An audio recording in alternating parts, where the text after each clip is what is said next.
arriving from a trip around Walt Disney's Magic Kingdom. She's a mom of some bad days. Stand by the Lord. It's because you guys both have the same band. That's not the movie. She has big glasses on.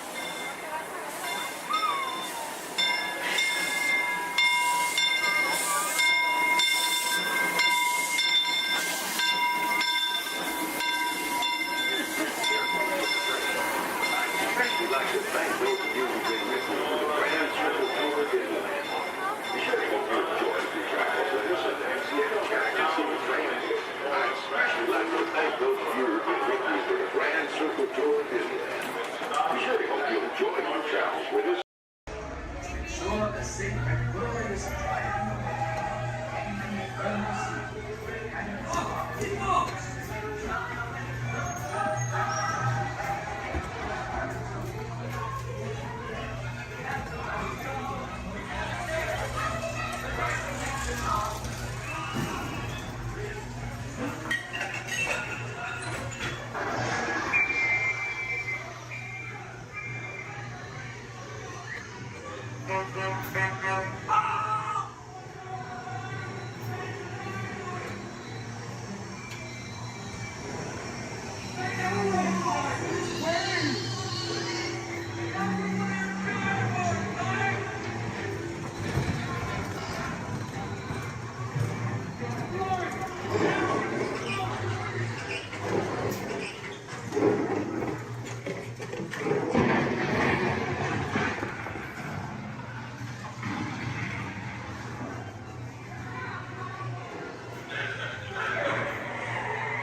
Welcome to a voyage of discovery and awareness of the richness, the diversity, and the often surprising nature of living with the land.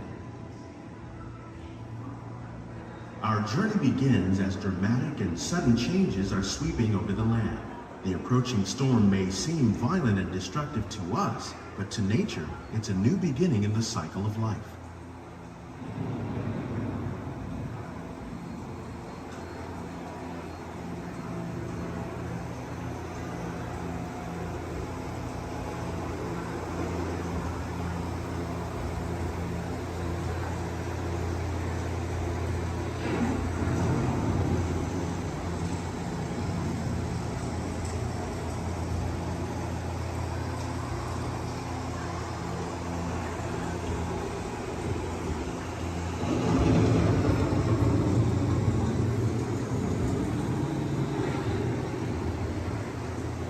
Beneath the surface of the land, roots trap water from the flowing mud, extracting precious nutrients and minerals.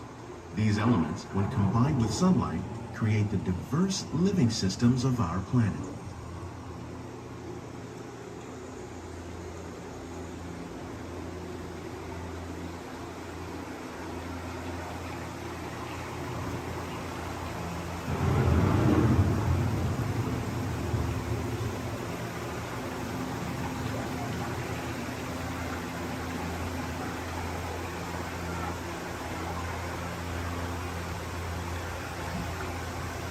One of those living systems is the rainforest, home to the most amazing concentration of life on our planet.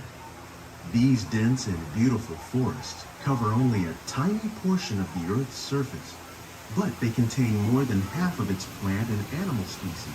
Rainforests are also extremely rich and productive living systems, providing us with oxygen, food, medicines, and other elements essential to our lives.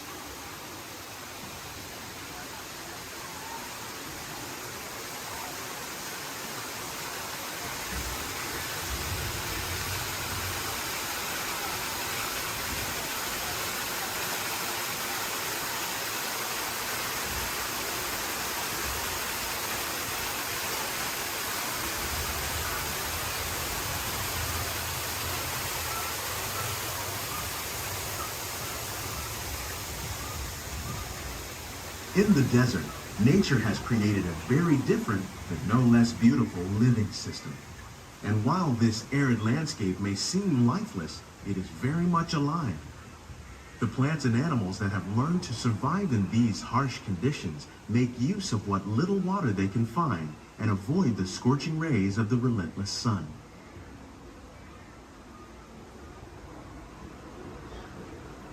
The American prairie once appeared as desolate as the desert, but over time, rainwater and nutrients gradually penetrated the hard surface of this land. Even the hooves of the mighty buffalo helped create the rich soil that would one day become home to the American farm.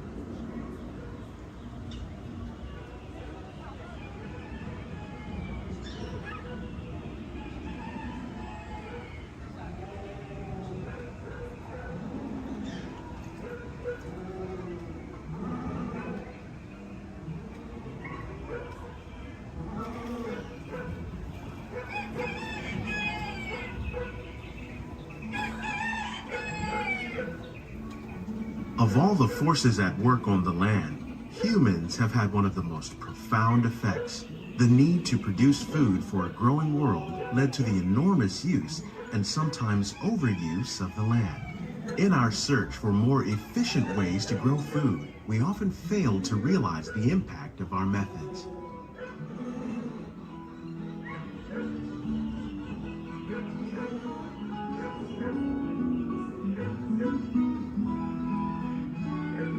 Today, we're learning to live with the land, discovering better ways to grow food that will assure both human and environmental well-being.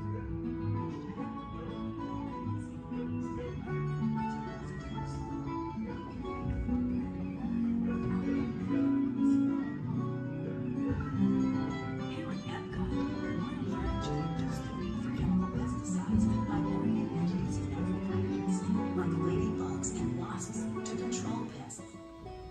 In the farmlands across America, we're learning that by plowing under vegetation containing natural fertilizers, we can enrich the soil without the use of chemicals. In arid regions, we're learning to produce food on desert seacoasts by developing and planting crops that thrive on salt water.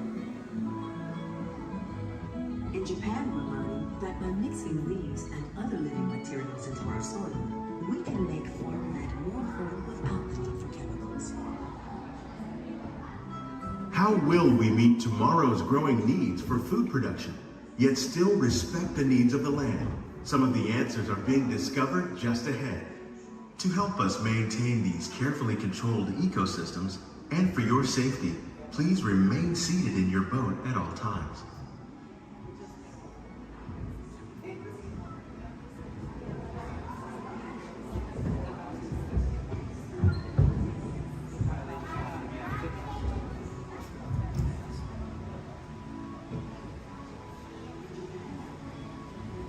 Welcome to our living laboratories, where scientists from Epcot and the U.S. Department of Agriculture are exploring innovative ways to produce bountiful harvests now and into the future.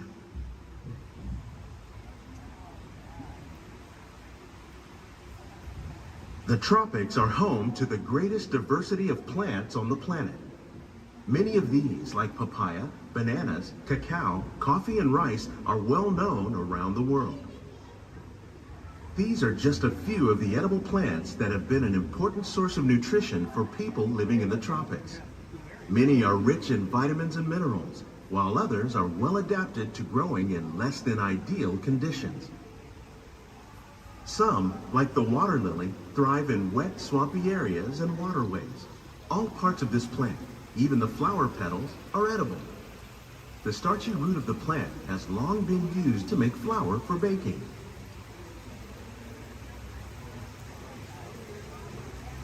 One day, many of these lesser-known tropical plants may be as important as the bananas growing on both sides of the boat. More than 28 million tons of bananas are eaten annually, making it the most popular fruit in the world.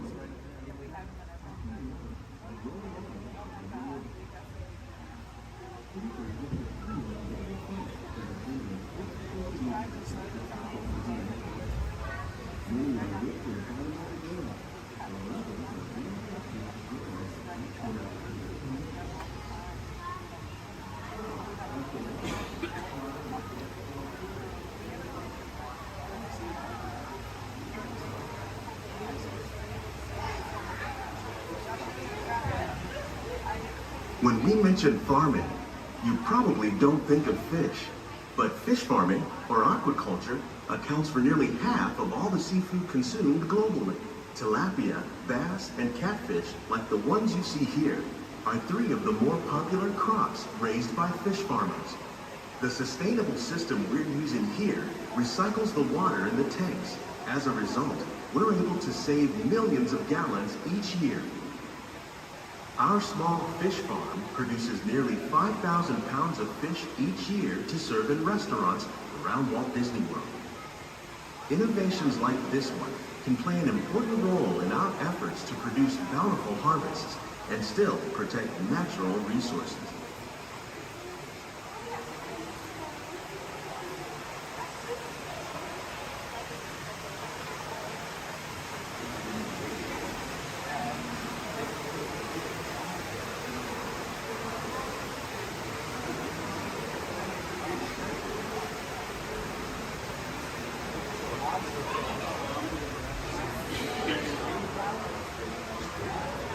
While there are more than 50,000 edible plant species in the world, most of us are only familiar with the handful that make up our everyday diet. The common grains growing here, wheat, maize, sorghum, and millet, plus rice, account for nearly 2/3 of our global food consumption. Learning how to increase yields of these staples is an important goal of research around the world.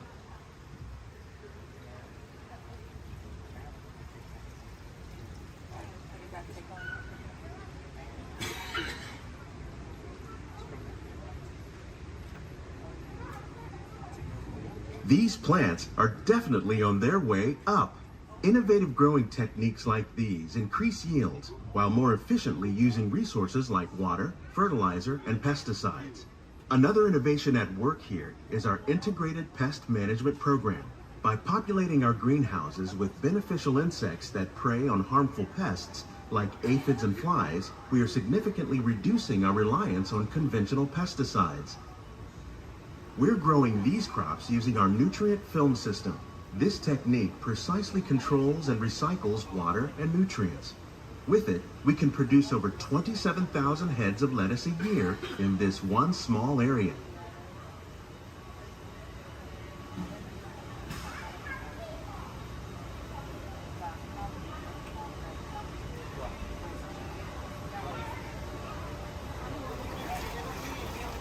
Some of our best ideas have been inspired by nature, like these fruit and vegetable trees. By growing these ground plants vertically, we can increase yields and better control diseases. These crops taste as good as they look. In fact, we serve more than 15 tons of produce from our greenhouses in restaurants here at the land every year.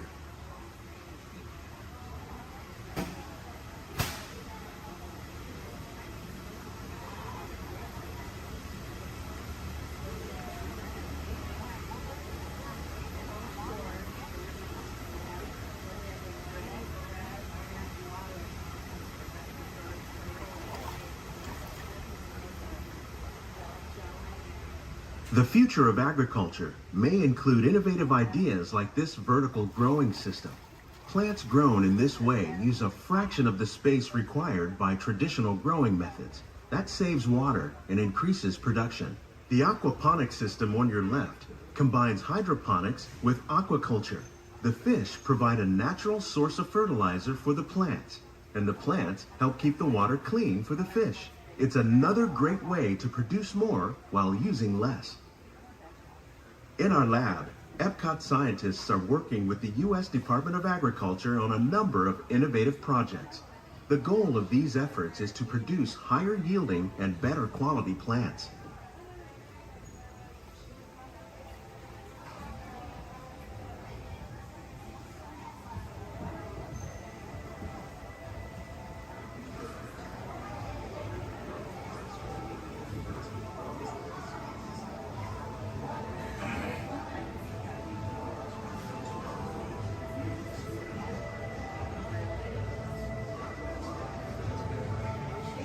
These greenhouses represent just a fraction of the work being done worldwide to produce bountiful harvests for our growing population. Scientists, farmers, and even backyard gardeners are doing their part to improve the quantity and quality of foods that we all rely upon. Together, we can continue to find more ways to increase food production and protect our precious natural environment. Only then will we truly be living with the land.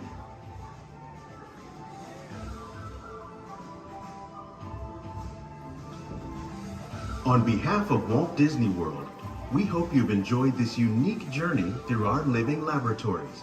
If you'd like a closer look, then check out the Behind the Seeds walking tour. It's a chance for the whole family to get up close and personal with the plants and growing techniques in our laboratories. Please keep your hands and feet inside the boat and remain seated until the boat comes to a complete stop.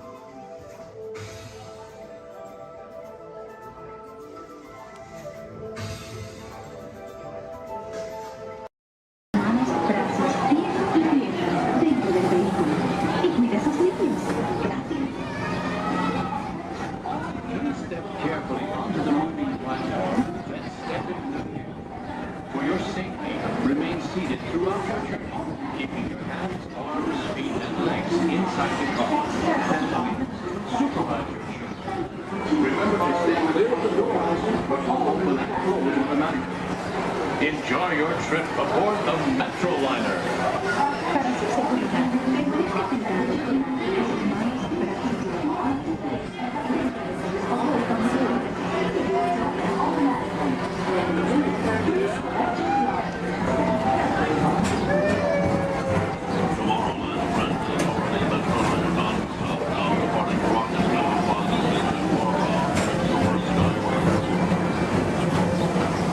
Welcome aboard, TTA travelers. We hope you enjoy Tomorrowland Transit Authority's Super Skyway.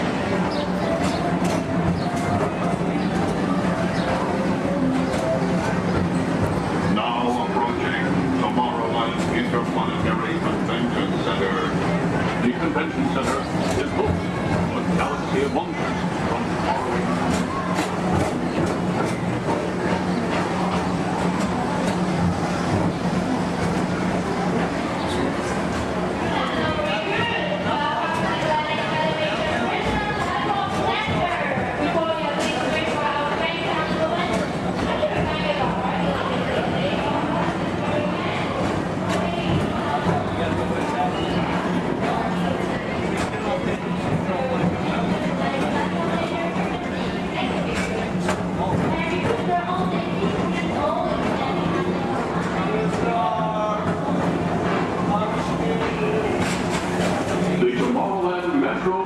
Historical Society presents Walt Disney's 20th century vision for the future.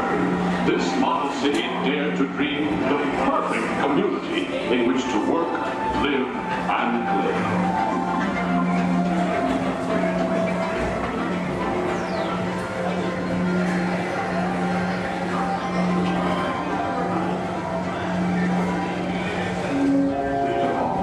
Now approaching the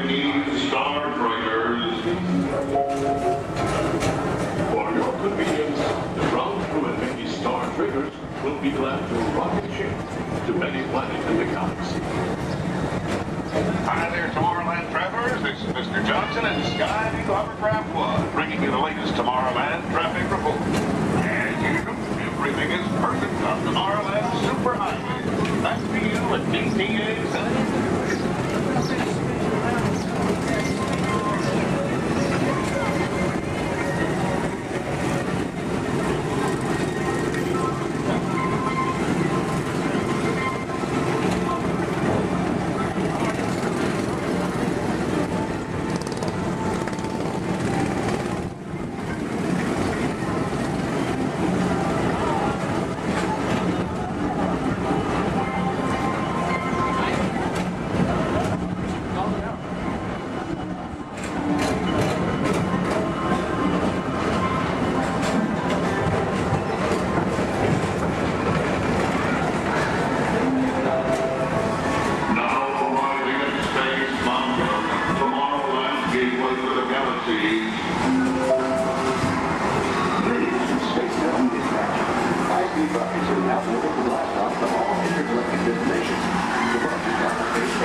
Another fine transportation service provided by the Tomorrowland Transit Authority.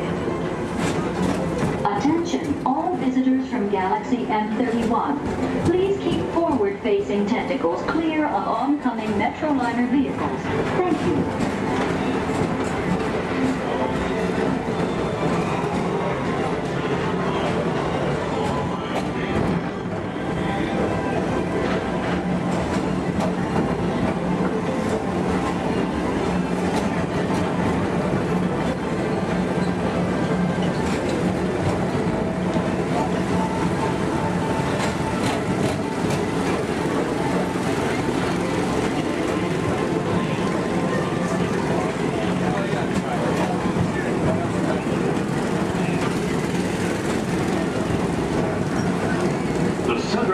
Rocket Tower Plaza is the League of Planets Astro Orbiter. This symbol of universal harmony and interplanetary fellowship provides all beings with an exhilarating spin around the planets.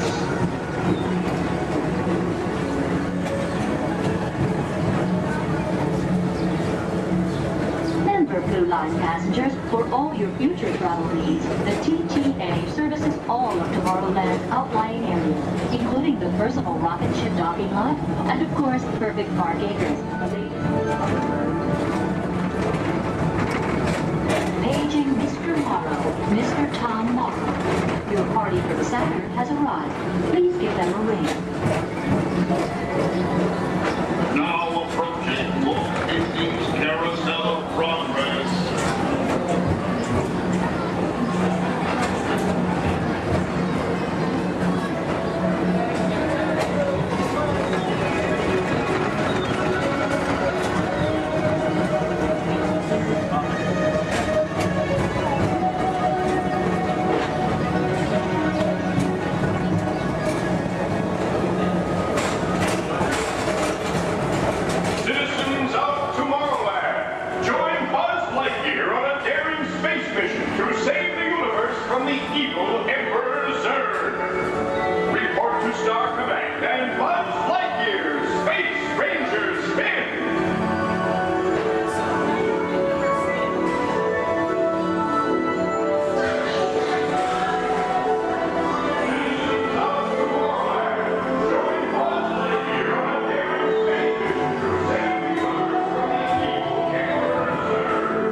of tomorrow.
Folks, we're just about out of the woods and into the forest. The enchanted forest of Fantasyland, where magic... Listen. Hear that? There it is, on that big metal snake. Oh, Peter, that's not a snake. It's a train. Train, huh? Well, I think it's finally time I trained my shadow to stay put. Come here. Hey! Get back here, Shadow! Shadow! Oh, Tinkerbell, we really must find some stronger thread. Told you it's enchanted, and not just the forest. From the tips of castle spires to the sands under the sea, magic and happily ever afters await around every corner in Fantasyland.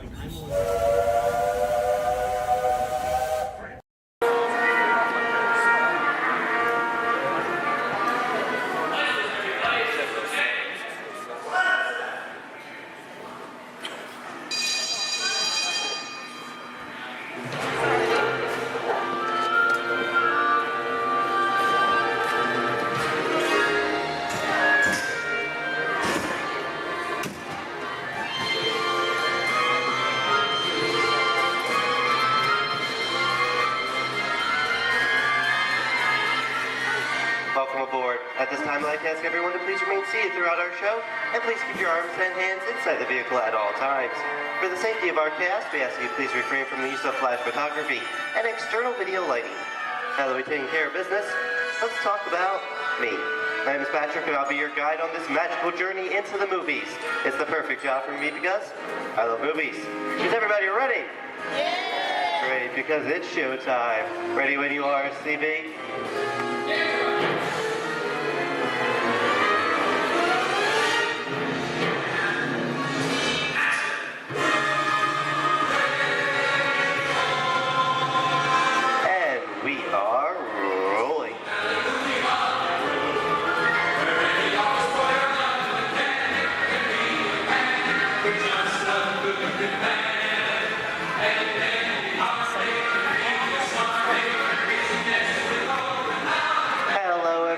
Welcome to the Great Movie Ride. Once again, my name is Patrick, and I'll be taking you from this Hollywood soundstage into some of the greatest movies of all time, all on one tour. But between you and me, this is no ordinary tour, because the Great Movie Ride brings these movies to life and puts you right in the middle of the action.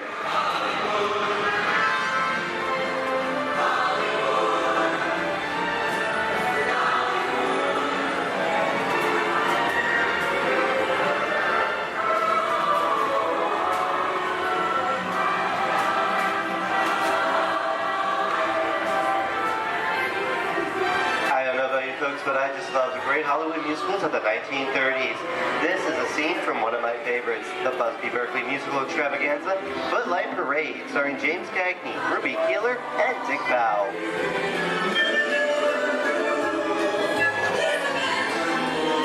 In 1950, Singing in the Rain with Debbie Reynolds and Donald O'Connor. Did you know that Gene Kelly co-directed this movie? Who can tell me what movie this is? That's right, it's Walt Disney's Academy Award-winning film from 1964, Mary Poppins, starring Julie Andrews and Dick Van Dyke. Julie Andrews won an Oscar for her portrayal of the nanny, who was practically perfect in every way.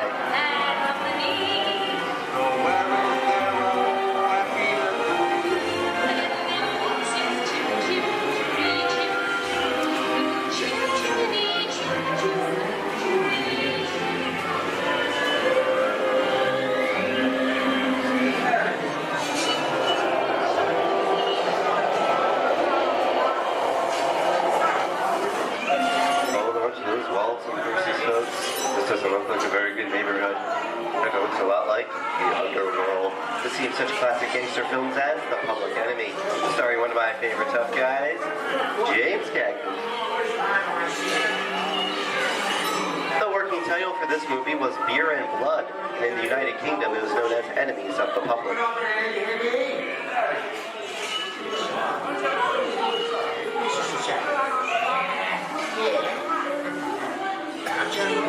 Very nice time. Judge comes around. He's going to leave you should be here. You're going to check it. And you're going to kick in with your dog. If you don't, somebody's going to drop by here and kick your teeth out one at a time. With me? I get you. Get down on it.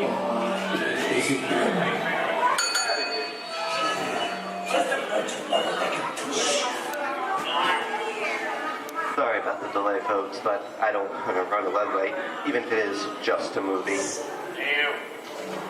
You talking to me? You talking to me? That's okay. I'm talking to the demon who's putting him off over there. I'm talking to me. I'm not supposed to leave my vehicle. I say get away. Oh, okay, Muggsy, whatever you say. Hey, don't you know my name anywhere? I've seen this movie before. Oh. It's unseen, fancy guys like thinking out of your space. You make a big mistake about this. I'm out of here. You gotta get out of here. You gotta know the movie. I'm beating you, son. Here they come, boss. Get out your grinders.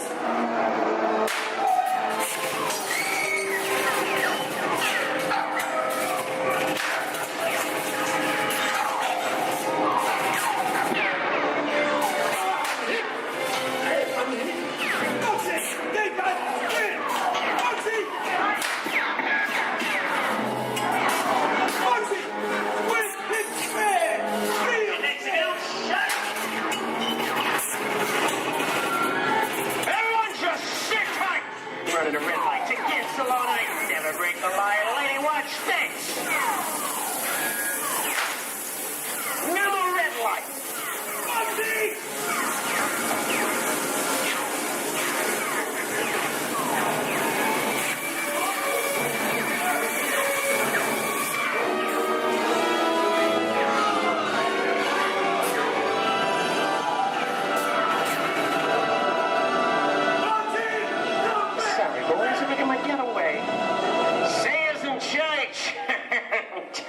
What are you looking at?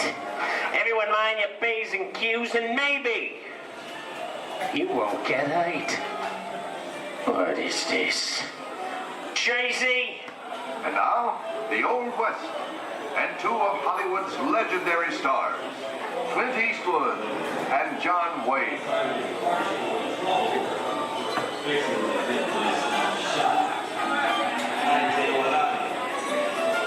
Go right ahead. That's what you're going to do. A long time ago, I made me a rule. Let people do what they want. Sleepy little bird. So, that's a mighty tough territory you're heading into, Pilgrim. I'd think about turning back if I was you. That is, if you want my opinion. Well, to make it clear, it's a perfect time for me to collect up all your valuables. Starting with the jewelry, going on with the cold hard cash. Perhaps work... Hey! It's the bank robber. Don't let him get... I don't even like this neighborhood, Kappa! This is nuts. Nuts! Tell us I'm getting out of here. Get yourself up. Look at it this way. Can't get any worse.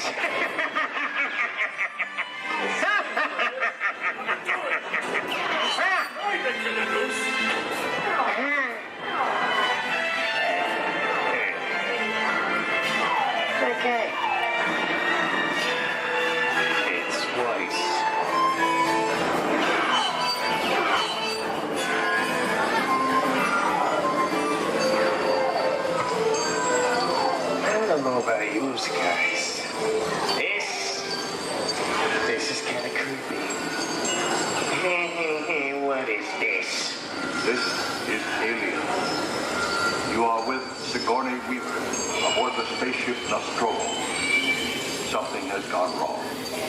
One by one, the crew has vanished. And somewhere in the ship, a terrifying creature waits to claim its name. Well, pal, I ain't no victim. Warning, remain in your vehicle. The area you are entering is extremely dangerous. Proceed with caution.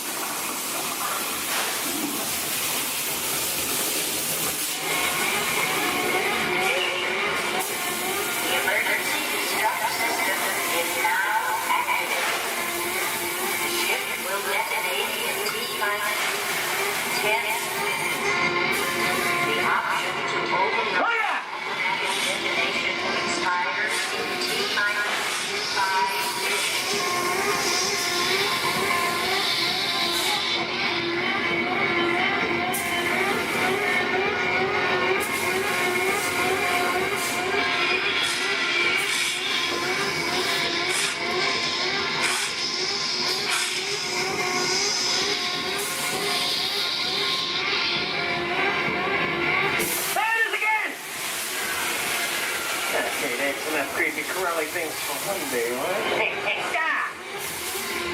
Wrong. Here in Raiders of the Lost Ark, amid 1,000 deadly snakes, Indiana Jones unearths a great treasure. Will Harrison Ford escape with his discovery? And what will be your fate? Beware. Snakes. Why did there have to be snakes?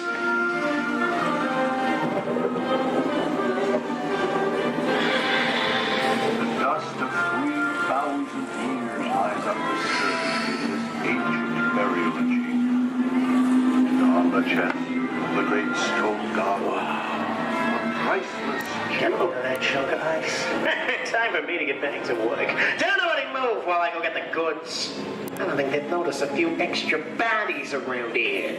Know what I mean? But the jewel is guarded by a curse, and those who dare defy that curse must pay with their lives.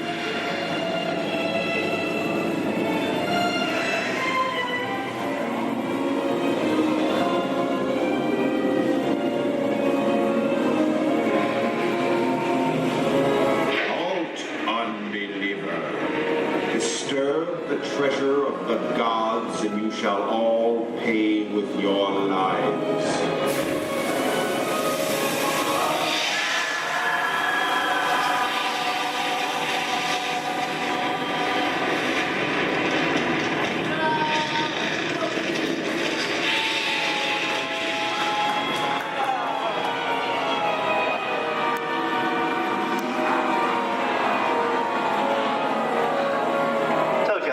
Popcorn. Well, this just goes to show anything can happen in the movies. Now, let's get on with the show.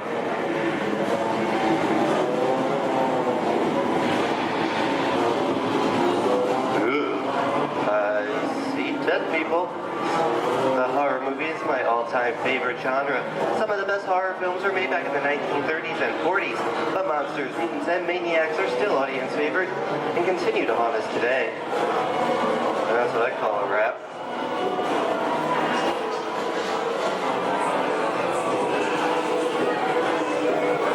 We are now entering the jungle home of one of the most beloved characters of all time. Now it's not George of the Jungle. Actually, it's Tarzan, portrayed here by Johnny Weissmuller. Over here we have Maureen O'Sullivan as Jane, and the lovely and talented Cheetah as herself.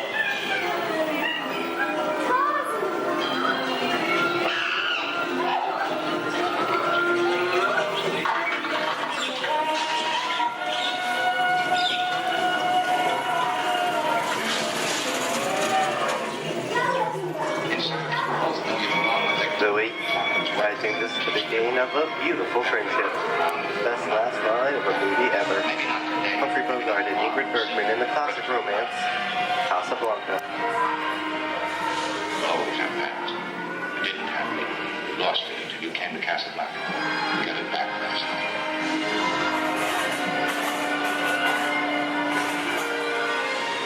I've got a job to do too. Where I'm going, you can't follow. What I've got to do, you can't be any part of. Listen, I'm no good at being noble, but it doesn't take much to see that the problem is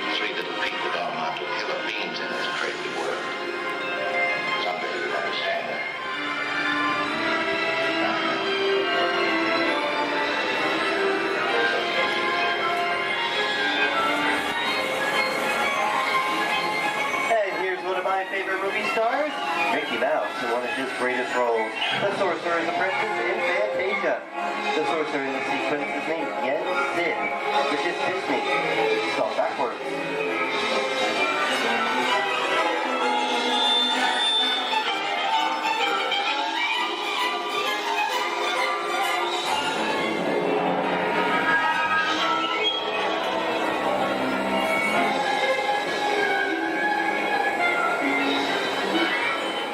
Toto, I have a feeling we're not in Kansas anymore. How often do you get to say that? I'd say we are definitely somewhere over the rainbow in one of the most beloved movies of all time.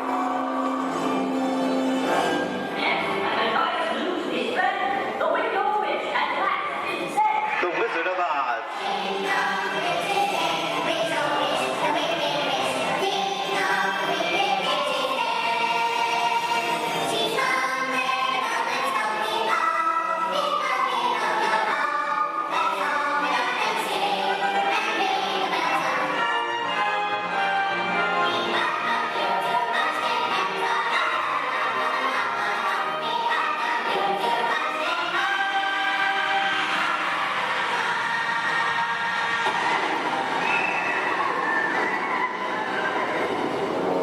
Who killed my sister? Who killed the Witch of the East? Was it you? No, it was an accident. I didn't mean to kill anybody. Well, my little pretty, I can cause accidents too. Oh, rubbish. You have no power here. Be gone before someone drops a house on you, too. Very well. I'll bide my time. But just try to stay out of my way. Just try. I'll get you, my pretty. And your little dog, too. I wonder how we get out of here. What do you folks think? Which way should we go? Follow the yellow brick road. Follow the Yellow Brick Road? No one, I think of that. Bring along, folks. You know the way.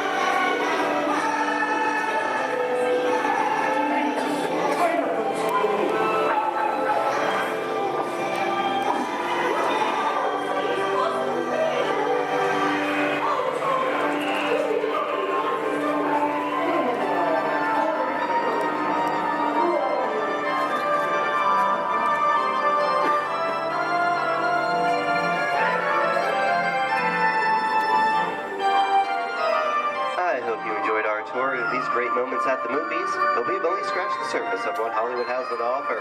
There are thousands of great movies out there just waiting for you to discover, and here are just a few of my favorites.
at Disney's Hollywood Studios, I'd like to thank you for joining us on the great movie ride. But before we wrap this production, there is still one more scene to do. It's called The Exit. The action begins with 3 main scenes until we come to a complete stop. Then gather all your personal belongings and take small children by the hand. When these doors open, rush dramatically to your feet and make a grand exit directly to the rear of your vehicle.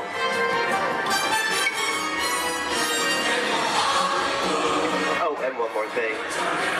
When I yell action, don't forget the thunderous applause for yours truly. All right, places, everybody, and action!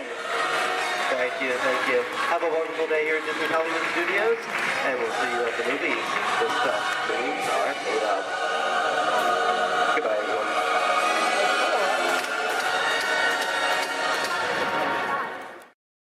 We are now approaching our one and only stop to the Mickey and Friends parking structure and the Pinocchio parking area. For your safety, we ask you please remain seated until this tram has come to a full and a complete stop. As soon as it happens, I'll instruct you to lower your head and watch your step and exit to the driver's left-hand side and the driver's left-hand side only. But until then, please do...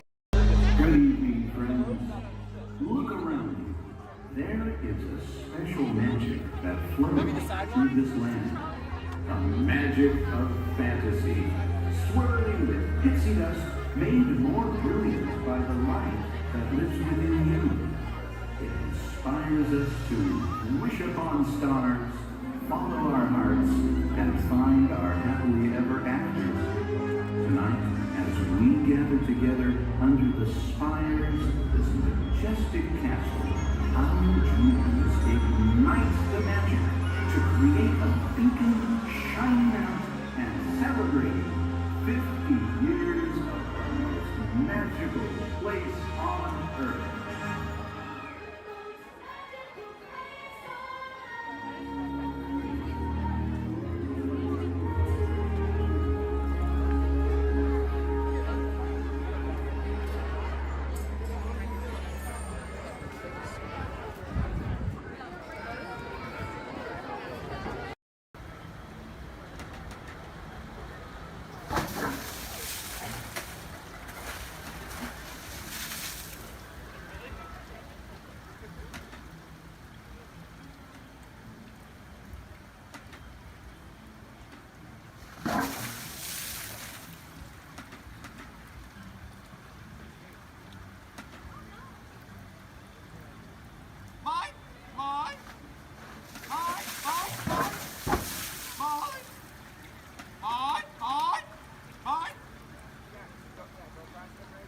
Bailey's echolocation's awesome. We're gonna do it. Everyone, both fins up, go. Okay, sub-level, really good. Back bench, solid. Grandma in the corner. This is where we put our fins up. Good job, Grandma. Good job. Fins up, eyes closed, go. How many fins am I holding up now? No, you gotta go. Yeah, you so totally rock. So move a little if you can't. Before we send you to the link chamber, let's watch this piece by Dr. Ogden, who runs the program. Welcome, everyone. I'm Dr. Jackie Ogden from the Pandora Conservation Initiative. You're about to experience a ceremony that's very special to the Na'vi, flying on the back of an ikran, or as we call it, a banshee. To the Na'vi, connecting to an ikran and flying on its back is an incredibly important rite of passage they call Ikni Maya. With permission from the Na'vi and in partnership with Alpha Centauri Expeditions, we can now bring this amazing experience to you. The way you'll be able to fly is by linking to an avatar that's already on the back of an ikran. Let's see how this works. We establish a link using powerful psionic amplification equipment. A human driver is connected to an avatar, which could be physically hundreds of kilometers away. When you follow our technician into the link chamber, you'll see a series of 16 link chairs. Please go to the number that matches the number you're standing on now. First, stow your gear in the storage containers on the back wall. This should include all bags, cameras, and other items, including cell phones. It's important to push them all the way into the bin.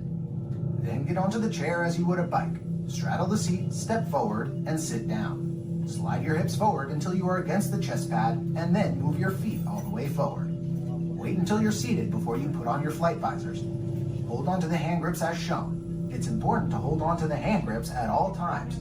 After you're seated, back and leg restraints will be firmly engaged. For your safety, throughout this entire experience, always remain seated and supervise your children. Once the link takes place, you'll be connected to your avatar and sitting on the back of an Ikron. It'll feel like you're really there. Moments later, you'll begin your flight. A Navi guide will lead you out.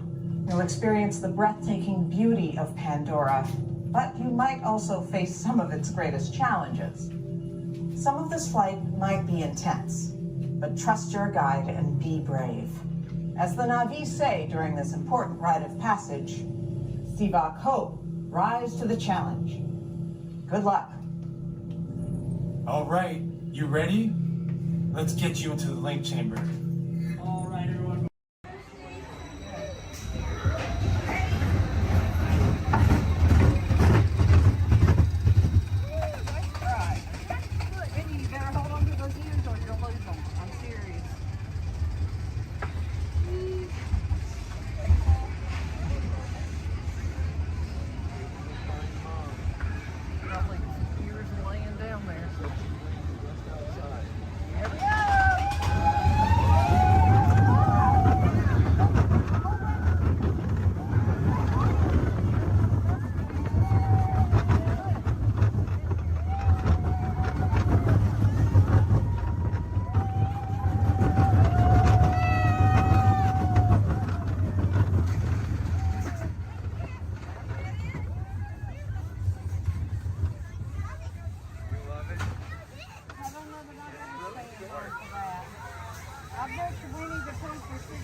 You see all the ears laying down there? The bunch. The big Some drum. cute ones, too. Donut ears. I see Minnie Mouse ones. Donut All of the love well, mommies and dads drink up with me, honey. Yo ho, yo ho, yo ho, pirates are free. They toast to piracy and its many shiny rewards. As a career, what could be more rewarding?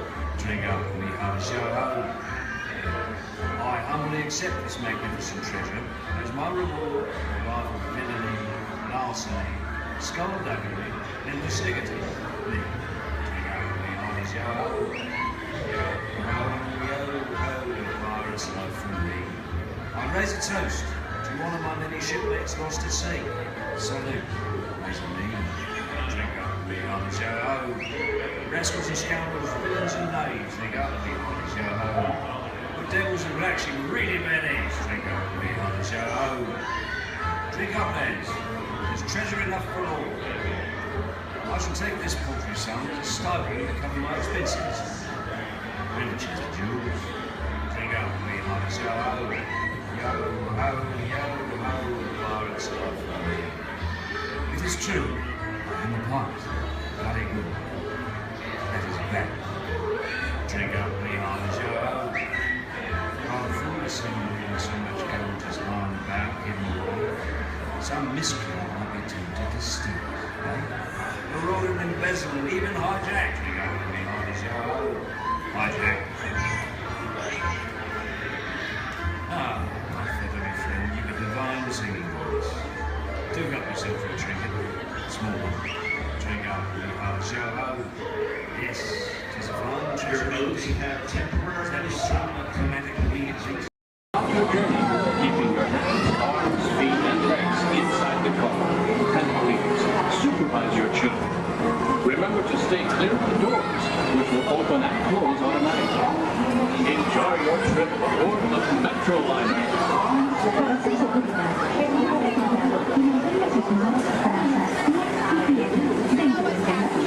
Y cuida a sus niños. Gracias.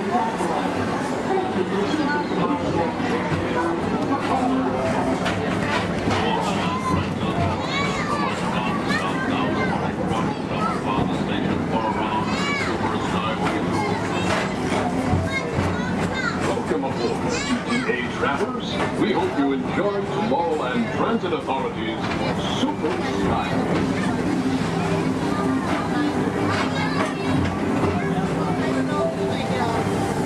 Now approaching Tomorrowland Interplanetary Convention Center.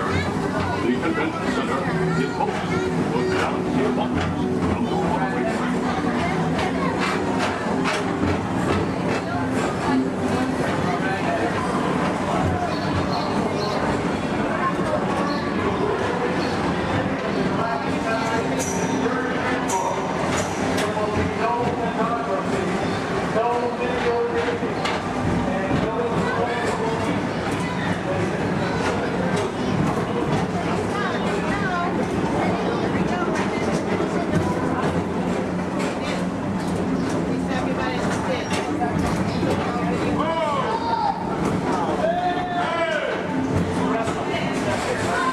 The Tomorrowland Retro Historical Society presents Walt Disney's 20th century vision for the future. This model city dared to dream the perfect community in which to work, live, and play.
Attention, all visitors from Galaxy M31. Please keep forward-facing tentacles clear of oncoming Metroliner vehicles. Thank you.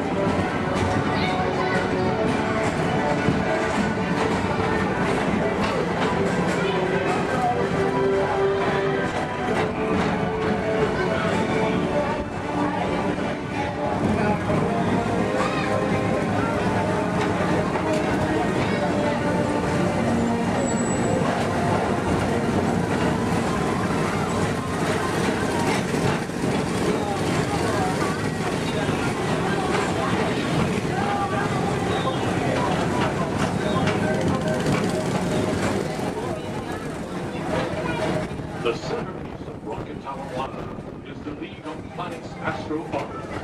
This symbol of universal harmony and interplanetary culture provides all beings with an exhilarating spin around the planets.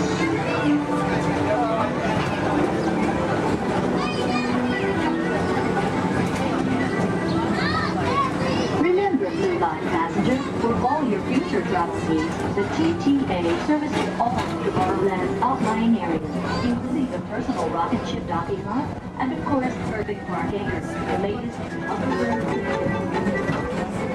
Paging Mr. Morrow, Mr. Tom Morrow. Your party staff has arrived. Please give them a ring. Now approaching Walt Disney's Carousel of Progress.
At the heart of Tomorrowland. Come now, rejoin us and believe in the promise of tomorrow.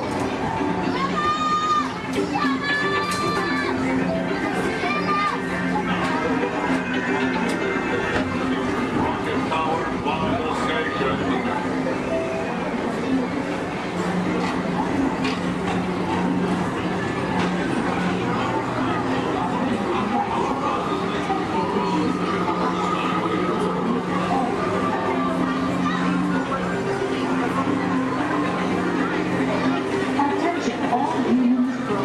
Intergalactic beings.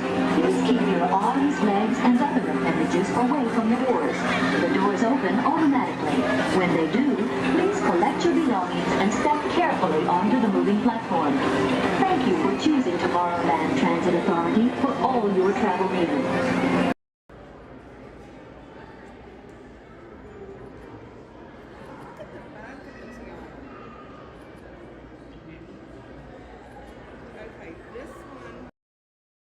To welcome you.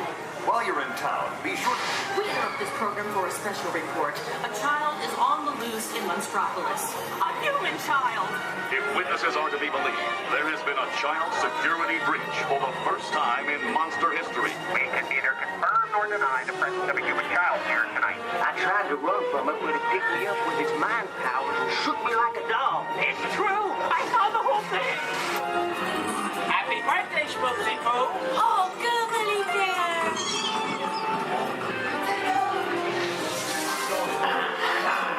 And it grabbed me with its giant forked tongue and rolled me up and down like a yo-yo. It was horrible. I was minding my own business. We gotta get you home.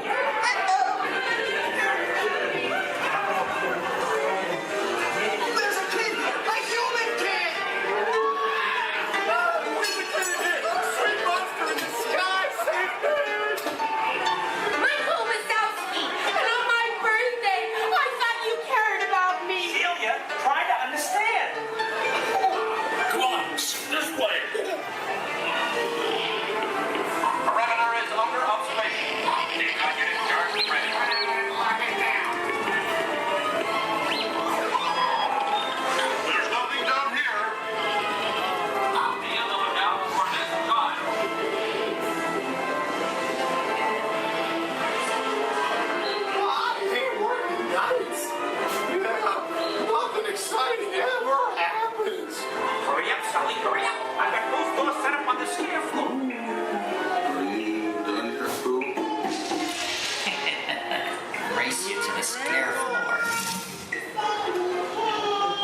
you down to the escape pod base. Those droids are programmed to return you to Batu. Hurry and don't get caught. Lieutenant Beck will guide you. Recruits, for your safety, stay seated with seatbelts securely fastened. Keep hands, arms, feet, and legs inside the transport and supervise your children. Tell them it's a prisoner transfer. Did it work? Good. Now get a move on.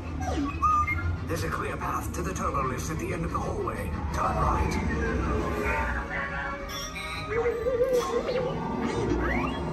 A probe droid. You're lucky it didn't spot you. Take those turbo lifts and stay out of trouble. You're not authorized. Wait, those are the prisoners. Your operation is touching block range. Cover is blown. Find an alternate route. Who picked these two droids anyway?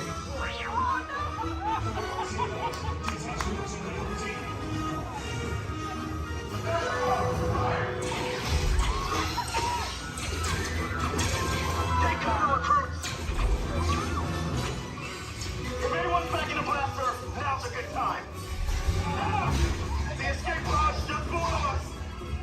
Why are you going up? I said down! Up is bad! Up is real bad!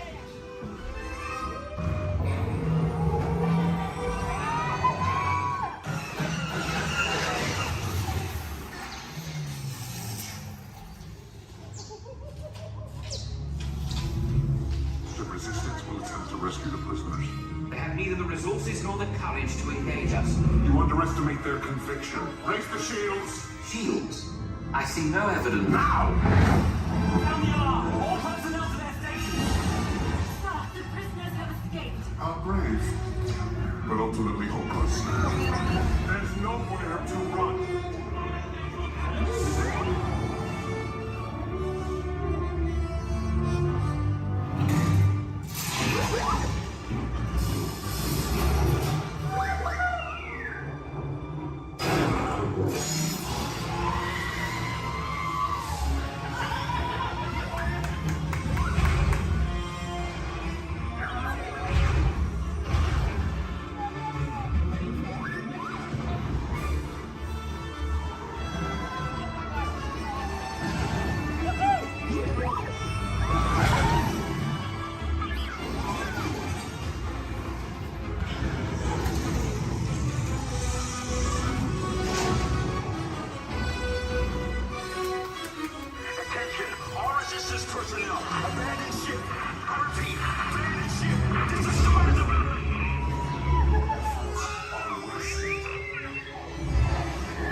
Came in a little off target.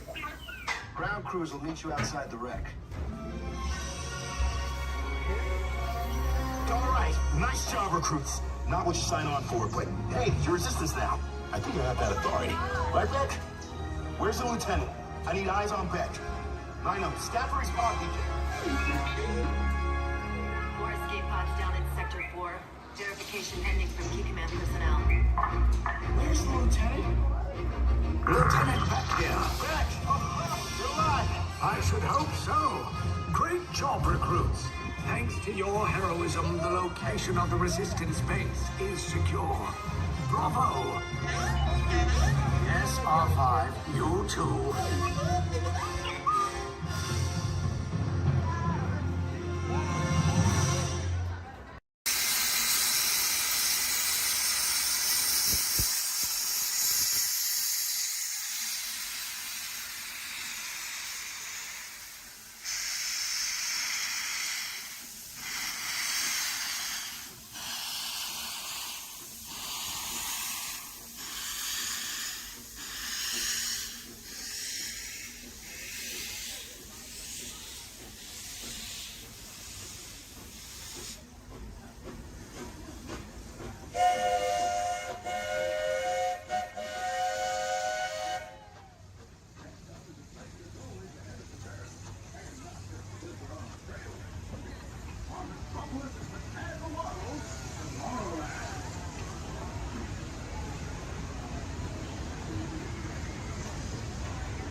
Incoming transmission from Ray.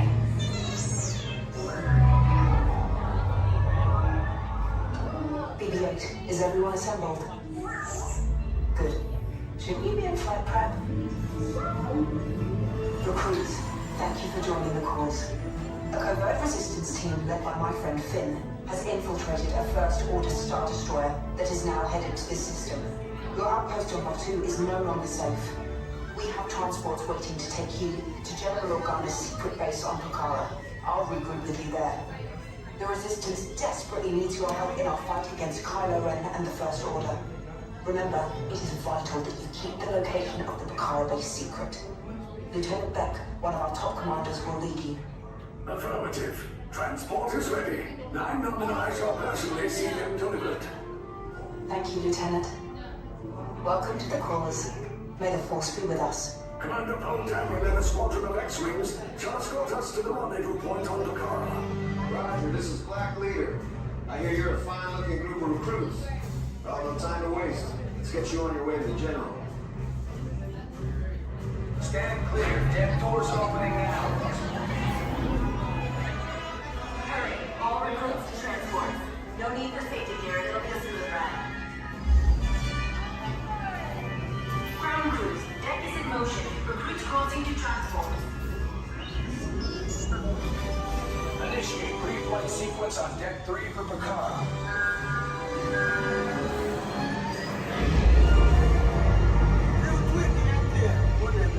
Affirmative. Deck 3, you are clear for launch.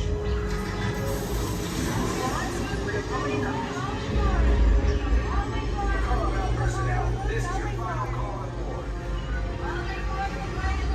Transform away from the blast doors. All the way forward.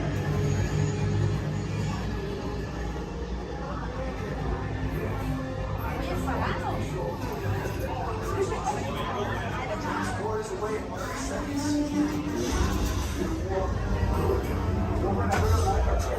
Yes, check the hyperdrive also. Transport take off in 20 seconds. Good. Airspeed sensor. Thank you, Nina. Black Leader, are you and your team ready? Affirmative. Engines are hot. Red 2, blue flag, reporting. Red 2, check. Blue 5 standing by. Engage repulsors and hold on, recruits. More ships. Launch.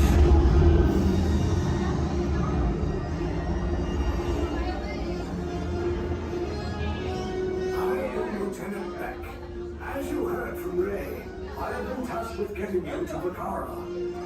Red 2, blue 5, keep tight now. Let's get ready to make that jump to light speed on my mark. Black Leader, we're picking up an unusual signal. Are you spotting anything? Yeah, I see it. We'll check it out. BB-8, what do you got? There appear to be a number of small craft heading our way. Raise the shields. We got company. First Order TIE fighters. Reroute. Reroute. Red 2, blue 5, we got a clear path for transport. Make the jump. They're all over us. I'm hit. We lost Red 2, more incoming. Blue 5 taking evasive action. Try to shake it, blue. I'm trying. We lost blue 5. I'm gonna try to draw them away. Copy that. Get us clear so we can make the jump. Be ready. You won't have much time. Where are all those TIE fighters coming from? Star Destroyers. We can't. We're caught in a tractor beam. It's pulling us in. Our knights are friends and make us a fair fight. Don't worry, I'll come back for you. Stay strong. Cargo vessel TR-141, identify yourselves and prepare to be boarded. This is TR-141. We are a civilian vessel. By whose authority are we being detained? By the authority of the First Order, Resistance scum. Now bring down your shields and prepare to be boarded. They'll want the location of our secret base. Tell them nothing. The future of the Resistance is at stake. feeling about this? Stand back from those doors. Attention, passengers of the TR-141. You have been identified as enemies of the First Order.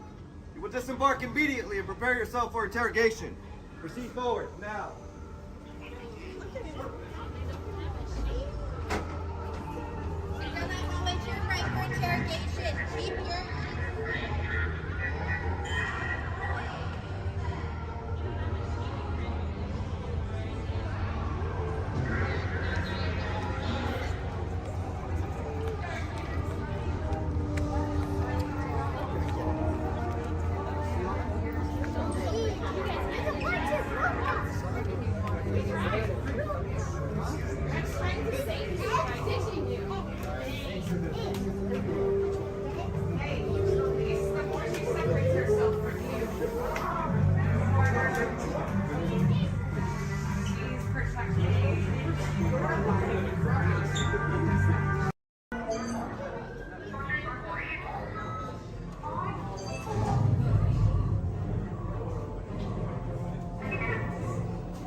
Is everyone assembled?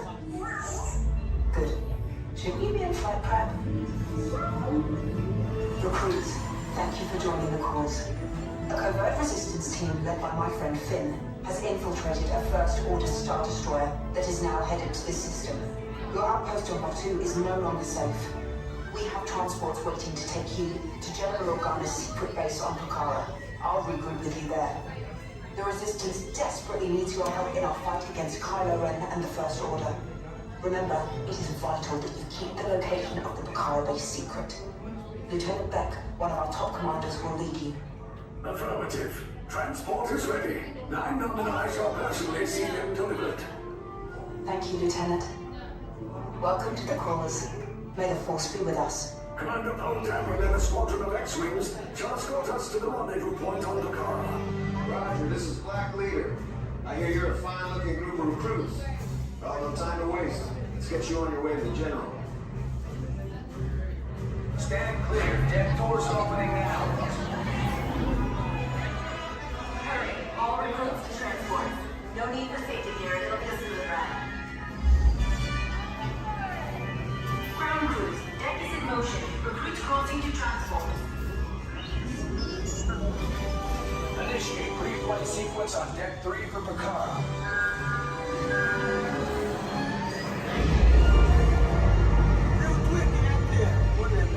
Affirmative. Deck 3, you are clear for launch.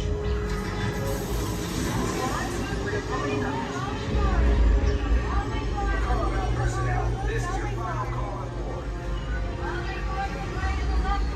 Away from the blast doors, all the way forward.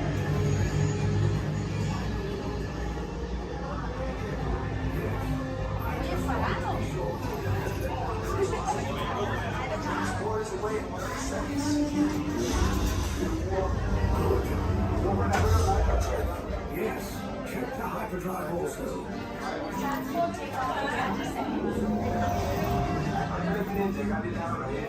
Good.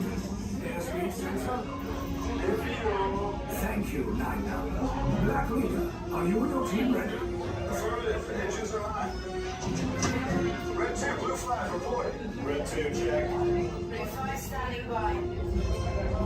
Engage repulsors and hold on, recruits. More ships. Launch.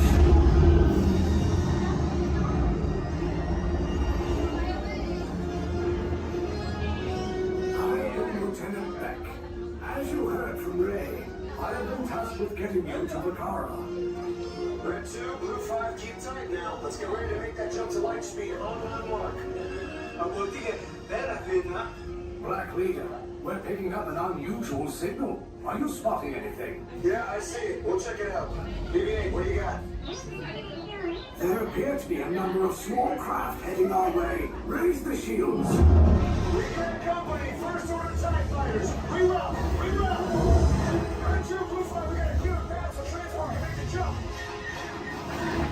They're all over us. I'm hit. We lost Red 2, more incoming. Blue 5 taking evasive action. Try to shake him, Blue. I'm trying. We lost Blue 5. I'm gonna try to throw him away. Copy that. Get us clear so we can make the jump. Be ready. You won't have much time. Where are all those TIE fighters coming from? Star Destroyers. Get out of there. We can't. We're caught in a tractor beam. It's pulling us in. Our lights are friends to make this a fair fight. Don't worry, I'll come back for you. Stay strong. Cargo vessel TR-141, identify yourselves and prepare to be boarded. This is TR-141. We are a civilian vessel. By whose authority are we being detained? By the authority of the First Order, Resistance scum. Now bring down your shields and prepare to be boarded. They'll want the location of our secret base. Tell them nothing. The future of the Resistance is at stake. I have a bad feeling about this. Stand back from those doors. Attention, passengers of the TR-141. You have been identified as enemies of the First Order. You will disembark immediately and prepare yourself for interrogation. Proceed forward, now.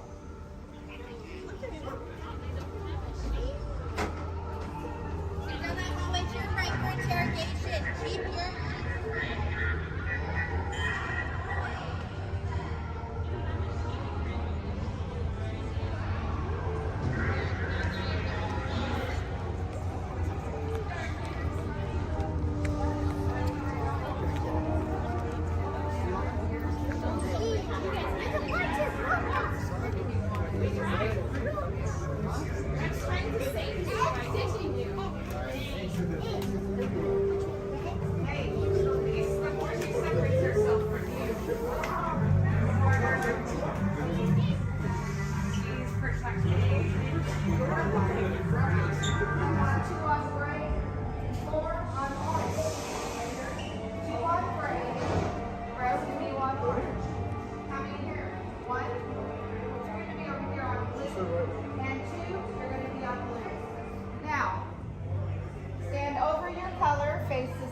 shoulder to shoulder.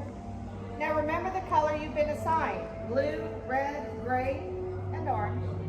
It'll be an important part of your interrogation process. You're going to need to know that color at the end of your interrogation and possible long-term motives. How many?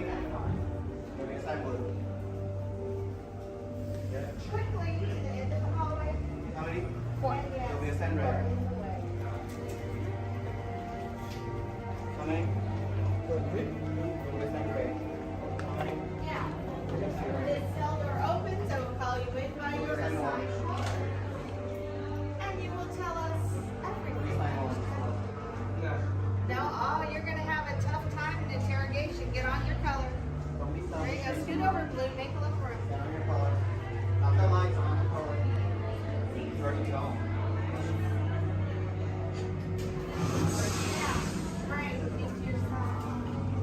Everyone has been assigned a color. Look down and memorize it. Do not forget it. This was for interrogation.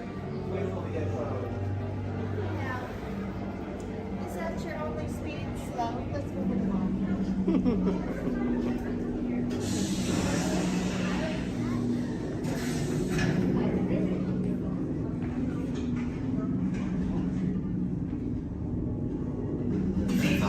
Yes, General.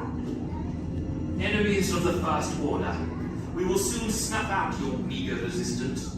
You chose the wrong side, and now you will pay. The Resistance prisoners. You have what I want. You know the location of the secret base, and I will take it from you. We are needed on the bridge. Keep the prisoners here. I will return to finish this personally.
Take this corridor to the turbo lift, then head down to the escape pod base. Those droids are programmed to return you to Batu. Hurry and don't get caught. Lieutenant Beck will guide you. Recruits, for your safety, stay seated with seatbelts securely fastened. Keep hands, arms, feet, and legs inside the transport and supervise your children. Tell them it's a prisoner transfer. Did it work? Good. Now get a move on. There's a clear path to the turbo lifts at the end of the hallway. Turn right. Probe droid. You're lucky it didn't spot you. Take those turbo lifts and stay out of trouble. Hey, you're not authorized. Wait, go to the prisoner.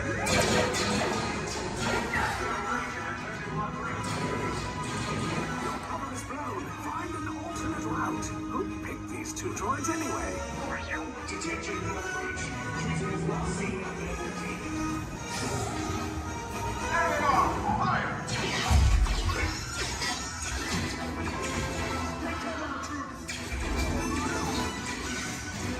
The escape pod just below us. Take those down. Copy. Hurry. No, not up! I said down!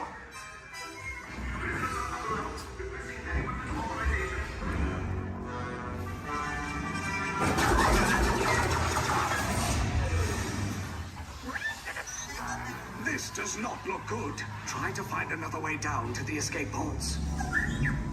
The Resistance will attempt to rescue the prisoners. They have neither the resources nor the courage to engage us. You underestimate their conviction. Raise the shields! Shields? I see no evidence. Now! Sound the alarm! All personnel to their stations! Sir, the prisoners have escaped. How brave, but ultimately hopeless. There's nowhere to run.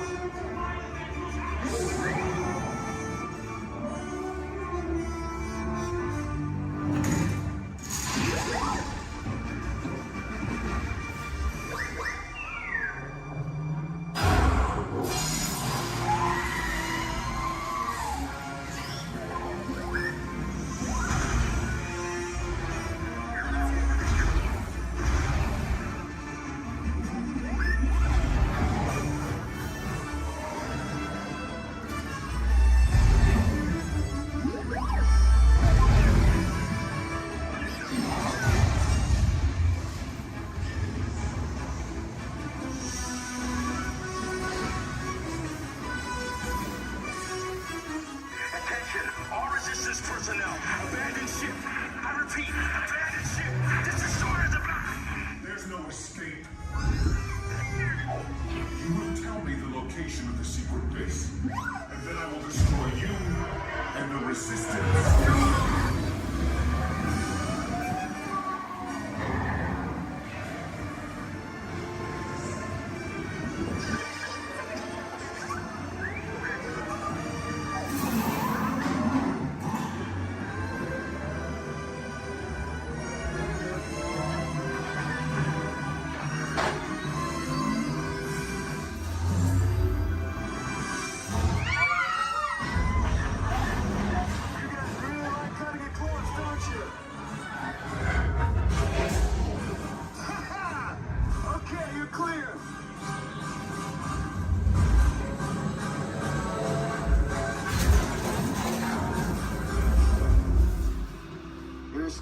Came in a little off target.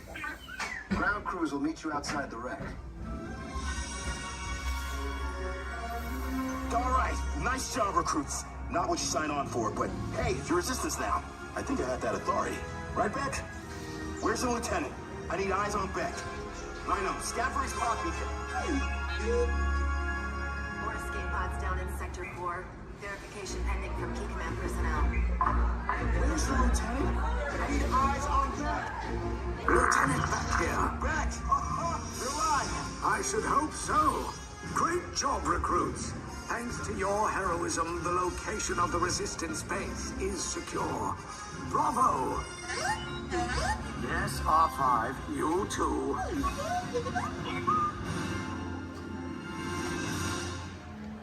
Wait, just kidding. No, we have to stay here for a little longer.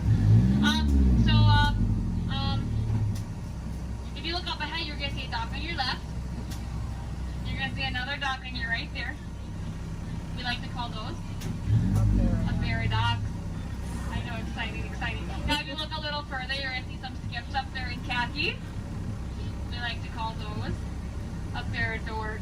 I know, it's great stuff, guys. It's great stuff.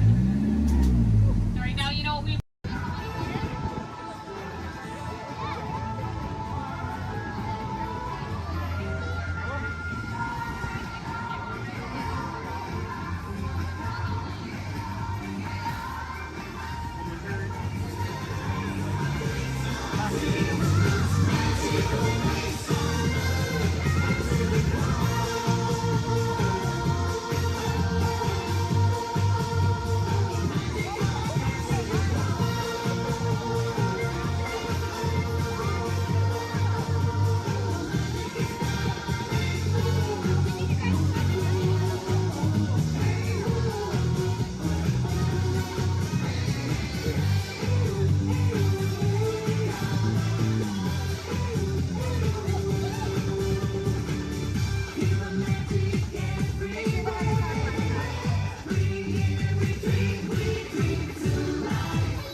Somewhere.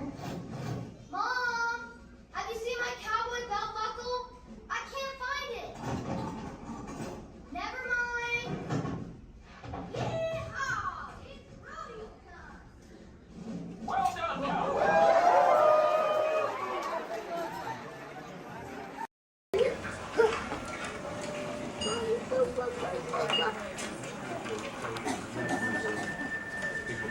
Sorry. Mommy, you wanted me to ride with you? Only if you want to, 'cause otherwise nobody's gonna be there to hold your hand. You wanna be able to hold my hand? Yeah. The next group's ready. I put my hands up in the car. You gotta get it. Hi everybody, welcome to the test track. My name is Bill McHale. I'm up here in the control center. In just a couple of minutes, you're going to be out there on that track. But first, let's put together your test schedule. These are the same kinds of tests that are run at GM test facilities all over the world. Let's put up the 26 8th grade. You got it. Okay, we're going to start you off on an accelerated hill climb. Now, these steep grades give us a chance to evaluate the effects of heat and stress on your engine and on the transmission. Twisted turn blocks. Let's put up the blocks, German and Belgian.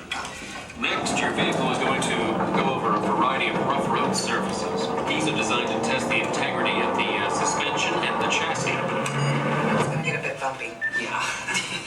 Next, you're going to see and feel what it's like when your brakes lock up and you lose control of the steering. Hang in there because we're going to do the test one more time, this time with the ABS or the anti-lock brakes. Okay. What's next? Let's do some environmental tests. Put up 2, 5, and 7. 7? Yeah, 7. Okay. After that, we're gonna subject your vehicle to some extremes in temperature, as well as corrosive conditions to see how it handles nature's worst. And finally, we'll take you out for some handling runs. Let's do the corner. I'm gonna send you through some hairpin turns, and then we'll take you out and do the high-speed loops. And depending on how your vehicle and you hold up, we'll even throw a few surprise tests in there. Surprise test? Yeah. Pick one. Now, if this whole routine seems a bit extreme, you're absolutely right. That's what a test track is all about. The cars you drive at home are made up of over 15,000 different parts, and every one of them has to pass the test under very extreme conditions before we ever let it off that test track and out onto the road.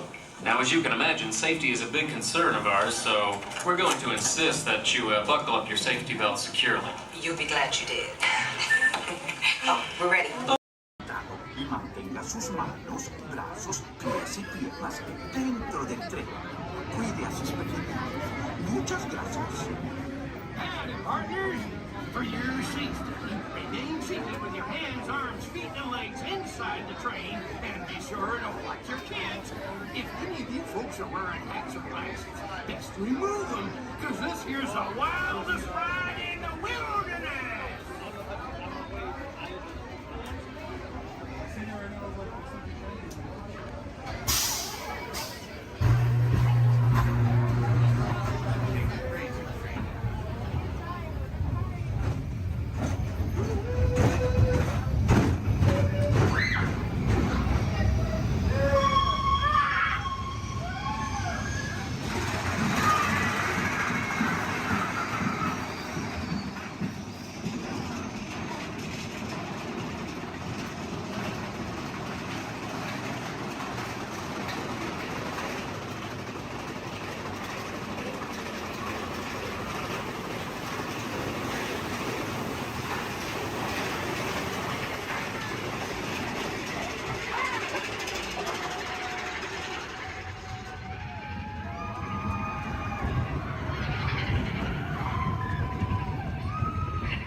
white is the fairest one of all.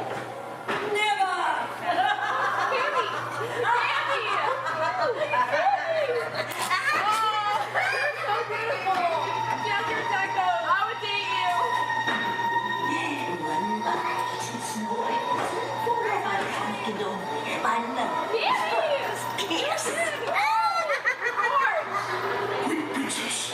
Run away and never come back.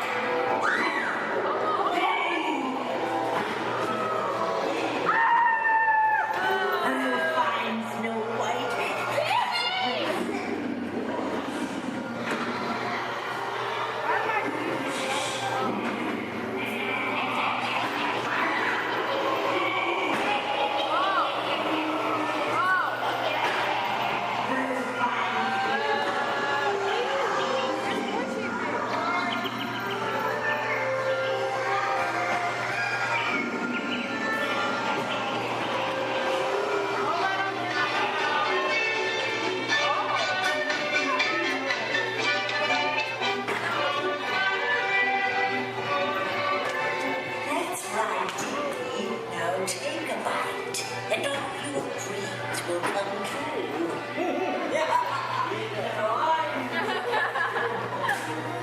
It's the quick of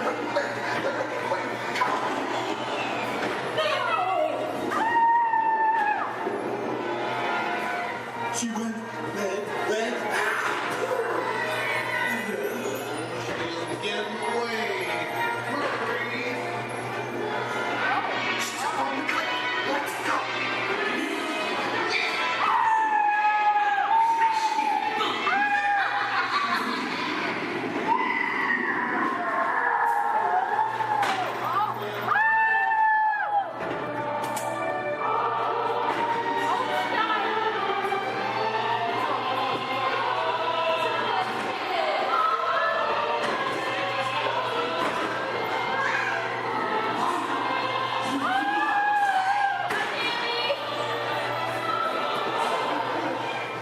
You to walk and get that movie star treatment, there you go, that you know you deserve, and you know what, you might look and see.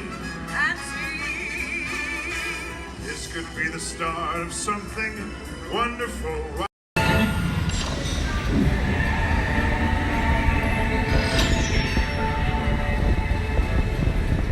We'll begin with the capability test to see how your vehicle designs perform under challenging weather and surface conditions. Monitoring road surface. Connecting to OnStar. SIM card performance data acquired.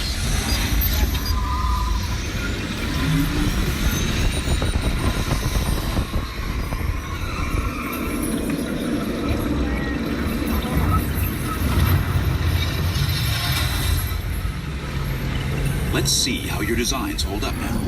Commencing SIM car off-road and extreme weather sequence.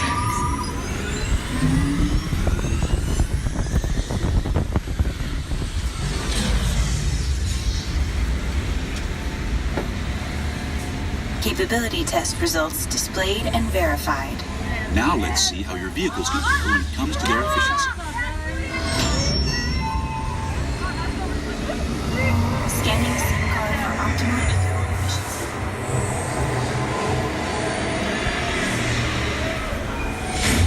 Engaging EcoScan for aerodynamic efficiency.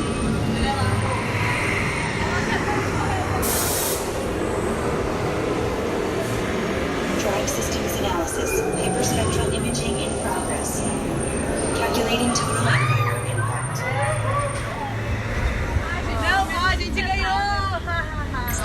Commencing responsiveness test. Okay, the responsiveness data is now being synchronized. Automated driving technology verified and active.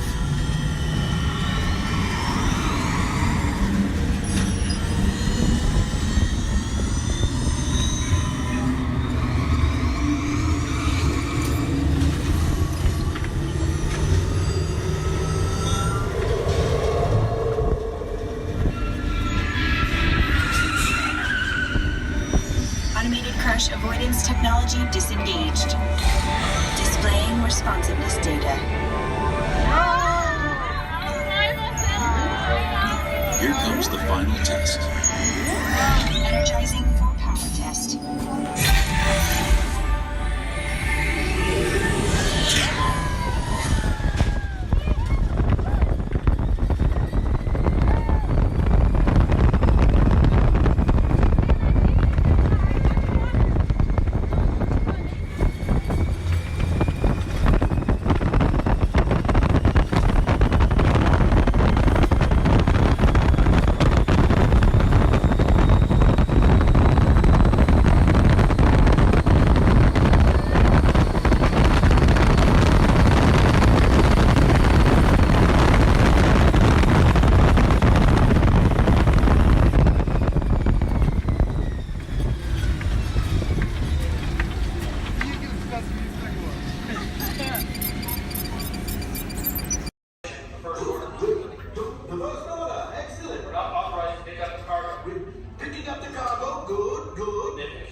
But without the bounty on your heads, recognize a few of you.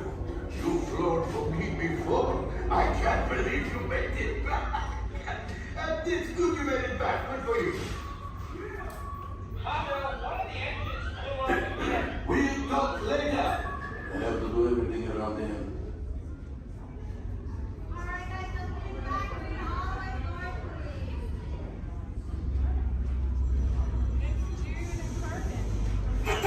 Yes.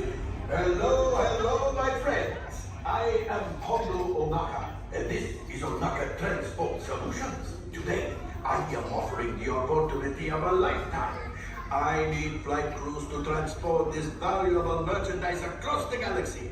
Pilots to navigate, engineers to operate the ship, and gunners to defend the shipments. And that is where you come in.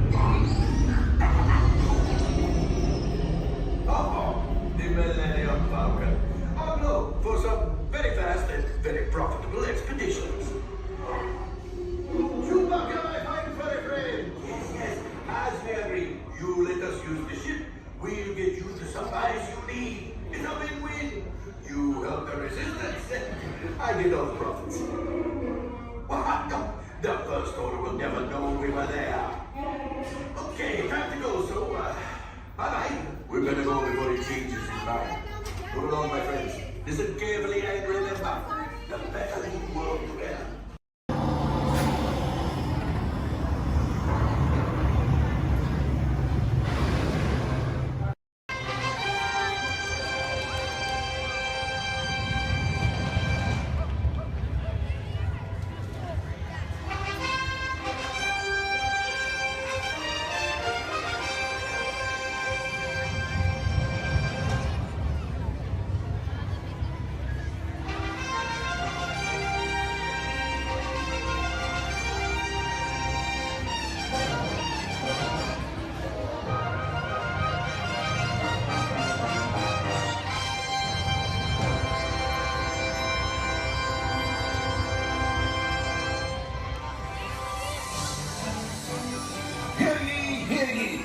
Ladies and gentlemen, boys and girls, welcome to the Magic Kingdom.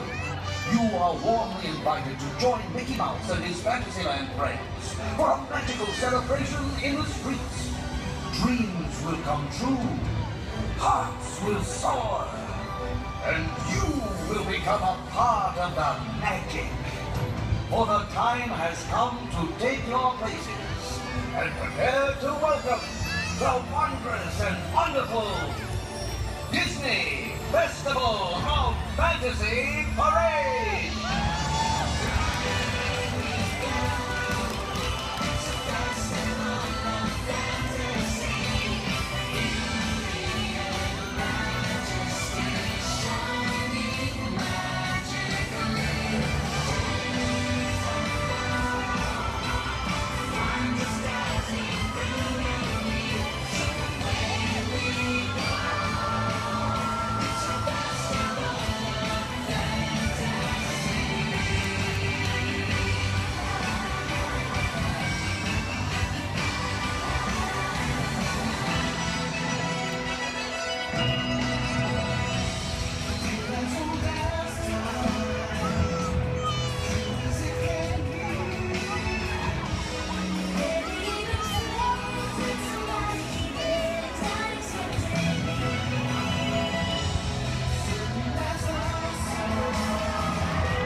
sea is better than anything they got up there. Under the sea, with the sun.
Sweetie, isn't this fun?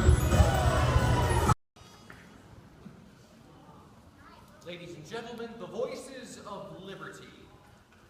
Strike up the band, strike up the band, strike up the band, strike up the band, strike up the band, strike up the band, strike up the band. Then the drums roll out, the trumpets call, while the people shout, strike up the band, the cymbals ring, on one and all, to the martial swing, strike up the band.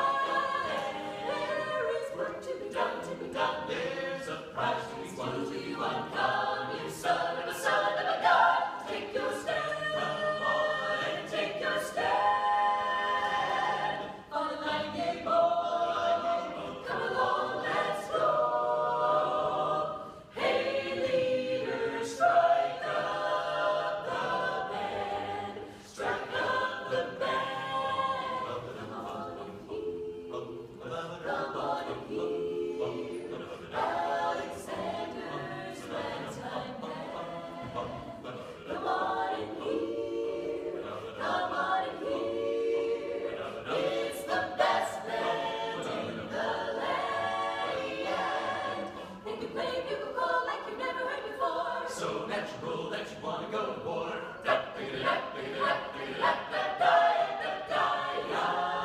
That's just the bestest band whatever. Come on along, come on along, come on along. Let me take you by the hand. Up to the land, up to the land. Who's the leader of the band?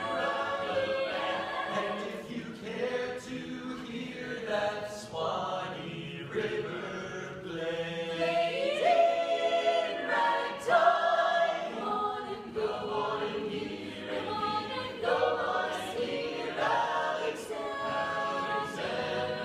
ragtime band. The trumpet call, strike up the band, strike up the band, strike up the band.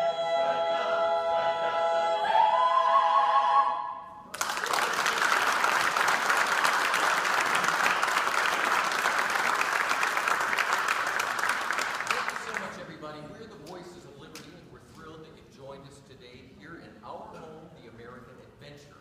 And hopefully in the next few moments, we'll be singing some of your favorite Americana music, but I promise you'll enjoy that music so much more if you'll listen to it under the dome. The acoustics are incredible up close, so while our singers take a step back to give you lots of room, come on up to the edge of this red circle all the way up here. You guys can just get a little closer. Especially if you're underneath the balcony, you really enjoy the music so much more up close. Have a seat on the floor so those folks behind you in wheelchairs or sitting on benches can enjoy the show.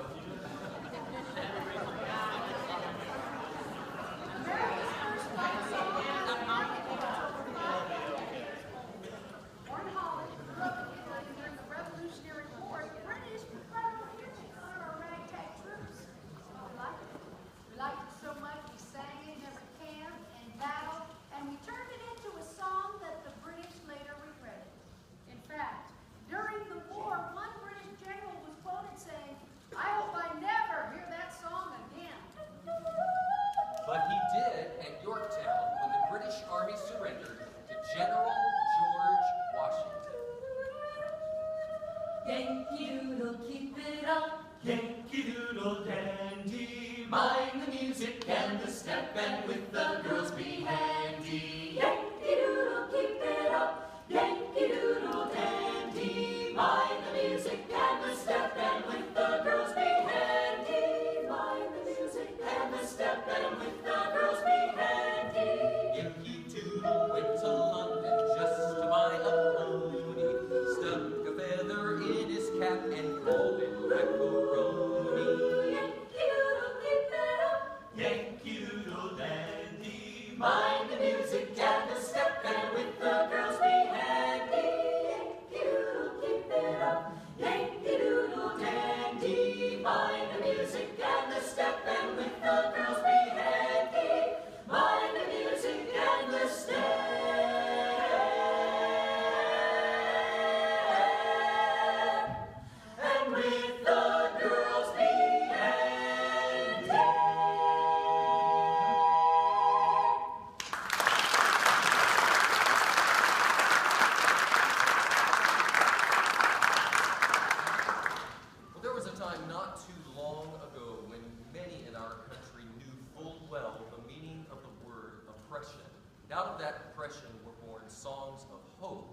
songs of a better day.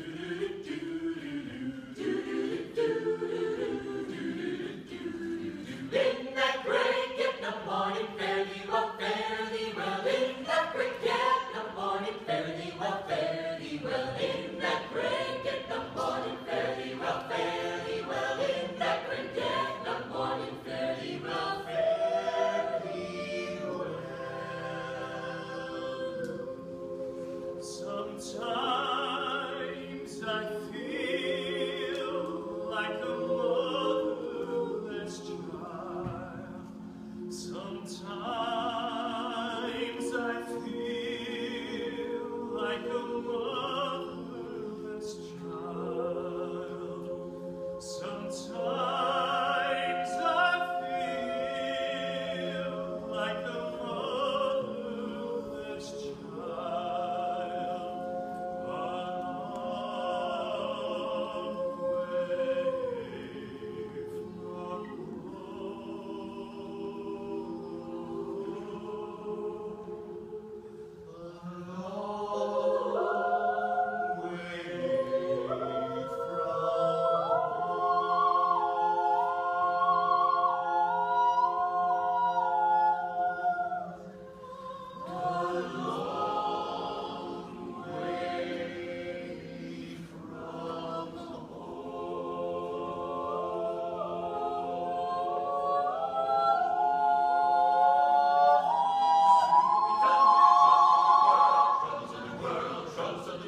Sooner we'll be done with the troubles of the world. Going to live with God. No more reaping and wailing. No more reaping and wailing. No more reaping and wailing. I'm going to live with God. Soon we'll be done with the troubles of the world. Troubles of the world. Troubles of the world. Sooner we'll be done with the troubles of the world. I'm going to live with God.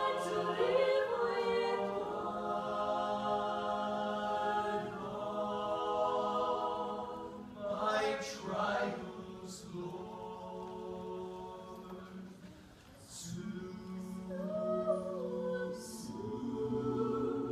be over. If religion were a thing that money could buy, the rich would die.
Raise your hands for security clearance.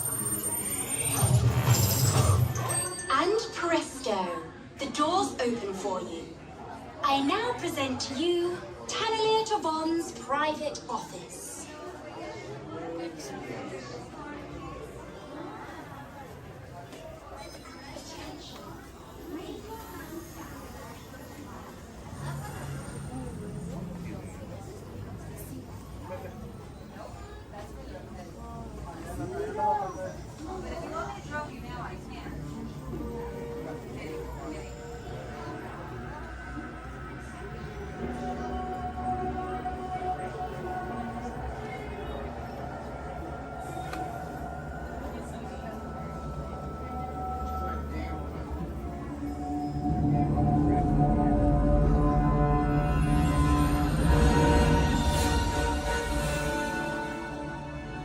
My friends, you're one step closer to your exciting encounter with the Guardians of the Galaxy. You're now standing in my private office. I know. Right, Carefully scrutinize each and every piece that comes to me from different parts of the galaxy that let's you disguise. Hearing incessant flattering on a constant loop was big motivation for me to escape. I go, ouch! Ow! That was not part of the plan. What? Of course I escaped. For those of you who have not been paying attention, the name's Rocket, one of the Guardians of the Galaxy. The smart one. Listen up. He's gonna put you on a gantry lift for your tour. I'm gonna sneak on top of your lift and take us all the way to the big old generator control room. I'm gonna blast that thing and destroy all the control systems, which will open up every cage in this freak show and free my friends. Our buddy Mantis is in the getaway ship waiting for my signal, and then we'll be on our merry way.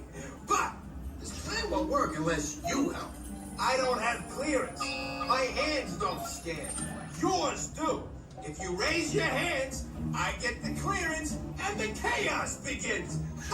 It's a foolproof plan. 35% of the time. Oh. I'm gonna take this. Now move it.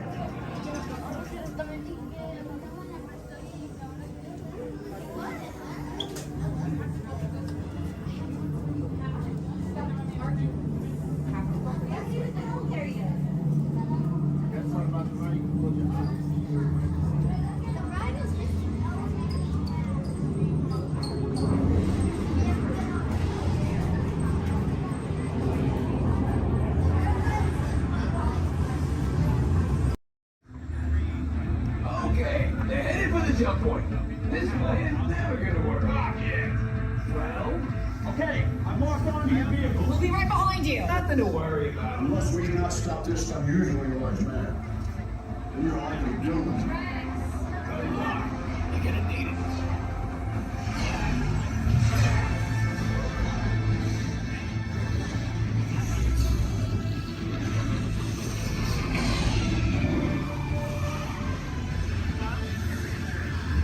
Useless to follow me. What is that noise?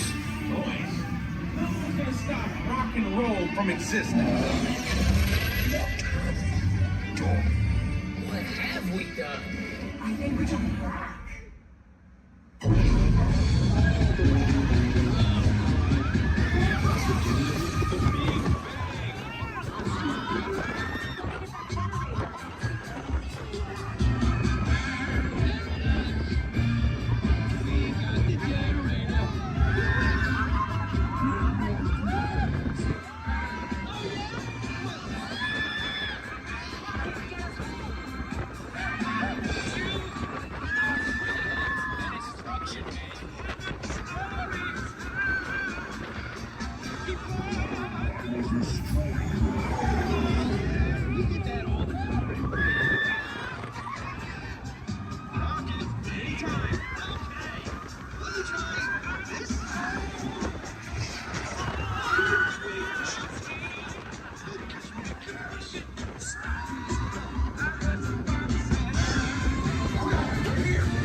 subscription?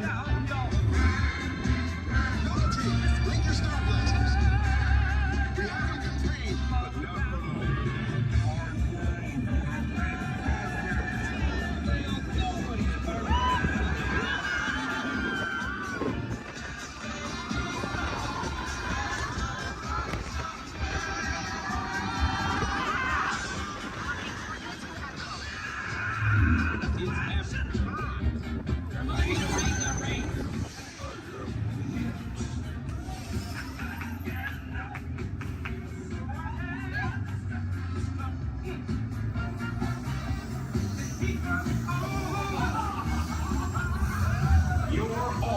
Heroes. Do you really think they deserve to be called heroes? Do you see how they dress? It's just a figure of speech, Drax. You are lying to them. Now I understand. Welcome to the Guardians of the Galaxy.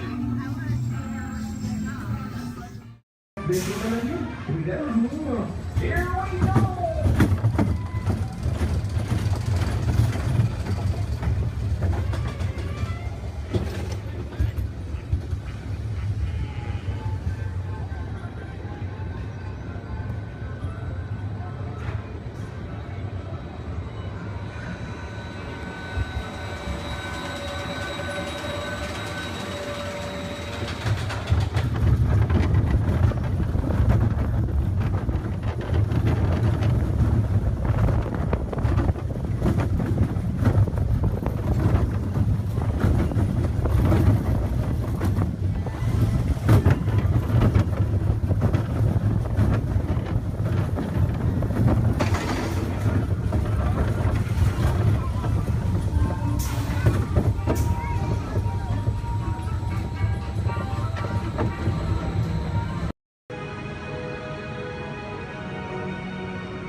Alright folks, we'll be on our way out to Sleeping Beauty's Castle Center Park. Please remain seated, your engine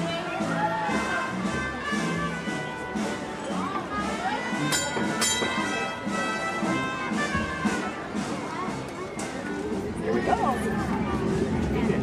Okay. We have a 1 horsepower motor. Yeah. 1 horsepower.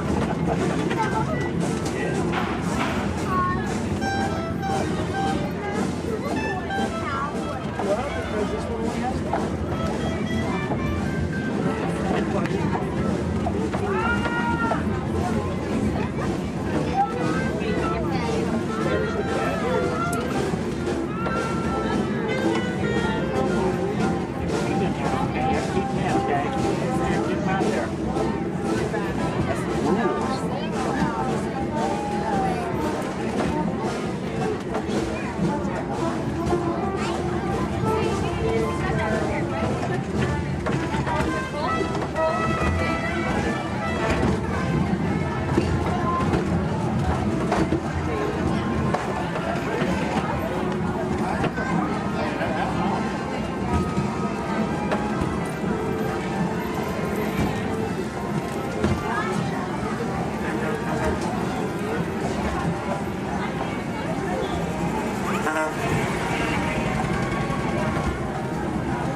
Mới đi lại hiện tại thôi là mọi người cần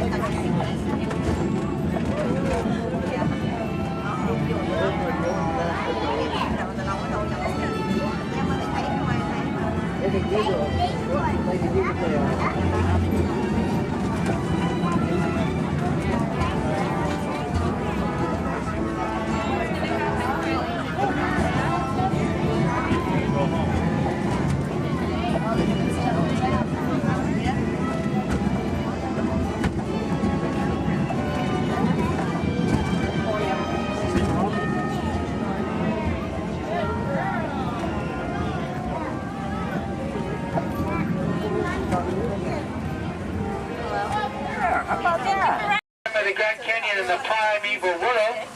In the tunnel, you'll notice there is a window pane. If you use a flash on your camera, it's going to bounce back in your face. You will not get a picture. You will annoy your neighbors. And you'll make the dinosaurs, and especially our front conductor, very angry. Please, no flash cameras in the tunnel. I only get a little angry. I don't. I keep my eyes closed.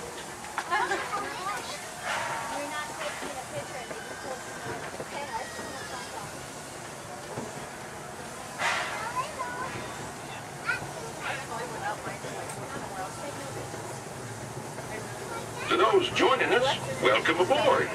The next leg of our journey will take us along the rim of the Grand Canyon. It's a mighty long drop to the canyon floor, so for your safety, stay seated with your hands, arms, feet, and legs inside the train. Be sure to watch your kids and no flash pictures, please.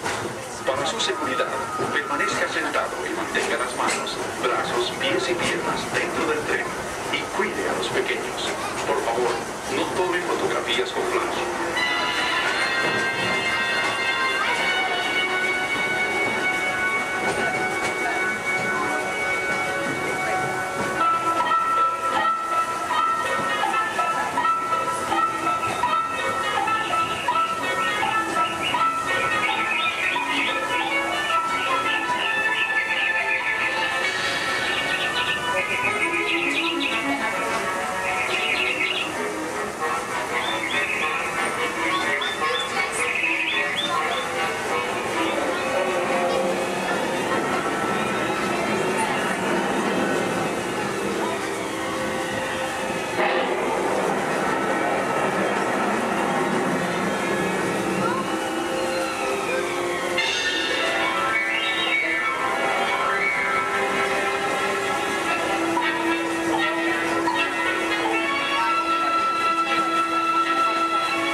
Steaming back to our own time and to Main Street Station, gateway to Disneyland. If you'll be leaving us here, stay in your seat till we come to a full stop. And remember to gather all your personal belongings, including the young'uns if you got any, and step carefully from the train. I'd especially like to thank those of you who've been with me for the Grand Circle Tour of Disneyland. We surely hope you enjoyed your travels with us and that you'll come back and see us again real soon. For those of you traveling on, we'll be on our way again in just a few minutes. This is Main Street Station, Main Street, USA.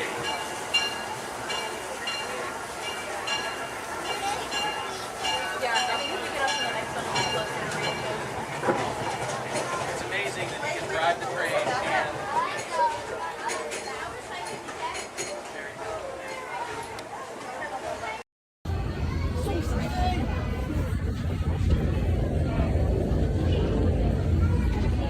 Thanks. What'd you say? You did? Oh. So I said like no. I knew so. I like Motion tracking, assigning individualized color profiles, web shooters calibrating. Woo! You there, Spider-Man? I'm here. Where are you? On our way. Okay, please sit back and enjoy your ride until we reach the intended disaster. Wait, I thought it was still an exponential movement.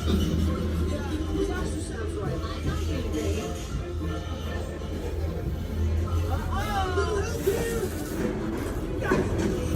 I'm glad to see you guys.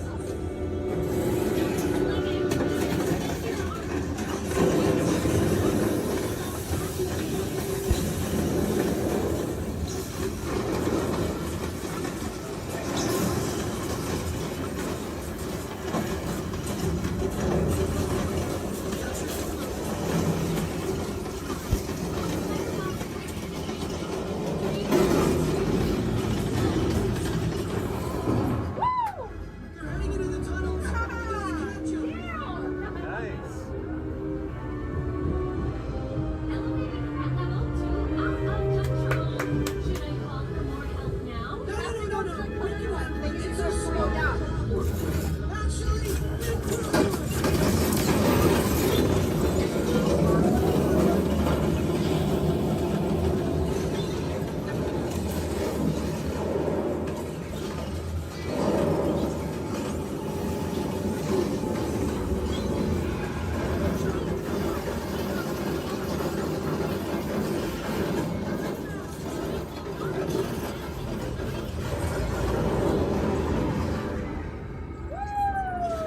we got him. Right? We did. I detected obstacles spots ahead. Right? Sorry. Elevating threat level to legit crazy. Yeah, that sounds right.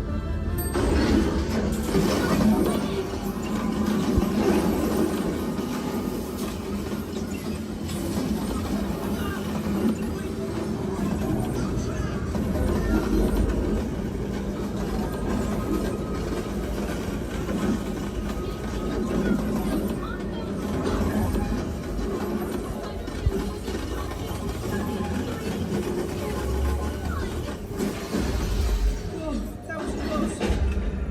Spider-Man, the threat level's at the worst Guys, I need your help. ever. Is that you? Yeah.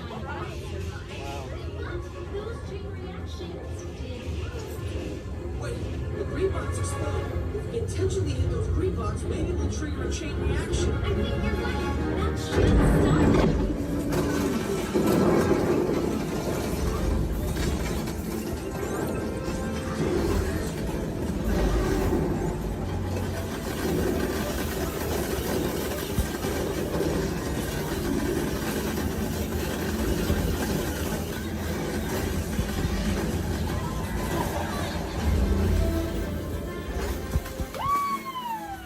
We did it! I can't believe the chain reaction thing worked. You guys were amazing. I'm very impressed, Spider-Man. You really solved the problem. Well, we couldn't have done it without them. That was also your idea.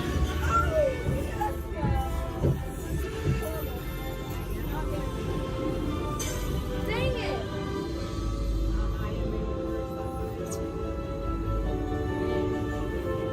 For your safety, please remain seated.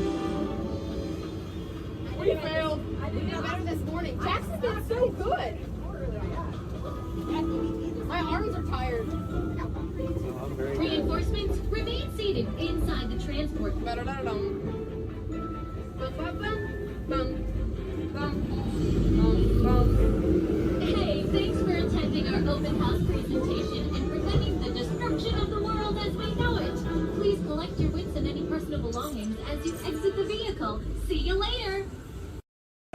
My name is Christina, and here at Seabase I do have a few reminders. There's no eating, no drinking, no smoking, and absolutely no flash photography. Thanks, guys. The equipment you see here hanging in the water is called a hydrophone. Hydrophones help us to hear things beneath the sea. Today this is going to help us hear a very special guest. Does everybody know who that guest may be? Shout it out. That's right. Crush is going to come out and ask us a few questions about the human world, and we may have a few questions for him about the turtle world. So please think about the questions you may want to ask Crush. I do know Crush is out catching a wave, and he asks, on the count of 3, as part of a year of a million dreams, we are going to have Joseph count out from South Carolina. 1, 2, 3, and everybody else, scream out, "Hey Crush." Ready? Joseph? Hey, Chris.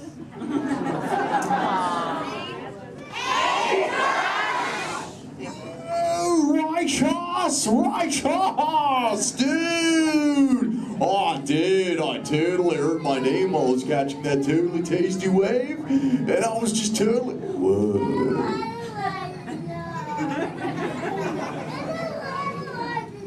Check out all of you human dudes in the human tank. Hello, dudes! Oh, they live. Hey, dudes! Whoa, there's a little ramen sub-level. Awesome! You know, where there's little dudes and dudettes, I bet there's some fellow moms and pops. Let's hear from all the moms and pops! Yeah! Awesome! Let's meet some humans up close. Hey, there's a dude here with a light lid and a gray shell. Hey, dude. What's your name, Minnie Ma'am? Mitchell. Mitchell. Mighty Mitchell, dude. Where are you from, dude? Kansas. Whoa. Never heard of it. That's cool, though, Mitchell. Do you think any of your friends back home knew you would be talking to a turtle? Not really, no. Yeah. Well, dude, if you told me earlier I'd be talking to a human, I'd have been like, no way. Hey, Mitchell, dude, it's really nice to meet you. I'll just assume the feeling is mutual, dude. Totally, dude. Hey, there's more humans on this side. There's someone with a blue lid and an orange shell, I think, right in the front here. What's your name, dude? Michaela. Minnie Michaela, who brought you here today? Your mom. Where's the mom to Michaela, dude? Oh, way in the back. Sorry to get stuck with the cheap seat. Standing room only, dude. Sorry. Hi, name's Crush. What's your name? Shelly. Shelly. Oh, that's the name of my wife. Shelly. Yes. That's your little offspring, Michaela. Do you have multiple offspring? Yes, I have 3. Awesome, dude. Do they ever ask you questions? Yes, I do. They never stop, do they? No. I bet some days you're like, dude. Am I right, dudette? You are very right. Sure. You know what, Shelly? What? From one parent to another, we just shared a moment. Totally did do that, y'all. Because my offspring Squirt, he always asks me questions about all of you humans. So if you dudes can answer some of his questions, everybody here really loud say Chaw! Awesome, dudes! Now, dudes, before we can answer any of his questions, we gotta make sure we're all on the same page, lingo-wise. Do you dudes know what the most important word, dude, in the turtle language is, dudes?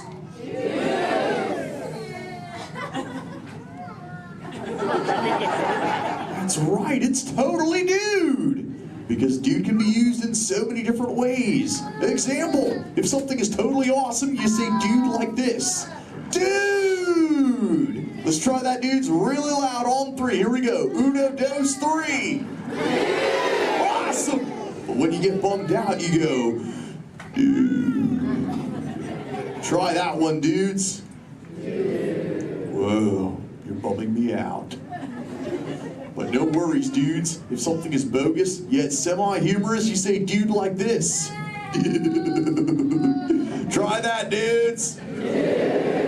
Dude. dudes. You are totally talking turtle. Now here's Squirt's question numero uno. He saw some humans at the beach and he came back to me. He said, Dad, what is up with humans? What do you dudes do when you're at the beach? Shout it out, everybody! Oh, you swim, dudes! How many humans here swim? Raise your fin if you're a human that swims, dudes. Lots of human swimmers here today, dudes. Most excellent. There's even a dude sitting on the front row bench on the corner of this side. He's wearing a white shell. Where are you going? There he is. What's your name, dude? Brian. Brian, dude, you swim? Yes. Awesome. Brian, when you swim, do you prefer to swim real fast or to take it easy and take the turtle's pace? The turtle's pace. Turtle's pace. No shame in the turtle's pace, right, Brian? No shame. Awesome, dude. Hey, Brian, I've got a question for you, dude. All right. Does this look familiar? Yes. I'm Brian. Yes. Awesome, Brian. Thanks for your help, dude. Hey, dudes, I just realized I am the only one here asking questions.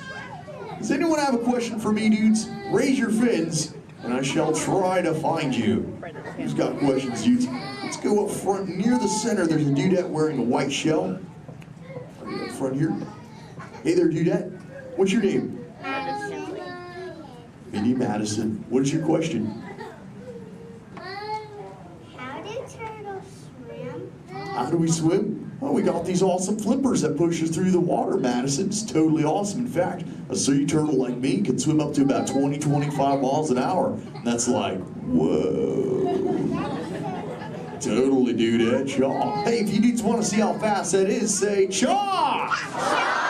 Awesome, dudes. I'm going to swim so fast, you'll be like, no way. And I'll be like, oh, way. All right, dudes. I'm building up the speed now. Here we go, dudes. Check it out. Right. Whoa, dudes, that was bogus. Yet semi-humorous. What do we say, dudes? Totally. But you know what, dudes? I've got other questions. Who else wants to ask me a question, dudes? Oh, let's go back to the center. Right in that second row, she's got the red shell here. She's got a question for me. Right there in the center with the red shell. What's your name, dudette? Cameron, what is your question? What do you like to eat? Oh, I love to eat green sea grass and green sea kelp. Cameron, what do you like to eat? Chicken. Chicken. Does chicken ever give you bubbles, Cameron? Sometimes green seagrass gives me bubbles, dude. It's kind of bogus.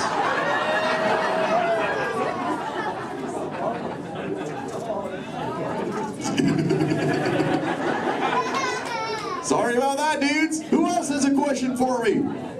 Whoa. Let's go over towards this side near the center. He's got the dark shell in that second row. Really dark shell in the second row, sub-level. What's your name, dude? Cameron. Another Cameron?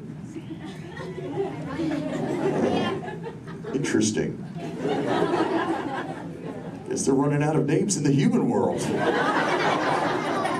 Well, Cameron, dude, what is your question? What is it like in the water? Oh, wet. Cameron, have you ever, what? How do you ever feel in it? How do I, wet.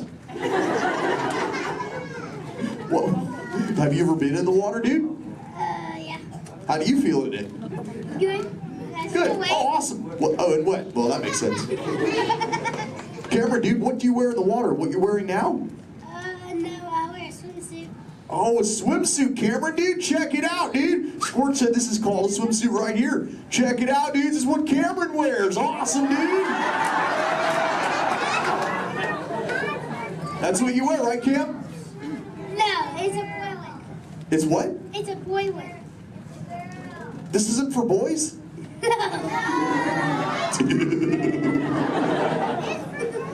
I didn't know that, dude. Cameron, dude, can I ask you a personal question, dude? Yeah. Does this make me look fat? No. No? Oh, thanks, dude. Camera dude, remember, when you get older, you'll find that will always be the correct answer to that question. Totally. What, dudes? No, dudes, the name's Crush. Where you see little blue? On the other side? No way, dudes. That'd be awesome if she were here, dudes, but she's totally not. Hey. Whoa, little blue. I know you. Chaw. Hi, I'm Dory. Totally. I remember you. You're Mush. Little blue, the name's Crush. But what brings you here on this fine day? What brings me here? Chaw. My fin, silly. Watch. Woo ha, chee ha, woo. Ow, ow, yeah. Ow, ow, ow. Wow, that really clocked me there. Am I bleeding? Little blue, I hope not, but... Look. It's a people tank. Hi. Hola. Bonjour. Welcome. Ni hao ma. Ohio. Hi.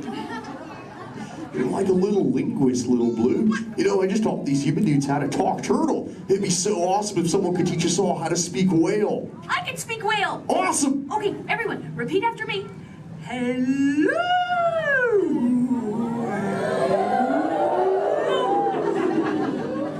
That sounded pretty good, dudes, but let's try it all together real loud. Hello, whale. Awesome. You know, sometimes you speak whale and there are like 80 whales swimming around you. Not today. What do you mean, dude? No whale. Where? You see one behind me? Whoa! Little blue! Oh! Conversation. There's totally a whale, little blue. Swim, little blue!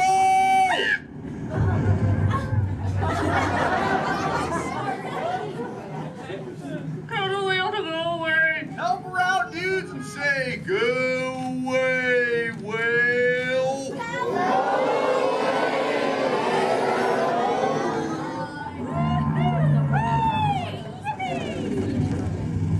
You did it, dudes! You saved little blue! Put your fins together. That was awesome! You so totally rock, dudes. You know, I could hang out with you all day, but I have to make sure little blue is okay. So before I go, remember, do not fight the current. Learn to ride it, and it will totally take you where you're meant to go. And little dudes and dudettes, do the Crush Men a big favor. Keep using that word dude for the rest of the day. Your parents will love it. Bye-bye, dudes. Let's give it up for Crush!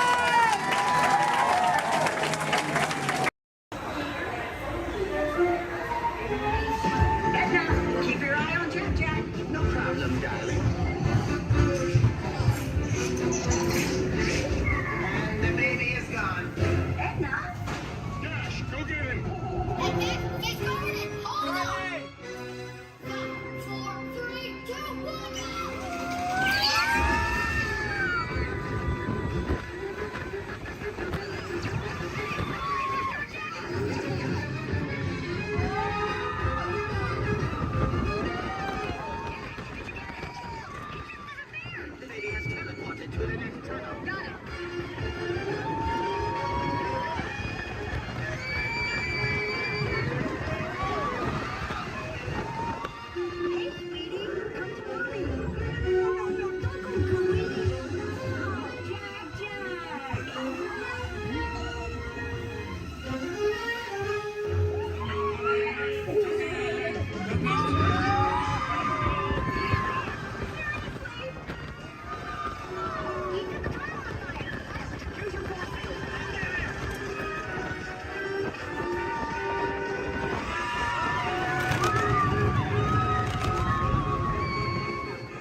Prime Irani Rayab, Commander of the Nova Corps.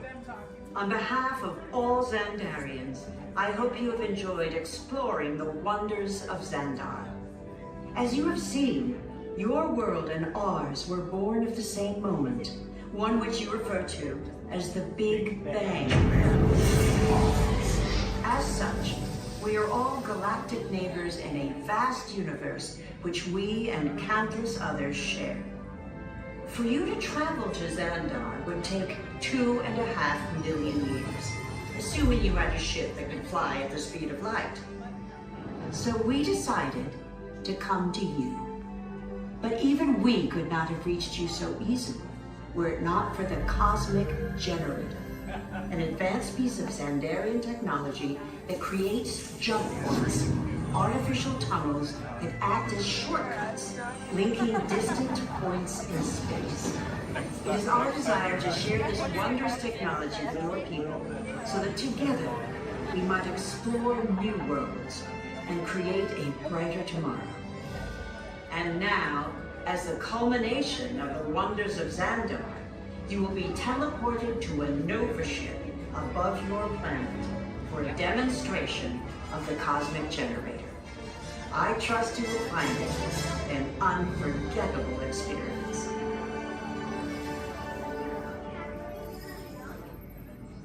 Welcome, people of Epcot, Epcoters, Epcotians, citizens of Epcot. Does anyone know what they call themselves?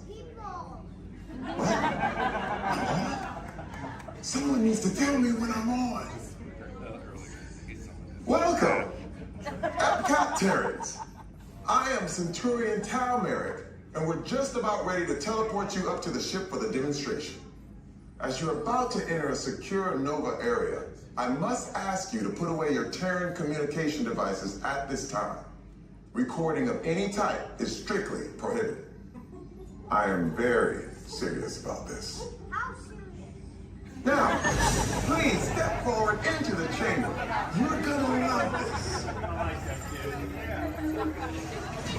You're on! That was the best. That was like probably highlight. You're on! Someone get that guy back.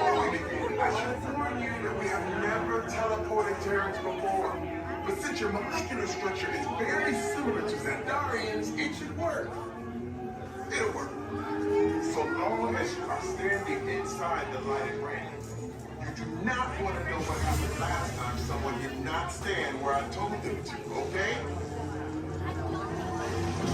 Stand by the teleportation. Here we go.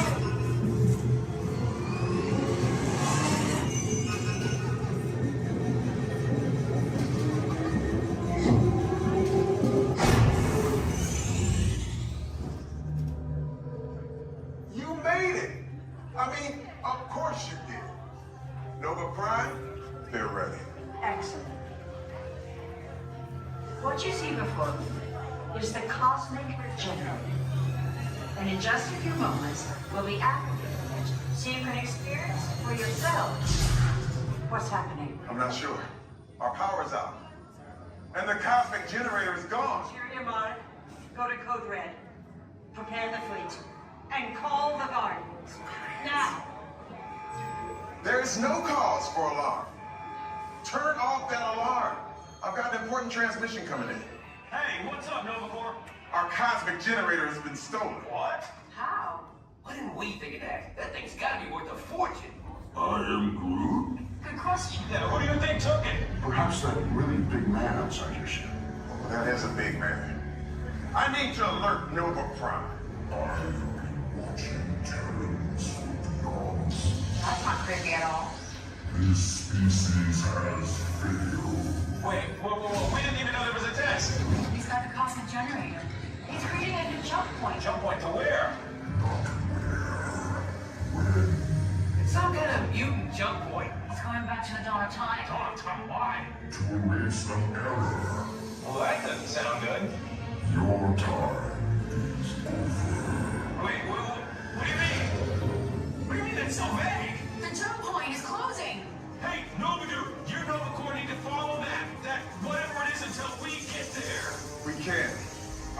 is down, and I've got to get these Terrans onto evacuation shuttles. I got it.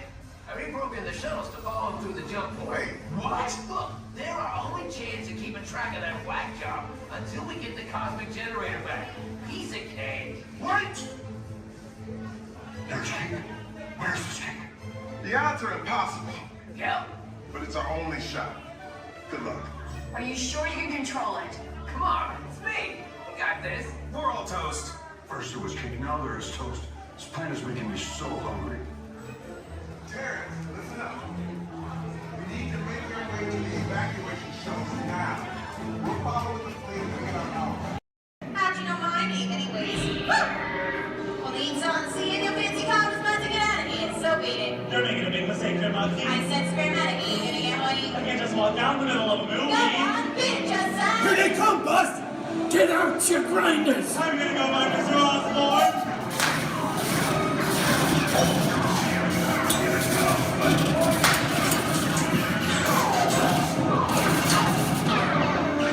I'm hit! Hey, I'm hit! Moxie! They got it! Moxie! Moxie! Let's hit the bag!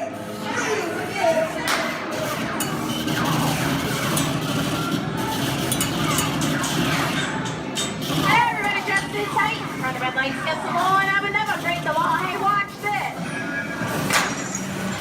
No more red light. Moxie!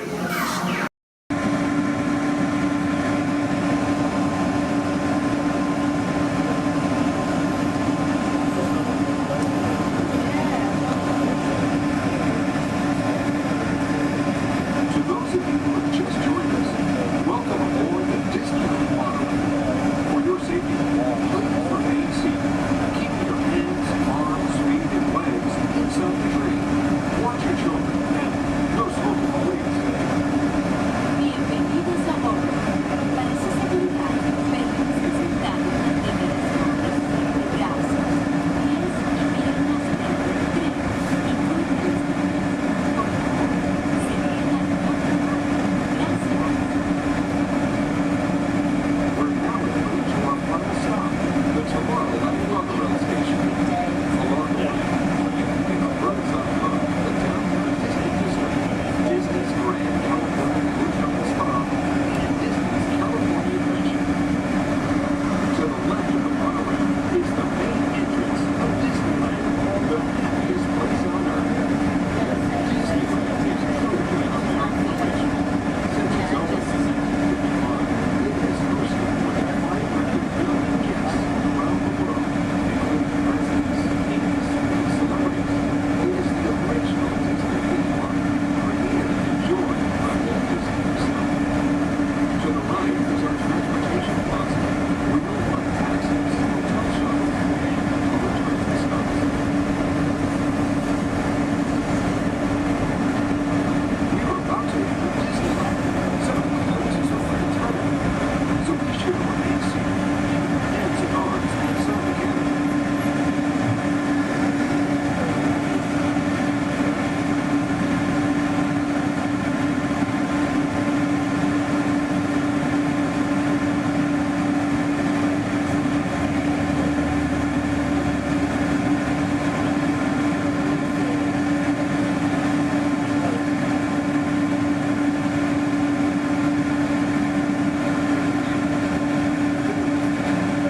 Ladies and gentlemen, before we talk this morning, hope you break the call real soon.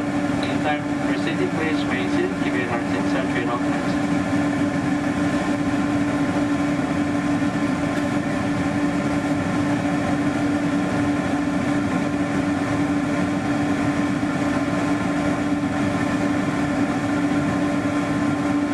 All right, ladies and gentlemen, now clear to proceed. Please remain seated. Give your heart inside train all times.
till 9 o'clock tonight. Meantime, a monorail train is departing every 5 minutes from the Tomorrowland station back to downtown Disney. If you would like to leave the park and return later today, please make sure you have with you your valid Disneyland passport ticket and a hand stamp so you can re-enter the park anytime up to 1/2 hour prior to Disney Park's closing. You can get your hand stamp whenever you depart today. Today here at Disneyland Park, we'll have Celebrate a Street Party down Main Street USA at 5:30 p.m. And also tonight, as part of Halloween time at the Disneyland Resort, we'll have Halloween Scream, a bonus surprise in the sky at 8 p.m. Thank you, and have a pleasant day here at the Disneyland Resort.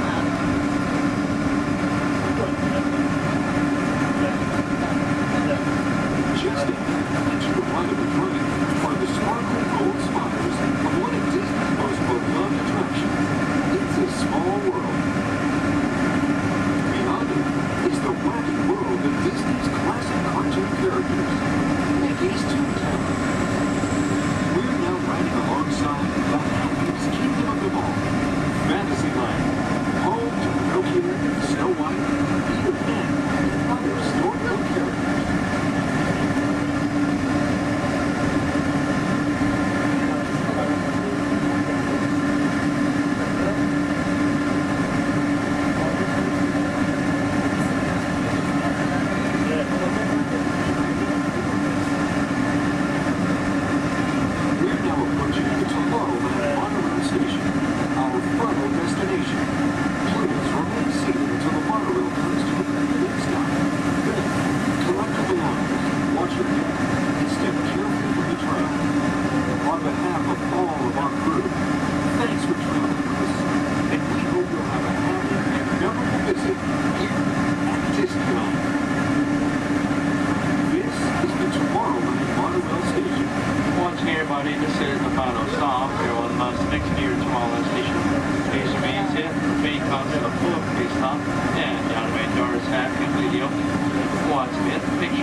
Yes, Walt has some of the brightest minds in the world, but I keep things around here pretty chill, so the kids can create the next big idea that will give you the tools to become the next generation of heroes.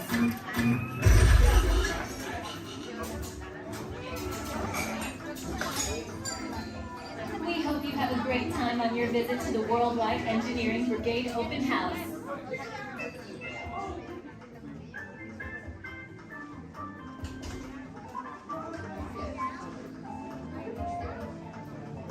And now, our project lead, the brilliant, Peter Parker. Hey, what's up? I'm Peter Parker. And here at Web, we get access to some pretty awesome tech, like vibranium from Wakanda, or this crazy alien juice stuff. We have Kim particles and Star Tech. It all helps us develop really cool stuff, like these spider bots, for example. Check it out. They have this really cool self-replicating feature. Because? This is awesome. Buddy, you could stop doing that now. But anyway, you guys are here today to help us test the Web Slinger vehicle. Using onboard tech, you will be able to sling webs just like my buddy Spider-Man. Peter, your presentation is getting away from you. Yeah, I'm aware of that, Sharon. If you could just initiate the safety protocols, it'd be great. Problem with that, So Peter. anyway, if you want to sling a web, all you gotta do is sling your arm in the direction you want to shoot the web, and that's it. It's awesome. Peter, your spider bots are continuing to replicate and are consuming everything in their path. They seem to be stuck in self-recognition mode. If you could just handle that for me, please. On it. Contacting Mr. Stark. Don't call Mr. Stark! Don't call Mr. Stark. Sorry, shout. Just call someone else. Ask them to do it. Okay. Contacting Spider-Man. Here. I'm gonna go find Spider-Man first off, because he's around here somewhere. Okay, goodbye. Spider-Man! As you may have noticed, the spider bots are locked in that awesome self-replication mode. In spite of what you see, they were created to be robotic helpers that can break down raw material and create all kinds of useful tech. But because they are stuck in self-replication mode, the spider bots are currently consuming everything in sight and multiplying at an alarming rate. If left unchecked, my calculations predict this will lead to the devastation of the entire Avengers campus. That should be safe until Spider-Man gets here, as long as they don't get into the alien fluid. This is now a bigger problem. Activating threat level protocols. Hey guys, what's up? up? I hear you have a bug problem. I'm here to help. You made it. Great. That level is at exponential danger. You might need some help. Perhaps I'll call the Avengers? Don't worry, everyone. I got this. Okay, everybody. Open house is canceled. Wise idea. And I could use some help. Yes, you could. Sharon, prep the slinger vehicle. Already on. Everyone head to the slingers and we'll team up to stop the spiral bots before they destroy the campus. It's easy. Okay, we have a plan. Please move quickly through the doors and down the hall to the slinger vehicle bay. Your open house demo has been upgraded to a high-stakes mission to save the... Welcome to the Avatar program. Soon, you're going to have a chance to undertake an amazing Navi rite of passage, flying on the back of this powerful animal called an Ikron, or as we call it, a Banshee. The way you're going to do this is by being matched to something called an avatar. And I'm here to help you guys get ready. But first, we have to scan you for Pandoran microparasites. Alright everyone, stay on your number and move your arms a bit. Okay, start scan. I'm ready. You've all got them. But don't worry, they're very common around these parts. Let's start the decon. Initiating GMR decon. Stay still over your number, you're not gonna feel a thing. You're doing great. You're almost done here. They're all clear. Great. Now let's go over how all this works. Like I said before, you're going to be matched to these things called avatars, which look a lot like the Navi. They're created by blending human DNA and Navi DNA. Once we match you to an avatar, thanks to a special link chair, your mind will be able to control that avatar. Using avatars to fly this way was all figured out by my boss, Dr. Jackie Ogden. She leads our science team, which is part of the Pandora Conservation Initiative, and we're here in the Valley of Moara studying banshees and their environment. Over a generation ago, this enormous company called the RDA created a lot of damage to the area through their bad mining practices and conflicts with the Navi. Just like on Earth, it can take decades for ecosystems to recover. One way to understand what's going on with an ecosystem is to study what are called keystone species. These are animals like tigers, jaguars, seals. The banshee is one of these important animals. Okay, to get you flying on a banshee, we need to find each of you an avatar. Let's prep the genetic sampling. I'm on it. Okay, first we need to find the compatible match of your genetic material with the genetic material of one of the avatar bodies that we already have. Once we do that, you'll be able to link to that avatar and fly. Help us out and move around a bit. Almost. Yes, got him. Now, let's find you your avatar matches.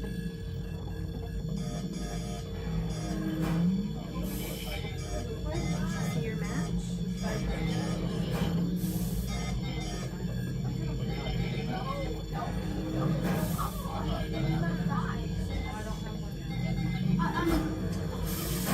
All right, you've all been matched with avatars. Looks like they're ready for you in the next room. When the door opens, please go inside, all the way in, and stand over the same number that you're standing over now. And I'll see you in there. I'll be for Make room for everyone. Please offer available seating to those needing special assistance. If you're standing, please hold on to the handrails and stay clear of the doors. The monorail will depart momentarily for the Magic Kingdom. Thank you.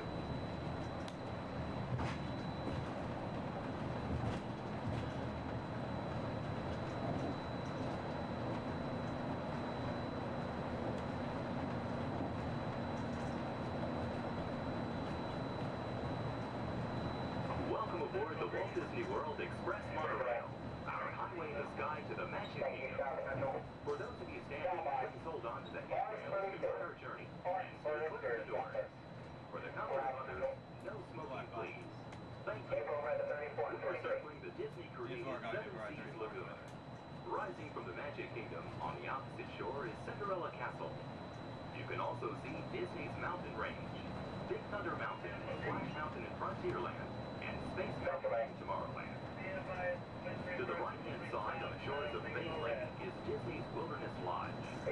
National Park Service Lodge is built in the West during the early 1900s. Also on Bay Lake, you can enjoy a natural setting at Disney's Fort Wilderness Resort and Campground. More outdoor recreation can be found in River Country, Disney's version of the old fashioned swimming pool.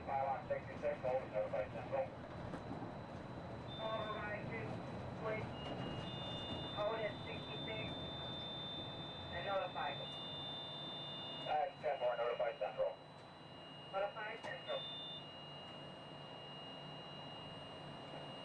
Central 3. Call command. Pages radio. 10-4.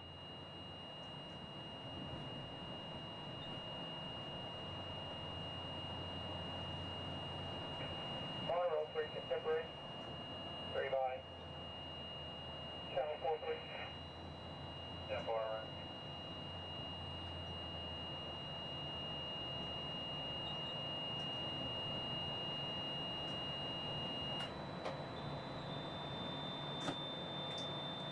Ladies and gentlemen, welcome aboard Monroe Blackbird. We'll be holding here just momentarily. At this time, they're bringing out another train off this beam ahead of us.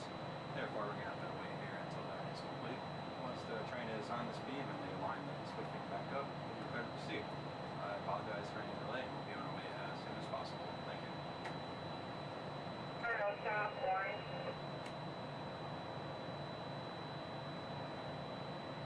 Shot by.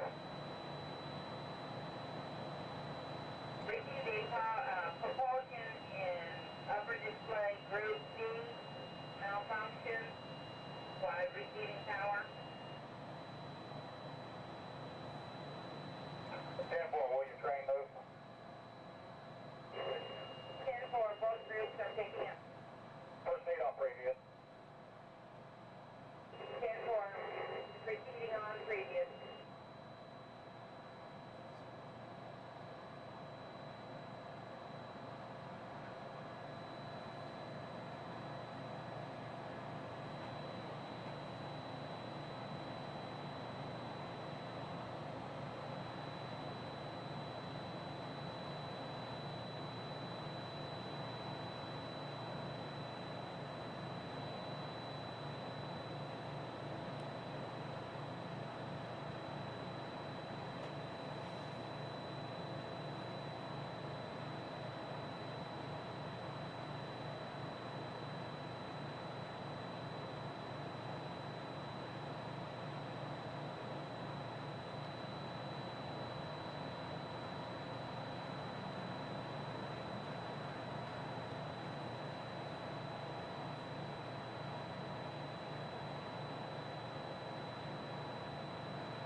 Get 5, orange is 10-7, fur line 10-8, exterior. Brake, stop, central, orange. That's right.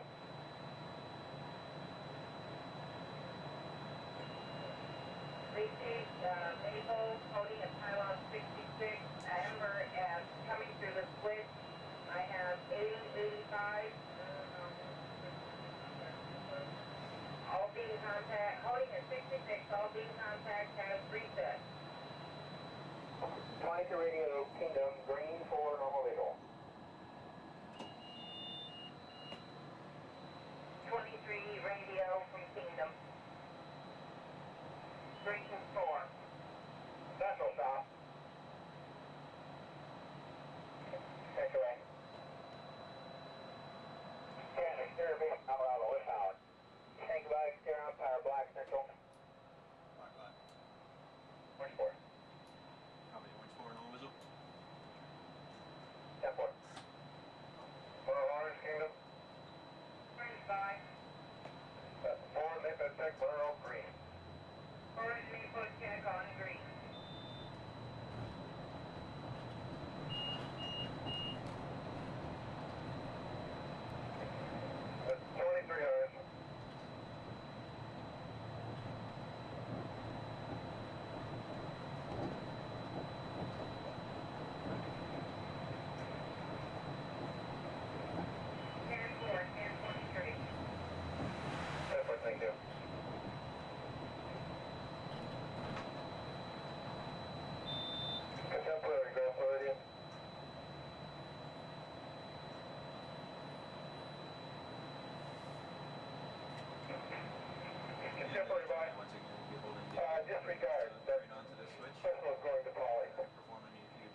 I'm thinking is I had my rest of my group on the boat there, and I was telling them I might beat them. That's them on the boat. Yeah. They're gonna be. Hey, Mom, look over by the Contemporary. Central Orange.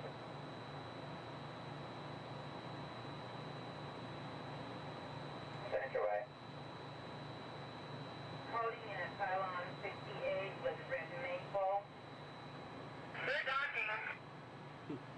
Yeah, I know. I'm the black monorail in front of the Contemporary. Got 4 Maple clear and illegal.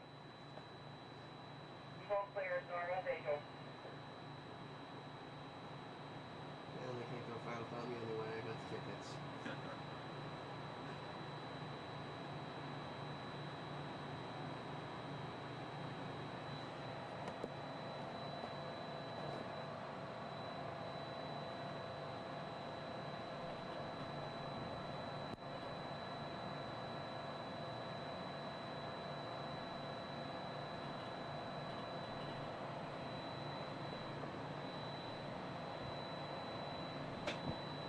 We are entering Disney's.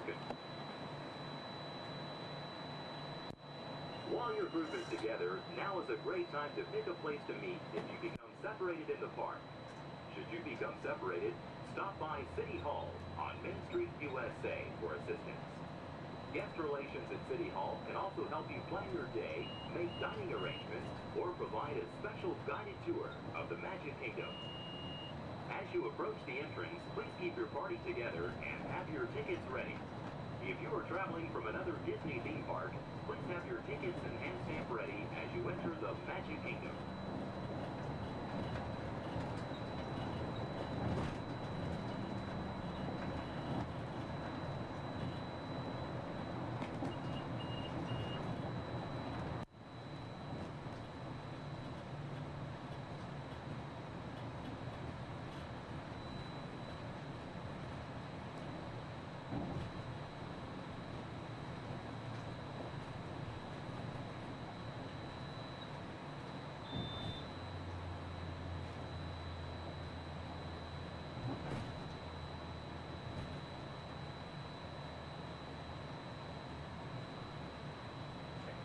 Central Magic Kingdom.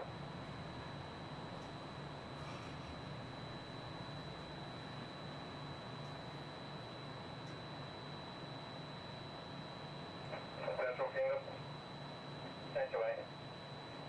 One egg of orange Ben Steve is loose. Temporary, thank you. Orange Central.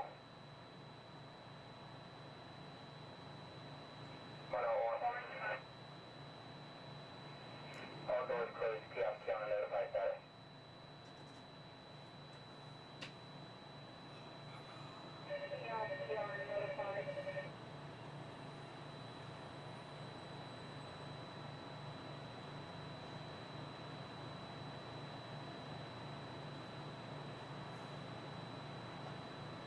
See your group. Yeah.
Ladies and gentlemen, we're almost to the Magic Kingdom. Once we begin moving, we're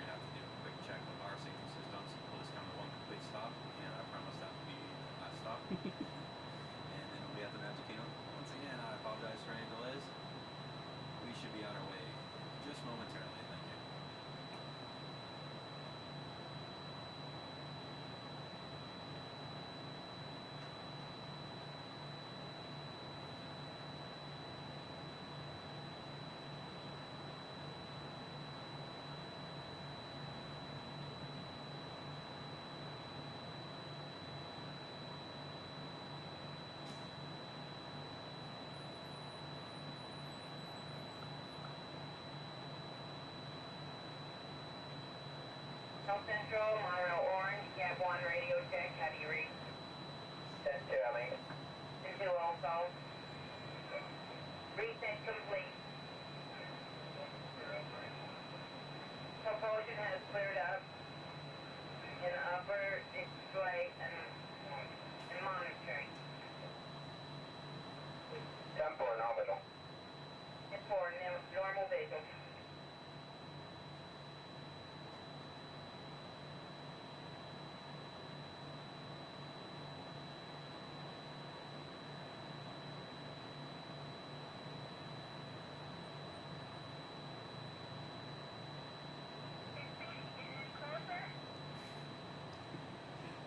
Almost there.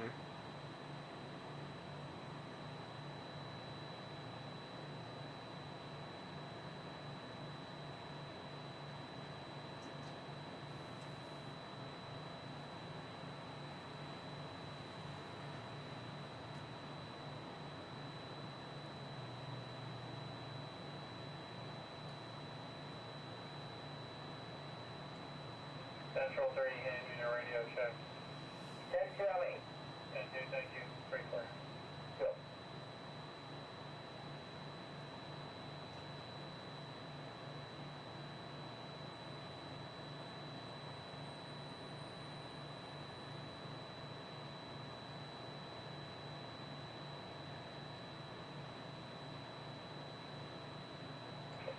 Black, Magic Kingdom.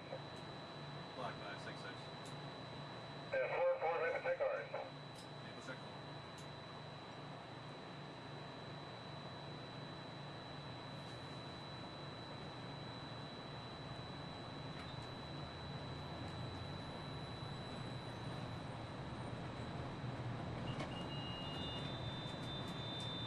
Central Black.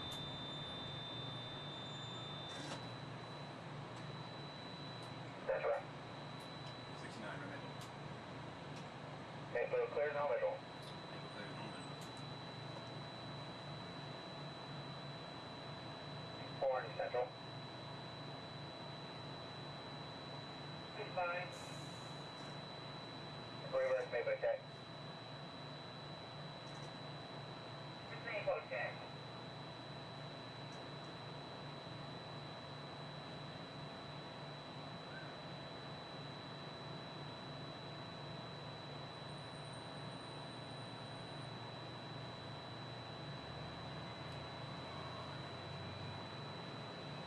Another reason why it's going so slow is Central Orange. it's a trainee and that train. Yeah. Usually we get this done a lot quicker. Yeah, it's a good time to do it too. Yeah. Nice and slow. Yeah, it's probably hardly With dispatch, normal visual. Forward with dispatch, normal visual.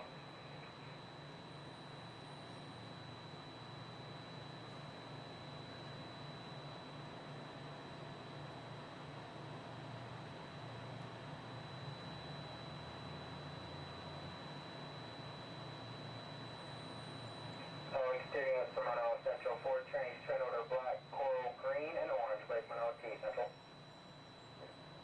Goodbye. Black, coral, green, and orange on exterior. That's forward. Black, forward, green, orange.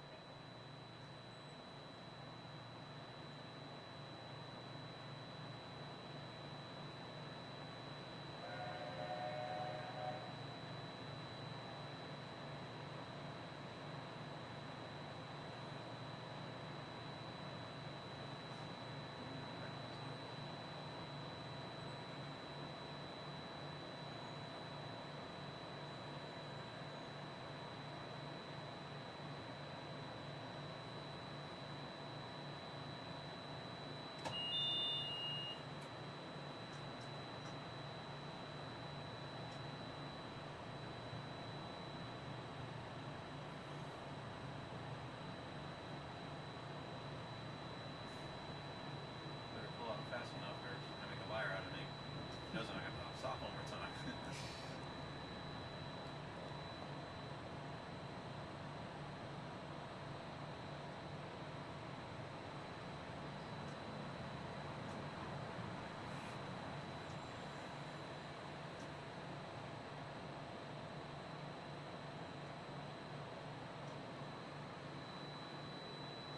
I see ya. Ladies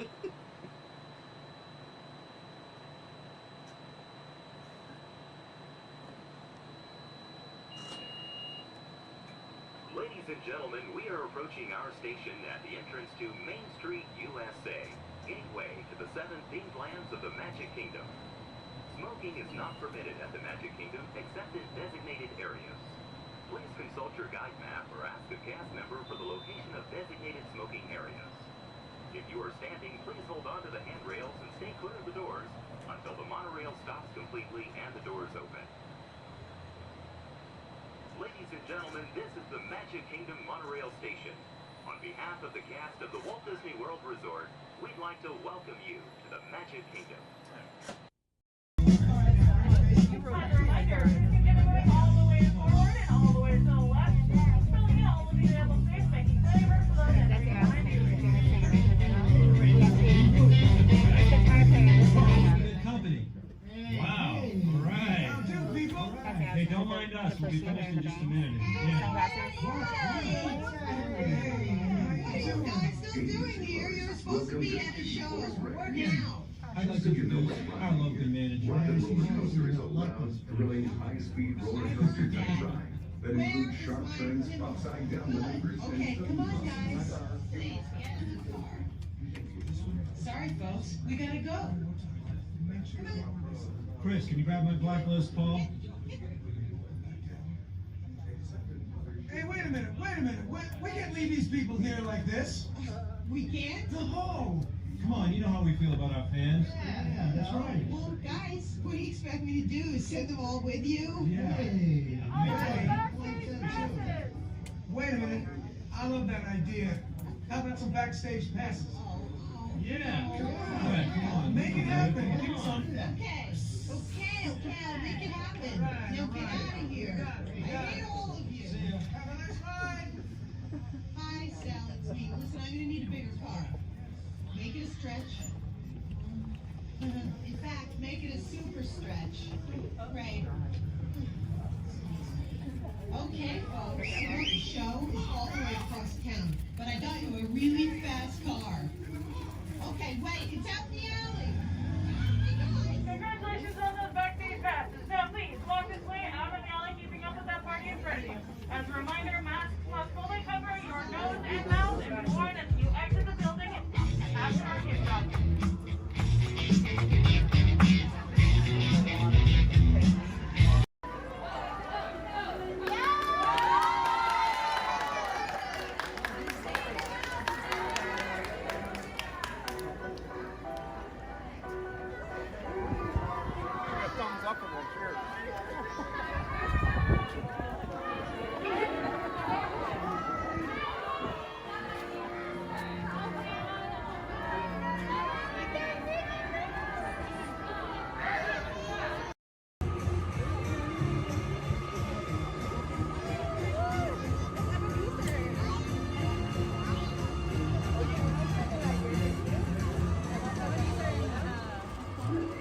Attention explorers!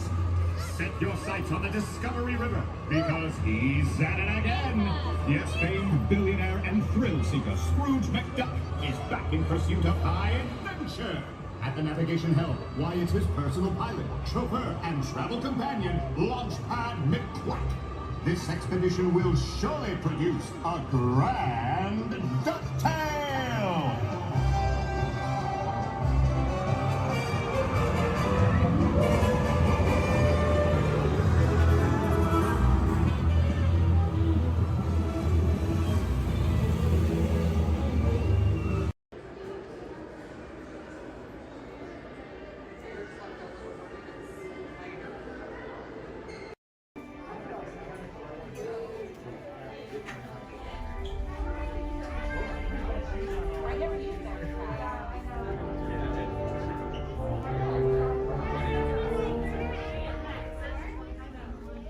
Hello and welcome to Soarin'.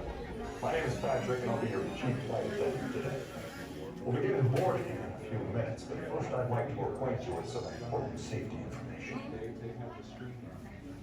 When the doors to your flight open, please take a seat and store all carry-on items in the under-seat compartment. This includes cameras, purses, hats, and of course, these little beauties. Next, fasten your seatbelts, inserting them into the buckle on your right. If smaller aviators don't measure up to the height indicator on the seat, just put the belt through the loop in the center strap before buckled it.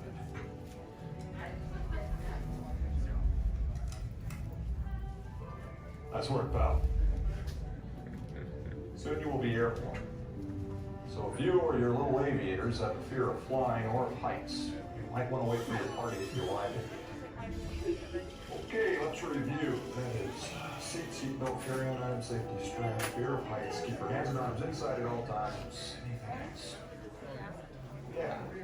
Have a nice flight. Alright, my friends, we're gonna load row 3, followed by 2, then 1. Row 3, please follow me. 2, you're gonna follow 3, 1, you're gonna follow 2.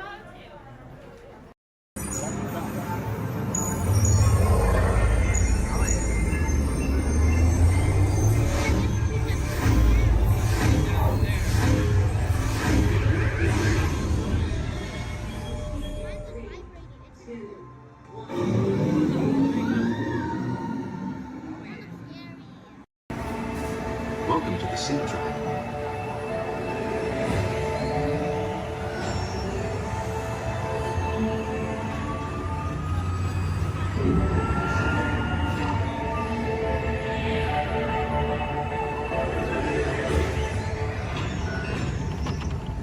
We'll begin with the capability test to see how your vehicle designs perform under challenging weather and surface conditions. Monitoring road surface. Connecting to OnStar. SIM-car performance data acquired.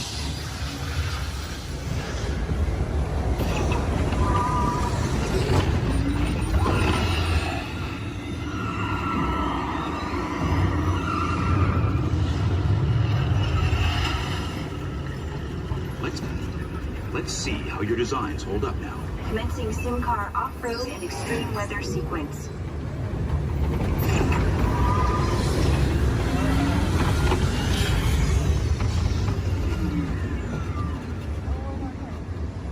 Capability test results displayed and verified. Now let's see how your vehicles compare when it comes to their efficiency.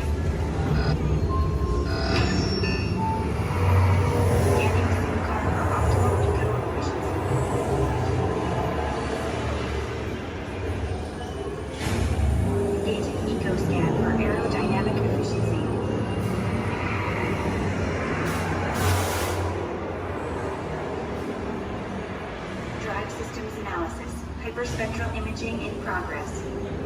Calculating total enviro impact.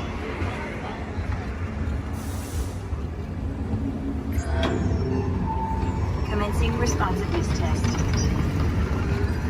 Okay, the responsiveness data is now being synchronized. Automated driving technology verified and active.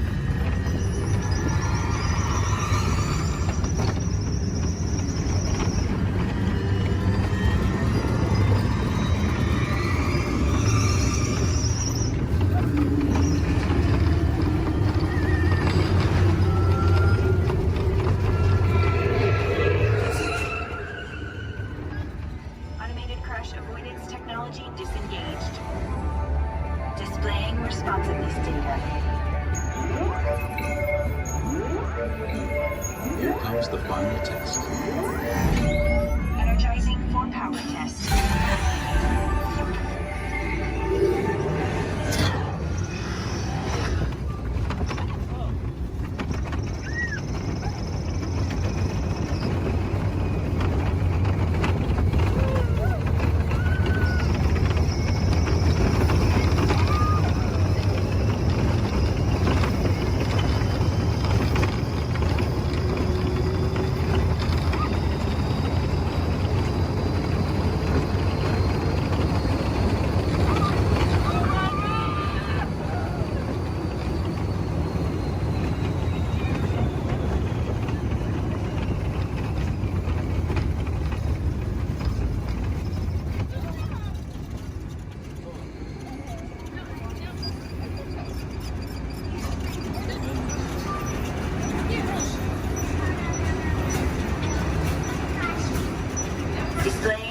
test results. SimTrack performance testing complete. This concludes your performance testing.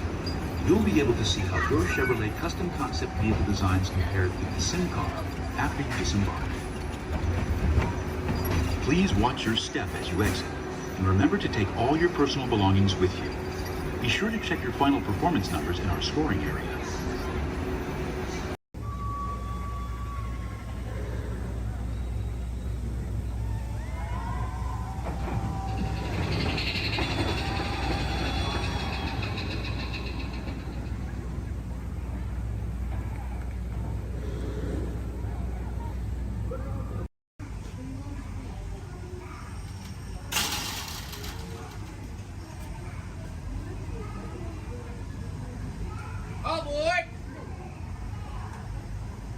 For those of you just joining us, welcome aboard Excursion 3 on the Disneyland Railroad. For your safety, please remain seated at all times, keeping your hands, arms, feet, and legs inside the train. Please supervise all children, making sure they are seated away from the train openings, either fully on a lap or on a bench.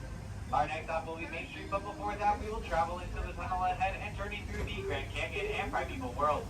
While you are more than welcome to take as many photos and videos as you'd like, we do ask that you please turn off all flash photography, video lighting, lighted toys, and accessories, including any lightsabers, light up ears, bubble wands, buildings, and many more.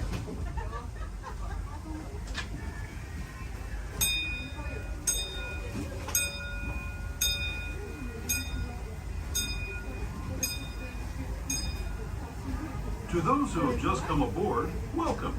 The next leg of our journey will take us from the fantastic world of the future to the breathtaking beauty of nature's own design, the Grand Canyon. For your safety, stay seated with your hands, arms, feet, and legs inside the train.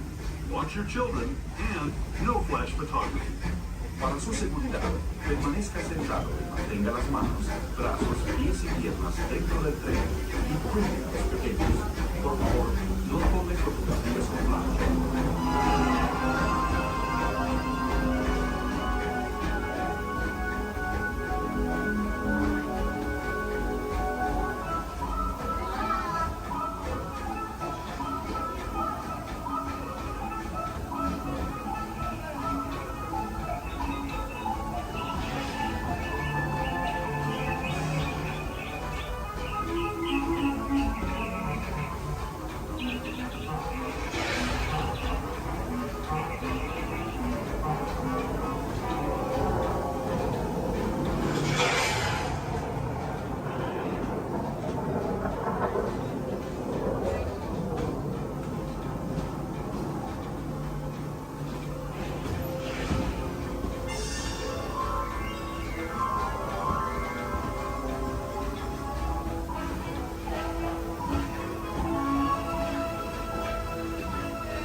That was the Grand Canyon as we know it today.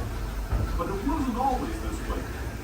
Now, let's travel back in time, way back in time, to the very first past of the Primeval World, land of the dinosaurs.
We're now returning to our own time.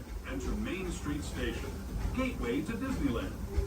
If you're leaving us here, stay in your seat until we come to a full stop. Remember to gather all your personal belongings and step carefully from the train. I'd especially like to thank those of you who've been with me. As you make your way back to Main Street Station, please remain fully seated until the train has come to a full and complete stop. As a reminder, Main Street Station has stairs. There are no ramps or elevators, so if you got later on the option of using wheelchairs, only the three streets and very box on the exit stand. This will be your stop for the National Disney District Park exit and of course Main Street.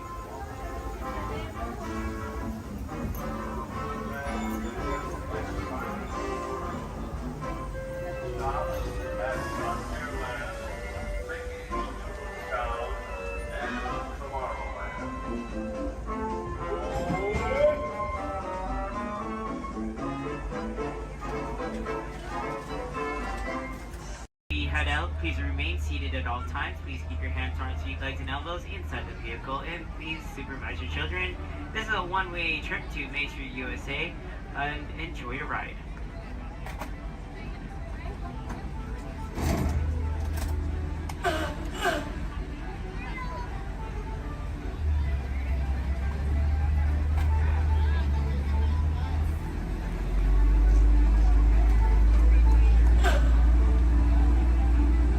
On your right-hand side is Sleeping Beauty Castle, your gateway to Fantasyland.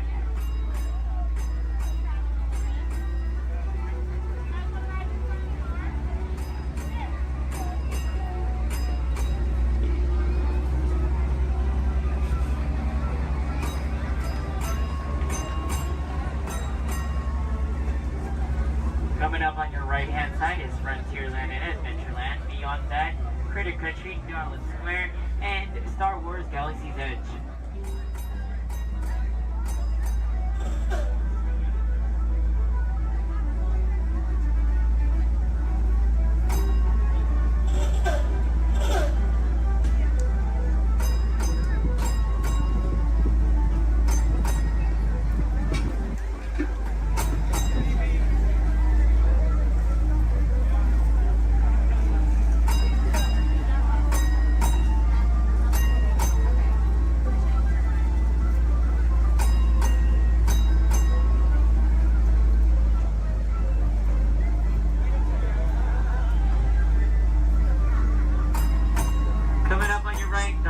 Left-hand side, there's our first aid center, our baby care center, and our lost child center.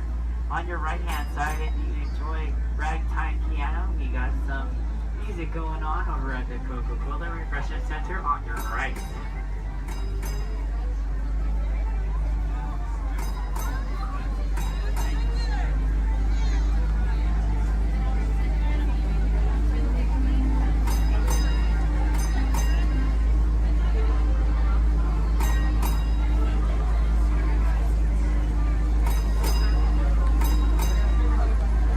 If you get hot later, on your right-hand side is our Dips and Grill ice cream parlor.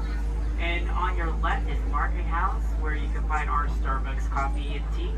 Beyond that is our locker station.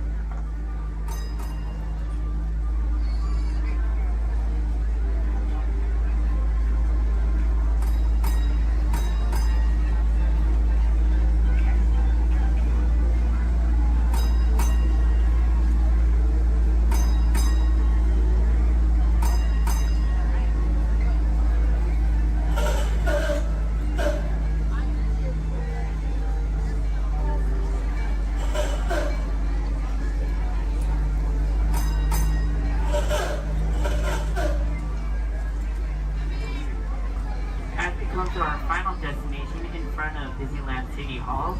Please remain seated until the bus has come to a full and complete stop. For those of you who are sitting in the top stairs, please watch your step as you exit the stairs and assist young children, and enjoy the rest of your day here in the Magic Kingdom. My name is Justin, and thank you for riding.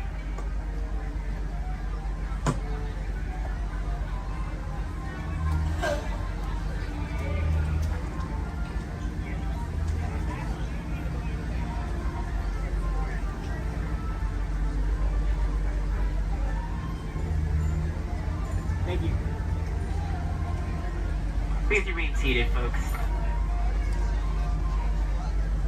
I do need a park like right over there. Yeah. Please remain seated, folks.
Watch your step and exit to the left of the monorail. Thanks for trying.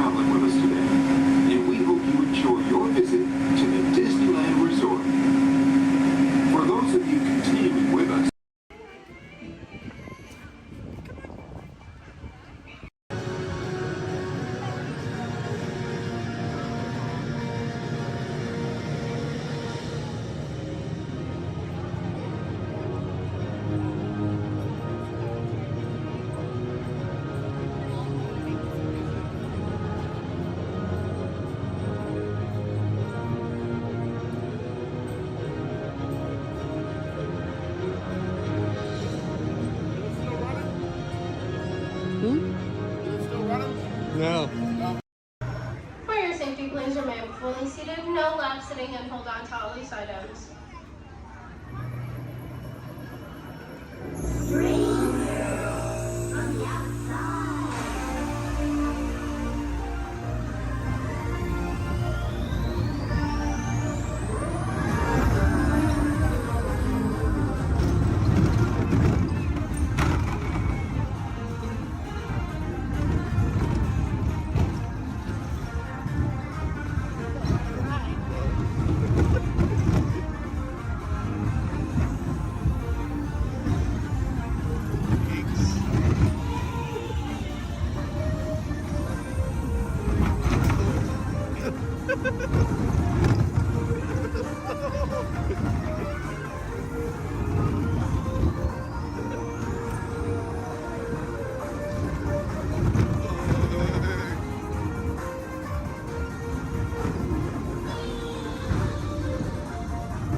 Some of your legs are warmed up. Let's warm up those voices. Repeat after me. I don't know, but I've been told. I don't know, but I've been told. Company halt. That was sloppy and pathetic. You can do better than that. Come on, man. Give them a little progressive inspiration. All right, let's get it together now. I don't know, but I've been told. I don't know, but I've been told. Better. Army green's worth more than gold. Army green's worth more than gold. Playtime's almost never done. Playtime's almost never done. Join our squad and have some fun. Join our squad and have some fun. Some fun. Well done, soldiers. Give yourself. You'll all get credit, Dave. Now, speaking of which, it's time to check in with Andy's room. Men, make yourself look busy. Come in, Mother Bird. This is Alpha Bravo. Come in, please. This is Sheriff Woody. This is Mother Bird. Back here in Andy's room. I'll read you loud and clear. Can you hear me? Sure can, Woody. Sir, we have good news to report. We've located an entire platoon of potential plastic play toads. Whoa! Hold your horses there, soldier. Fun and play are serious business. So make sure they're trained before you send them to Andy's room. Sir? Yes, sir. Standing by to initiate Operation Playtime. Over. Now remember, whenever Andy comes into the room, they gotta be able to freeze. Like I bet your men are doing right now. Sir? Yes, sir. Over. All right then, carry on. This is Sheriff Woody saying, hey, howdy, hey, and over and out. Over and out. Now, Sheriff Woody just mentioned, becoming a toy requires a very specific set of skills. For instance, you need to be able to freeze whenever Andy, or anyone else for that matter, enters the room. They cannot know our secret toy business. Next, we will commence Operation Freeze, but first, my men will demonstrate. Put your hands together. Come on, playtime's all about having fun now.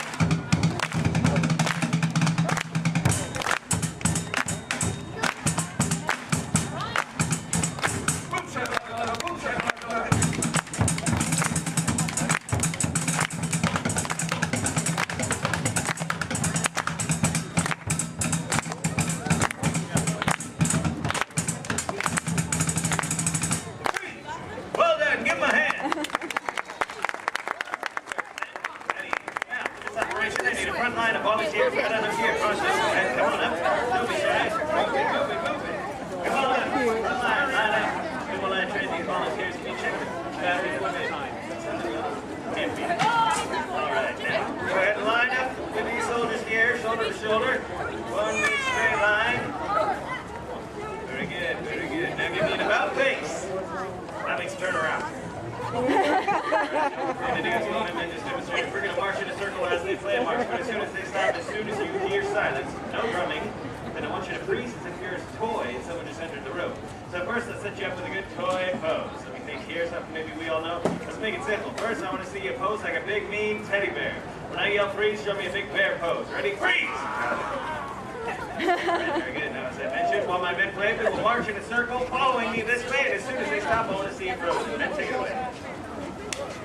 Let's just play. Here we go.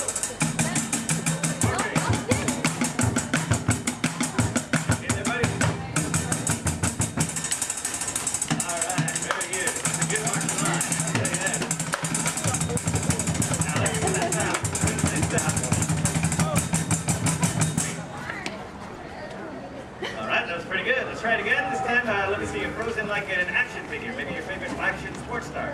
Think your favorite sport and then pose like you're playing it, right? Following me this way. Here we go.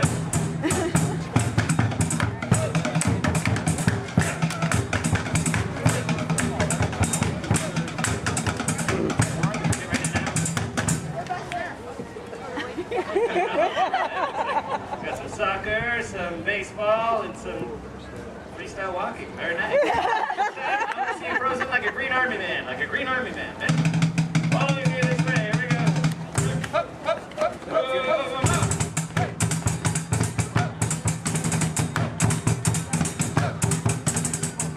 Taking your army man poses.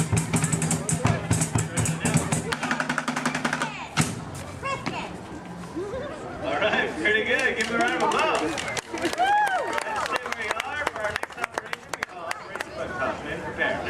What we're going to do is practice something that is very important to Green Army men and women everywhere, and that is target practice. You must have your aim home at all times. You never know when you're going to need it. So, for Operation Bucktown, you will be presented with a target. This red barrel here is to build the monkeys. They got out. It's a very sad day. So now we use ladybugs for our target practice. You'll each be armed with 1 round of ammunition, and in 3 rounds of firing, our goal will be to get 100% of the bugs back into the barrel. As I mentioned, in 3 rounds of firing, hopefully we can get better every single time. Like me, I get more skilled every day. All right, go ahead and hold up those bugs. Squeeze in arms. When I yell fire, let them fly. And 3, 2, 1, fire! That was pretty good for a first time, but I know we can do better. Go ahead and pick up those bugs. Recover those ammunition. Remember to observe the rules of playtime, share, play well with others, and be safe. All right, now, freeze in arms. Let's try round 2. See if we can do any better. And 3, 2, 1, fire! That was a little better that time. We're getting closer to 100%. Let's try the 3rd and final round of firing. As I said, our goal is to get 100% of the bugs into the barrel. I have faith in you. Now, freeze in arms, hold them up. And 3, 2, 1, fire! Wow, would you look at that? All 100% of the bugs made it into the barrel. Give me a big round of applause. You're dismissed. Go ahead and fall into formation as you were. Great work. Y'all make my plastic heart pump pride. All right, we have one final operation, which we call Operation Play 12 with Understand for this operation. We will practice playing well with others. That's right. And I need 2 volunteers celebrating their birthday. I see one right over here. With Debbie. Come on up. Come on forward, and you too. Come on up, Savannah. Debbie, go ahead and stand right here for me. Savannah, fall in next to Debbie. Right in line with my men. There you go. Give them a round of applause. They're going to be honoring members of my drum corps. That's right. You're going to be playing on these, which I recently acquired from the Rockstar Canvas playset. They're not mine. Go ahead and hold on to those. Now, what's going to happen is my men are going to play march, and any time they may stop and point at you like this, go ahead and take a look at what they're doing. And when you see them do that, I want you to hit that tambourine 2 times like you mean it. Try to do it together right now. Good job. Yeah, you can hit a little harder than that. Perfect. Now, just take your cue from my man and 1, 2, 3, 4.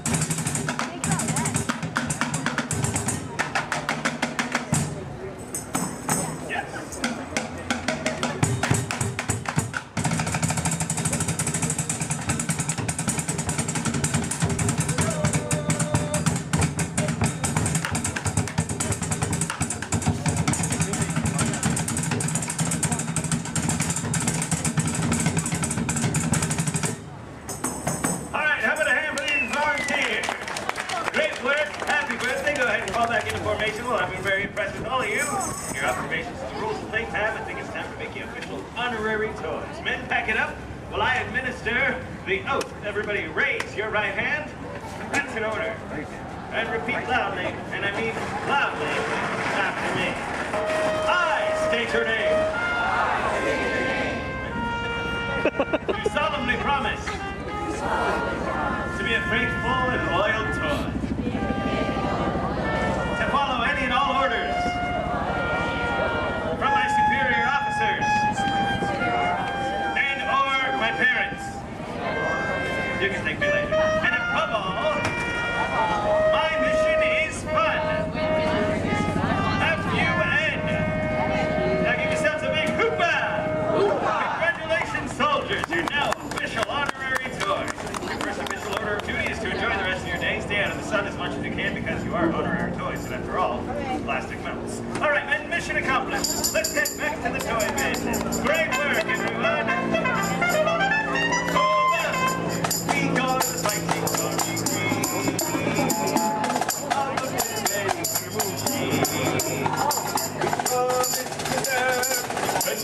Protect our rooms and filled with toys, as you'd expect.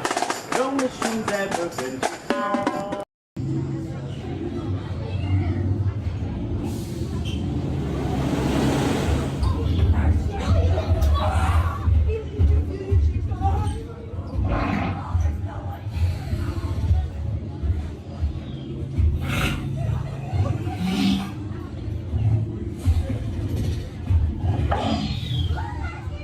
For those of you standing, please hold on to the handrails throughout our journey and stay clear of the doors.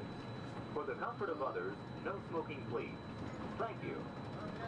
As we turn south, you can catch a glimpse of the spires of Space Mountain in the Magic Kingdom. Nearby is Disney's 8th-ranked contemporary resort.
While your group is together, now is a great opportunity to pick a time and place to meet and to become separated in the park. If you should need any assistance, please go to Guest Relations, located in Interventions East. Guest Relations can also assist you in making dining arrangements, provide special tours of Epcot, or make other suggestions for planning your visit to Walt Disney World.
We're traveling to Epcot, where nations celebrate human achievement and potential.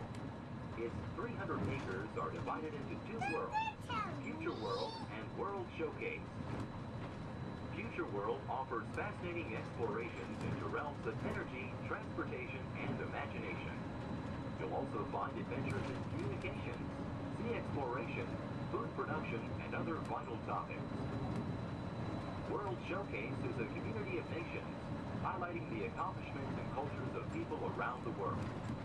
On the banks of the 40-acre World Showcase Lagoon are Mexico, Norway, China, Germany, Italy, the American Adventure, Japan, Morocco, France, United Kingdom, and Canada. Young adults from each nation represented in World Showcase are among your hosts, making this a true international exchange.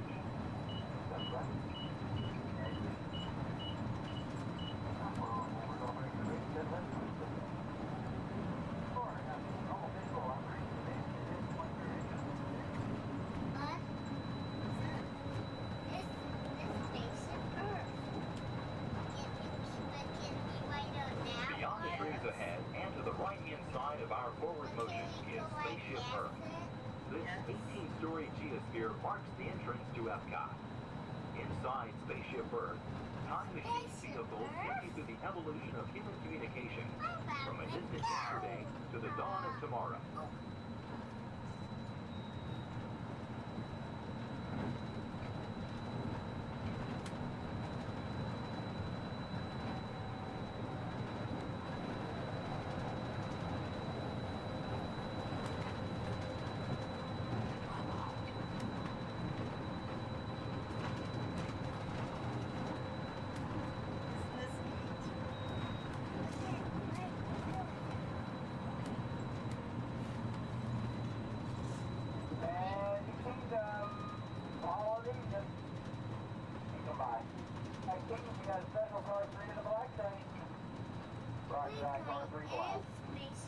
Coming up behind Spaceship Earth is Innovations.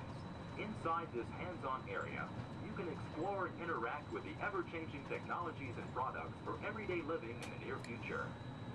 To the opposite side is the Universe of Energy. Inside you'll find Ellen's Energy Adventure, hosted by Ellen DeGeneres and Bill Nye the Science Guy. Next is the Wonders of Life, where you'll discover Body Wars, which takes you on an amazing trip through the human body. No, we are not going In Test Track, you can experience the acceleration of test driving a vehicle on the fastest and longest ride ever created for Walt Disney World. Coming into view is World Showcase. Directly across from us on the far shore of the World Showcase Lagoon is our host pavilion, the American Adventure.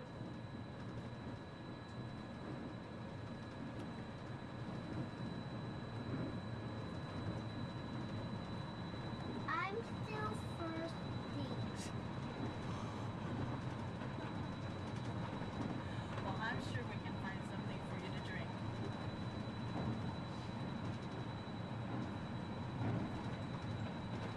The glass pyramids are the gateway to your journey into imagination. Inside you can find the 3D adventure, Honey, I Shrunk the Audience. Join Professor Wayne Solinsky as he receives the Adventure of the Year award for his incredible shrinking machine. Next is the land, where you'll discover creative partnerships between people and the land around the world. In the living seas, you can descend via hydrolator to Seabase Alpha and navigate the largest, most spectacular coral reef environment ever created by humankind. Ladies and gentlemen, we are approaching the Epcot monorail station. Smoking is not permitted at Epcot except in designated areas. Please consult your guide map or ask a cast member for the location of designated smoking areas. Please hold on to the handrails and stay clear of the doors until the monorail stops completely and the doors open. On behalf of the cast of the Walt Disney World Resort, we'd like to welcome you to Epcot. And ladies and gentlemen, this is the Epcot monorail station. If I can please have everybody's attention. Once again, I do need everyone's attention. As you're walking up the platform this morning to the Transportation and Ticket Center, you might have noticed our signs, and if you did not, that is why I'm here. Epcot will be closing this evening promptly at 4 o'clock. Once again, Epcot, the entire park, will be closing this evening at 4 o'clock. Monorail transportation will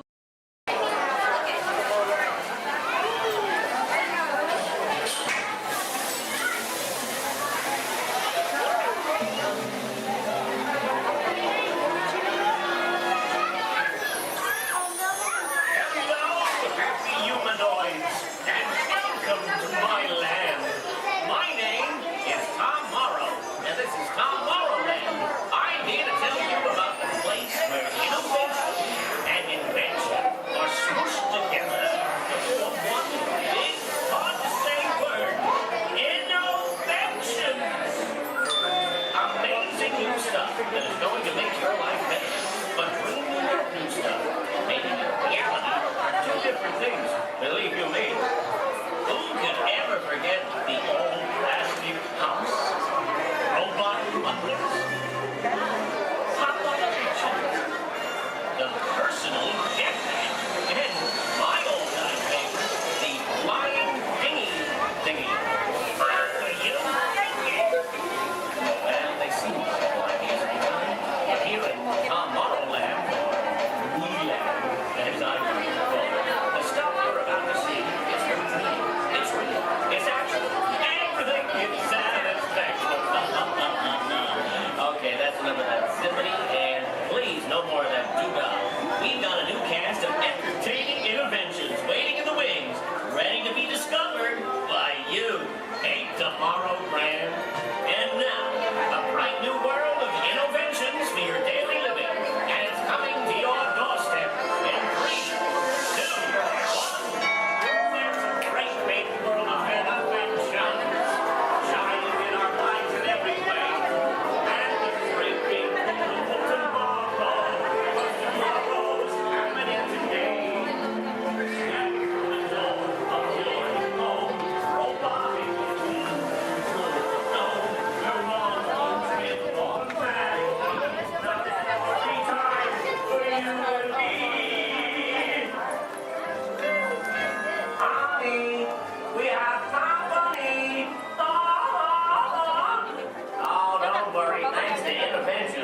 Having unexpected company is a snap. But getting them to leave is still a nightmare. We're still working on that. Yes, sir, we've got all the latest things. And I'm not talking Mr. Coffee, whose work I admire, by the way. I'm talking smart relatives of mine.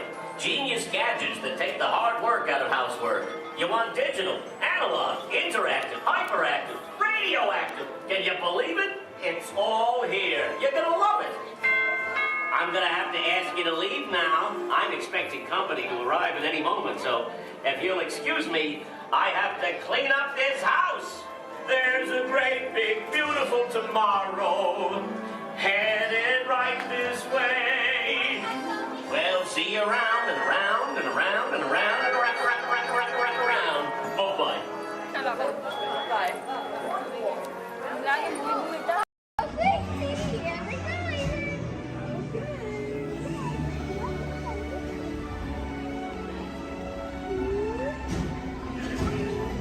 Are we going around? I find that sign! That is the way!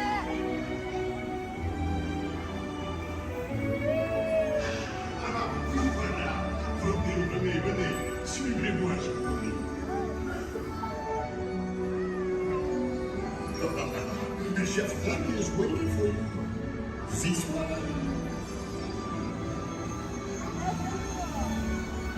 Qu'attendez-vous? What the?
What are you doing? Que magnifico.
Really, I just love to come down for any reason.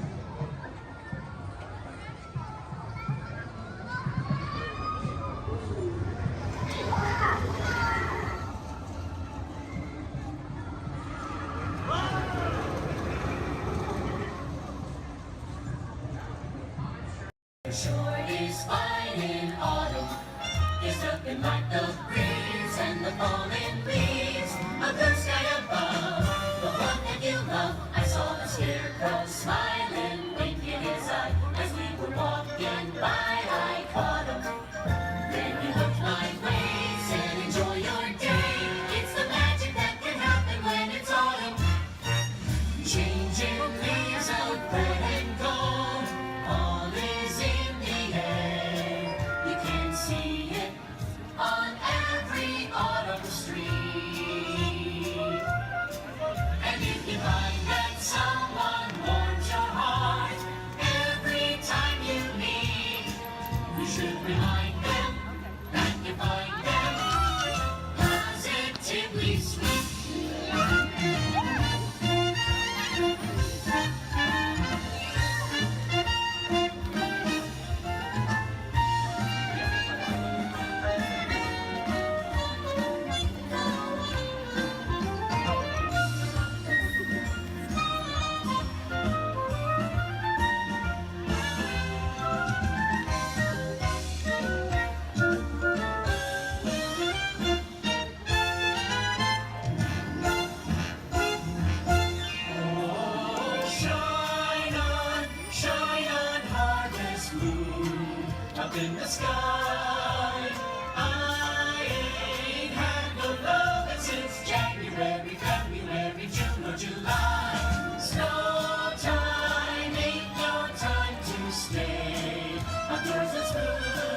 sing another hayride under the trees. It makes me smile from top to bottom, because that autumn chill gives me such a thrill. It's the magic that can happen when it's autumn. When it's autumn. When it's autumn. When it's autumn. It's the magic that can happen when it's autumn.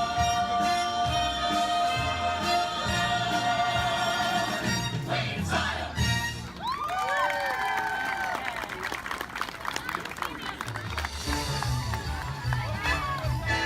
Thank you for joining us on Main Street, USA.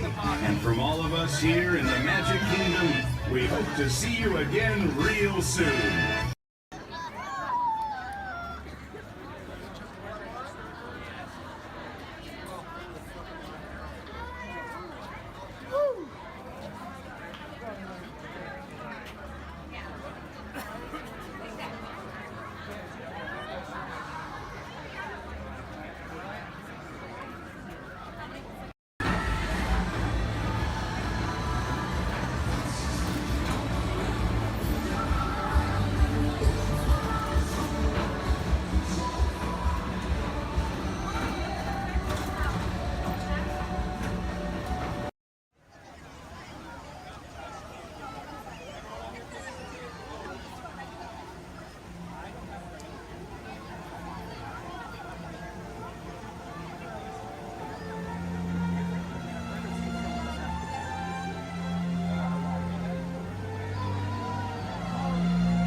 good company.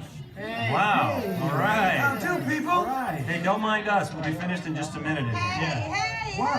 What's a hey? How What are you you doing? guys still doing here? You're supposed to be at a show. I'm working. Now.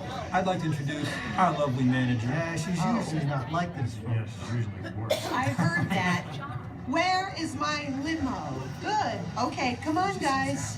Please, get in the car. Sorry, folks. We gotta go. Make sure Come on. Chris, can you grab my black Les Paul? Hey, wait a minute. We can't leave these people here like this. We can't? No. Come on, you know how we feel about our fans. Yeah, that's right. Well, guys, what do you expect me to do? Send them all with you? Wait a minute. I love that idea. How about some backstage passes? Yeah. Come on. Make it happen. Give me some. Okay, I'll make it happen. Now get out of here. I need all of you. See ya. Have a nice ride. Hi, Sal, it's me. Listen, I'm gonna need a bigger car. Make it a stretch. In fact, make it a super stretch. Great. Excuse me. Okay, folks. Look, the show is all the way across town, but I got you a really fast car.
Please keep forward-facing genitals clear of oncoming vehicles. Thank you.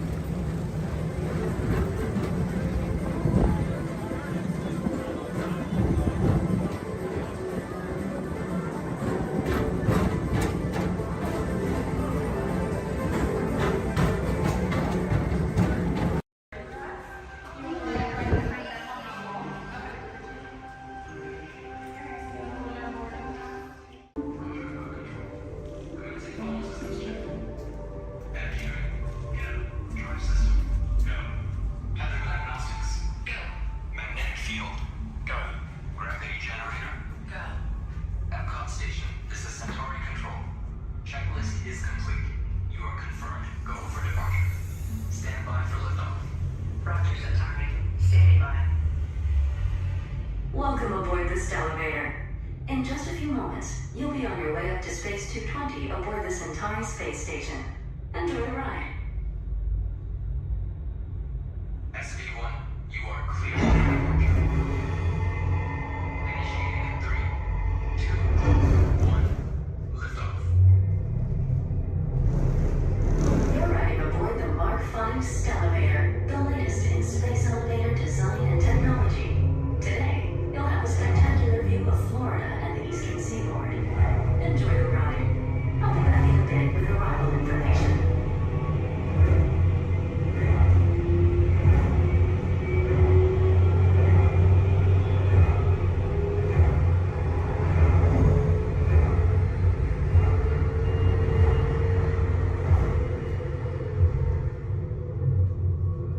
SV1, we are on our final approach. Roger that. If you look above, you'll see Centauri Space Station coming into view. Once we dock, gather your belongings and exit through the open airlock. A Space 220 agent will be waiting for you. SV1, clear for arrival. Gravity generator active. Airlock activated. Docking complete.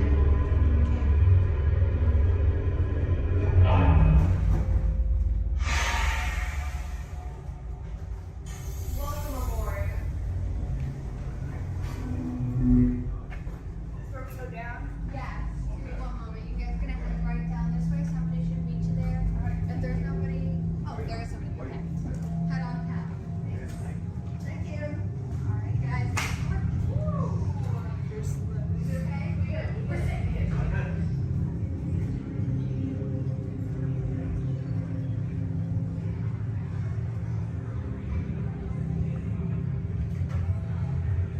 Hello guys. I'll Hello. take that boarding pass. What's the last name? Peace. Alright, for Joffrey? Yes. Alright, you guys can call me. How was the trip up today? Was it good? Easier or good?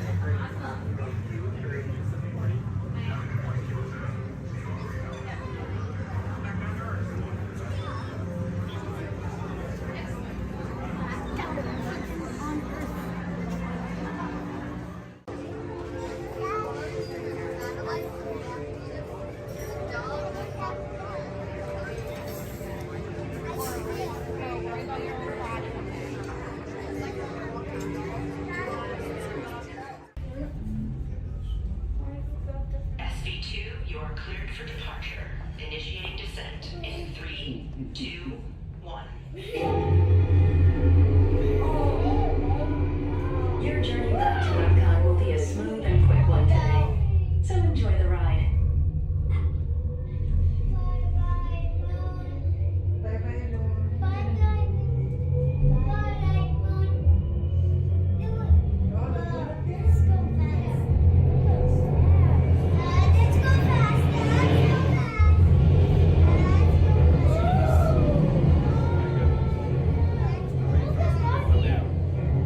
Epcot is now coming into winter. Gather your belongings, exit through the open airlock, and watch your younger travelers.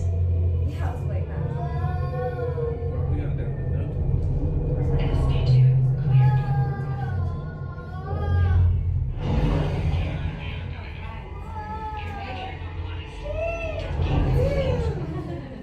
We hope you enjoyed your visit to Space 220 and look forward to seeing you again The soon. ground is in the sky.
explorers. Do you ever wonder why pufferfish puff? It's a special adaptation that keeps them safe from predators. Thanks to elastic-like skin that stretches easily, puffers inflate their stomach when they're scared or threatened, and some are even covered in spines that ward off danger.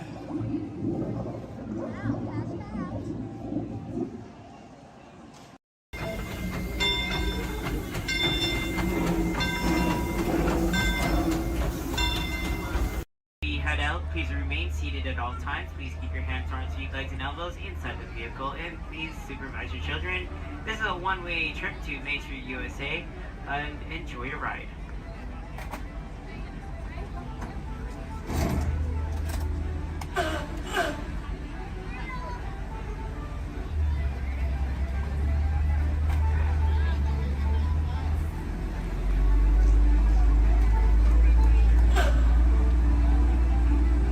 On your right-hand side is Sleeping Beauty Castle, your gateway to Fantasyland.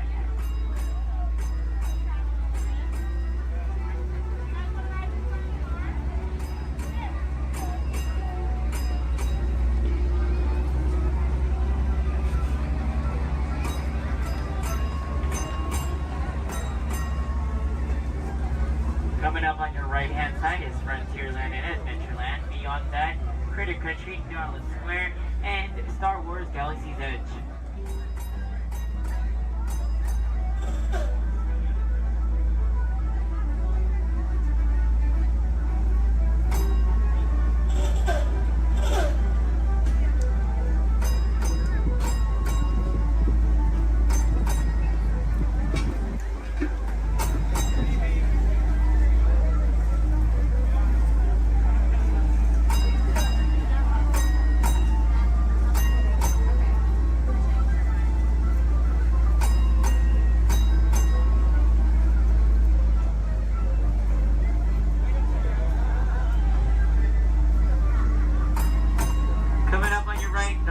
Left-hand side, there's our first aid center, our baby care center, and our lost child center.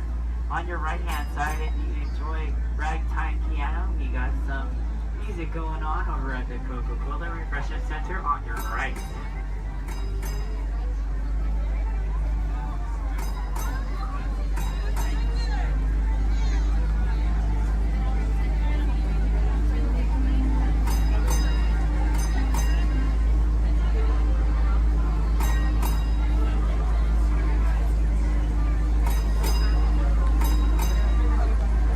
If you get hot later, on your right-hand side is our Dips and Grill ice cream parlor. And on your left is Market House, where you can find our Starbucks coffee and tea. Beyond that is our locker station.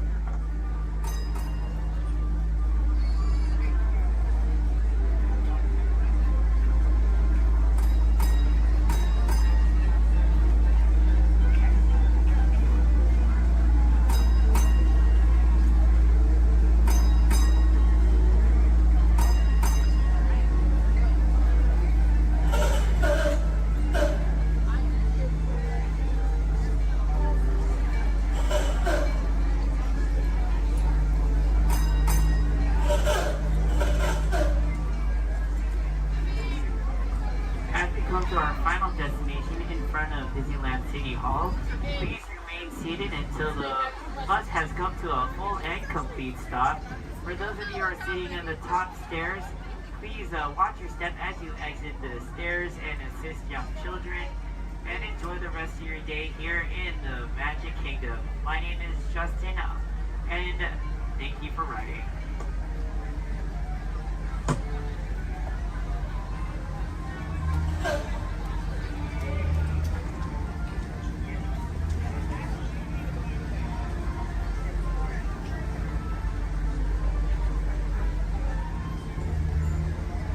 Thank you.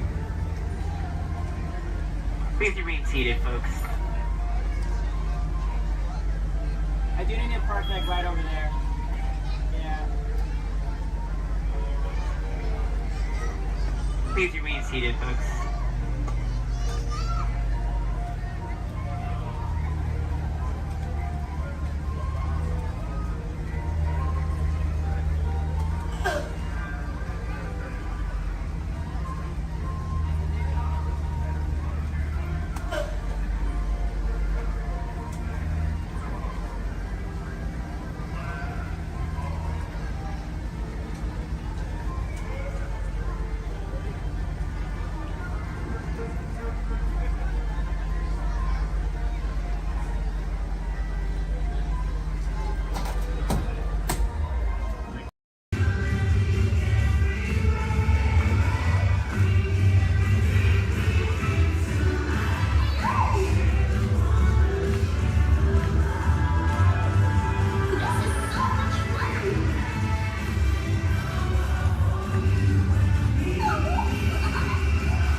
test your vision. Now, all together, if you would please read line 3. With F-I-G-M-E-N-T, you can see things differently. Sure, you can see with your eyes, but imagine what you could see if you used your imagination. Follow the bouncing figment. One spark of light can light your fancy.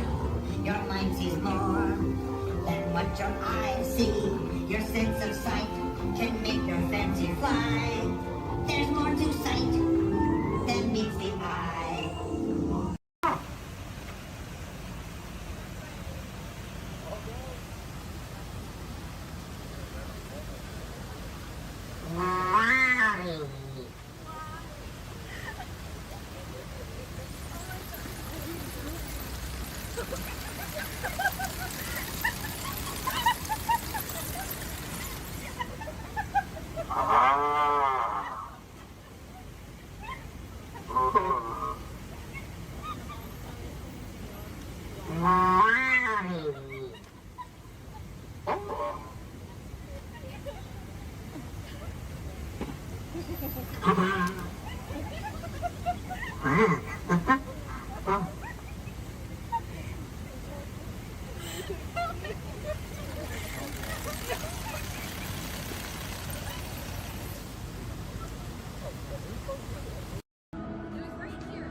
Hi, Pluto. There.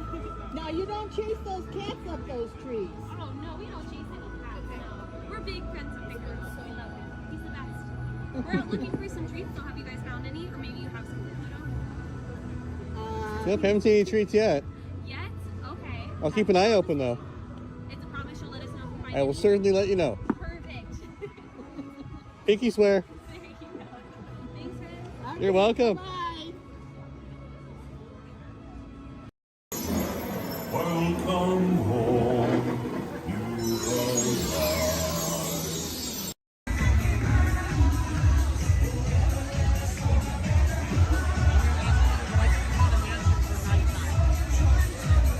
Yeah, I'm doing that.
1923, a young man from the American Midwest, along with his older brother Roy, started a cartoon studio in the back rooms of a small real estate office in Hollywood, California.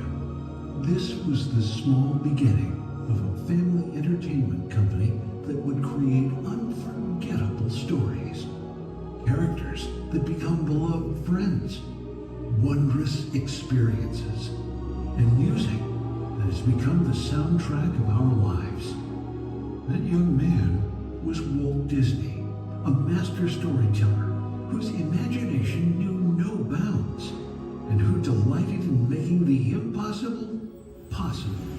Disney 100, the exhibition, is a journey through 100 years of Disney magic, presented in themed galleries based on Walt Disney's creative concepts and philosophies.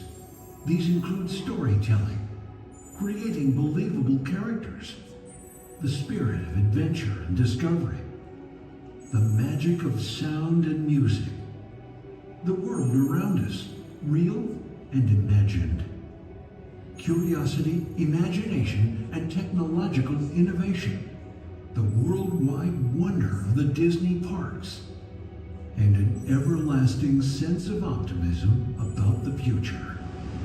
Walt Disney famously said that it was all started by a mouse, but it really was all started by Walt himself. His philosophies became the foundation of the Walt Disney Company. They still inspire Disney's artists, filmmakers, Imagineers, and the storytellers of today. Oh boy!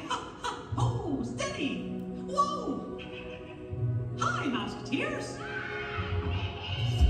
Well, here we go again, so hang on. Anything goes. You ready? And let the show begin! Here's my pal Walt to tell you how the magic is made. There's a lot of satisfaction in developing ideas into reality when we consider a new project we really studied. Not just the surface idea, but everything about it. And when we go into that new project, we believe in it all the way. We have confidence in our ability to do it right, and we work hard to do the best possible job. There's really no secret about our approach. We keep moving forward, opening up new doors, doing new things, because we're curious. And curiosity keeps leading us down new paths. We're always exploring and experimenting. Everybody ready? Then on with the show!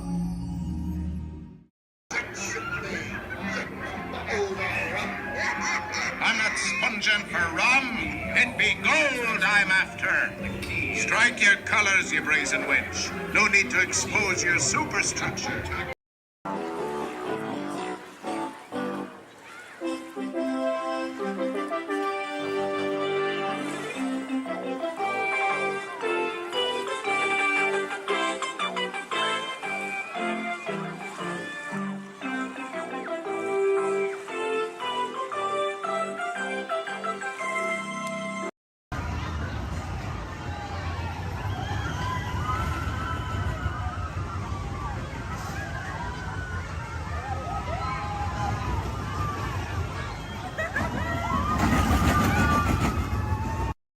Right here in our very own special effects water tank. Now, water tanks just like this one continue to play a major role in action films. Here, the explosive, out-of-control mayhem that you see in movies like Crimson Tide, The Rock, and Pearl Harbor can all be created using large-scale mechanical and physical effects. The action is then filmed as a carefully planned sequence of events. And today you guys are in luck because we are in pre-production for our very own action sequence that we like to call Harbor Attack. We're going to be using some of the same special effects that directors like Michael Bay use in their films. Now, if you'll turn your attention to those overhead monitors, here's Michael to set the scene. In this scene, a patrol boat is on a surveillance mission, searching the skies for enemy aircraft. The crew is caught off guard when the real danger surfaces from beneath the sea. This is going to require a full range of physical effects, split-second timing, and careful direction. We have the lights, we have the cameras. All we need now is the action. And if anybody knows about serious action, it's certainly Michael Bay. Some of the effects that we'll be using in this scene include water cannons, which have been pressurized up to 100 pounds per square inch. We also have bullet hits, which have to be carefully timed and programmed to match the sequence of the visuals as well as the pattern of our sound effects. And the last but probably the most important physical effect in a scene like this is fire, which must be ignited at a precise moment, because it takes a lot of timing and work to reset the charges for an explosion. Of course, the number one consideration in the timing of all these effects is the safety of our actors here on the set, and that's where you come in. Everyone, please give Mitchell a big round of applause! Yay! We have been cast as a mechanic in our scene today. Your scene is going to take place way down here in the engine room of our PT boat. Now, you don't have to swim. You follow Stephanie and she'll show you right where to go. Alright, we're going to be filming 2 scenes today, but not in the order in which they appear in the script. Many movies today are shot out of sequence, which means that actors have to react to a situation which may not have yet been filmed. This can be difficult, so it's up to the director to provide the motivation for the scene. Alright, Mitchell, here's the setup. The boat next to you is going to buzz as 800 gallons of water are going to dump out of those tanks, fly down that chute, and slam into you like a freight train. Are you feeling motivated to hang on? Good. It's actually 1,000 gallons of water, but we find there's a fine line between motivation and fear. All right, roll playback, and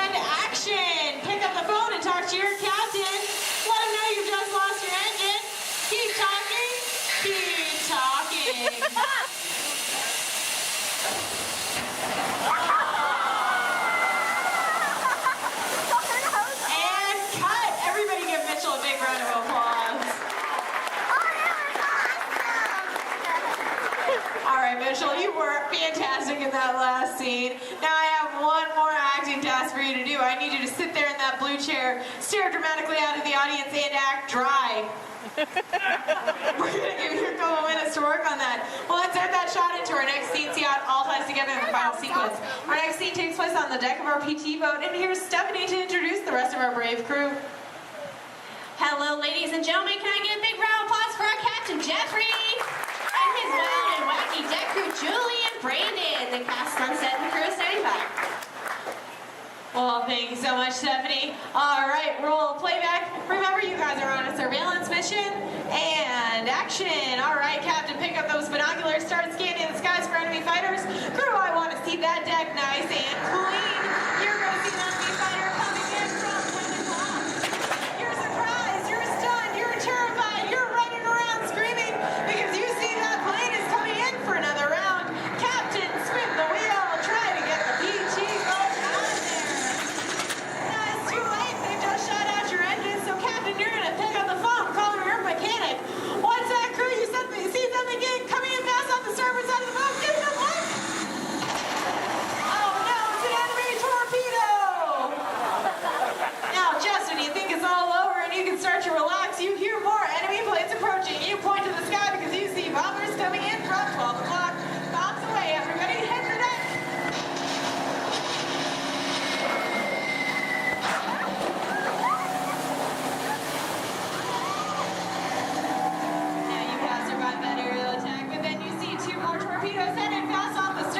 Lucky for you, they pass right underneath the boat, but unfortunately that means they're headed straight for our audience. Point to the audience and yell, look out!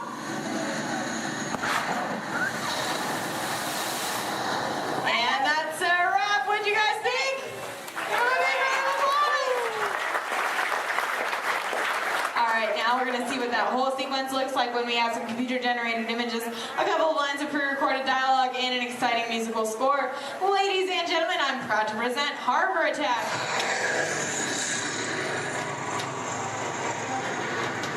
It's not one of ours.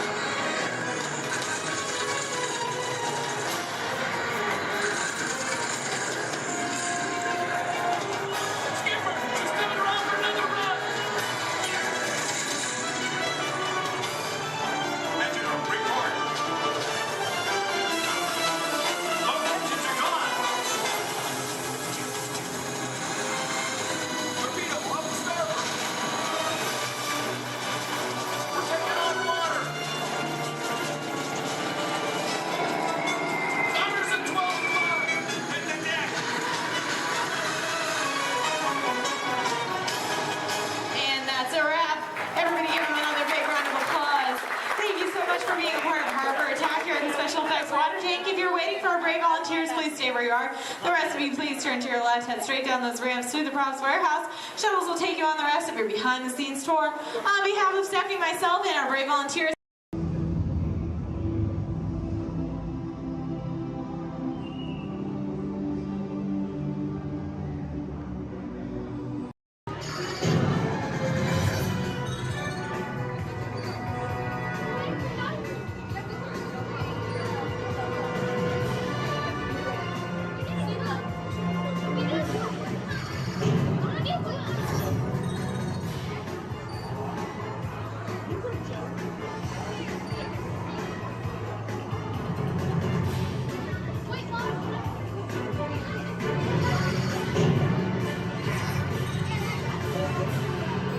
Prison transport launch in 12 Archilian weeks. Hold on, Regal. Stand here. Glad you made it through the flight bar for Ventura to get with us today. You MIB recruits. Warning. Warning. Warning. 10 seconds to planetary implosion. 8, 7, 6, 5. Planetary implosion averted. Have a nice day. Never a dull moment around here, folks. Many of you may be wondering, are resident aliens really that common here on Earth? After all, how many antennae does one see in a day? And that's precisely the point. Because when they get here, they look like this. Then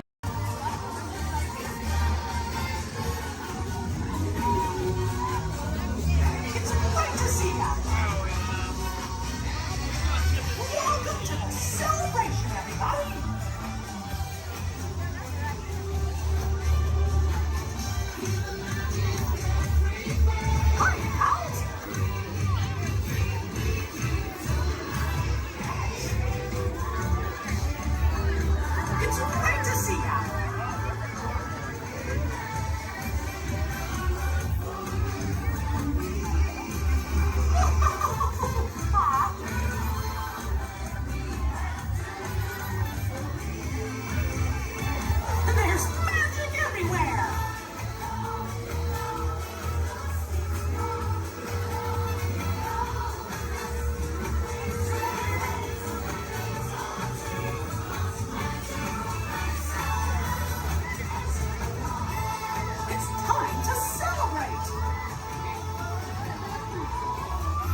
All right, you know what? We won't spoil the surprise, but we can promise you this.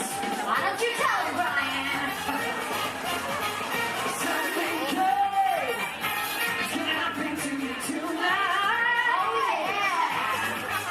Something real good gonna happen and it's alright. Something, There's a parade over there. something, something, something good. Something, something, You'll something see. good. Something, something, something good. Something real good. All right, everybody, let's kick things off by everybody shouting out their favorite color on the count of 3. Are you ready? 1, 2, 3!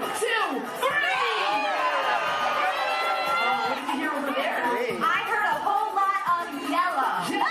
All right, for all you yellow lovers in the audience, say yellow to our favorite candlestick. Look over there, it's Lumiere, everybody. Bonsoir.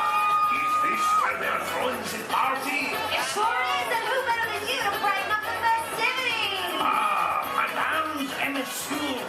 It's so good to see you. All right, put your hands together for Lumiere, everybody. Such a colorful celebration, don't you think? You can say that again. Such a colorful celebration, don't you think? Very nice, Lumiere. What service? I love this song. Okay, now whose favorite color out there is orange? Anybody? Well, gee, I sure wish I knew somebody orange who could kick this party up a notch. Well, I know somebody, and I'll give you a hint. He's orange and black, and he loves to bounce. That's right, it's not Tiger, it's a Tigger! It's time for a little bouncing. All right, everybody, now's your chance to get bouncing! There ain't nothing can bounce like the Tigger. And that baby, you. Keep on bouncing. Bounce. All right, we've got yellow, we've got orange, now we need somebody green! Oh, don't tell me. Here's that. No. Here's the other kid. Alex. Jiminy Cricket. Picture somebody larger and a little more round. Just picture a big billiard ball with one eye. Did somebody say there was a party? Ladies and gentlemen, it's Mike Wazowski. I knew I liked you the moment I laid eye on you. Oh, thank you, thank you. He would have nothing if he didn't have Boy, am I excited. you. Okay, friends, everybody shout out another color so we can bring in another one of our Disney pals. On 3, ready? 1, 2, 3! Lavender. All right, what did you hear this time, Emily? Oh, I heard red. Red. Red. Oh yeah, this is one red hot crowd. Okay, who's got 6 legs, lives under the sea, and has a merman for a friend? Ryan Sebastian. Way back to running friends. I love to celebrate. It's my favorite crowd. Hello, everyone. Hello, Sebastian! What a celebration. This is almost as much fun as it is under the sea. Okay, everybody. Now go like this with your hands and pretend like you're holding a magic lamp. What are you doing? We're making wishes. Well, what are you wishing for? I think we're wishing that somebody's blue would get here. Don't look now, but I think you got your wish! Genie, wouldn't be a party without you! Right, Mr. Blue himself.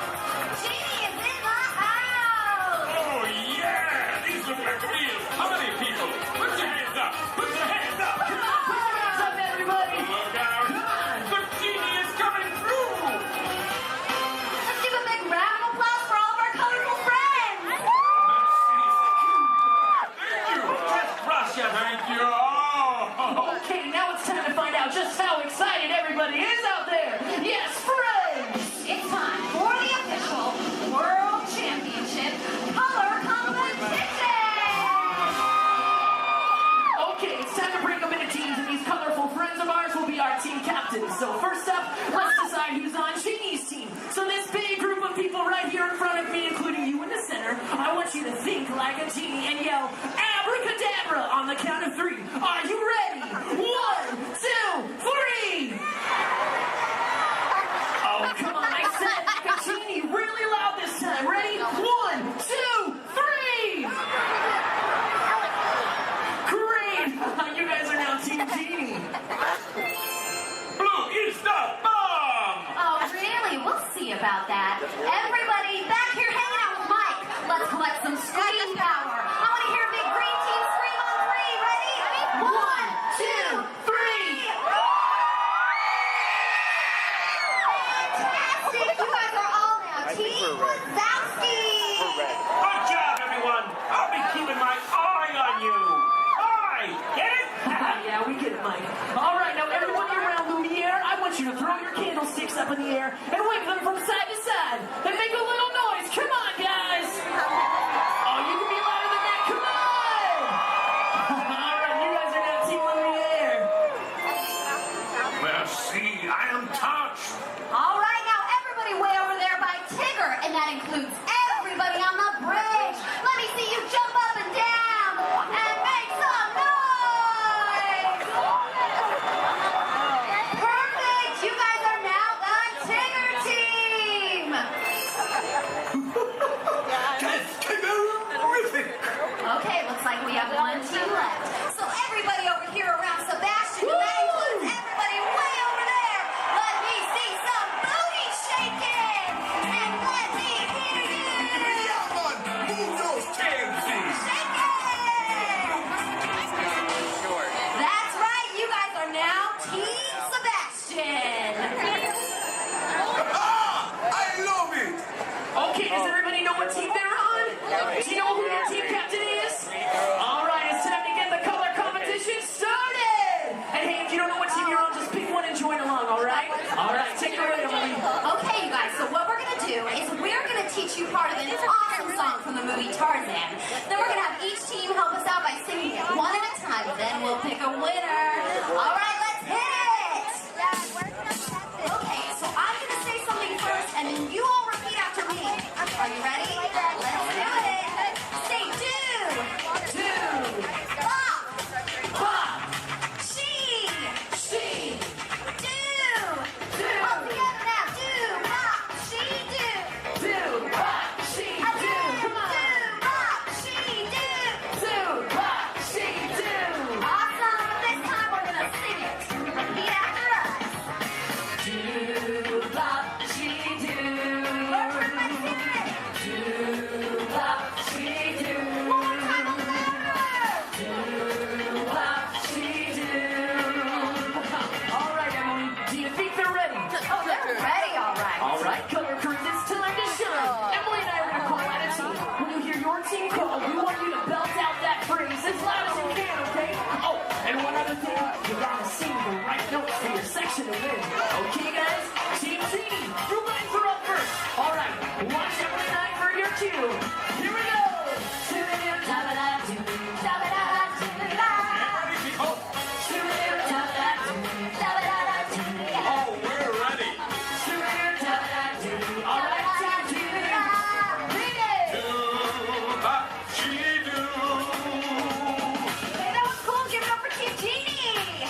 Oh, wait, you want the team think you can do better? Let's give it a try. Team Wazowski, you guys are up. Right, that's you. Try to sing the right notes. Ready, do it.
Well, it's such a good job. Your winner's in my book. But hey, now that everyone's in the room, let's really get this thing going. Welcome to the celebration. It's a jubilation. It's a carnival. People in the streets are dancing. No time for romancing. It's a carnival. All the secret lights flashing. Their eyes are laughing. Into your dreams. This is fantastic! There's so magic and a mystic music of the carnival.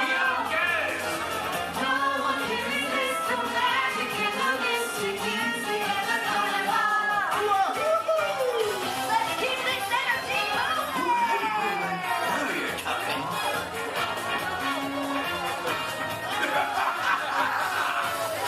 Come on, people. Let's get moving. Yeah, grooving. We're moving. Oh, yeah. And now the carnival. Whoa, look at all these photos, Emily. Are you seeing this? Oh yeah, Paradise Park is now one great big carnival of color. Welcome to the celebration. It's a jubilation. It's a carnival. People in the streets are dancing. No time for romancing. It's a carnival. All the secret lights flashing. Their eyes are laughing. Into your dreams. Wonderful. No one can resist the magic and the mystic music of the carnival. No one can resist the magic and the mystic music of the carnival. All right, everybody. I don't know about you, but I had a blast. All right, it's about time for all of us to take our places for World of Color. All right, let's give it up one last time to all of our colorful friends. Give it up for Sebastian, Lumiere, Tigger, Sadie, and of course Mike Wazowski. Thanks everybody. We hope you enjoyed our carnival of color. Remember the exciting, colorful magic is over. Now we're going to show something really spectacular. Something, something, something good. Something, something, something good. Something, something, something good. Fun, people. Something, something, something good. Thank you. Good. Oh, it's so Real good. Good. Something real good. In just 15 minutes. Too much last night, so bear with me. Tej left me alone today, so yeah, that's pretty much it, you guys. In just a moment, these doors will be closing, and moment. Oh my God. Okay, so yeah, you guys want a tour of the wardrobe? Okay, so basically, we've got some monitors over here. My name is Jamie, by the way, you guys. Oh, and there is Tej. Jamie, the buses are here. Okay, what do you want me to do with them? They're just staring at me. Should I send them now? Dom's calling. I got this, Jamie. Okay, great. Dom, what up? Tej, just got a heads up from Hobbs. The FBI is about to raid your location. Crazy. Man, they always ruining our fun. For real. It gets worse. They're leading Owen Shaw right to your door. Shaw? That cockroach we beat down in Spain? What's he got to do with this? Everything, right? Nothing yet. And let's keep it that way. Get those people on those buses. You need to start plugging out right now. And get that turbo truck ready. I'm sending Letty there to pick it up. I'll call Letty. I'm on it. Never mind then. Hobbs needs our help. He needs our team.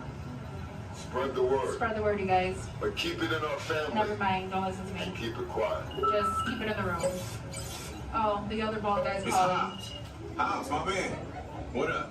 Sorry, Brother Tej, no time for chit-chat. I just sent you a brief on FBI agent Novak. Has Toretto filled you in? Yeah. He wants us to get everybody over to the party at Sullivan's. Sounds like a plan. That party is a ready-made diversion. Keep it going.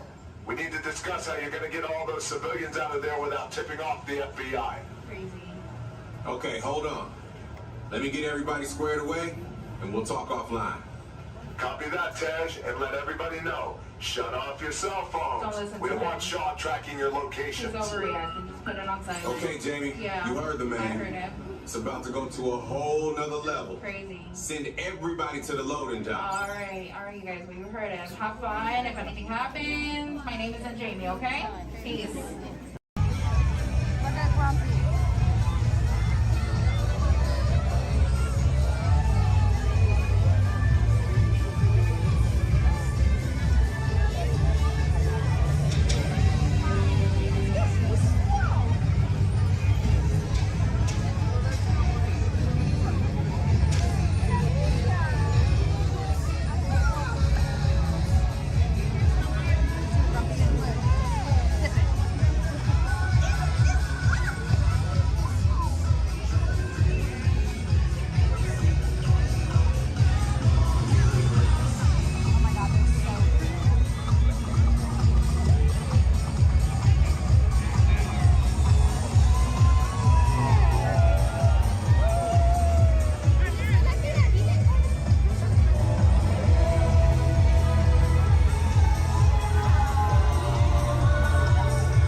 Their favorite song.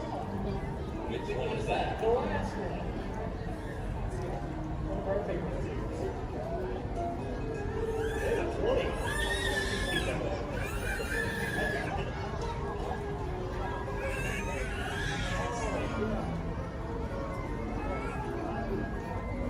Secret even though the sound of it is something by the if you say it loud enough.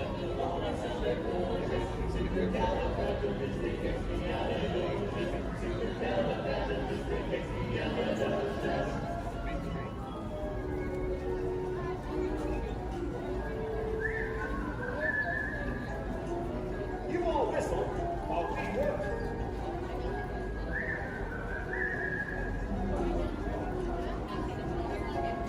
It's a small world after all. It's a small world after all. It's a small world after all. It's a small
the flashing button to take off. Pilot on the left. Move your stick to fly right and left. Pilot on the right. Pull back on the stick to fly up. And push forward to fly down. Oh, captain. Julie, sorry. Okay, weapons are online. Sorry. Hit the booster. Let's go get that flight down. Pilot, make the jump to light speed.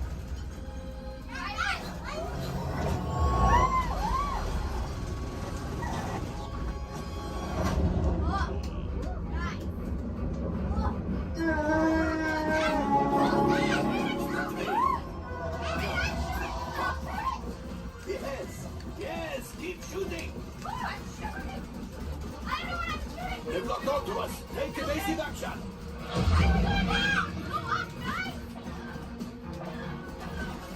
Gunners, we need to defend ourselves. Open fire. Gunners, blast away. Blast. Ah, there it is. After that train.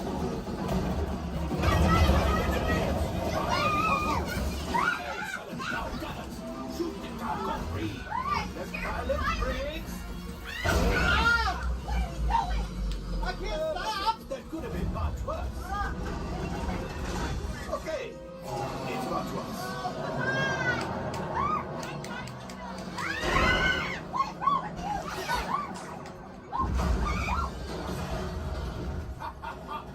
Yes, you got one. Excellent, my friends. Now power up the ship. Well, my gravity coaxial. You see, just as I promised, my friend. Now that the resistance has rotated, they put something from Bungo. Pilots, line up behind the train so we can harpoon that last car. Gunners, shoot the train. Engineers, reel us closer. Cargo's breaking, keep shooting. Job, my friend. Yes. We got the coaxium. I will grab it. You keep after the train. A gunship? Oh, that's ridiculous. Things are getting too hot. What distraction! Come on, we need to get the train. Hurry.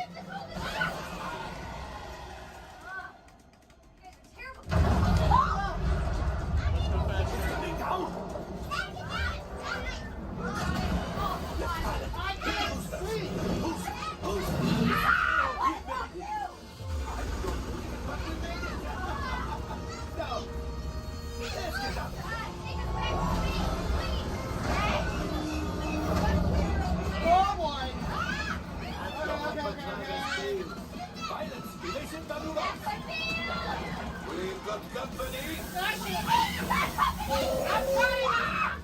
Who is right? We need them back there to find the resistance. Only 3 left. It's the last. Watch out!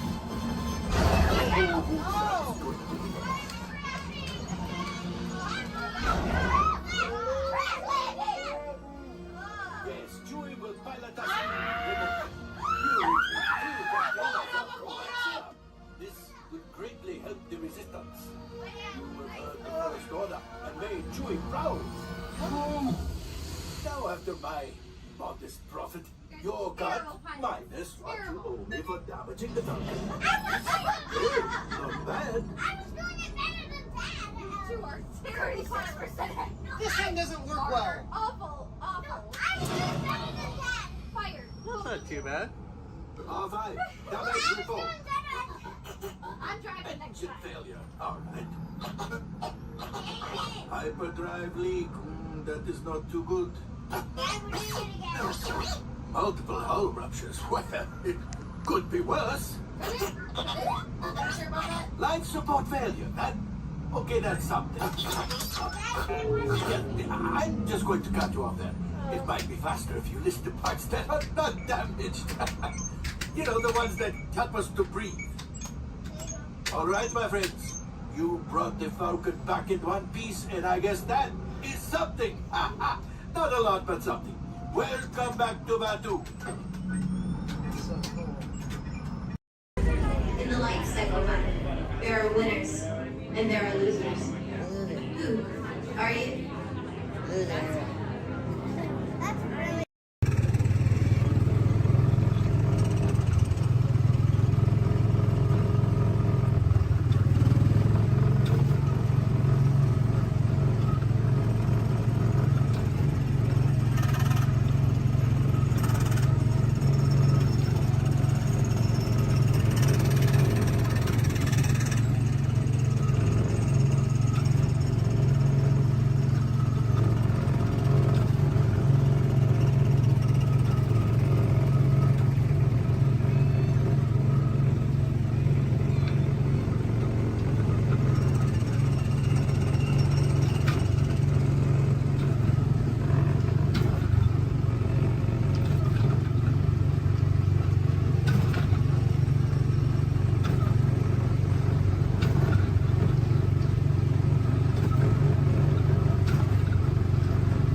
supervising you. Now everyone pick up your favorite hand and wave goodbye to those people on that dock. Goodbye. Goodbye. Yeah, you're never going to see them again. But you don't know them, so why would you see them again, right? Unless that was your family up there, then you know what? You're welcome. I just got you a 10-minute break from them. You probably need it. You've been in Disney World all day with them. But now let's see. Is this anyone's first time on the Jungle Cruise? Can I see a raise of hands? Perfect. Me too. Is this anyone returning to the Jungle Cruise? Can I see a raise of hands? Perfect. I can't wait to be a sore disappointment for all of you and exchange a lot of awkward eye contact has already started. How beautiful. But hello everybody, welcome in. My name is Skipper Kevin. First name Skipper, last name Kevin. I'm going to be your best friend, guidance counselor, dance instructor, tour guide, dragon slayer. And if you don't laugh at my jokes, I'm going to be your swimming instructor. I said that just for you. I said that just for you because I knew you were going to interrupt me. Yeah, thank you so much. I really do appreciate it. Wow. But now here we are in the Amazon rainforest. If you look over to your left-hand side, you're going to see what I like to call an inspiration ball. I call it that because the longer you stare into it, the more it's going to inspire you to go. Oh, deeper into the jungle, of course. Yeah, I don't know about you guys, but that certainly does look like inspiration to me. So much that I now feel inspired to take you guys into the Congo River. So why don't we see how far this boat can go? Okay, I'm glad of you if you did not like that. Don't worry, my jokes, they don't get any better yet. So buckle up, we're going to have an amazing time together. And if any of you have not seen the Jungle Book or you'd like to see it again, don't worry, it's right over there in 3D and the box set edition. Yeah, it really was the bare necessities here in the jungle. Oh wow, this is awkward. I'm sorry guys, I was trying to throw you a surprise party, but it looks like no one's here. I can't see anyone. Canoe? Yeah, I cannot. It really is an either-or situation if you get what I'm trying to say. I even brought out that giant python snake. I just would not recommend getting too close to him. He will develop quite a crush on you. It's what I like to call a constricting relationship. It never ends well. What in the jungle? Oh, sorry. I hope that did not alarm anyone. Those are just my roommates. Yeah, looks like they got into the explosives, but I'm sure they were just trying to find the bananas. They do find them very appealing. Yeah, they kind of go ape over them actually, but you know, I think we should make like a banana and split. So we're now going to head down the Nile River, which is the largest river in all of the jungle. It goes on for Niles. And Niles. And Niles, thank you. And if you don't believe me, you are in Denial. Disbelief. I bet you believed you had that one. No. Yeah, you did. I heard you say it. But if you look right there, everybody pay attention. This is super cool, super rare. It's honestly an African bull elephant. You could even say it is a once in a lifetime opportunity. You will never see one of those again in your entire life. A twice in a lifetime opportunity. You will never see one of those again. How majestic that is the common African elephant. Okay, but now here we are on our African belt, which has some of my favorite animals on it. If you look up behind those boulders, you're going to see those tall-necked cheetahs. Right here in the front, those are the ones that killed Mufasa. Over there, we have the scary-looking chickens. Look at all those chickens. And then we have that beautiful pride of lions protecting that sleeping zebra. Yeah, who am I kidding? I can't lie to you guys. That zebra's dead. Those lions are chowing down on some lunch right now. But kids, don't worry. I like to call it zebra plastics. There's lots of trust issues here in the jungle, I know. Wow. Okay, this is not something you see every day. Wow, all right. So, why are you all looking like that's what you normally see on a Saturday afternoon? That's concerning you guys. I'm a little nervous now. I don't know about you guys. I don't think I have ever seen that many rocks on the beach before. Yeah, there's like, what, 200 rocks up there? Maybe 300 rocks, but then again, I'm not a geologist, so what do I know? Yeah, but what I do know is we're not going to look up both the rocks. That just sounds like a lot of paperwork, and I hate paperwork, so instead we'll ignore it and hope it goes away. Yeah. Oh my goodness, there they are. Those are my friends who are going to go to that surprise party. We have Old, Smiley, and Ginger. Just be careful, Ginger snaps. Yeah, she is one tough cookie, and I'm not sure why, but my jokes, they kind of get crummier from here. I guess it's just the way the cookie crumbles. I don't really understand. It's unfortunate. But behold, straight ahead, we do have Schweitzer Falls, named after a famous and beloved founder of the jungle navigation company, Dr. Albert Walt. Yeah, don't worry if you didn't get that. We're going over it later. Yeah. So I really hope you know how to swim, and if you don't know how to swim, stop being dramatic. Stand up. The water's only 3 feet deep. Yeah, I like it's not that difficult. But if you guys are starting to wonder, Skipper Kevin, how on earth did you land your job here? I'd like to say it's plain to see. Yeah, I took a crash course, which was half off, and you know, I've been winging it ever since, but that's kind of the tail end of that story. There's not much to it. And now it does look like we are entering a hippopool, and I need everyone to be very careful. These do look like some dangerous animals. In fact, you could even say they are some hungry hippos. So if you guys could do me a favor and hold on to your marbles. I lost mine a long time ago, that's why that boat's halfway underwater. Oh no, I'm just kidding. The legal team tonight can't keep saying that. That's going to get me fired. Yeah, the last time I took a boat out, I went to a volcano and everybody came back without eyebrows. But lucky for you guys, I took a wrong turn this time. But this is normally the point in the cruise where people start nicking my job. It's so easy, I'd let a monkey do it. But I promise you, that's not true. Those are chimpanzees. Yeah, there's a very clear difference between the two. Just don't ask me what it is. I have no idea, and I didn't think we'd actually see any, so that's kind of crazy. But lucky for you, I do have a very fun fact about monkeys. So apparently, humans eat more bananas than monkeys. But I don't know if I believe that, because I don't know the last time I ate a monkey, do you? Oh. Yeah, that's bananas. And don't worry, if you don't get that joke, I'll give you about 10 seconds. I get it. You're a late bloomer, you just need a moment to digest that one. You're welcome. Yeah, so please take your time.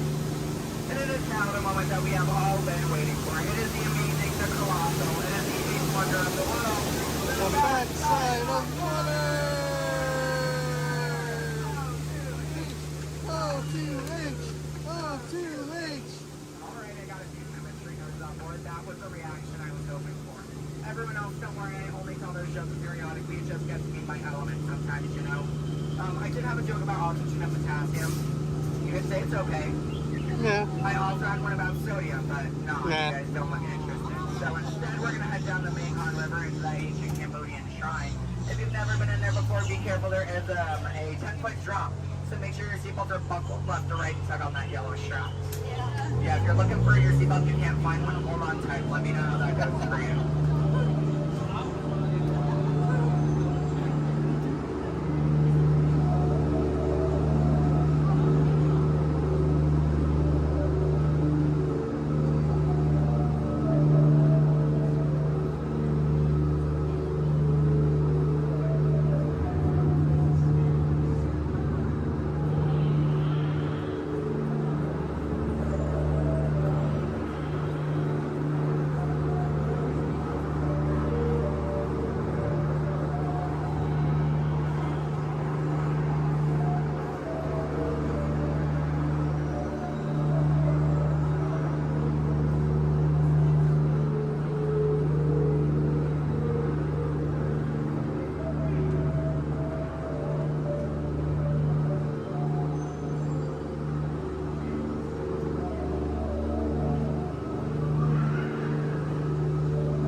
the bright side, here we are in an Indian elephant bathing pool, and I bet you guys even think that's water coming out of their trunks. But don't worry, it's not.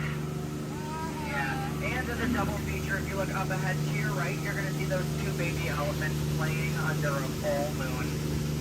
Yeah, I bet you don't see that very often, do you? No, I'm just kidding. Don't answer that. If you do see that often, I don't want to know why. That's weird. Please keep that to yourself, okay? But you know, since we are here in the jungle and there are plants everywhere, I'd really like to take a moment and show you guys some of my favorites. So, that one.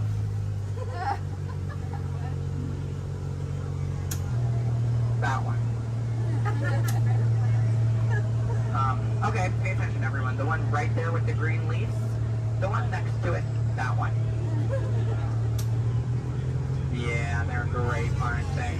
Yeah, sorry if you wanted their names. I don't know any of them. I barely know how to do this thing forwards. Yeah, so I can only give you so much. But what I can tell you is I'm sorry to let you know. We're coming up to the end of our cruise. And you know that's happening because look to your left. Now it's a gift shop. Everything at Disney ends with a gift shop. It's how we steal your money. Yeah. And it's our Lost and Found gift shop, which is sponsored by everything you've left behind over the last 5 or so years. So thank you so much for keeping us in business. I really do appreciate it. And if you're curious about who's in charge of this gift shop, I know it can be kind of confusing because there's a sign that says back in 15 minutes by Sam. That sign's been there for a few years. I have not seen Sam. I don't think he's coming back. It's also not those monkeys, because you know that'd be a monkey business, and we don't monkey around here in the jungle. That's completely unacceptable. It's actually that elephant. Because did you guys know that elephants have the best memories in all of the jungle? I wish I had a memory like that. It'd really help me with my job. Oh, fun fact about elephants. Did you guys know that elephants can grow up to 4 feet? Which is super impressive. We only grow up to 2, one on each leg. And if you don't get that, look at your legs, look at theirs, you're going to see an extra pair. If you see any more than 2 legs on yourself, go to a doctor immediately. Yeah, that's not normal, okay? And then if you're looking in that gift shop and you see anything you like, you might notice we have a whole bunch of hats in all different shapes and sizes. Once you get off the ride, just ask one of us skippers about it because, you know, we're really great at capsizing. It's something I think we've honestly perfected. But what I can tell you is that if you did enjoy your time here today, my name is Skipper Kevin. I'm trying to give you my full name. And I do spell it a little weird, so I'm going to go ahead and spell it out for you. It is spelled H-E-L-P space M-E. Do it that way, you will, okay? If you did not enjoy your time here today, then you know what? That's unfortunate for you. You willingly got in my boat and wasted 10 minutes of your own time. My name is still Skipper Kevin. Thank you for leaving. And I think I would go one step farther to say that out of all of my cruises today, you've been the most recent. No, I'm just kidding. I'm just kidding. You've actually been outstanding. Especially those of you who just awkwardly stared at me for 10 minutes. It's been mutually awkward. Yeah, I'm not a robot plot twist. I'm not an animatronic. I can move my feet off the floor, and I can hear and see everything you haven't done since you sat down. And you know what? That makes us like a family. Because I'd say to my own family after 10 minutes of quality time together, look at that. She's even giving me a heart. This is why I have attachment issues. You're going to get out of my boat in about 2 minutes, and it's going to make me cry. You need to leave is what I'm going to say. So in just a moment, you're going to be outstanding on that dock. Yeah, it really is great. Oh, and while we're looking over at the dock, let's do a little bit of a dock orientation. Everybody on this side, this is where we're going to be getting out. So if any of your rebels are getting out of the boat right now, leave them there, stay comfortable. But when we get over there, you might want to pull it in the boat because that dock is really hard to replace. Yeah, your elbow, I can send you to an urgent care lab dock. I don't have a contact card for it. I don't know how to replace it. But you're going to see those 2 docks in between the boat. I like to call them the paradox. Yeah. The 2 skippers, they're paradorks. Yeah, they really are adorkable, aren't they? And you can tell them I said that. They're going to hate it, but I love it. Yeah, and thank you for saying I'm so funny. You're really inflating my ego as we speak. Yeah. I'm getting some compliments from you. She's falling in love with me. She's stealing my jokes. He's recording me. This is like a reality TV show. I'm better than the Kardashians. Yeah. Oh my goodness. And what do you do? What's your story? Do you walk across the country? Yeah. You do? That's I have insane. medals for it. So. Do you? Yeah. What kind of medal? Golden ones, silver. Do you sell them? No, I just wear them. You just, but, so have you not won any? No. You haven't, yeah, you're not wearing any, so I kind of just, yeah. When you get one, are you just going to wear it all the time? Yep. Oh, are you going to name it? Why not? If it's gonna be that important to you, I think it deserves a name. Why do you think your mother named you? I'm just saying. Okay, your story's boring me now. What is your story? Talk to me, Miss Epcot Center. She's wearing a shirt that says Epcot. Is that your story? Yeah.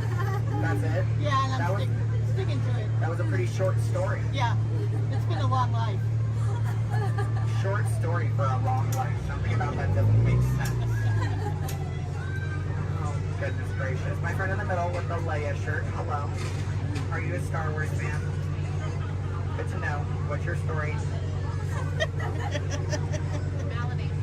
Alabama? My friend's from Alabama. He's bald. He normally works here, but he's not. His name's similar to mine. It's Brevin. I'm Kevin. We also have a Devin and a Heaven. If you can, yeah. How do you think we feel? You hear us on the microphone, you just hear a name, all you hear is Evan. We all come flocking too. Yeah, it's great. Okay, my friends in the back, why are you so quiet? You're so quiet. Are you having fun back there? Just making sure you're not asleep. Your bucket has a little no. You're wearing sunglasses. You're wearing sunglasses. He's behind my engine. Can't see any of you. And then what about you two over there with the extra set of ears? How are you doing? Thank you. Are the nicest one here. No one asked me how I'm doing. Thank you. You are all horrible people. Just know that. Just know that, please. Except, well, no, you can love me all you want, but that doesn't mean you ask me how I'm doing. You know what? I think I'm ready to cut our time a little short together. So, now this is a word from legal. Make sure your hands, arms, legs, and feet are inside the boat. Parents, supervise your children. I don't have any, I don't want yours. Children, supervise your parents. I don't trust them, neither should you. And that number 2 they're holding, that means that we have to do this 2 more times because you guys just didn't make me feel good enough about myself. So hello everybody, welcome aboard the Walt famous Jungle Cruise. My name is Skipper Kevin and I would never do that again. That's treacherous. The only thing I'm going to do is make you 2 times farther from the exit for your inconvenience. You're welcome. And I really would like to tell you what my parents told me on my 18th birthday. They looked at me and they didn't say, Skipper Kevin, happy birthday. Why are you staring at me? That's all they said. Okay, well now that you guys are just doing weird things, get out. Goodbye. Yay. Stop. Okay, don't stop. I need it. Yeah, guys, give me a standing ovation. I am a middle child. I love validation. Yeah, thank you.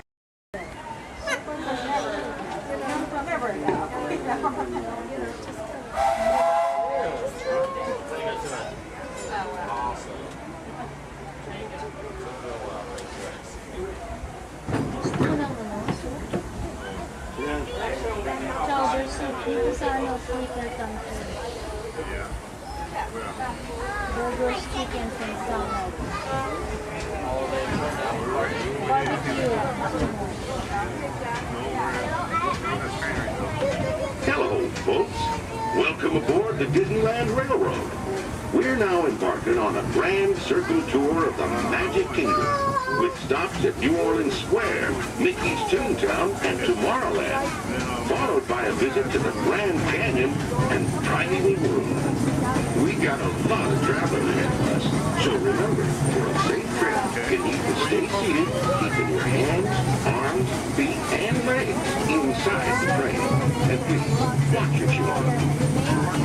Bienvenidos a bordo del Disneyland Railroad. Para su seguridad, permanezcan sentados y mantengan las manos, brazos, pies y piernas dentro del tren. Y no dejemos caer. Gracias.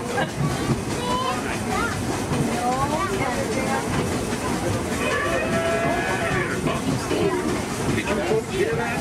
Sounds to me like we've reached the wilds of Adventureland.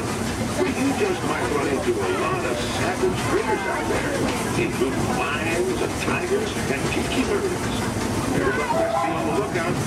You'll never know just what could show up. We're approaching our first stop.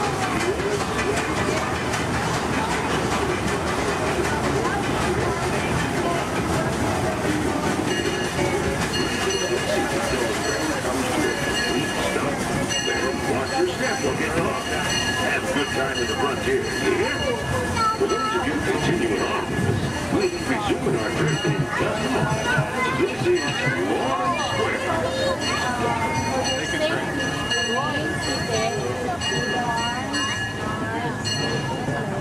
Your attention, please. The Disney.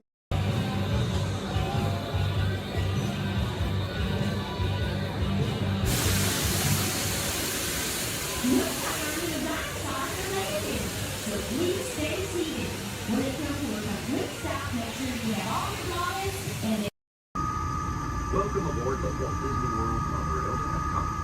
For those of you standing, please hold on to the handrails throughout our journey and stay clear of the door. For the comfort of others, no smoking, please. Thank you. As we turn south, you can catch a glimpse of the spires of Space Mountain in the Magic Kingdom. Nearby is Disney's contemporary resort.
wrapping up Disney. The fastest ride ever created for Walt Disney.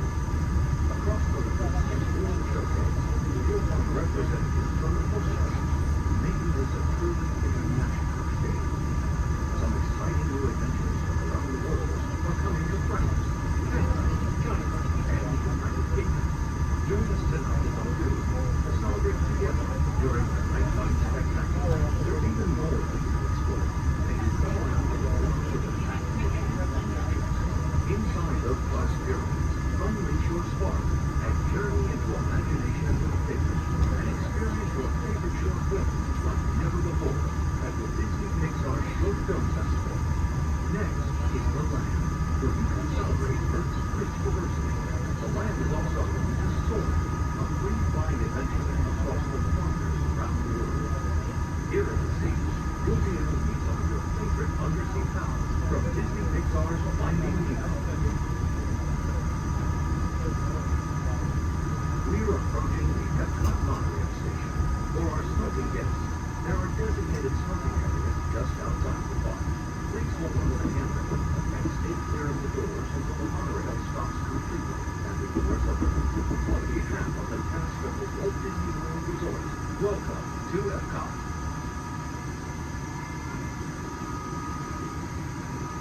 Behind the center, Goofy in the left, Minnie in the right, and your happy driver in the bus, Carlos. We want to give you a very warm welcome to Walt Disney World. Welcome, everyone. If you are ready, give me a big yes.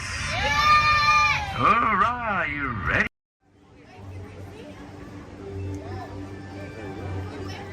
Hey there! See ya! This is sure fun to climb the stairs. Don't forget to tag me on your video. # Amazing Spider-Man.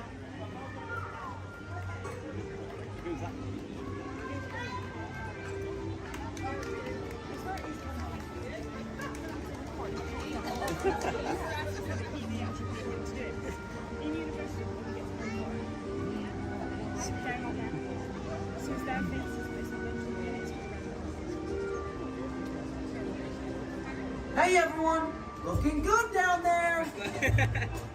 Wow, this is a friendly neighborhood. Welcome to Avengers Campus. Hey, what's going on, guys? Oh, me? Ah, you know, just spider stuff. Okay, time to run some tests. Spider-Man, Oh, hey, Sharon. shall we conduct an altitude test? Yeah, guess I should do some work. Always good to have the data. On my way. Just need to find a clear path and something to swing from. Oh yeah, it's go time. Field testing, here I come.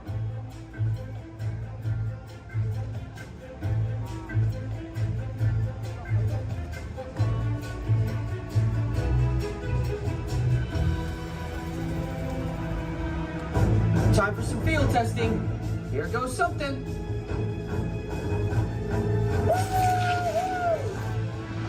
Brace for impact. What?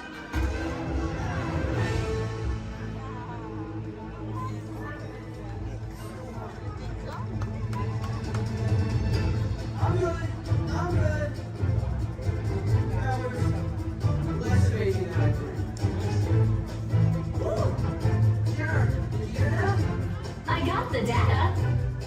Okay, try to pass on this check. Hang on, I'll be right down. This is cool.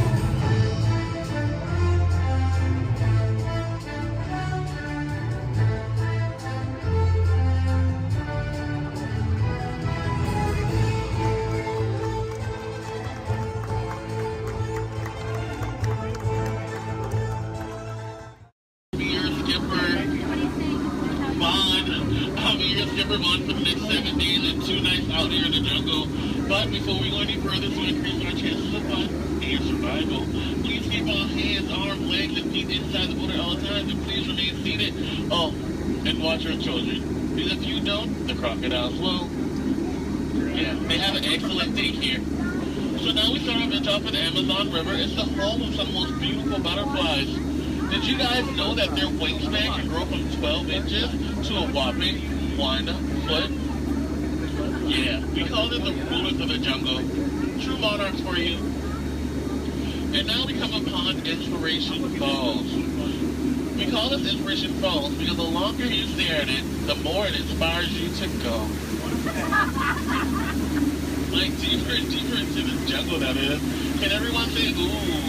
Ooh. Everyone say well, that sounds like inspiration means that we're going to keep on traveling. Well, we're not just crossing different rivers, we're actually crossing into another continent. We're now on the Congo River in the deepest, darkest part of Central Africa. Ooh. I didn't say so. Now, if you guys have not seen it before, there's the Jungle Book. You might get it because it's like the book in the jungle. Never mind. So now up ahead, we have a big welcoming party just for you guys. Everything's in full swing. Everyone should be here, as you tell from the music, that no one is here. I cannot see anyone. Canoe? No? Okay. Don't worry. My pet python is here, but don't look him in the eye. He can develop quite a crush on you. The relationship can be a little restricting, but we're not going to get wrapped up in that, okay? We're going to stop at my base camp just to grab a couple of things we need for this journey that would happen. Oh, great. They do this all the time. They throw all my stuff everywhere. They break my dishes, and now they even flip my Jeep. I really wish they would have flipped my house. I would get a better return on it. Well, anyway, we're in the Nile River. The Nile River goes on for now and now. You make a left, it goes on for a couple more now. But if you don't believe me, then you must be in no. Disbelief or disagreement. Come on, guys. Anyway, this is the African elephant. One way you can tell it's an African elephant is because of its big floppy ears. Can you guys get the second way you can tell they're African elephants?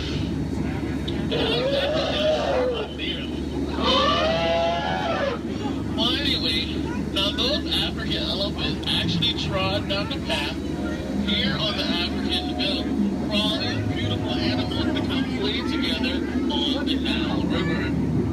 Yeah, some zebras, some wildebeest, some tall cheetahs. Oh look, and now Mia's family of lions are playing so nicely with that zebra that he is dead. Tired. We're just gonna let him rest in peace, sis. Now see, this is a sight to see. I told these guys that a rider can outrun a horse. Did they listen? No. Well, I guess they'll get the point in the end. Oh look, that's my friend Ina. Everyone say hi, Ina. Alright, bye, Ina. So now we're going into crocodile country. Please hold your favorite child close. You know who they are. Here we have Smiley and his girlfriend Ginger. Be careful, Ginger Snap. Yeah, she is one tough cookie. I'm sorry, that was a crummy joke. I thought I was milking for what it's worth. And look up ahead, we have what we call falling water, named after Dr. Albert Falls. Did you guys know that there's 100,000 different types of bacteria in that one waterfall? Yeah, feel that mist on your face. If you don't feel it now, you're gonna feel it later. Oh, and now it's time to talk about me. Now, as it is pleased to see this is when I landed my job here. I actually took a crash course. My career never took off the way I thought it would. Never since then I was playing it. But that'll the tail end of that story. Thank you guys for listening. And now we have that battle. Don't worry, guys. I will scare them away with my trusty gun and some discouragement. Down Apple, bad Apple. What would your mother think? Thank you. Yay, I'll see you later. So now we are headed to Headhunter territory. This is a terrible place to be headed. Yeah. Now up ahead, this is my last group. They're a bunch of boneheads. The guy in the front, that is art, and that's his sculpture. Now these guys are dancing in a circle only for one reason. They forgot how to square dance. And and they're attacking. Everyone, get down. Use your children as shield. I mean, shield your children. Shield your children. They're the future. Yeah. Ricochet, ricochet. Ricochet. If you guys get hit with a spear, please take it out and throw it back. We cannot take any souvenirs with us. And now this is awkward. We're going behind a waterfall. Please, nobody move, okay? I don't want to get my hair wet.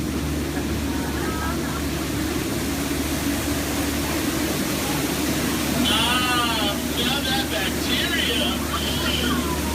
That is actually the backside of water, also known as O2H. So now we're on the heart of Cambodia, on the Mekong River. Apparently, there was an earthquake, because now this temple looks a little... They do have their trunks on, and a lot of you guys may think that's water coming out of their nose. Well, it's not. And it's just not here. If you guys can make practical jokes, sometimes you spray your boat. So I think we're going to miss it this time. So if we go back really, really fast, we can miss it. Maybe not. You might want to duck, duck, duck, duck, duck, duck. Goose is a very fun game to play. I'm actually a two-time world champion of Duck, Duck, Goose. So now this is my favorite part of the cruise. I want to point out some of my favorite plants. Pay attention, please. That one. That one over there. The green leafy one right there. And then the tall one in the back. Did you see that? Okay. And here we have Trader Sam. Everyone say hi, Sam. Hi, guys. So, Sam is actually the head salesman of the jungle, but recently his sales have been shrinking. So he's got a great offer going on for you guys, 2 of his heads for 1 of yours. So no matter which one you guys place it or dice it, you always come out ahead. So now we're returning back to civilization. Please keep your hands, arms, legs, and feet inside the boat at all times, and please remain seated. This is kind of awkward. I'm horrible with goodbyes, so I'll leave you guys with these parting words. The same thing my mom told me when I turned 9 3/4. She said, "You're a skipper, Bond. Now get out." Oh, please watch ahead and watch your step. If you miss your step,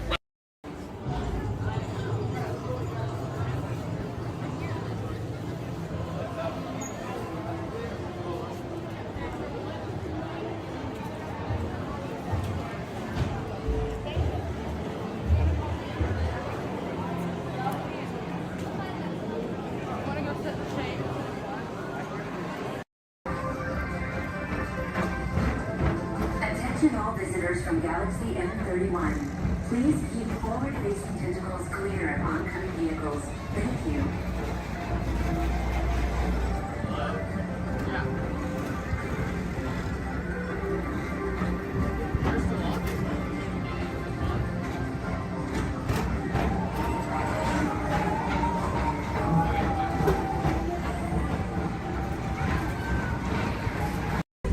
In the life cycle map, there are winners and there are losers. Who are you?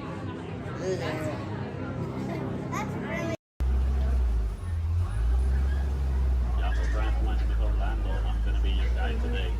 Just a quick couple reminders. A bumpy road, so please stay seated with your arms, hands, feet, and legs inside the vehicle at all times.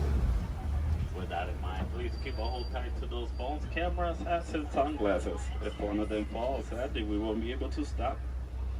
On your top side, you're going to see an animal spotting guide. Hopefully, we're going to see most of those animals today in our safari.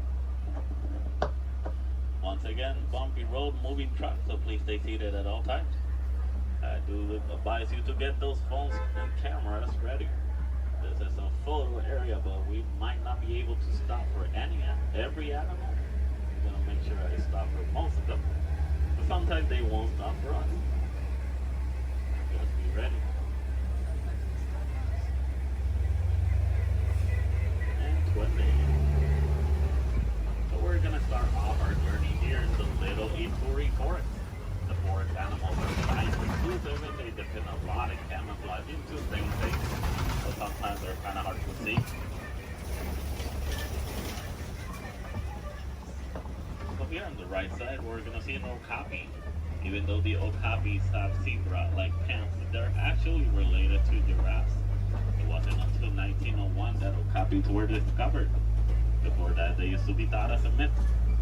And much like the giraffes, okapis also have those long tongues that are gonna help them reach tall places. And only the male okapi is gonna have ossicones. Ossicones are basically the same type of horns that giraffes have, but it's made out of their own skin, so it doesn't count as a horn.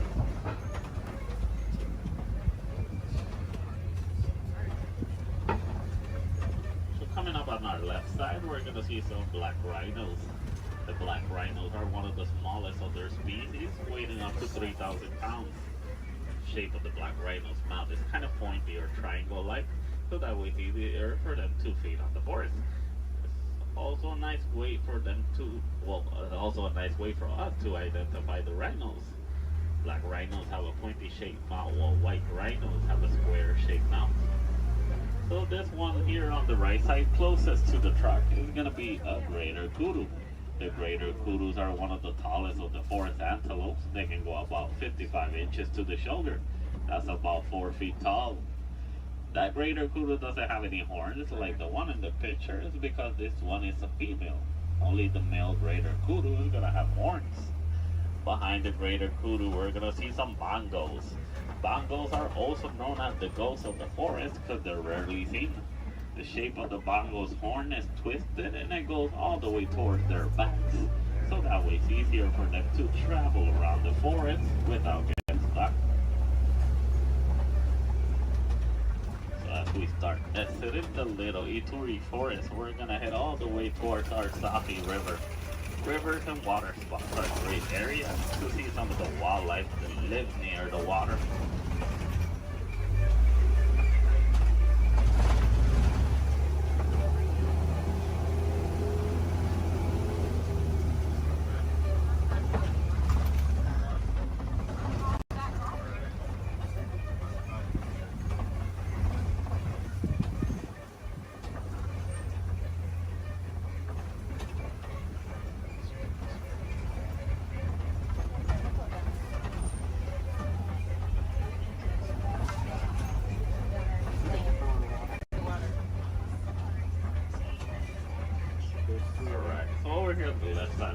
Some Nile hippos. The male Nile hippo can weigh up to 5,500 pounds. They're nocturnal animals, so they're going to be more active during the nighttime. Most of their daytime they're going to spend underneath the water, but they do need to come back for air every 8 minutes. Also, baby Nile hippo right there. A group of hippos is also going to be known as a bloat. Bloat of hippos. So here on the left side, we also see some pigback pelicans. The pigback pelicans get the coloration in their feathers during mating season. They're colonial nesters, so most of the time we're going to see them in large groups. They can go between 50 to 500. As we head around this curve, we're going to approach a bridge. And once again, we're really jumpy, so we stay seated at all times. And to the left side, we're going to see some Nile crocodiles. Crocodiles are one of the largest crocodiles in Africa. They can go between 16 to 20 feet long and they can weigh up to 500 pounds.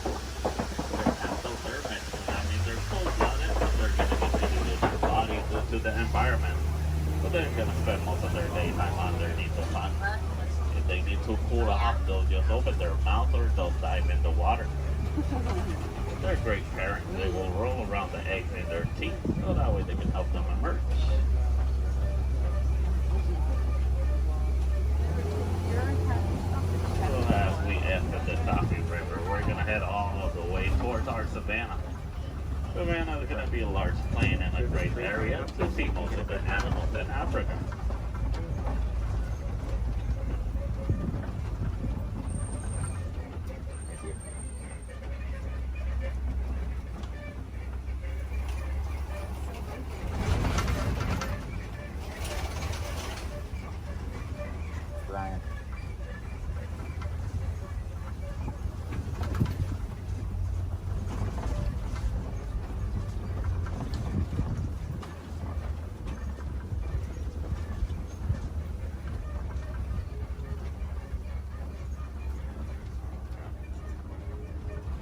can see, the savanna ecosystem is going to be a large plain of grass with tall trees and a lot of termite mountains. Each ecosystem is going to be unique and shaped by the animals that live on them. Between savanna, deserts, rivers, mountains. Most of the animals will actually use the termite mountains as fast scratchers. Some of the smaller species like springboks will stand on top of them, so that way they can have a better view. Here on the left side, we do see a pack of African wild dogs. The African wild dogs are also known as painted dogs. They're part of the canine family. A difference they share with wolves and dogs is that they only have 4 toes. But they're a great pack of successful hunters, hunting up to 90% of the food they eat. But verbalizing, the African wild dog won't bark or howl. They'll actually make a squeaky sound that sounds similar to squeaky toys. Here on the left side, some Ankoli cattle. Ankoli cattle are also known as the Watusi cattle, named after the clan that domesticated them. They're a sign of wealth in Africa, where both male and female will have those huge, majestic horns that can go up to 6 feet long. Even though those horns are big and they look kind of heavy, they're actually honeycomb inside. They use the inside of those horns to move blood up and down, so that way they can keep themselves cooled off. Over here on the left side, we also see a sable antelopes. Sable meaning brown, they're also the emblem of the Harambe Wildlife Reserve. They're the only type of antelope that in a fight or flight situation they'll stand their ground and they will fight. As you can see, the shape of their horns goes all the way towards their backs, so that way it's harder for predators to jump on them.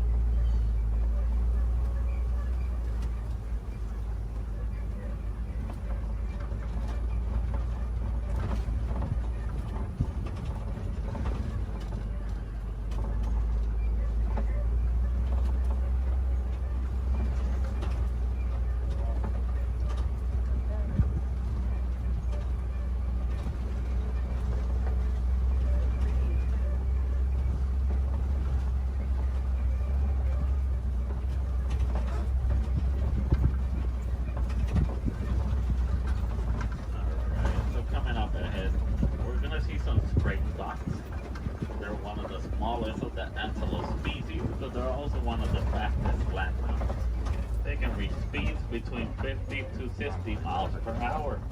And as their name implies, the springboks. They're great jumpers. They can jump up to 6 feet tall and up to 13 feet long. Behind the springboks, we do see some wildebeest. The wildebeest are the second largest grouping of mammals, second only to us humans. Wildebeest is a translation from the African word wild beast. But they're also known as the newts due to a sound they make when verbalizing. It sounds like they're saying newt.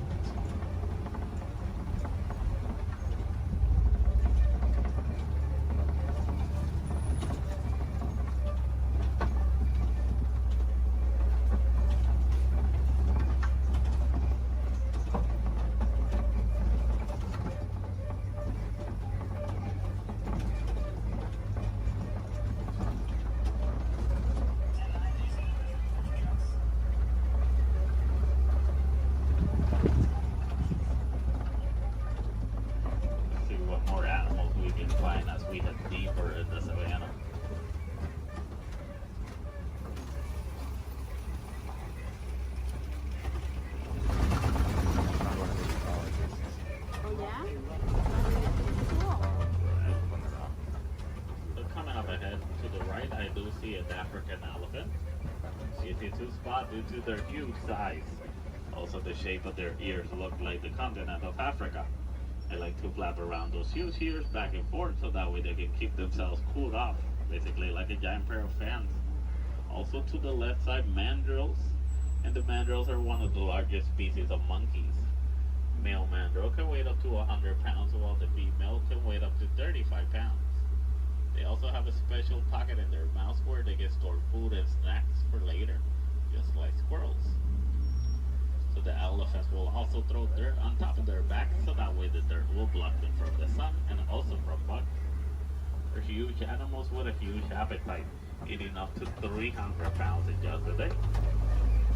A nice easy way to identify a male elephant is because male elephants, whenever they reach adulthood, they like to go on their own. And sometimes they'll join other elephants and they'll form a group known as a bachelor.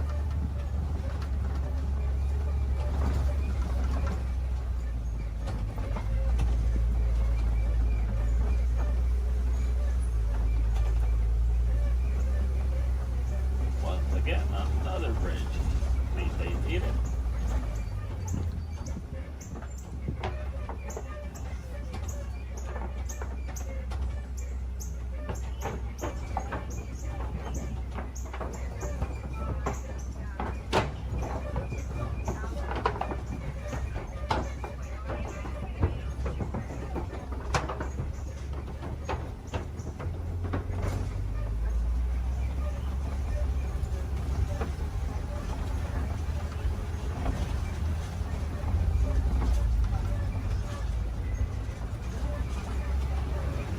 Here on the right side, we're going to see some markings on those red places.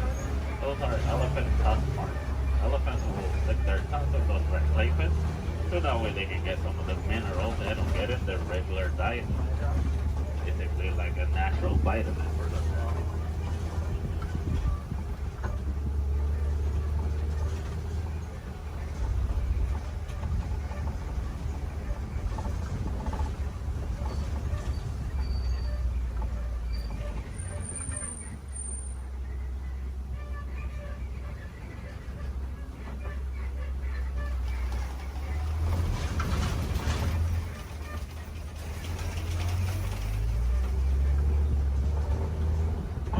Here on the right side, we do see some trees that look like they're upside down. They're known as upside down trees, but they're also known as the tree of life. The real name is the baobab trees. And baobab trees can go leafless up to 9 months of the year, so that way they can store inside of them thousands of gallons of water. Some of the animals will actually try and reach that water, like elephants will stick their tongues on them.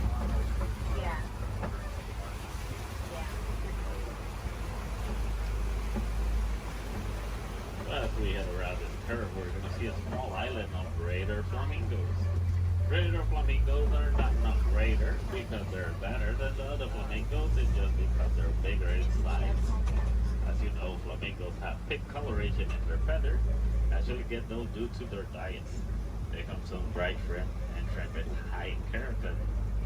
If you guys ever get to see baby flamingos, you're going to know that they have great feathers instead. A group of flamingos like this one is also going to be known as a flamboyant.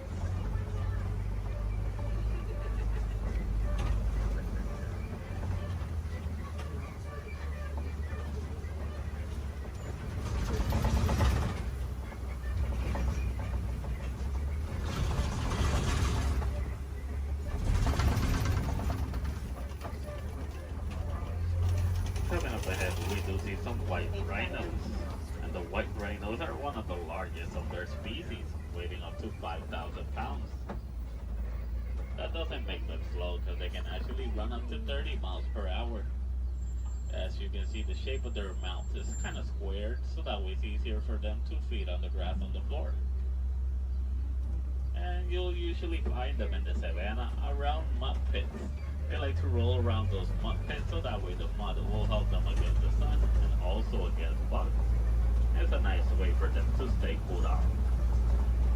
Basically, white rhinos are a different type shade of gray from the black rhinos. The reason they get the name white rhinos is not because of their colors. It's actually a mistranslation from the African word white. That means wide as in bigger.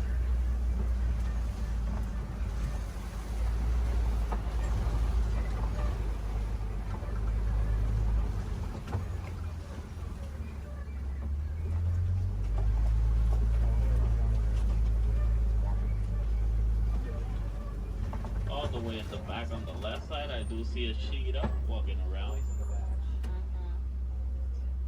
Cheetahs are one of the fastest land mammals.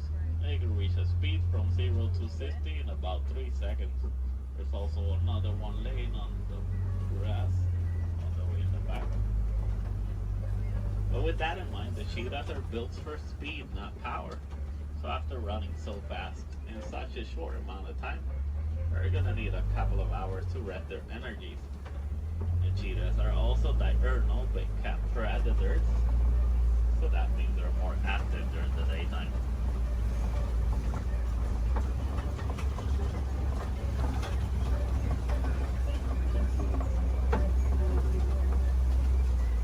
Coming up ahead, we do see some Kobe rocks, and on top of that Kobe rock, we do see a lion. And lions are nocturnal big cat predators.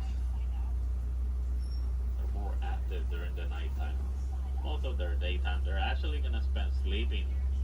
They can sleep up to 20 hours in a day. So that way they can store all the energies for the successful hunt at night. But while hunting, the female is gonna do most of the hunting, while the male is usually gonna be the stay-at-home dad who's gonna take care of their cubs. A group of lions is gonna be known as a pride. In the morning, the lion's eyesight is technically as good as ours, but at nighttime, their eyesight are 6 times stronger. That's why they're so successful hunters at night.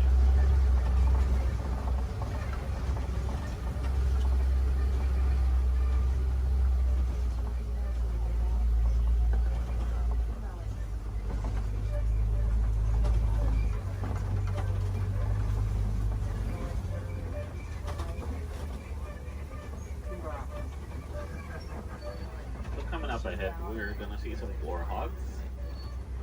One behind that tree, and we're gonna, there it is. And warhogs are one of the largest burrowing mammals. They like to make burrows like those in which they will sleep on facing outwards, so that way they can see anything that's coming toward them.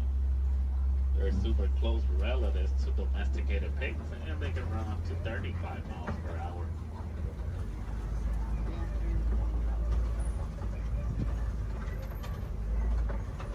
Another white rhino on the right side.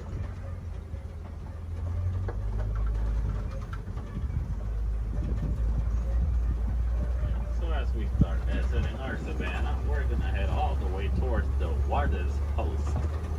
Warden's Post is gonna be a great area to see how both humans and wildlife will live in harmony.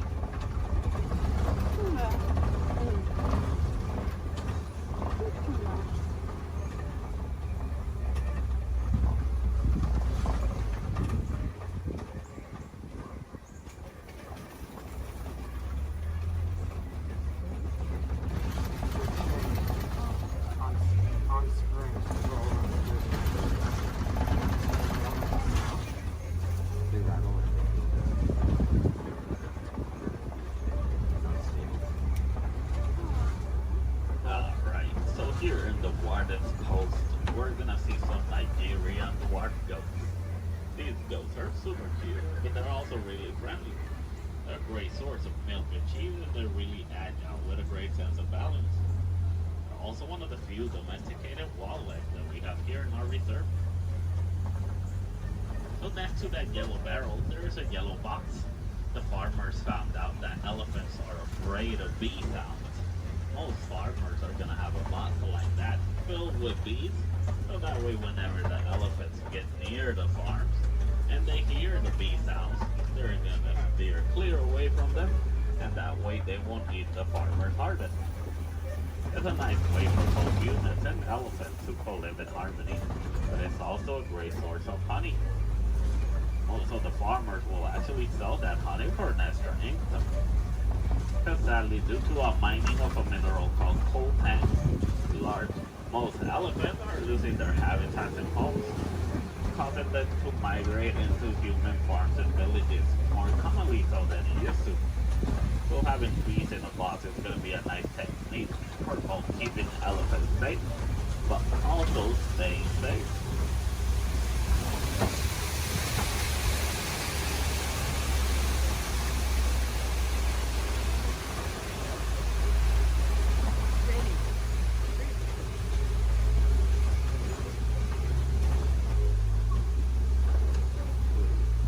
As we start reaching the end of our safari, I just want to let you guys know, if you want to see more animals and learn more about them, I do advise you to visit Gorilla Falls Trail. It's a nice 20-minute pathway that will take you all the way to meet a family of gorillas, while meeting more animals, learning more about them, and also more about conservation. If you're really lucky, you might even get a better close-up view of the hippo through a glass. Also, while here in Harambe, we have the Rafiki's Planet Watch. The Wildlife Express train is going to take you all the way towards Rafiki. Well, you're also going to meet a couple more animals. You might even get to pet some of them in the Domesticated Pet Center. We have an animation studio where you might learn how to draw a couple of our animals. Super cool. And we also have an animal clinic. Any chance we need to take care of one of our animals, you guys can actually see the process through a glass. It's super cool journey. It's got nice AC, but it takes about a whole hour to complete. So you gotta plan ahead. The last Wildlife Express leaves at 4:30. Sunday Sana work. Right into the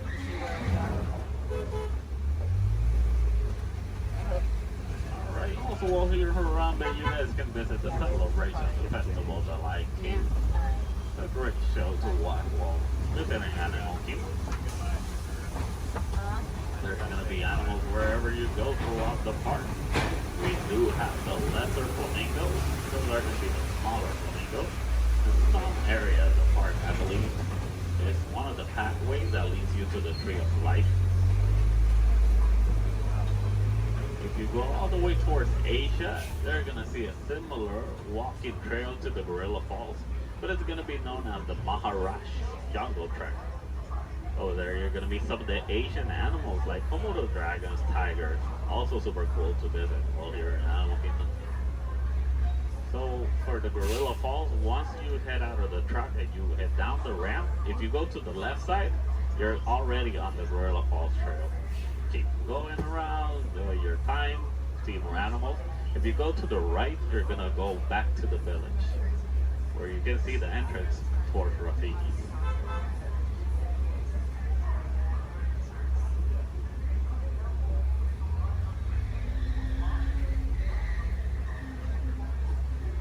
Almost to our destination. Just gonna wait a little bit.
Reaching the end of our safari.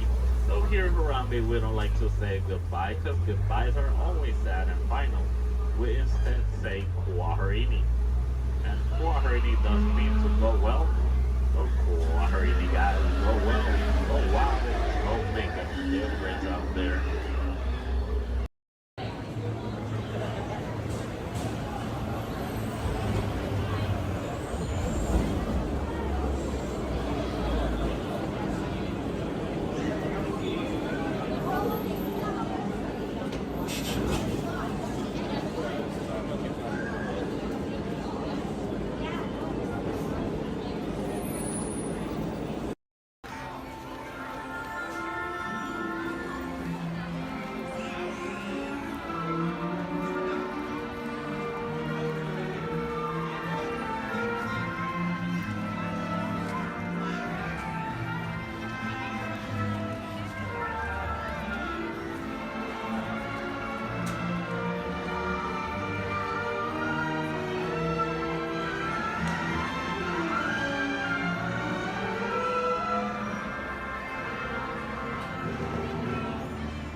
evening on the deck.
destructive to us, but to nature, it's a new beginning in the cycle of life.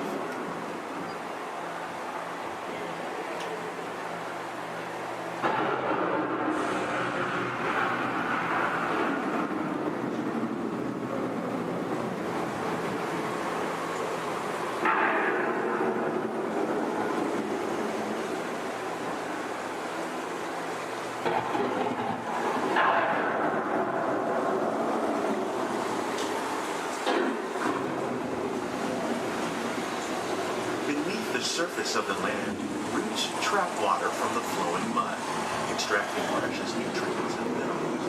These elements, when combined with sunlight, create the diverse living systems of our planet.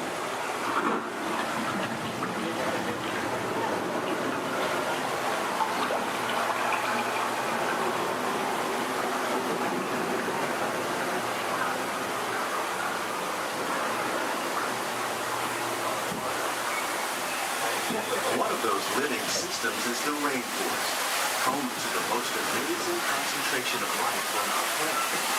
These dense and beautiful forests cover only a tiny portion of the Earth's surface, but they contain more than half of its total land. Rainforests are also extremely rich and productive living systems, providing us with oxygen, food, medicine, and other elements essential to our lives.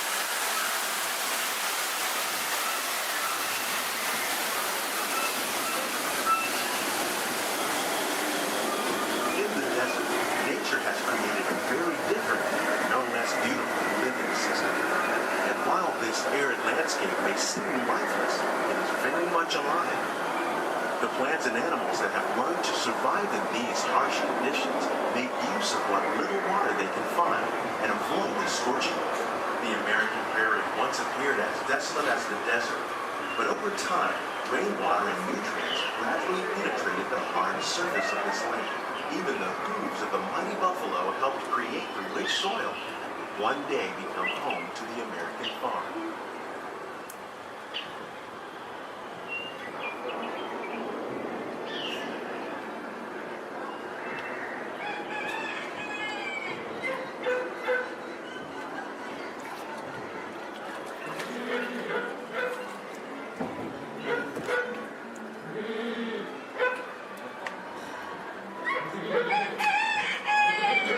Of all the forces at work on the land, humans have had one of the most profound effects.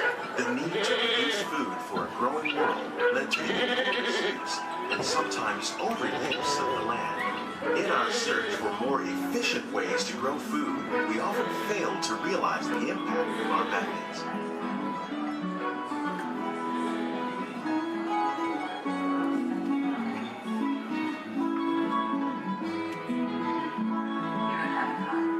Today, we're learning to live with the land, discovering better ways to grow food that will assure both human and environmental well-being. In Japan, we're learning that by adding composted leaves and other plant material to our soil, we can reduce the need for fertilizers. In farmlands across America, we're learning that by plowing under vegetation containing natural fertilizers, we can enrich the soil without the use of chemicals. In Saudi Arabia and Mexico, we're learning to produce food on desert seacoasts by developing and planting crops that thrive on saltwater. Here at Epcot, we're learning to reduce the need for pesticides by using natural predators like ladybugs and wasps to control pests. How will we meet tomorrow's growing needs for food production, yet still respect the needs of the land? Some of the answers are being discovered just ahead. To help us maintain these carefully controlled ecosystems, and for your safety, please remain seated in your boat at all times.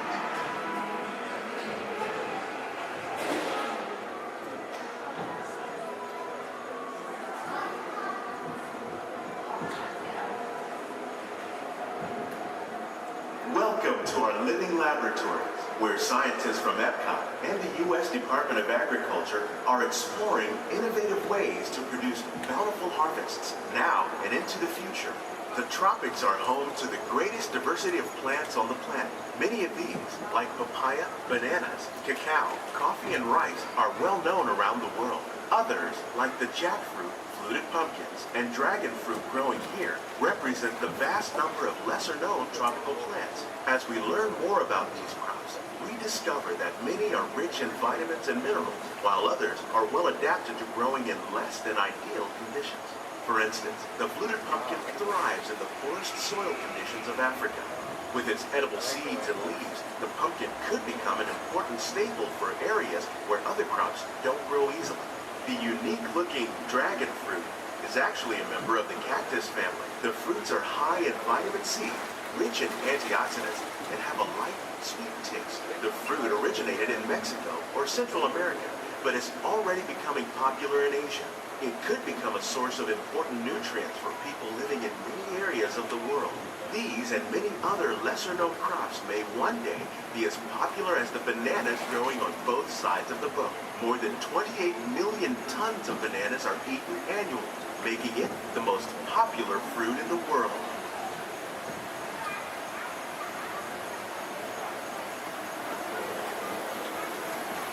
When we mention farming, you probably don't think of fish, but fish farming, or aquaculture, is an innovative way to increase harvests, protect wild fish population, and produce a healthy crop, like bee sturgeon that grow to over 300 pounds. Now that's a lot of cabbage. Tilapia, bass, and catfish are really popular crops raised by fish farmers around the world. Most are grown in open ponds, but innovative recirculation systems like ours conserve water and improve. More than 200 different species of aquatic animals and plants have been successfully farmed. Even these American alligators can be successfully raised in controlled environments like ours. Nearly half of all fish consumed worldwide is now raised on farms, making aquaculture an important part of our efforts to produce a balanced harvest and protect natural resources here at the land. We grow about 5,000 pounds of fish each year, many of which are featured in restaurants around Walt Disney World. This greenhouse is full of some of the best ideas for improving plant yields. Disease and pests are two of the biggest problems facing farmers around the world. By careful selection and crossbreeding, we can grow crops like these sunflowers and winter melons that are more resistant to pests and diseases. Scientists have even been able to breed plants that can flourish in marginal areas where water and nutrients are in short supply. The result of these efforts is higher yields with less impact on the environment.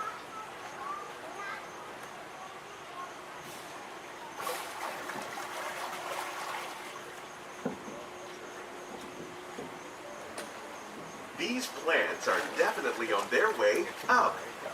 Innovative growing techniques like the ones you see help to increase yields while more efficiently using resources like water, fertilizer, and pesticides. We're growing these nutritious sweet potatoes above ground.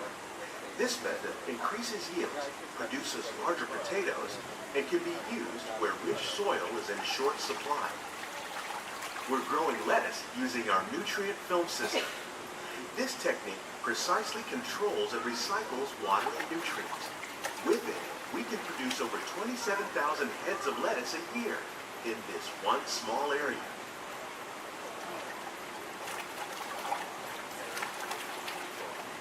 Here's something you don't see every day. Tomatoes growing on trees. These plants were originally developed by Chinese scientists. Tomato trees live longer and produce many more tomatoes. One of ours lived 16 months and produced over 32,000 fruits. Much of the produce you see growing in our greenhouses is served in the restaurants here at the land.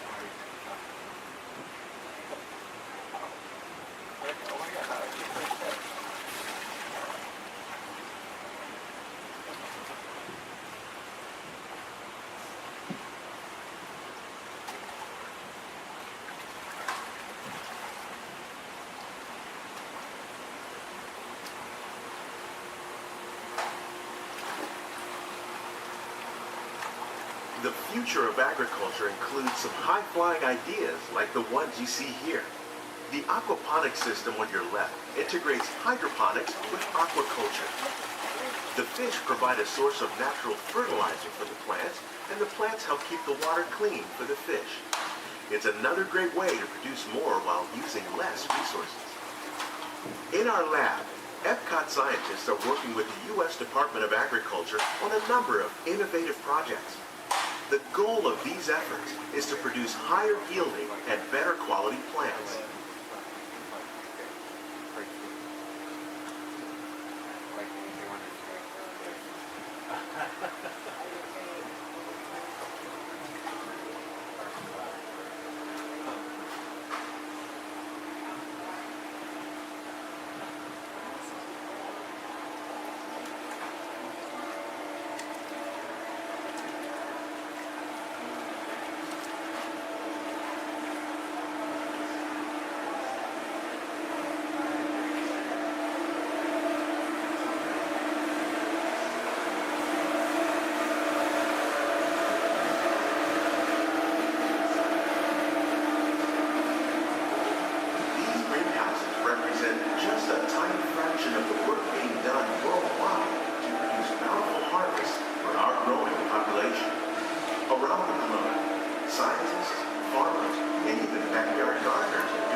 On behalf of Walt Disney World, we hope you've enjoyed this unique journey through our living laboratory.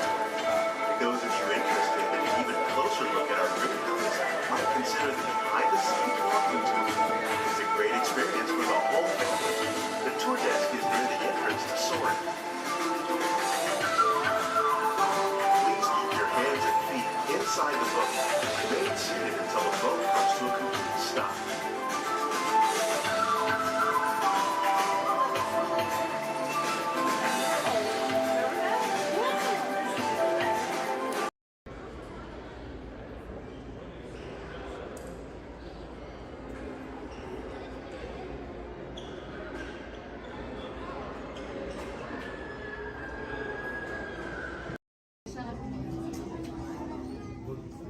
All right, everyone, for your safety, please do me a favor. Leave this center aisle clear and all side aisles clear as well.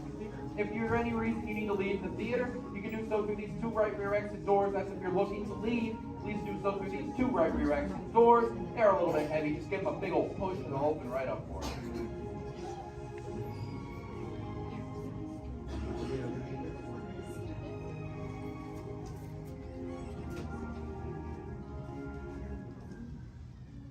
Welcome to Turtle Talk. My name's Andrew. Before we get started, there are a few things that I would like to go over with everyone.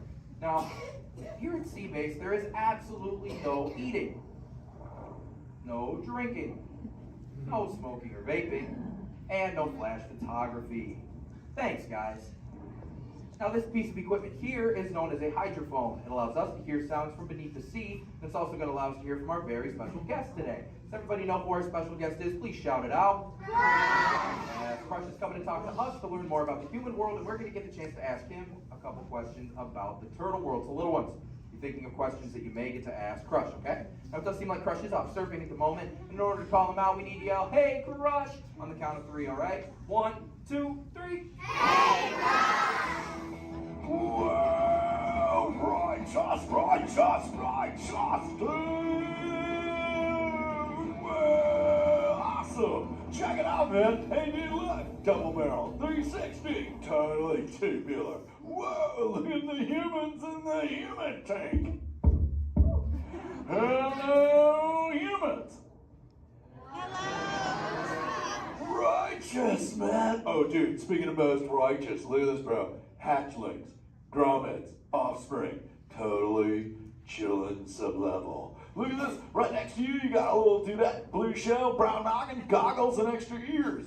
Yeah, right there on the coral. Hey, bud, what's your name down there, dude? Bella. Hey, what's up, bud? Are you having a good day, man? Yeah. Awesome. Can you talk like a turtle? No. Oh, I got your back. It's really easy. Just say awesome. Awesome. Nailed it. Try this one. Say totally. Put them together. Say totally awesome. Totally awesome. Give it up for that dude at Righteous! Good job, bud. Totally good. You talk like the turtle. Hey, I got a dude over here with a gray shell, curly noggin, and goggles too. Sweet. Hey, man, what's your name down there, bud? Gustavo. Hey, where are you from, Gustavo? Where are you from? New York. Whoa, dude. Who brought you here today? I went on my car. Oh, we'll find out together. Don't sweat it. Hey, dudes, is there like maybe a parental unit, a life guardian of the Gustavo? If anybody's with them, right? Okay, let's talk to that chick and see what's up. All right, awesome. Hey, dude, what's up, bud? What is your name? Karen. Hey, Karen, what's up? How many kids you got? My English is not good. I'm from Brazil. Oh, I don't speak English either. I talk turtle.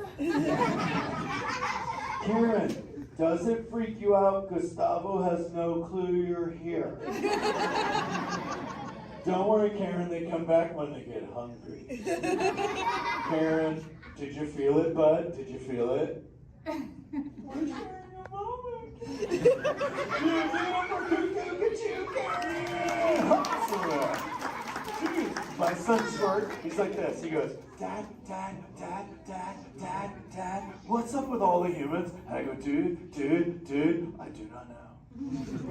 Human dudes, I need human help. Can all of you help out and answer Squirt's questions? If you want to help, say, Shaw! Righteous! You so totally rock, dude! Oh, wait a minute. Sorry, dude, my bad. Check this out. When a turtle says, you so totally rock, everyone says, dude! Here we go. You so totally rock!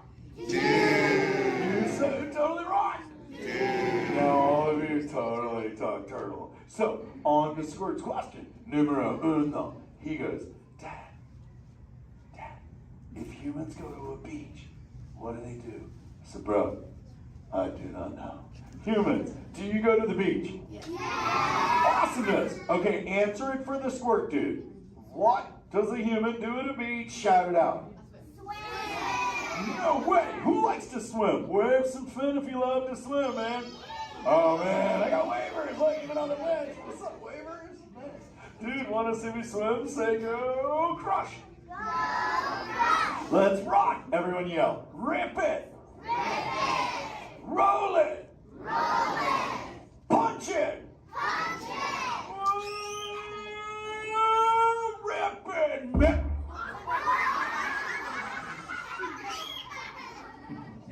Hey, Crush, watch out for the glass. Hey, dude, thanks, Hank. How long has that dude been there? Oh, no, man. My bad, bro, my bad. Where are the manners? I've been asking the questions. Dudes, do any humans have a question about being a turtle? Raise a fin. Hi, if you have a question about turtles. Cool. Got a chick over here, aisle style, red shell, brown knock, hanging loose. Hello, bud. What's your name? Hey, bud. What's your question? What turtles eat? Oh, dude, we're chowing green seagrass and green sea kelp. Big dudes, you're sitting on green seagrass benches. But check it out, Harper. We only eat green stuff, and so it actually turned us green. So, like, I'm green, and my kids are green, and my parents are green. Oh, and my wife's green, and my favorite color ever, purple. He's pulling your fin. It's green. Hey, there's a purple chick over here with like a jellyfish lid. Let's talk at this one on this side. Hey, bud, what's your name down low? Scarlet. Hey, cool name, Scarlet. What's your question? My name's not Scarlet. Oh, wait, what's your name? It's Charlotte.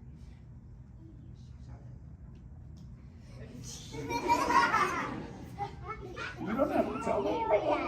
Okay, what's your question, little bud? My name's not a bun. Okay. Hey, let's head over here. We got like a little friend on this side. Looks like a light blue shell, brown noggin. Let's talk to this bud. Hey, what's your name, dude? My name's Marley. Hey, Marley, what's up? What's your question? What would be your favorite? What's your favorite food? Oh, dude, besides eating green seagrass and green sea kelp, we totally chow on the jellies. Yeah, they're like so tasty. Hey, wait, Marley, do you eat food and sleep and stuff? Yeah. Do you know how to swim? Yeah.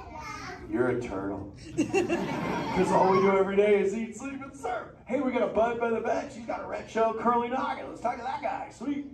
Hey, big man, what's your name, dude? Ezekiel. Hey, Ezekiel, what's your question, friend? How do turtles breathe? Okay, here's the deal. We have to go up every 15 minutes, bud, because I'm like you. I breathe oxygen. But here's the deal. We have to go up every 15. But when I sleep, Ezekiel, we can go in this little cave right there. See the green shelf sticking out over there? We got to tuck under, and we can sleep 5 hours straight and absorb oxygen out of water when we're underwater. Who else has a question? This is kind of cool. Oh, whoa, dude, check it out. We got like a little friend chilling on this side by the bench. Looks like a grayish blue shell brown rock sitting on her own flips. Dude, what's your name over there, bud? Abby, Hey, Abs, what's your question, Abby? how many babies can a turtle have? Well, mommy turtles, man, they go to a beach, but it's the same beach every time. And they drop off like 90 to 100 eggs. But here's the cool part. When the sand is really warm, Abby, everybody is a dudette. And when it's cold, they're all dudes. So we say, dudes are cool and chicks are hot. Yeah. This is awesome, humans. Hey, the Jelly Man. I was talking about you, buddy. Oh, Crush. Hey, man. I'm trying to get away from a turtle pile. Marlin, turtle piles are a celebration. Everyone yell, turtle pile!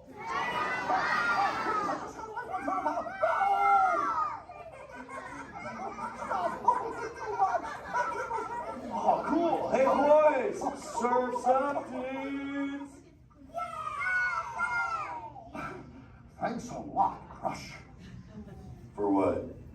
The turtle pile? Shout it out, humans! That dude has serious thrill issues. Humans, you rocked it! You so totally rock! Okay, like 4 kids remembered. The rest of you dudes pulled a hard Dory. Dudes, don't space out! Remember, Turtle says you so totally rock. Everyone screams! You so totally rock! There you go, you're back again. Oh, bummer. Hey, bro, the frequency thing is not working. Whoa, it's Bailey. Call him back with your fins. Put your both fins up. Yeah, put your both fins up. Go.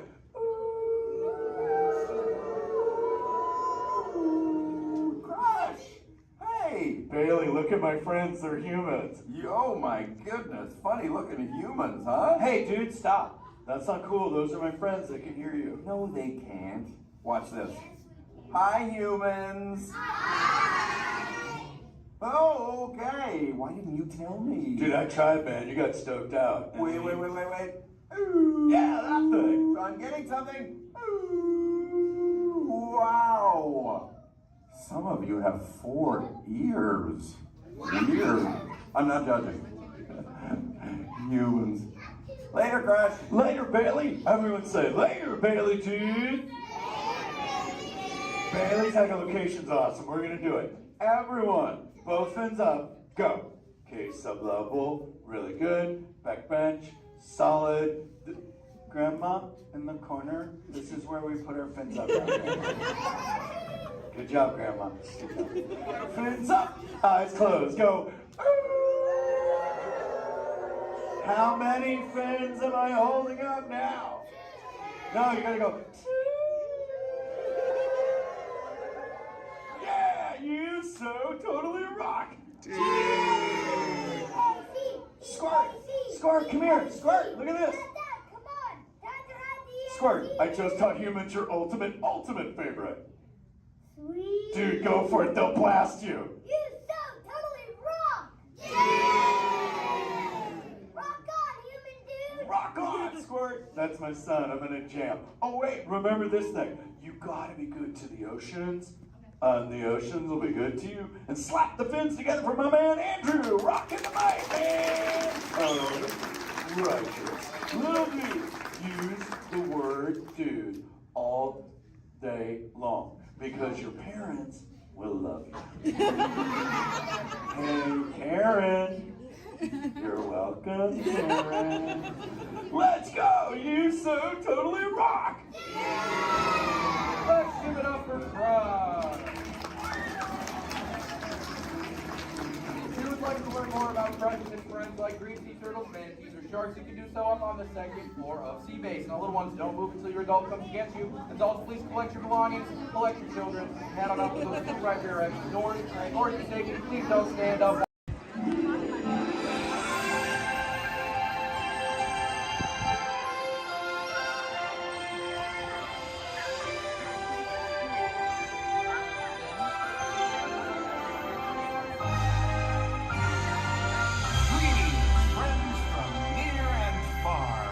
Welcome to the magical Friendship Fair.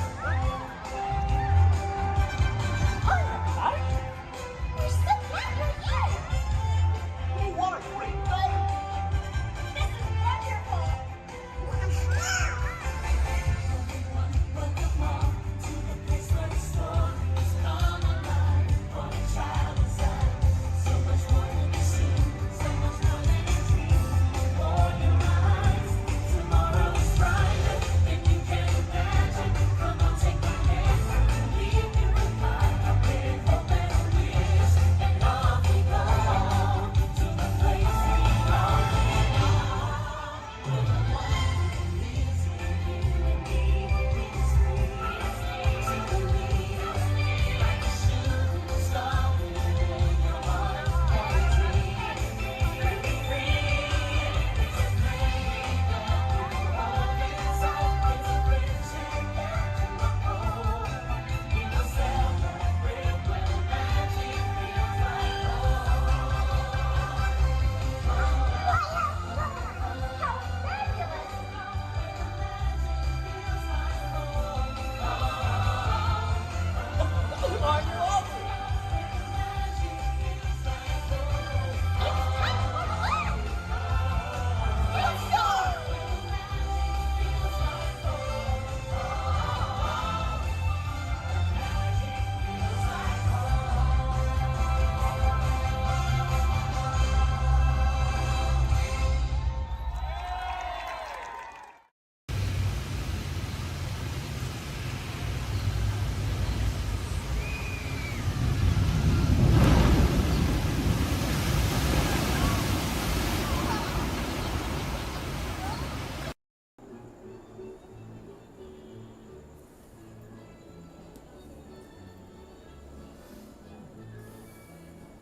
making them yours.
almost as much fun as New Year's Eve in the orange groves. My word, we did get a mite carried away, huh? Yeah. I say, look out there across the water. It appears we're a bit of company. Law me, yes. Welcome, you all. Permit us to introduce ourselves. My name is Claude, and my loquacious cousin over here is...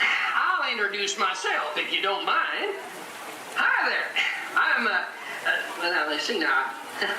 It's right on the tip of my beak. Clyde Birdbrain.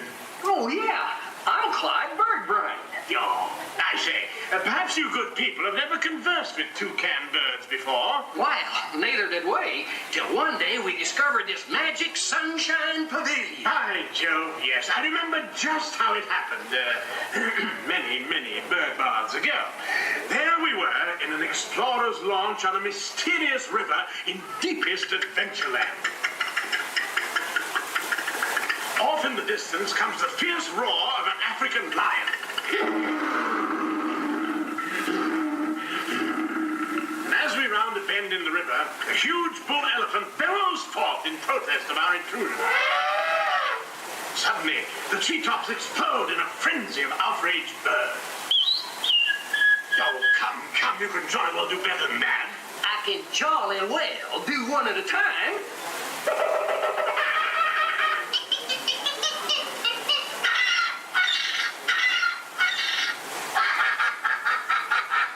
Meanwhile, shifty-eyed crocodiles lurk by the water's edge.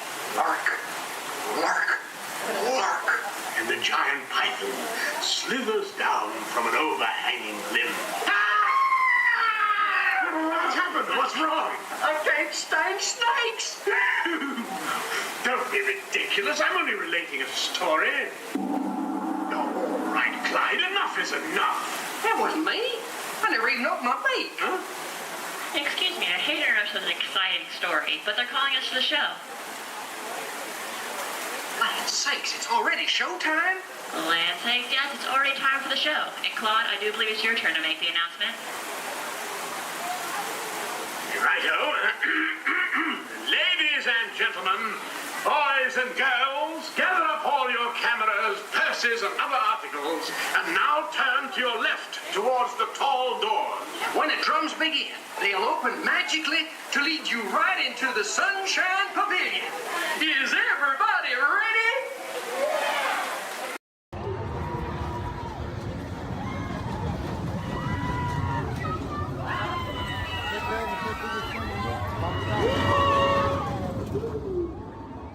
Everybody's to let us know what we need to get done back on the road. Spoiler alert, 9 times out of 10, it's either body work or a transmission. Guys, spread on over to this side, left side, left side. People on the left side, step forward, step on up, make a friend. Everybody here looks freshly laundered, okay? You'll be fine. Come on in, right this way, everybody. Keep on coming, folks in the hallway, let's go. I don't want to see anybody end up working on the transmission that doesn't know what they're doing. Come on in. Hey, oh, look at that, there's Mia. What's up, Mia? Hey, Pat, I see our party goers have arrived. Yeah, they're still coming in, but say hey, everybody. Hey, I'm Mia, Dom's sister. Well, another race just wrapped, and it looks like my brother with another car for his collection. Anybody surprised? Honestly, I don't know why anybody challenges him. Hit me, Mia. Well, we're meeting up at Sullivan's Garage for the after party, and while Tej works on your rides, you guys enjoy the break room. My brother calls this the family room. Oh, here we go. Dom says he doesn't have friends, he has Family. And the faces you see on these walls are our Family. When I'm in this room, I feel like we're all together. Family. So, welcome to our family. There it is.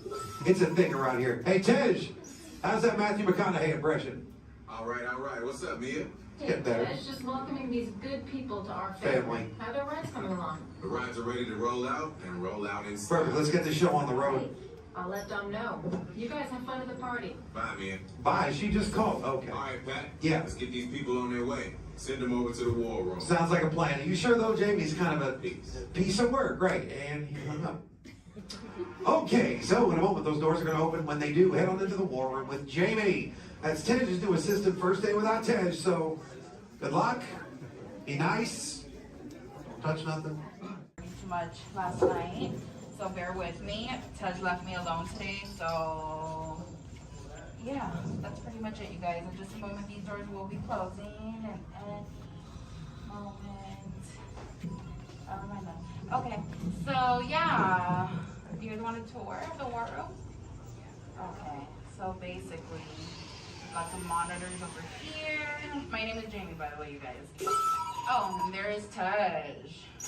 Jamie, the buses are here. Okay, what do you want me to do with them? They're just staring at me. Should I send them now? Dom's calling. I got this, Jamie. Okay, great. Dom, what up? Tej, just got a heads up from Hobbs. The FBI's about to raid your location. Man, they always ruining our fun. For real. It gets worse.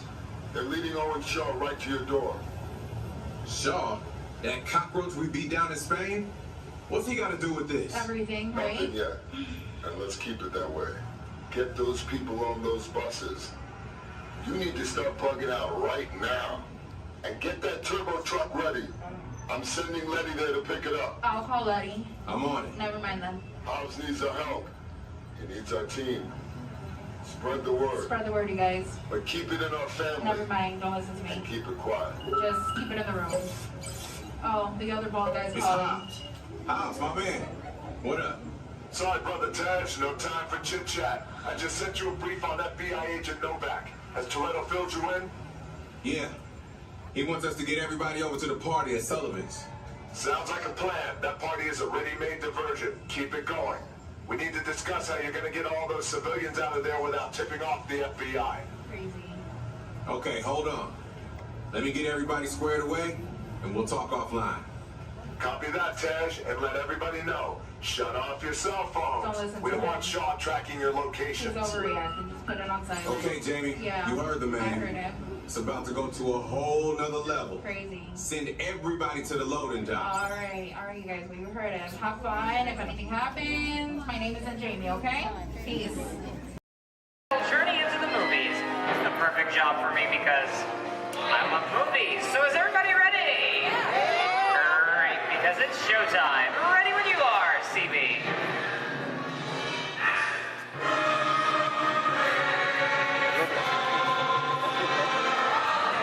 And we are rolling.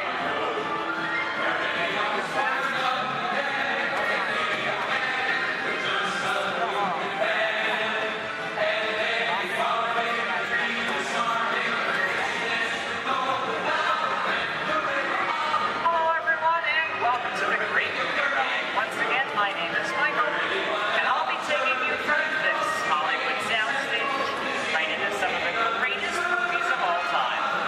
All on one tour. And just between you and me, this is no ordinary tour, because the Great Movie Ride brings these movies to life and puts you right in the middle of the action.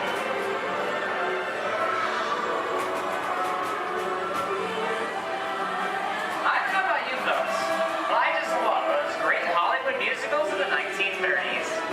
This scene is from one of my favorites, the Busby Berkeley classic The Light Parade, starring James Cagney, Ruby Keeler, and Dick Powell. In 1952, Gene Kelly was singing in the rain with Debbie Reynolds and Donald O'Connor. Did you know that Gene Kelly co-directed this movie? And can anyone tell me what movie this is? That's right, it's Walt Disney's Academy Award-winning film from 1964, Mary Poppins, starring Julie Andrews and Dick Van Dyke. Julie Andrews won an Oscar for her portrayal of the nanny who was practically perfect in every way.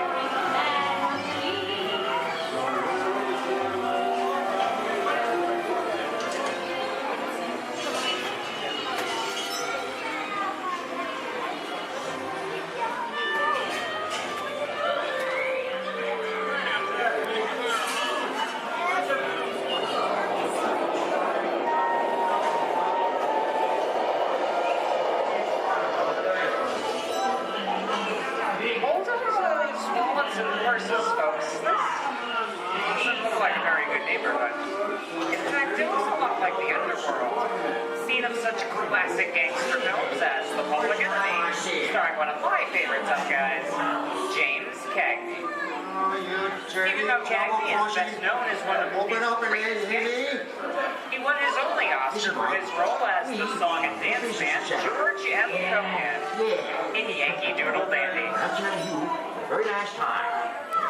around. He's gonna leave you some beer.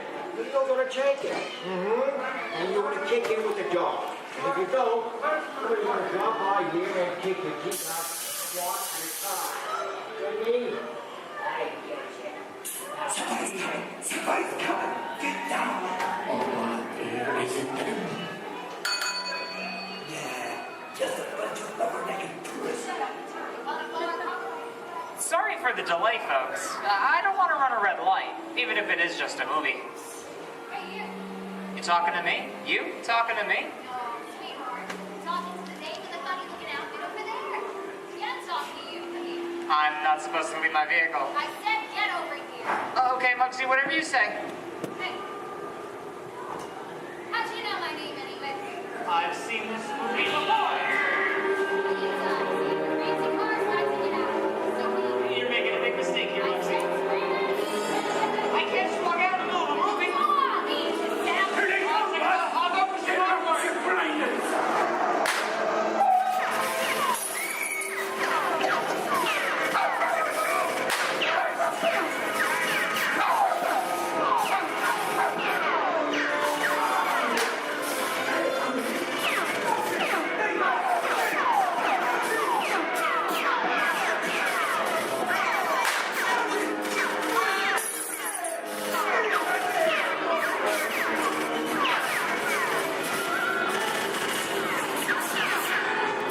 Everybody just sit tight.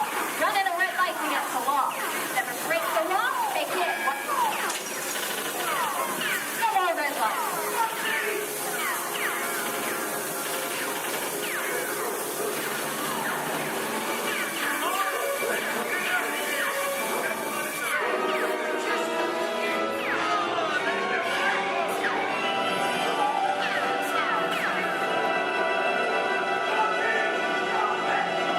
Sorry, boys, I'm making my getaway.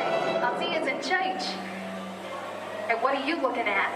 I'd everybody mind if he's accused, maybe you won't get height. Ah, must be the west side of town. And now, the Old West, and two of Hollywood's legendary stars, Clint Eastwood and John Wayne.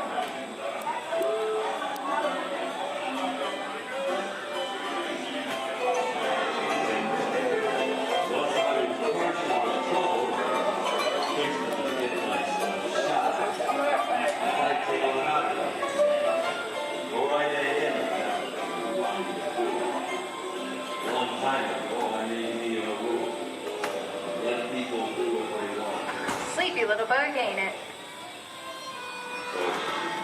That's a mighty tough territory you're heading into, Pilgrim. I think about turning back. That is, if you want my opinion. Reckon honest. Now that we're in the clear, this is the perfect time for me to collect up all your valuables. We'll start with the jewelry, then There it is. It's the bank robber. Don't let him get away. Look out, you're pointing at me, Brother Copper. Drop your gun. You're under arrest. Nuts. It's nuts to this. Get out of here. Get yourself up.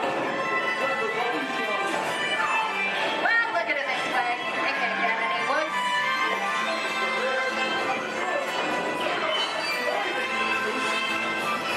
Okay, it's worse.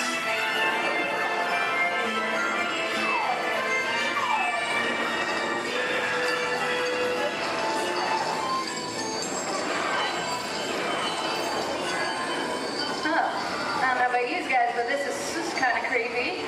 What is this? This is Alien. You are with Sigourney Weaver aboard the spaceship Nostromo. Something has gone wrong. One by one, the crew has vanished.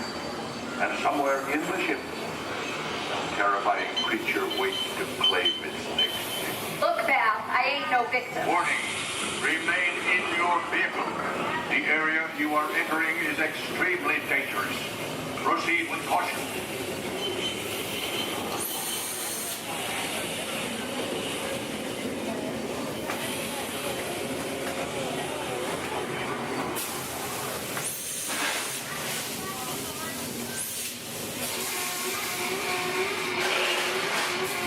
The emergency destruct system is now active.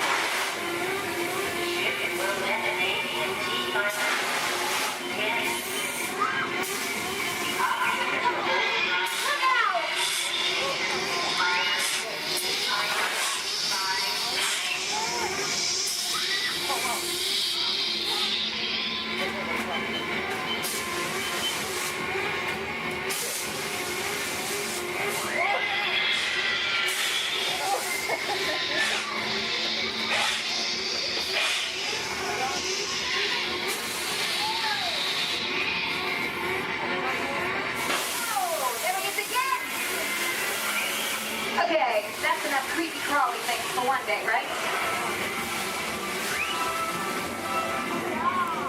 Wrong. Here in Raiders of the Lost Ark, amid 1,000 deadly snakes, Indiana Jones unearths a great treasure. Will Harrison Ford escape with his discovery? And what will be Snakes. Why'd it have to be snakes?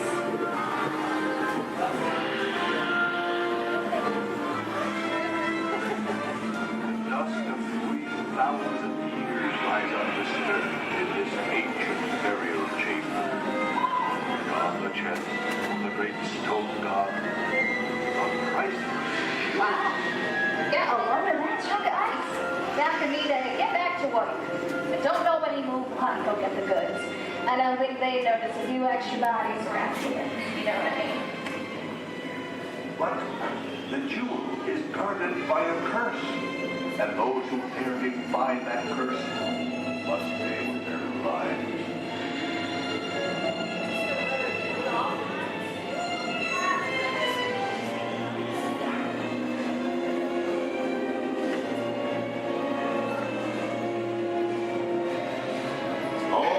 Unbeliever, disturb the treasure of the gods, and you shall all pay with your lives.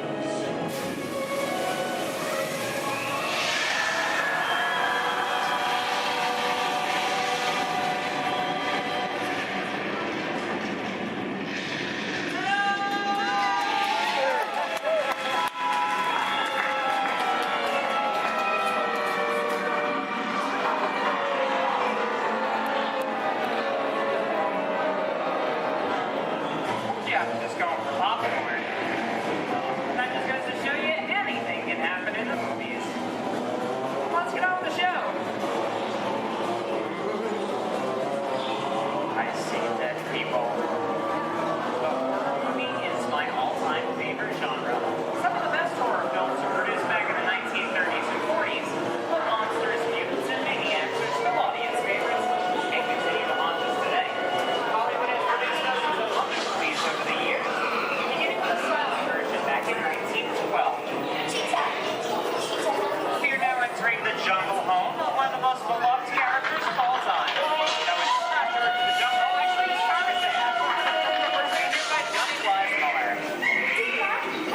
There we have Maureen O'Sullivan as Jane and the lovely and talented Cheetah as herself.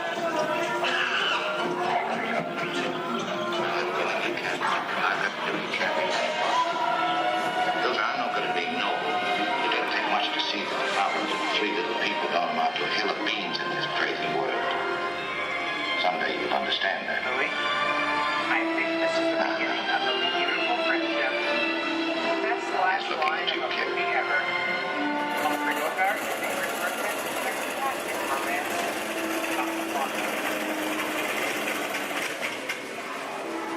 Inside of us, we both know you belong with Victor.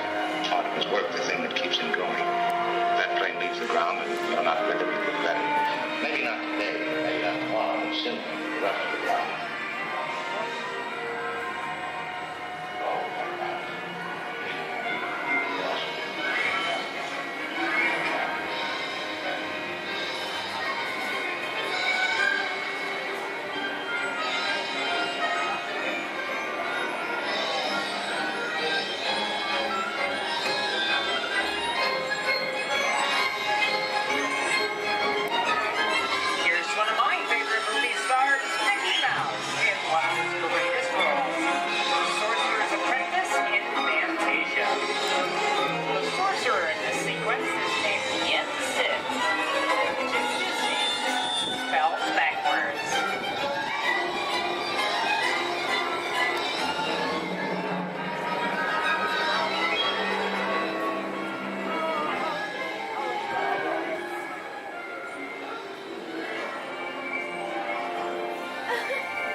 No, it was an accident. I didn't mean to kill anybody. Well, my little pretty, I can cause accidents too. Oh, rubbish. You have no power here. Be gone before somebody drops a house on you, too. Very well. I'll bide my time. But just try to stay out of my way. Just try. I'll get you, my pretty, and your little dog, too.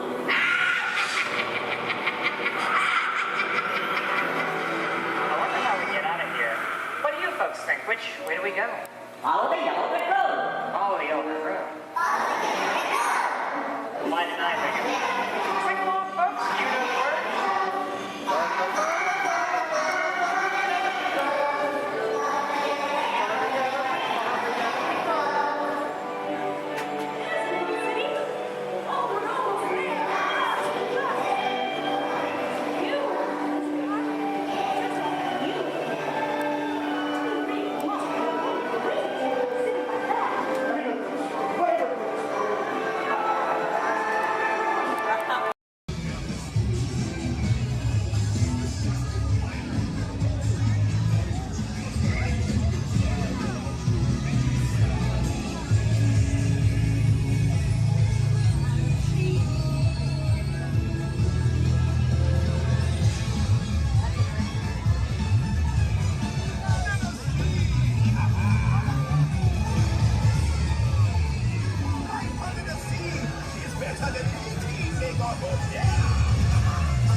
We're almost back. We're almost back and we want to get from the trains to Montreal.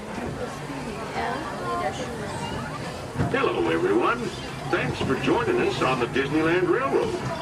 For a safe ride, remember to stay seated with your hands, feet, and legs inside the train. And please, watch your kids. ¿Qué tal, amigos? Y bienvenidos a bordo. Para su seguridad, permanezca sentado y mantenga las manos, brazos, pies y piernas dentro del tren. Y cuide a los pequeños. Gracias. As we steam on to Granite, one more look at the majestic Matterhorn Mountains and the happiest cruise of ever sailed. It's a small world.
thank you.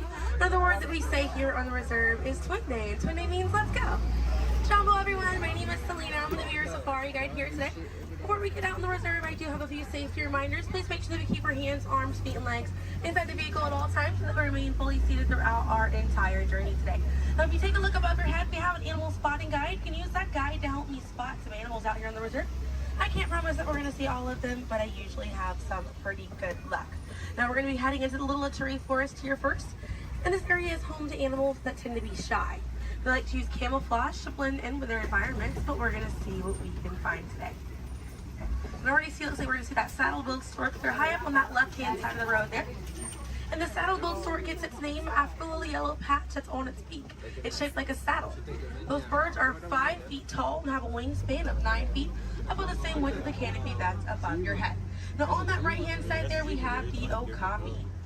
And the okapi have stripes on their legs that make them look like they're related to the zebra, but they're not. They're actually related to the giraffe. They have long, prehensile tongues that they use to grab vegetation. Their tongues are so long, they touch their eyeballs and clean their ears. As we're looping around here, you can see we have some greater kudu way up there as well as the bongo. Now, the bongos are going to have that deep, almost penny-colored coat to them, with those antlers over there, and then the greater kudu, the tan-colored coat right there. Now, the bongos are known as the ghosts of the forest because of how rare they are to spot in the wild.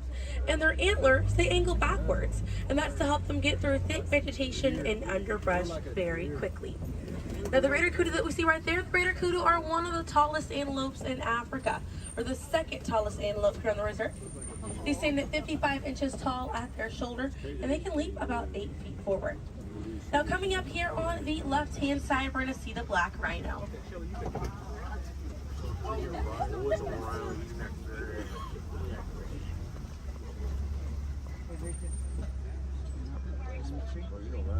Now, black rhinos are the smallest rhino in Africa. They weigh about 3,000 pounds. Rhinos are poached or hunted for their horns. Some people believe that they have medicinal value, but they do not. Their horns are not valuable at all, made out of keratin. And that's the same thing that our fingernails are made out of. Really good view of that bongo there on the right-hand side as we're passing by here.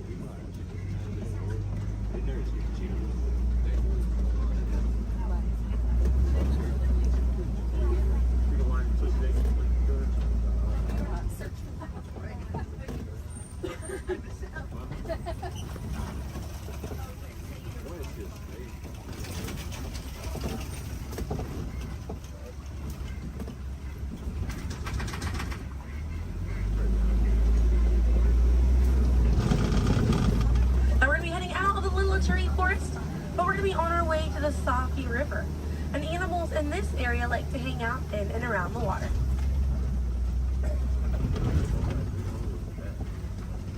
Now coming up on the right-hand side, we're going to see some pink-back pelicans. And the pink-back pelicans get their name for the pink skin that occurs on their back during mating season. Now those animals are colonial nesters, so they'll nest between 20 and 500 pairs. That's a group of 40 to 1,000 pink-back pelicans.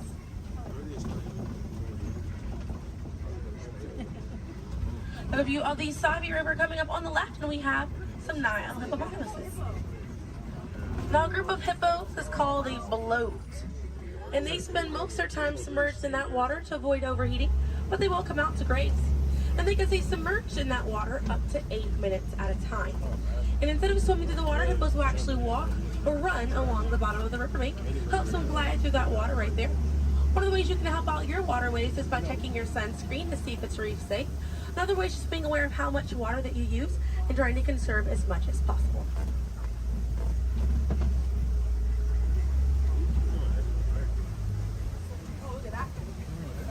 Another one there, taking a nap on that left-hand side.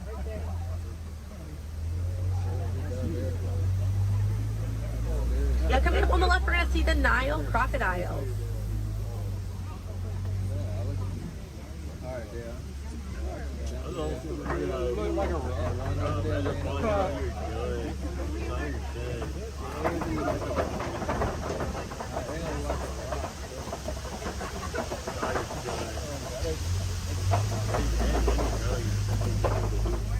Now the Nile crocodiles can eat half their body weight in one sitting, and they can go months without eating if food is scarce.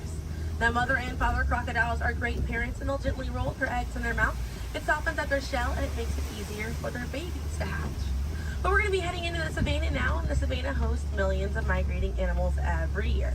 And it's home to Africa's most well-known animals, such as zebras and giraffes. I'm hoping that we'll be able to spot some today, but as we're getting out here, we have a pretty good chance to identify some animals with that animal spotting guide. We have lots of wide open spaces. Already see, looks like you can see the elands are out there. Wondering what other animals. I'm hoping it'll be a pretty busy day out there.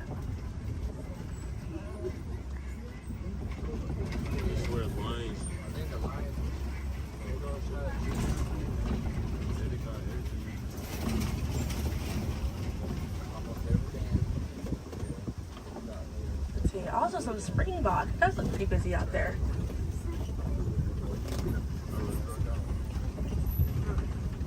So we're still looking around here. Keep an eye on the right. They're going to be past this kind of rocky area. It's a herd of wildebeest way back there in that pathway. And the name wildebeest means wild beast in Afrikaans. And they'll travel in groups of 1.5 million, and they'll go about 500 to 1,000 miles every year. That's roughly the distance between here and New York. And during the wildebeest great migration, they can kick up so much dust that their dust cloud can sometimes be seen from space. Now, wildebeest are very impressive animals. They're able to run about 15 minutes after they're born. But this group of trees there on the right-hand side, they're all kind of pruned underneath to the same height, and that's about as far as those giraffes can reach. Lucky the vegetation on these trees all around this area here. Now that's going to be the Maasai giraffe, and the Maasai giraffes have an irregular coat pattern. They don't have those clean lines around their spots like the reticulated giraffe that's on your animal spotting guide does.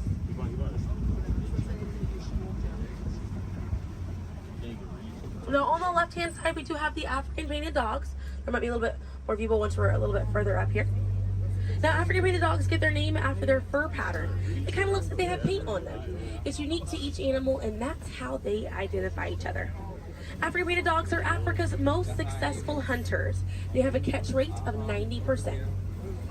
Now, right here on the left-hand side, we're going to have a really good view of the Ankole cattle. We're going to sneak on by here. The Ankole cattle are the only domestic cattle breed that we have here on the reserve. They're in the bovine family, same family as buffalo and bison. And their horns right there, they grow about 3 to 4 feet in length, and they're filled with a honeycomb-like structure. It allows for blood circulation, and it helps keep them cool on hot days. Now, further back, that's a sable antelope in that back left corner. And the sable antelope are very special because of the symbol of the Harambe Wildlife Reserve, because of how courageous they are. So in a choice between fight or flight, the sable antelope will choose to fight, just so we should fight to protect these animals and the environment that they live in. And their antlers are angled backwards to deter animals like lions from jumping on their backs. And we have a really good view there of that Maasai giraffe. We're going to have another pretty good view there on the right up ahead too. Maasai giraffes stand about 18 to 20 feet tall when they're adults. And when they're born around 6 feet tall. They have about a 6-foot drop the moment that they're born. And just like the okapi, they do have those long prehensile tongues that they use to grab vegetation. They kind of use like how we use our fingers to grab food.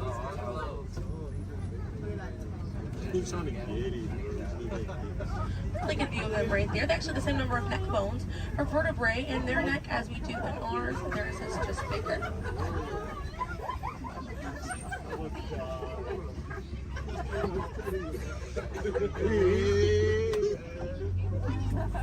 Group of giraffes is called a tower.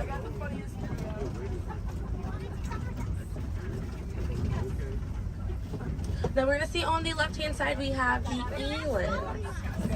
Now the elands are right next to the springbok. The elands are the tallest antelope on the reserve. They stand at 6 feet tall at their shoulder. One of my favorite eland facts is they'll make a flower crown with their antlers to impress the females during mating season.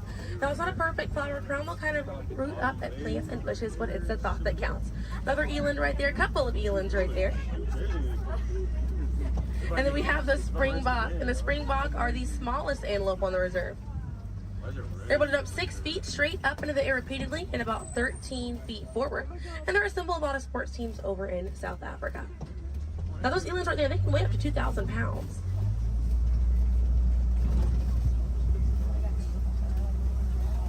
Another view of that Maasai giraffe right there.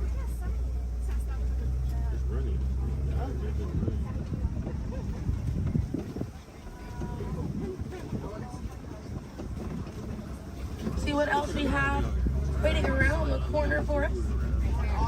Another Maasai giraffe there. But a bit big for these giraffes.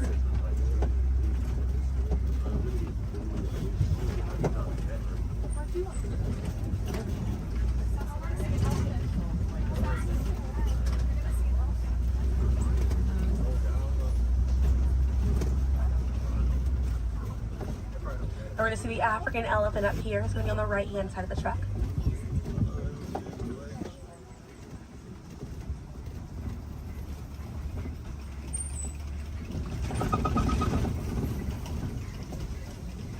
Really good view of that African elephant there on the right-hand side.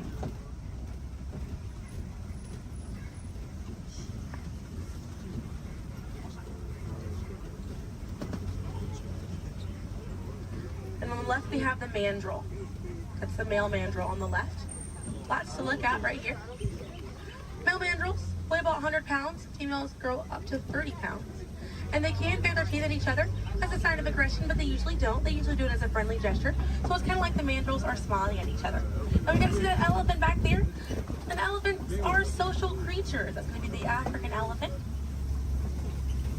The females and their young will hang out in large groups together, and the males will form a loose bachelor group, or sometimes they will kind of hang out on their own, depending on their mood. And the way that African elephants stay cool is by flapping their ears. It runs air over the blood vessels that are dispersed all throughout their ears, and it helps bring their body temperature down.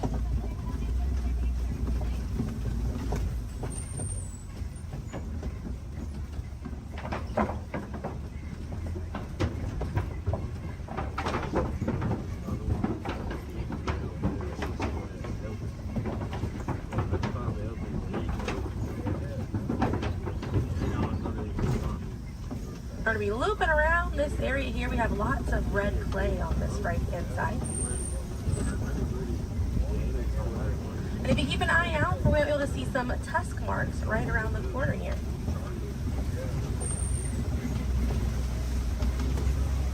So those tusk marks on the right were caused by African elephants. And they'll scrape up against that clay and they'll eat it. More elephants there on the left hand side. And they eat it because it contains the minerals that they need, sort of like how we take vitamins.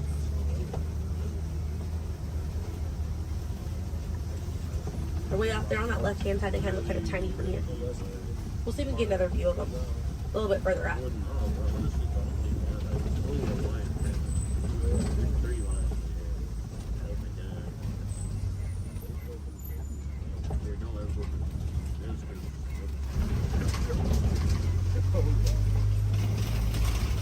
So on the right-hand side, we're going to pass by a couple of trees. There's one on the left by those elephants as well. And these trees are baobab trees. And baobab trees survive by storing water in their trunk, and they stay leafless about 9 months out of the year.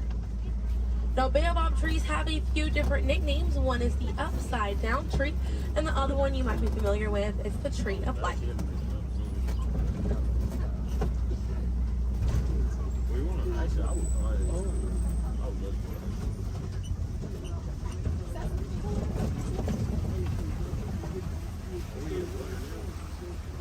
And we're coming up here on a group of flamingos.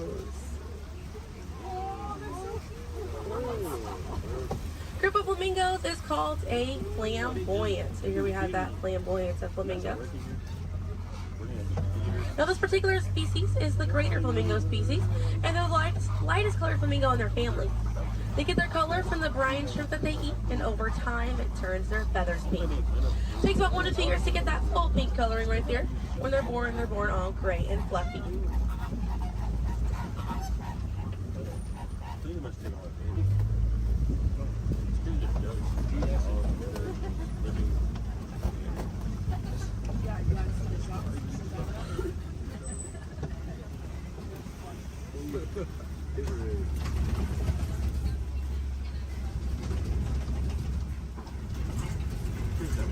We have some white rhinos right around the corner here.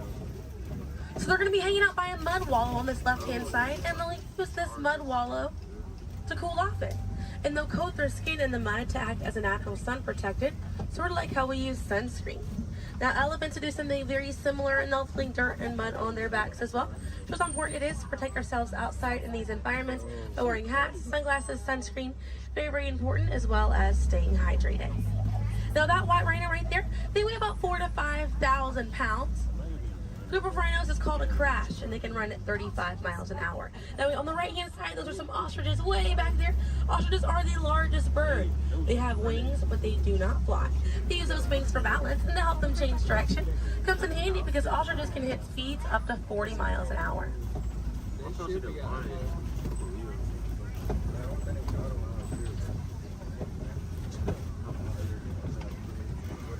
You see some cheetahs right around the bend here.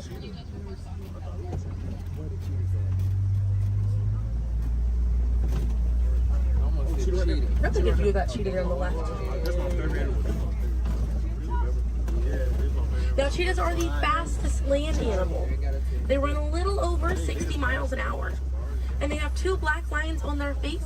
Those black lines are called tear marks. And they help reflect the sun. Benefits cheetahs because cheetahs are daytime hunters. Now cheetahs do not roar. Instead of roaring, they'll meow and they'll purr. And their claws are not retractable, so they're out all the time.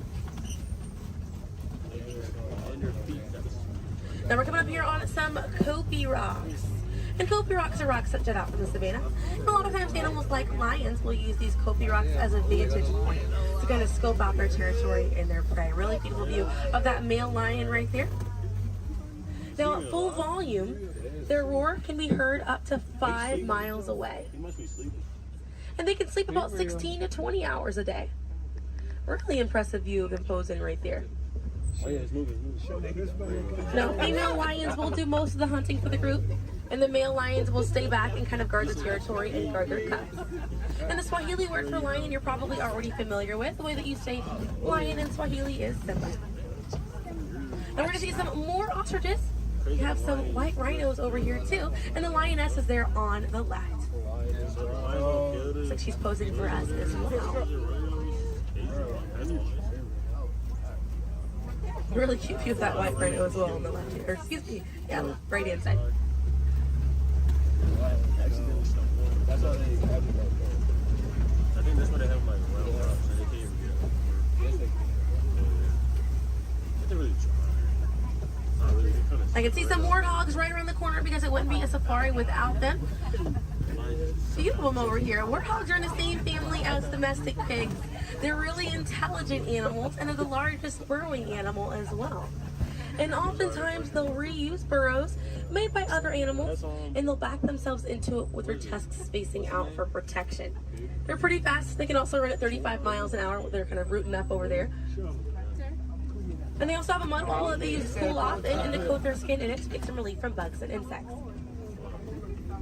Also have a really good view of these white rhinos again on that right hand side. Now wait till the difference between a white rhino and a black rhino because they're both the same color. So the shape of their mouth. White rhinos have a wide mouth and black rhinos have a V-shaped or pointed mouth. Original word for white rhino was vite. Vite means wide in Afrikaans, but over time it was misheard and mispronounced and it turned into the white rhino. Another view of those warthogs as we're passing by on the left-hand side, but on the right we're going to see some ostrich eggs in that tall grassy area. And each one of those eggs right there weigh 3 pounds, and it's the equivalent of 2 dozen chicken eggs. Now those shells are so strong that the average man can stand on them and they will not break.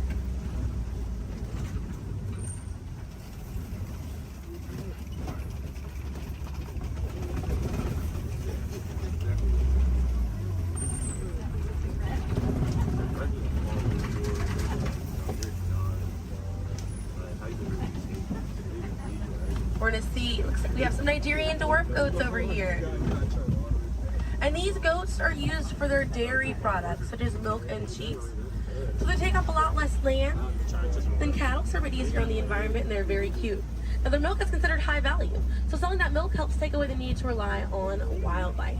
Now if you do want to see some more goats today, you can head over to Rafiki's Planet Watch. They have a petting zoo area, an animators area, and a kind of behind the scenes look at Disney's Animal Kingdom. Very, very cool. Definitely check it out if you have the time. They have a conservation station over there, and inside that they do have an animal hospital as well. Pretty cool. It's going to be a train right away through the Wildlife Express. Those trains are going to start running at 9:30. The last train leaves at 4:30 today. The petting zoo is going to close at 5 o'clock once you're over there, and the animators experience is going to close at 4:45. But we got to see a lot of really cool animals today. If you'd like to learn some more information, you can check out DisneyAnimals.com, or National Geographic is a really good resource.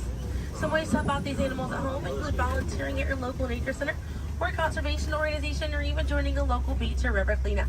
Some more simple ways to help out at home include turning off the water while you brush your teeth, or using reusable water bottles instead of disposable ones. Now, those small changes really add up to make a big difference. And on behalf of Kilimanjaro Safaris, my name is Selena. I'm from Pensacola, Florida, and it was an honor to be your safari guide here today. I hope that you were able to see the importance of these animals and the environment that they live in. Now, here in the reserve, we don't like to say goodbye because goodbyes are far too sad and far too final. So I will leave you with the Swahili word, kwaherini. And kwaherini means to go well, with the intentions of seeing each other again one day. So kwaherini, my friends. Another word that we say here on the reserve is asante sana. And again, that means thank you. So thank you for joining me here at Kilimanjaro Safaris. I'll be dropping you off right around the bend here, right where I picked you up, so we still have a bit more of a journey together.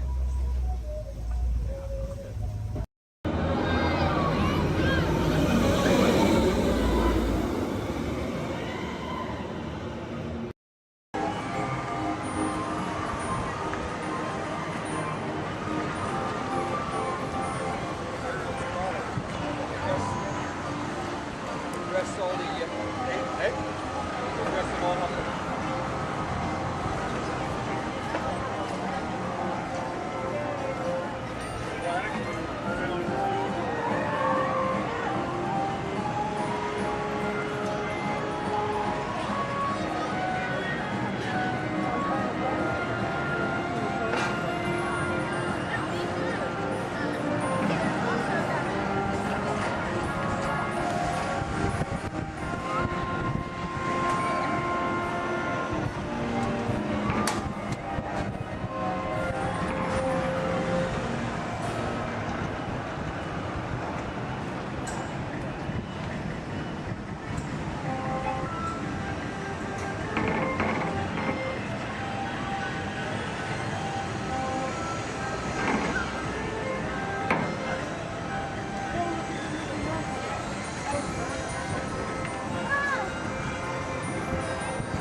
Imagination Institute, Dr. Channing's office. I'm sorry, Dr. Channing is hosting a tour of our sensory dive. Yes, hello, Dr. Channing's office. Hello, Dr. Channing's office. Hello, Dr. Channing's office. What's that? You can't control your imagination and it's running wild. Oh dear. Yes, I'll have him call as soon as he's available. Hello, Dr. Channing. On top of your head, hats, ears, sunglasses. Go ahead and take those off. We don't want them flying off in a first order ship. Who knows what they would do with them, but they're not going to give them back. This is our five. We can help get you guys out of here. We're just waiting for a transmission from Finn. Okay. Good luck. Take this corridor to the turbo lift. Then head down to the escape pod base. Those droids are programmed to return you to Batu. Hurry and don't get caught. Lieutenant Beck will guide you. Recruits, for your safety, stay seated with seatbelts securely fastened. Keep hands, arms, feet, and legs inside the transport and supervise your children. Tell them it's a prisoner transfer.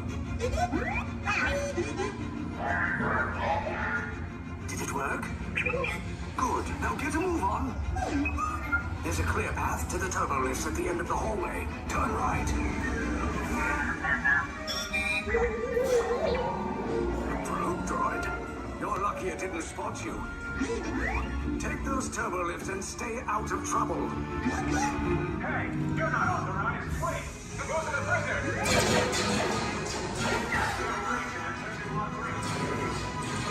Your cover is blown. Find an alternate route. Who picked these two droids anyway? Detention breach. Prisoners not seen on the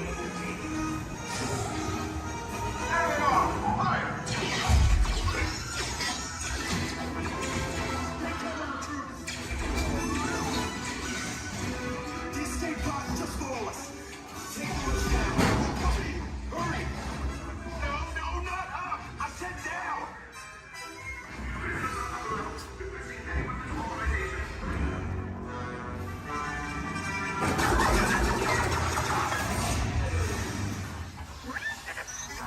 This does not look good.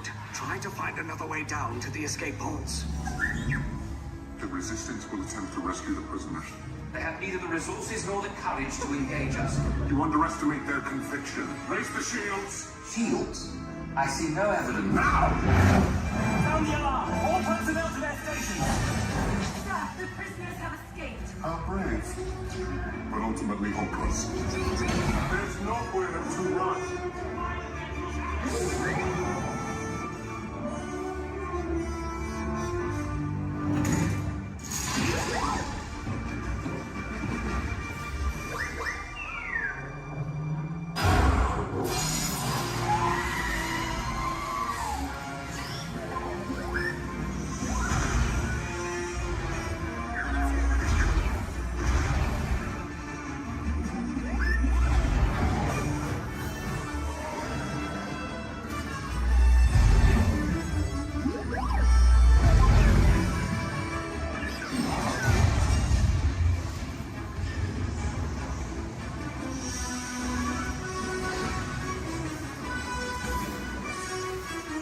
Attention, all resistance personnel. Abandon ship. I repeat, abandon ship. This destroyer is about. There's no escape. You will tell me the location of the secret base, and then I will destroy you and the resistance.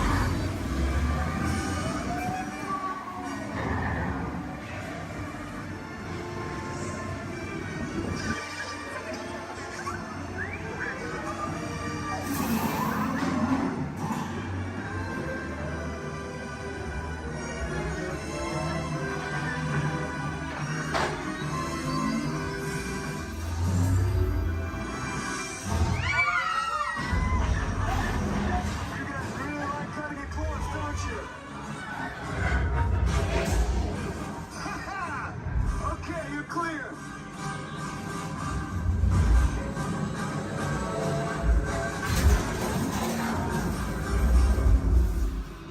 Your escape pods came in a little off target.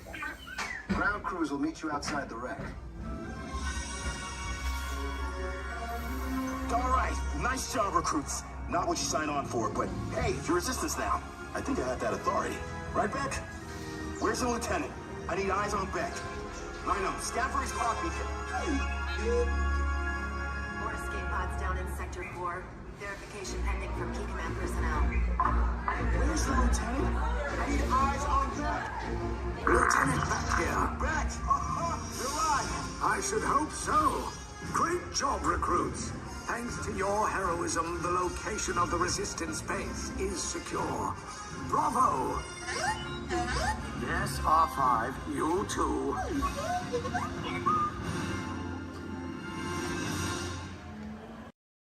Please stand clear of the door. Or manténganse alejado de la puerta.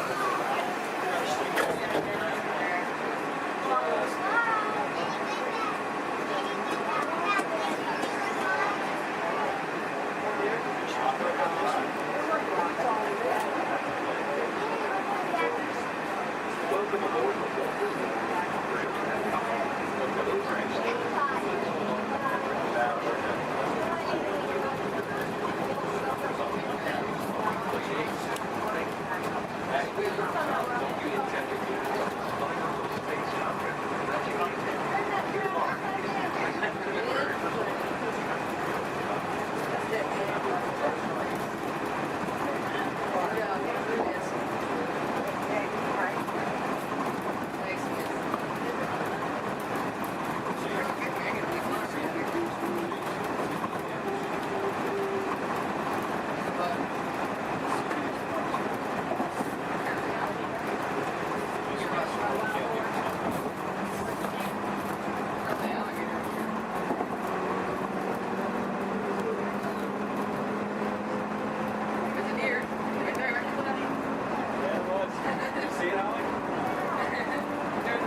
Attention pilots, the rocket ships have initiated landing procedures. Please remain seated until your rocket ship comes to a complete stop. Then follow the arrows to the flight deck. Happy landings!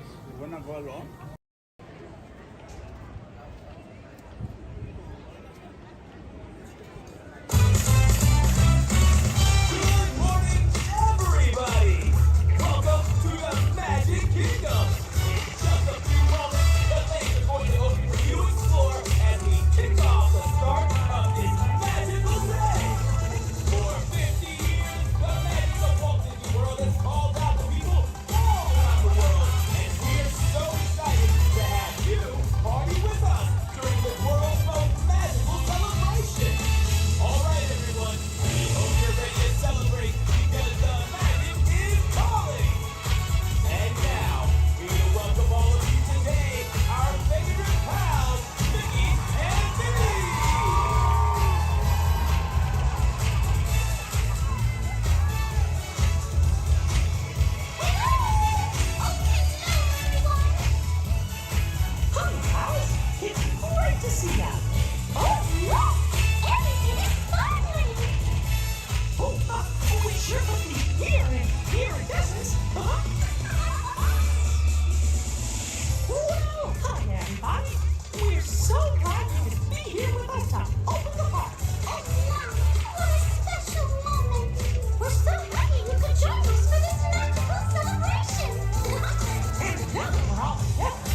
safety and the safety of those around you, please walk slowly and carefully on to your next adventure.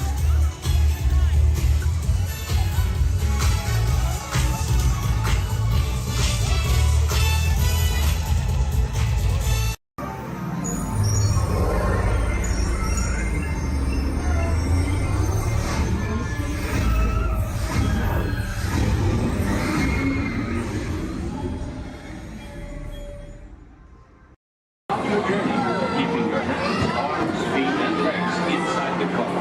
And please, supervise your children. Remember to stay clear of the doors, which will open and close automatically. Enjoy your trip aboard the Metro Liner.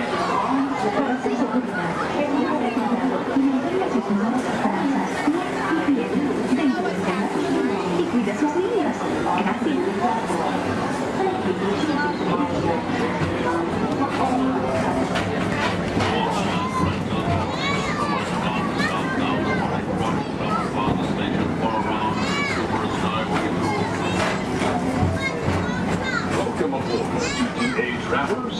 We hope you enjoy Tomorrowland Transit Authority's Super Skyway.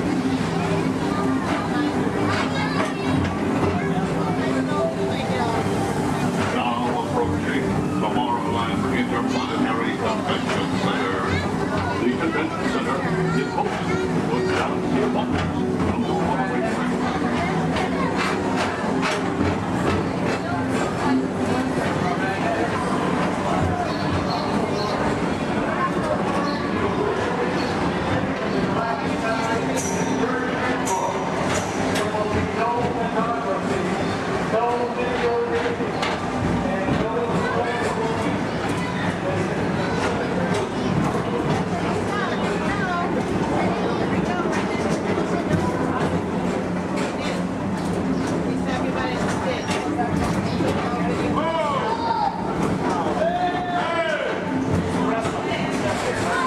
The Tomorrowland Metro Retro Historical Society presents Walt Disney's 20th century vision for the future. This model city dared to dream the perfect community in which to work, live, and play.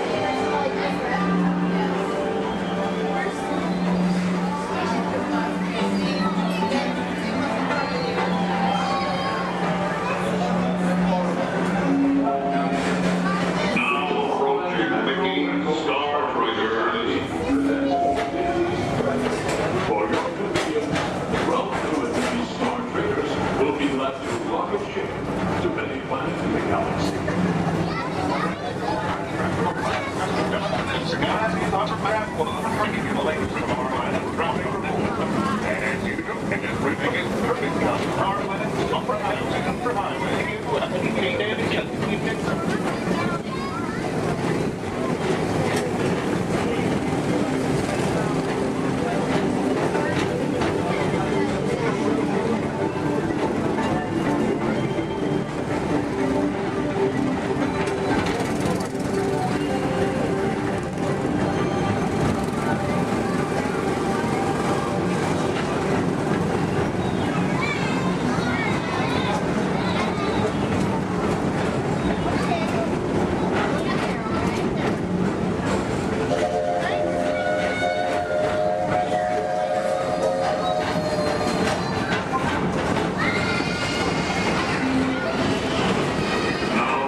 transportation service provided by the Tomorrowland Transit Authority. Attention, all visitors from Galaxy M31. Please keep forward-facing tentacles clear of oncoming Metroliner vehicles. Thank you.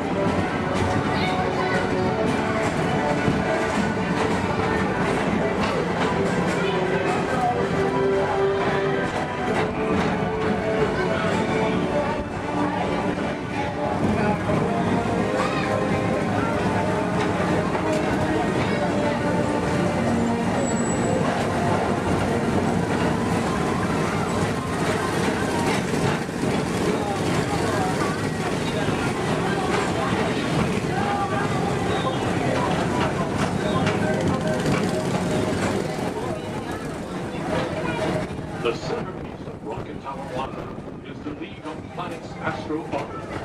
This symbol of universal harmony and interplanetary culture provides all beings with an exhilarating spin around the planets.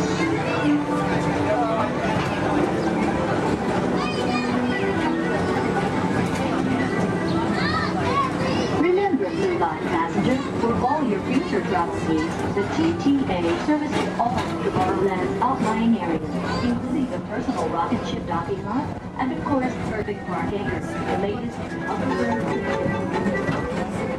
Aging Mr. Morrow, Mr. Tom Morrow. Your party staff has arrived. Please give them a ring.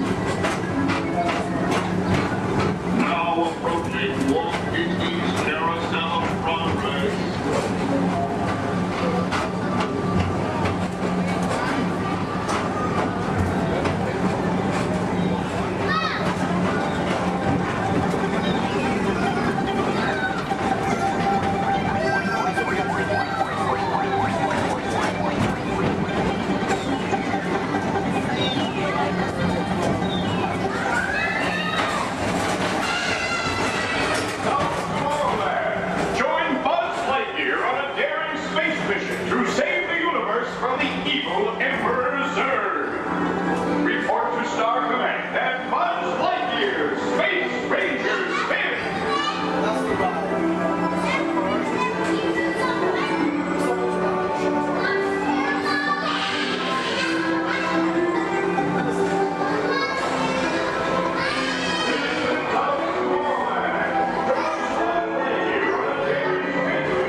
At the heart of Tomorrowland.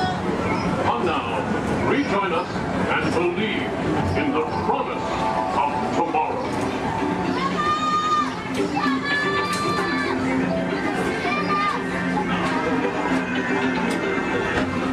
Rocket Tower final station.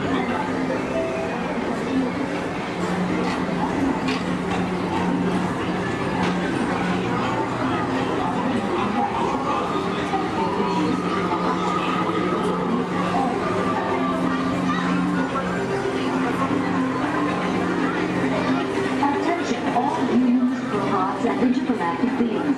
Please keep your arms, legs, and other appendages away from the doors. The doors open automatically. When they do, please collect your belongings and step carefully onto the moving platform. Thank you for choosing Tomorrowland Transit Authority for all your travel needs.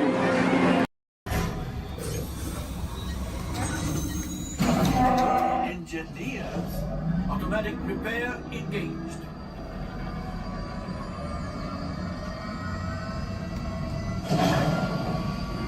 Right, pilot, push the flashing button to take off. Pilot on the left, move your stick to fly right and left.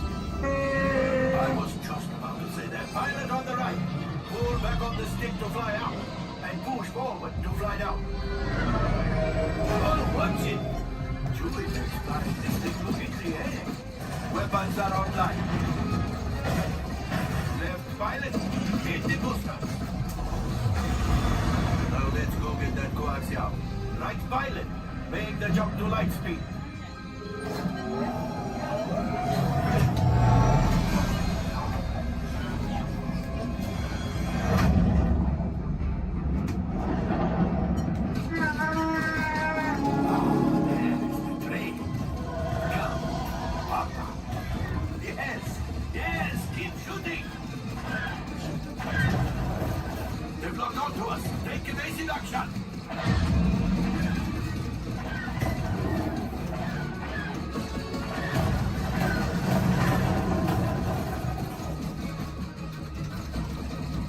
There it is, after that train.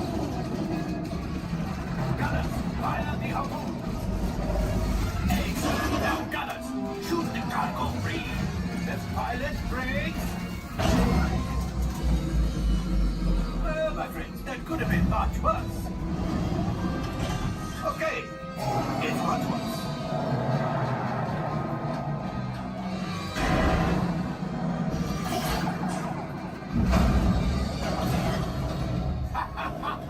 Yes, you got one. Excellent, my friends. Now power up the ship. Well, I grab the gold axiom. You see, just as I promised, my friend.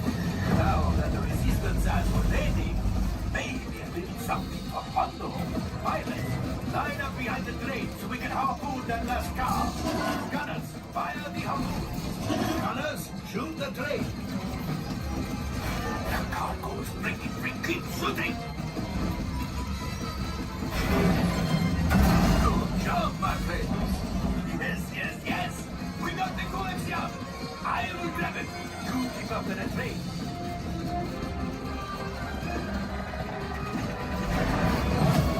Gotcha. Oh, that's ridiculous. Things are getting too hot. We've got to get out of here. Yes, a distraction. Fire the missiles at the train. Hey.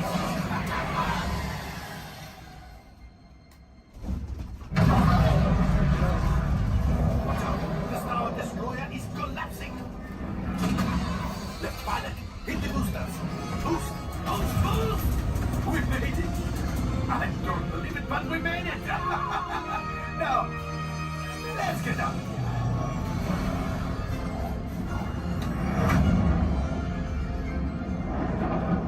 Great job, my friends. You retrieved 2 containers of coaxium. This will greatly help the resistance. You have heard the First Order and made Chewie proud. Now, after my modest profit, your cut minus what you owe me for damaging the Falcon is... Hey, not bad.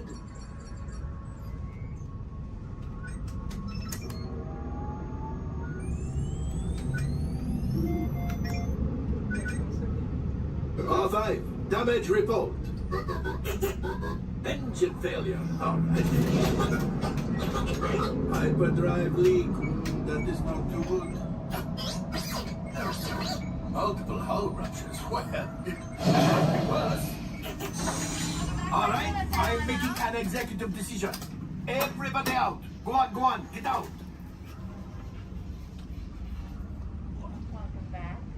All available techs, we have a Corellian freighter that needs immediate transport back to the maintenance bay. This thing has seen better days. Better fix all that before the Wookiee sees it.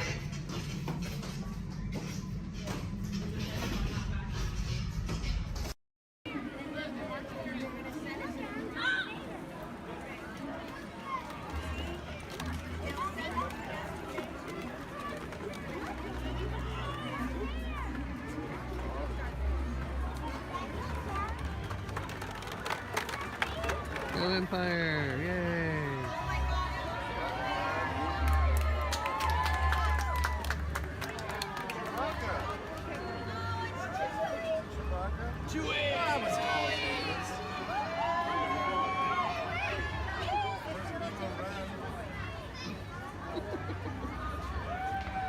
刚刚帮我手，嘿嘿嘿。哦，这谁啊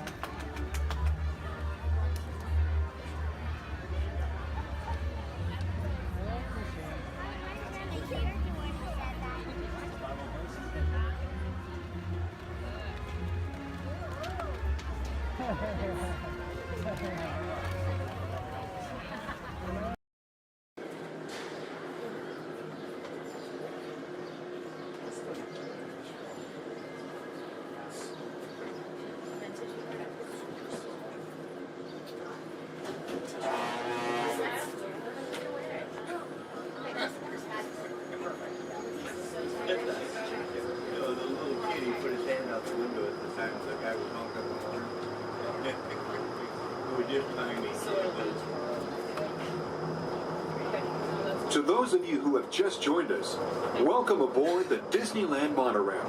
For your safety, please remain seated, keeping your hands, arms, feet, and legs inside the train. Watch your children, and no smoking, please. Bienvenidos a bordo.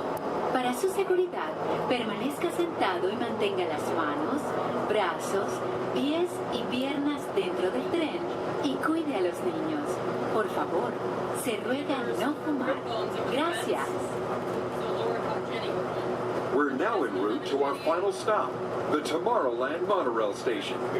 Along the way, you can get a bird's-eye look at the downtown Disney district, Disney's Grand Californian Hotel and Spa, and Disney's California Adventure.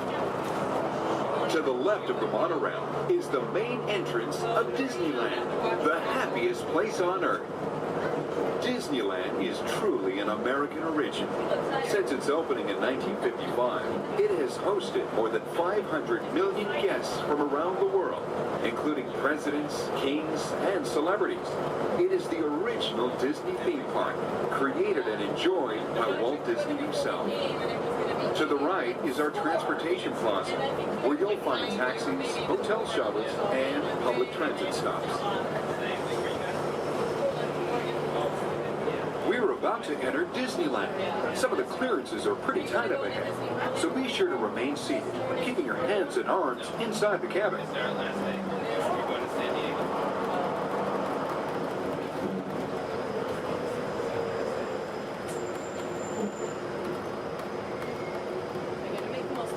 This is Tomorrowland, a land inspired by science fact and fantasy.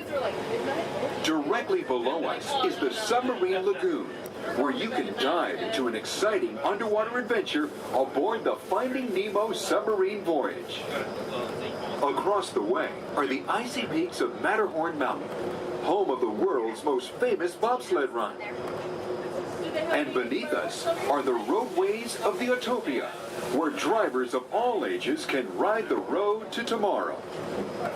As we cruise over Tomorrowland, our pilot would like to share a few program reminders. Alrighty folks, thanks for flying aboard Monorail Red, your highway in the sky. Just a few reminders. Disneyland will remain open today until 12 o'clock midnight. All passengers are required to be on board this monorail at approximately 12 o'clock midnight to catch that final flight. We're also going to be having Celebrate a Street Party along Main Street at 6:30 p.m. today. Fantastic along the Rivers of America at 9:05 and 10:30 p.m. and then Magical Our Fireworks Spectacular at approximately 9:30 p.m. So once again, for all passengers wishing to exit Disneyland via the monorail, please remember that the last flight will be at approximately 12 o'clock midnight. We thank you for flying aboard your highway in the sky and enjoy the rest of your stay here at Disneyland. Thank you.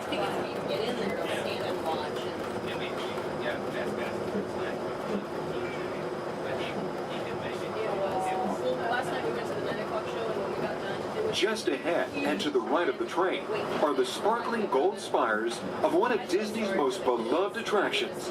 It's a Small World. Beyond it is the wacky world of Disney's classic cartoon characters, Mickey's Toontown. We're now riding alongside the happiest kingdom of them all, Fantasyland, home to Pinocchio, Snow White, Peter Pan, and other storybook characters.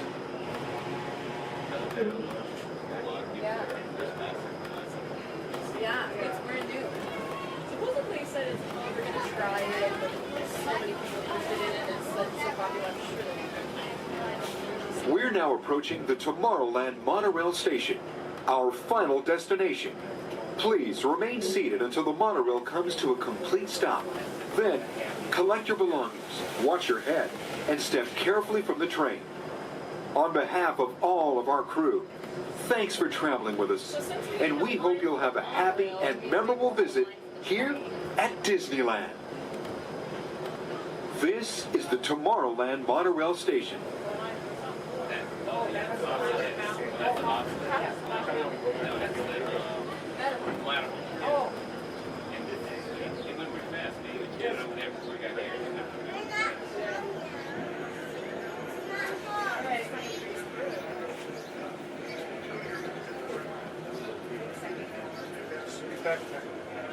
We did? Okay.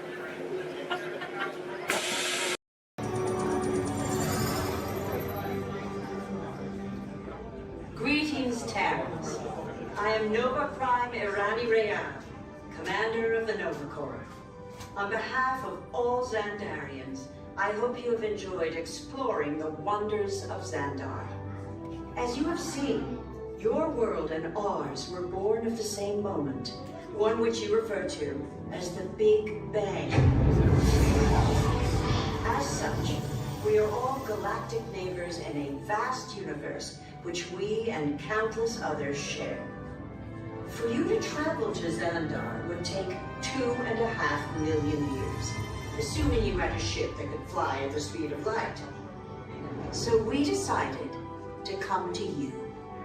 But even we could not have reached you so easily were it not for the Cosmic Generator, an advanced piece of Xandarian technology that creates jump points, artificial tunnels that act as shortcuts, linking distant points in space. It is our desire to share this wondrous technology with your people so that together we might explore new worlds and create a brighter tomorrow. And now, as the culmination of the wonders of Xandar, you will be teleported to a Nova ship above your planet for a demonstration of the Cosmic Generator.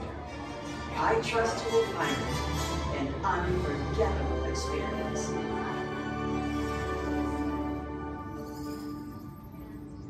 Welcome, people of Epcot, Epcoters, Epcotians, citizens of Epcot. Does anyone know what they call themselves? What? I'm on? Someone needs to tell me when I'm on.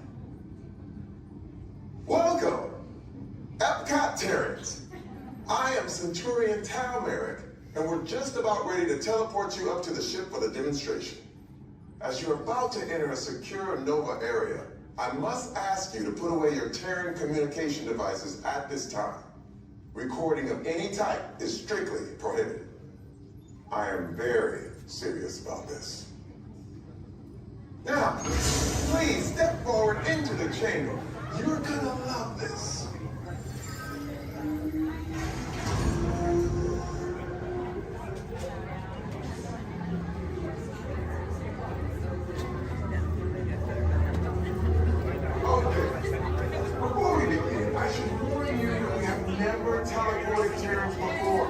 But since your molecular structure is very similar to Xandarians, it should work. It'll work. So long as you are standing inside the lighted ring.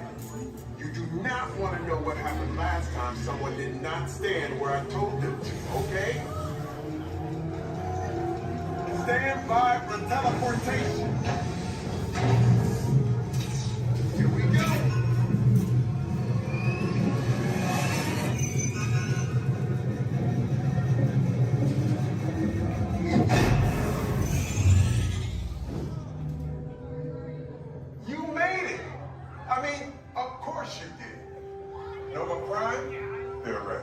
Excellent.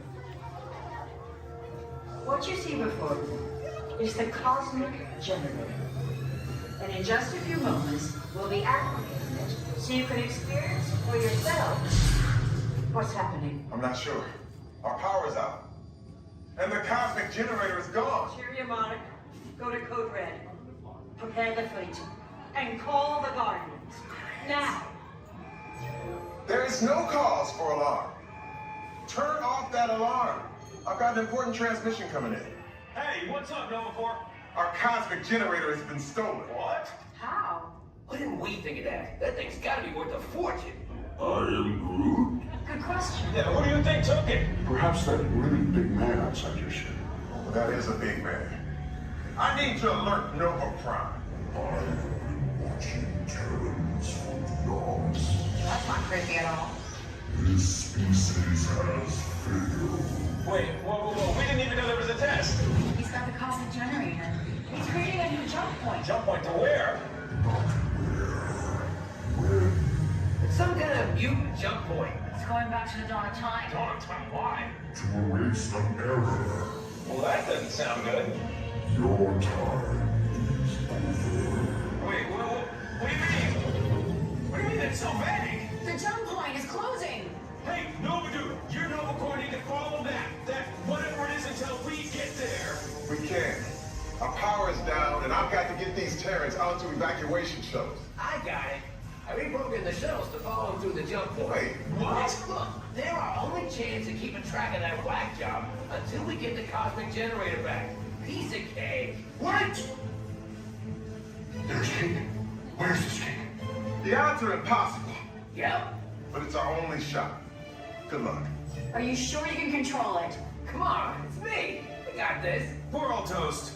First it was cake, now there is toast. This plan is making me so hungry. Terrans, listen up. You need to make your way to the evacuation shuttles now. We'll follow with the fleet when we get our power back. I mean, when we get our power back.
Hello everyone, my name's Don and welcome aboard.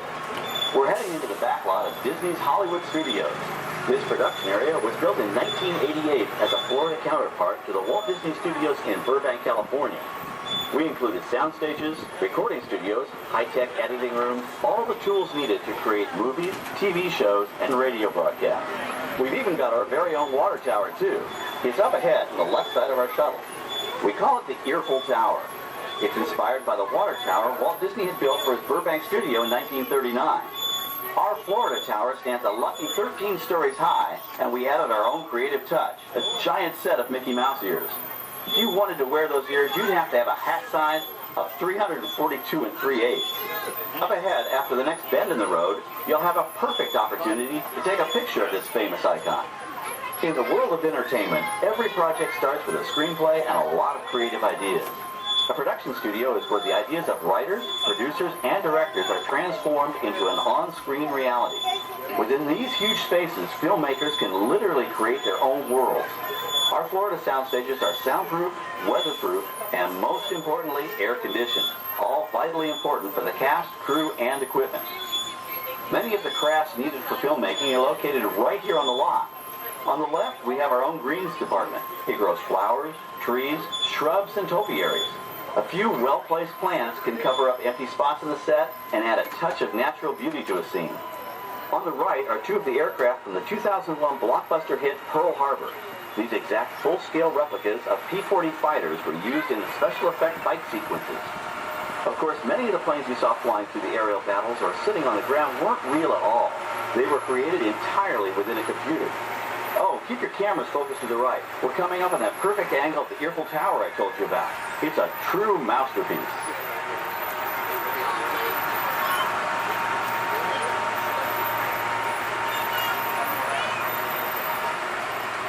We're entering one of our most glamorous and colorful departments, creative costuming. Every star has to have just the right wardrobe, and it all begins here with a designer's sketch. Our team of designers, seamstresses, and tailors can turn 1.5 million yards of fabric into over 25,000 costumes every year. Many of these costumes will become part of the shows and attractions of the Walt Disney World Resort. In fact, here in Florida, we have the largest working wardrobe department in the world. Why, Mickey Mouse alone has over 175 different outfits to choose from, while Minnie Mouse keeps more than 200 unique costumes in her wardrobe. On the left are costumes worn by the stars in recent studio productions. You'll probably recognize some of those costumes from the big screen. Every story needs a setting, and our design staff can create just about any place a script calls for, from an urban city street to a remote desert canyon. On the left is our scenic shop where large-scale sets and props are built. Our team of set designers, carpenters, artists, and engineers has created caves and caverns, game show sets, even replicas of the U.S. Supreme Court and NASA's Mission Control, all on our sound stages. The shop also provides sets and props for our shows and parades here at Walt Disney World.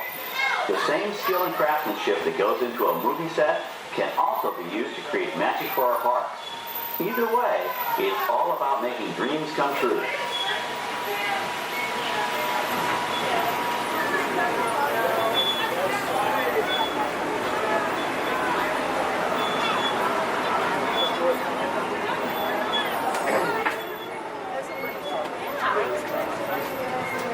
Now we're entering a zone we call the Boneyard. It's an outdoor storage area for oversized props and vehicles. Cars, trucks, boats, planes, we often save these props in case we need them for future productions. In this backlot collection, you may find real working vehicles, non-working mock-ups, and even large-scale miniatures used in special effects shots. Large-scale models create a more convincing illusion on camera. We even place small cutout passengers in the windows of the plane.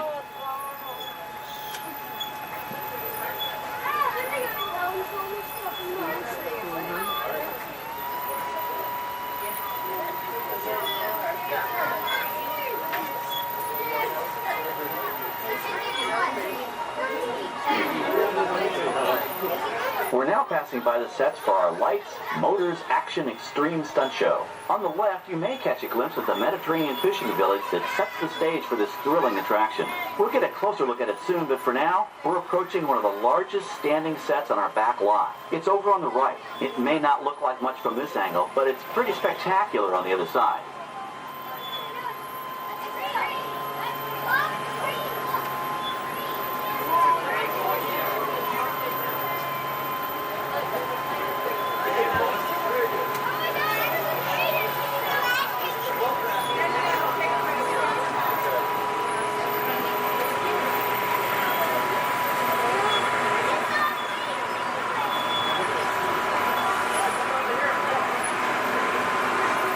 This is great, folks. The production crew has just given us clearance to enter the set. Hello, Backlot Tour. I'm Amy, a production coordinator here at the studios. I can see your shuttle heading toward our canyon set. I've given your driver permission to come in and take a look around. I'm up here with our effects crew, and we're getting ready to shoot a test sequence.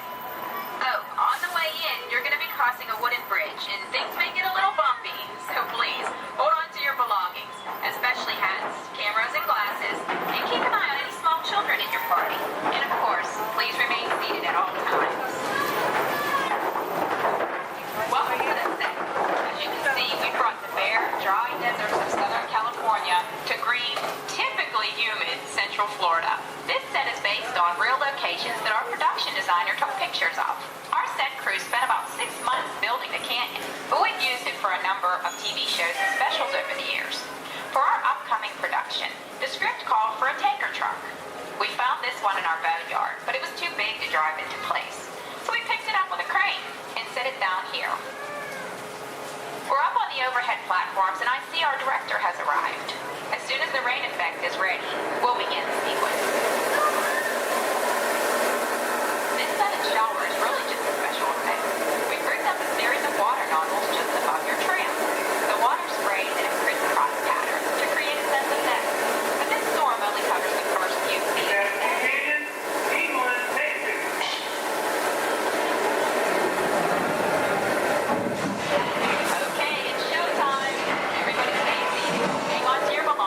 Watch your children.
Okay, well thanks, Amy, for giving us access to the set.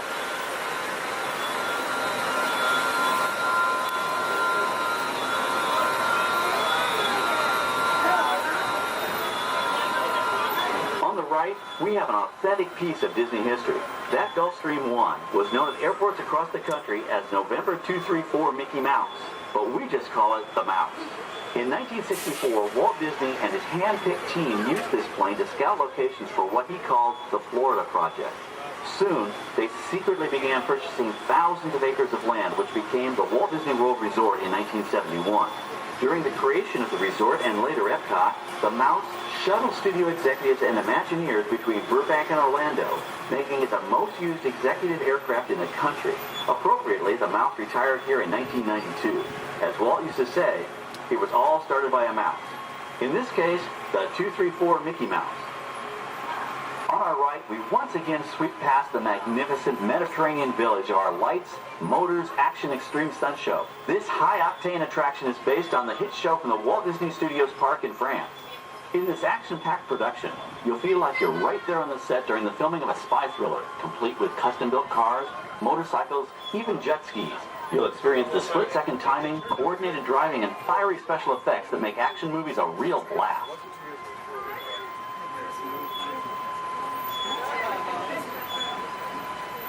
The staging area to our right is known as Acceleration Alley.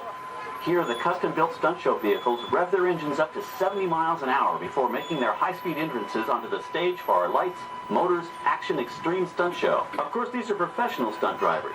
We hope you'll enjoy their daring driving skills, but please, don't try them yourself.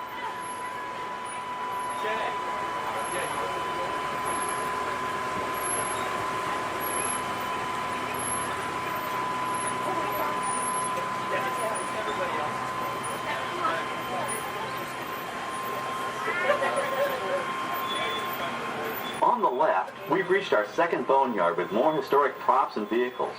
When we reuse older props in a new production, they're often refitted with custom parts and given a whole new color scheme.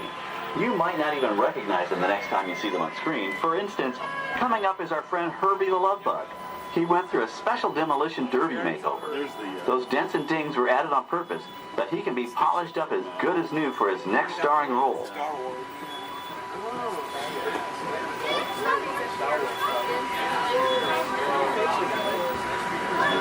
On our right, we now have a very different view of the fishing village set. From this point of view, you can see that there is no inside to the buildings. They are just false fronts or facades. In the movie business, set builders only create what the camera has to see. It's an old movie trick dating all the way back to the silent era. To add to the sense of realism and avoid the cost of set building, many of today's television shows and movies film on location in cities and towns across the U.S. But out in the real world, you've got to contend with noise, traffic, crowds, and various visual elements that may or may not belong in your film. Here on the backlot, we can avoid these problems because we created our very own flexible urban environment. Our Streets of America facades can stand in for a small town or a giant metropolis. As we come around the last corner on our route, you'll see the skyline of New York City in the distance. It's really a series of painted flats, expertly designed to fool the eye and the camera. We can dress and decorate these streets to look like any city we want, from Chicago to San Francisco. Depending on the choice of vehicles, props, and costumes, we can even turn back the clock and set our story in a different time. And what's more, these sets are built with Florida weather in mind. They're made to withstand 100-mile-an-hour winds. You're welcome to visit our Streets of America anytime during your visit today and get an up-close look at the skills of our set designers and builders. We've just about reached the end of our tour. Our final stop is the American Film Institute Showcase, where you can see the actual costumes and movie props used in some of Hollywood's most famous films. There are some pretty amazing items in there, so feel free to take all the time you like. Please stay seated until our tram comes to a complete stop and check around you for any personal items that may have fallen during our trip. Well, as they say in Hollywood, that's a wrap. Thanks for joining our backlot tour, and we hope you'll come back to visit us again soon. Alright, we're going to stop up here in just a moment. I'll open these doors. And when I exit out through those blue automatic doors into the AFI showcase door. Passengers will stand by for more.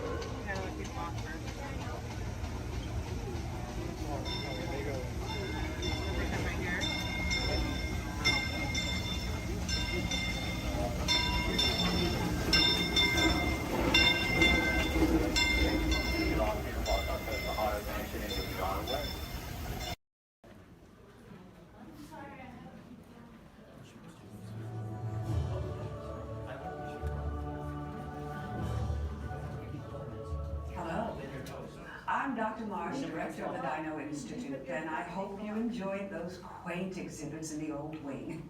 That's how dinosaurs have been presented to the public since the study of fossils began over 150 years ago. Today, that bare bones approach is about to become extinct. In a perfect blending of science and technology, the Dino Institute has created the Time Rover, an amazing vehicle that will literally transport you to the age of the dinosaurs. How? That's proprietary. But the result is a breathtaking journey through a prehistoric world where you will witness the most spectacular creatures to ever walk the earth. In a moment, you'll be going live to our control center for a comprehensive safety briefing, and then it's on to the tour that will convince you forever that the future is truly in the past.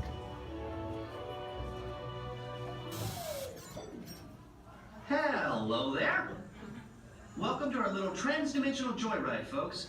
I'm Dr. Seeker, your friendly controller, and a heck of a paleontologist, if I do say so myself.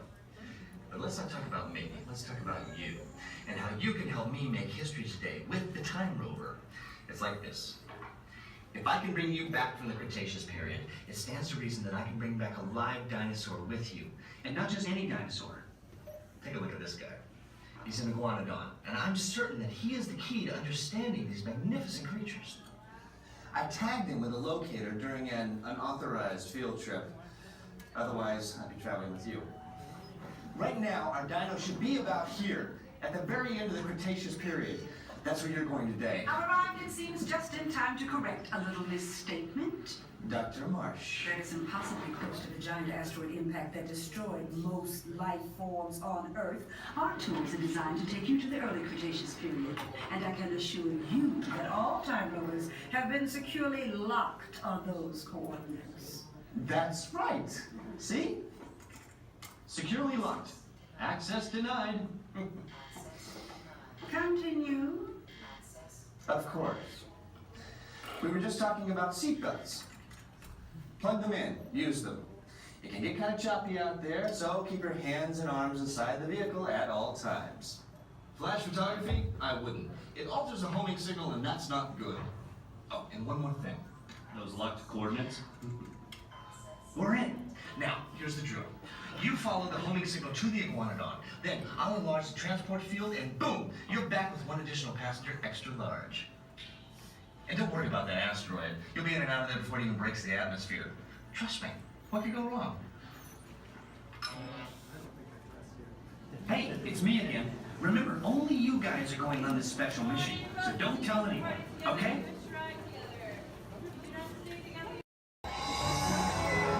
Oh gosh, it's great to have so many friends here. Now we can all dance together.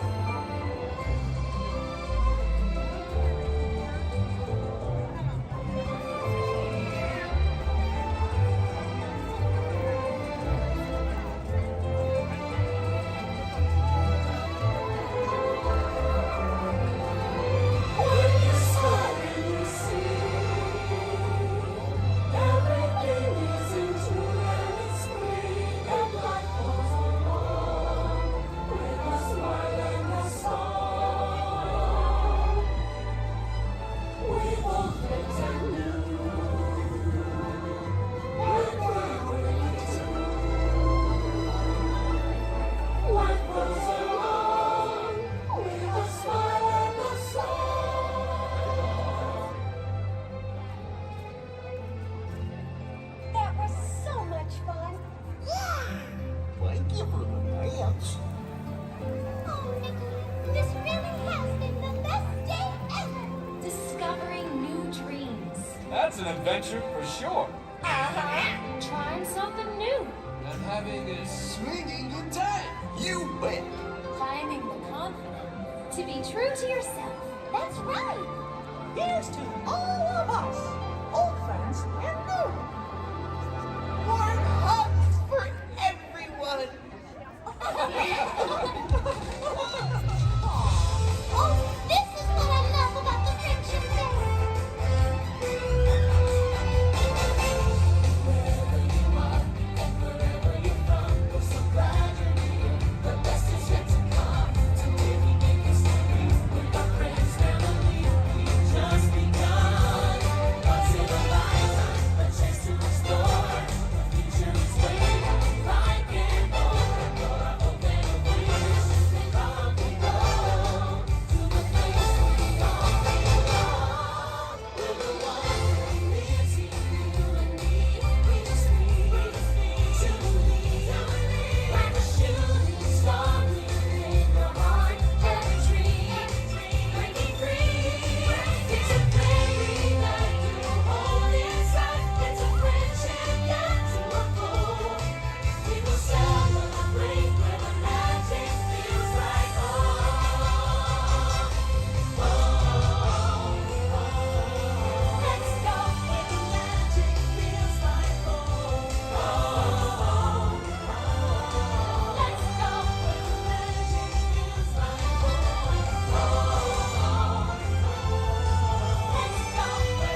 everyone. My name's Don, and welcome aboard.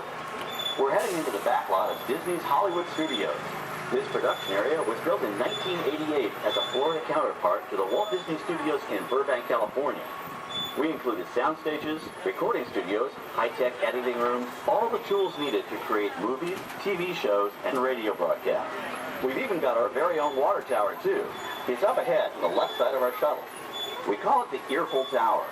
It's inspired by the water tower Walt Disney had built for his Burbank studio in 1939. Our Florida tower stands a lucky 13 stories high, and we added our own creative touch, a giant set of Mickey Mouse ears. If you wanted to wear those ears, you'd have to have a hat size of 342 3/8. Up ahead, after the next bend in the road, you'll have a perfect opportunity to take a picture of this famous icon. In the world of entertainment, every project starts with a screenplay and a lot of creative ideas. A production studio is where the ideas of writers, producers, and directors are transformed into an on-screen reality. Within these huge spaces, filmmakers can literally create their own worlds. Our Florida sound stages are soundproof, weatherproof, and most importantly, air-conditioned, all vitally important for the cast, crew, and equipment. Many of the crafts needed for filmmaking are located right here on the lot. On the left, we have our own greens department. It grows flowers, trees, shrubs, and topiaries. A few well-placed plants can cover up empty spots in the set and add a touch of natural beauty to a scene. On the right are two of the aircraft from the 2001 blockbuster hit Pearl Harbor. These exact full-scale replicas of P-40 fighters were used in the special effect fight sequences. Of course, many of the planes you saw flying through the aerial battles or sitting on the ground weren't real at all. They were created entirely within a computer. Oh, keep your cameras focused to the right. We're coming up on that perfect angle of the Earful Tower I told you about. It's a true masterpiece.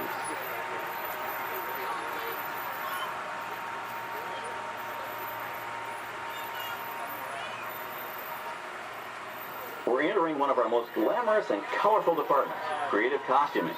Every star has to have just the right wardrobe, and it all begins here with a designer's sketch. Our team of designers, seamstresses, and tailors can turn 1.5 million yards of fabric into over 25,000 costumes every year. Many of these costumes will become part of the shows and attractions of the Walt Disney World Resort. In fact, here in Florida, we have the largest working wardrobe department in the world. Why, Mickey Mouse alone has over 175 different outfits to choose from, while Minnie Mouse keeps more than 200 unique costumes in her wardrobe. On the left are costumes worn by the stars in recent studio productions. You'll probably recognize some of those costumes from the big screen. Every story needs a setting, and our design staff can create just about any place a script calls for, from an urban city street to a remote desert canyon. On the left is our scenic shop where large-scale sets and props are built. Our team of set designers, carpenters, artists, and engineers has created caves and caverns, game show sets, even replicas of the U.S. Supreme Court and NASA's Mission Control, all on our sound stages. The shop also provides sets and props for our shows and parades here at Walt Disney World.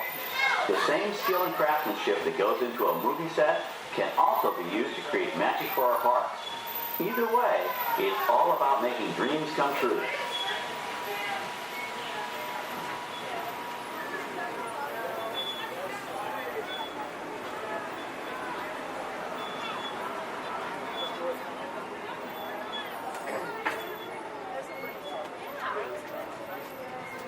Now we're entering a zone we call the Boneyard.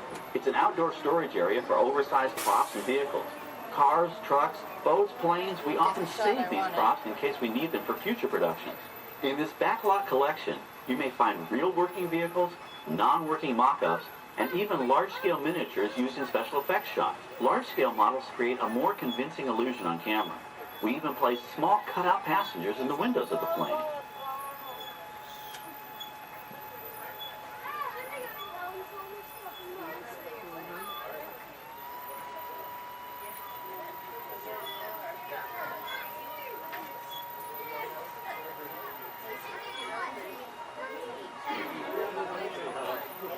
We're now passing by the sets for our Lights, Motors, Action Extreme Stunt Show. On the left, you may catch a glimpse of the Mediterranean fishing village that sets the stage for this thrilling attraction. We'll get a closer look at it soon, but for now, we're approaching one of the largest standing sets on our back lot. It's over on the right. It may not look like much from this angle, but it's pretty spectacular on the other side.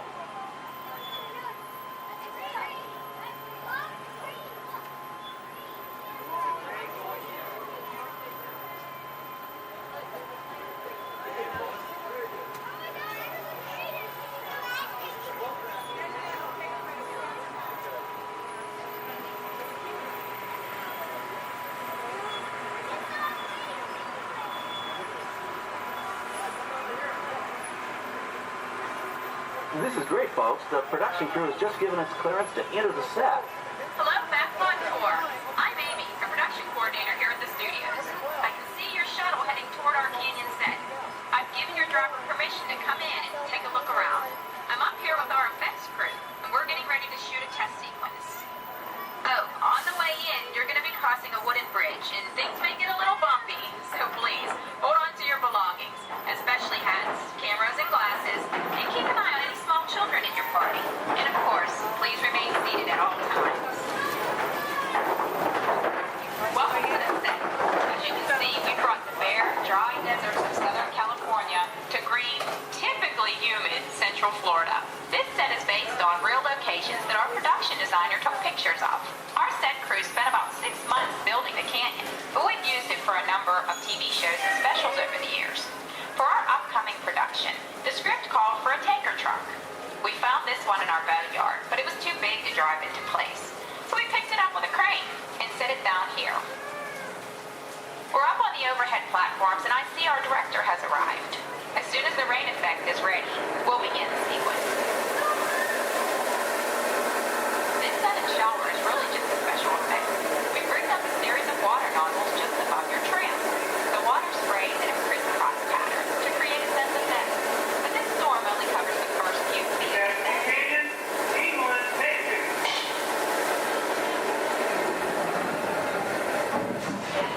Okay, it's showtime. Everybody stay seated. Hang on to your belongings and watch your children.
Now, let's go behind the scenes and find out how the spectacular sequence was created. The canyon itself is a facade, a steel structure covered with wire mesh and layers of concrete, sculpted and painted to look like natural rock formations.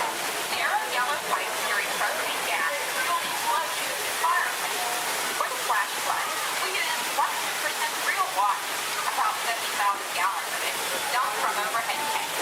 Oh, but don't worry, we recycle. All of that water will be pumped right back up to the top for the next take.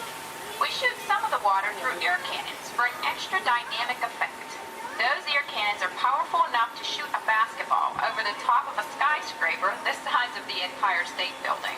To top it off, our shuttle was sitting on hydraulic shaker tables. They provided the shaking, rattling, and rolling sensations for the scene. The entire sequence can be reset in 3.5 minutes. That's just enough time to bring in the next shuttle. Well, I'm going to get ready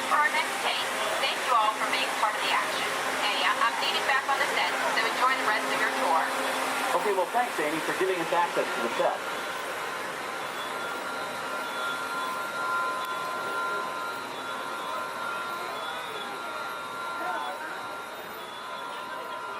On the right, we have an authentic piece of Disney history. That Gulfstream 1 was known at airports across the country as November 234 Mickey Mouse, but we just call it the Mouse. In 1964, Walt Disney and his hand-picked team used this plane to scout locations for what he called the Florida Project. Soon, they secretly began purchasing thousands of acres of land, which became the Walt Disney World Resort in 1971. During the creation of the resort and later Epcot, the Mouse shuttled studio executives and Imagineers between Burbank and Orlando, making it the most used executive aircraft in the country. Appropriately, the Mouse retired here in 1992. As Walt used to say, it was all started by a mouse. In this case, the 234 Mickey Mouse. On our right, we once again sweep past the magnificent Mediterranean village of our Lights, Motors, Action Extreme Stunt Show. This high-octane attraction is based on the hit show from the Walt Disney Studios Park in France. In this action-packed production, you'll feel like you're right there on the set during the filming of a spy thriller, complete with custom-built cars, motorcycles, even jet skis. You'll experience the split-second timing, coordinated driving, and fiery special effects that make action movies a real blast.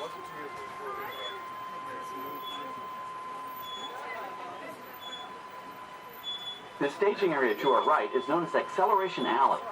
Here, the custom-built stunt show vehicles rev their engines up to 70 miles an hour before making their high-speed entrances onto the stage for our Lights, Motors, Action Extreme Stunt Show. Of course, these are professional stunt drivers. We hope you'll enjoy their daring driving skills, but please, don't try them yourself.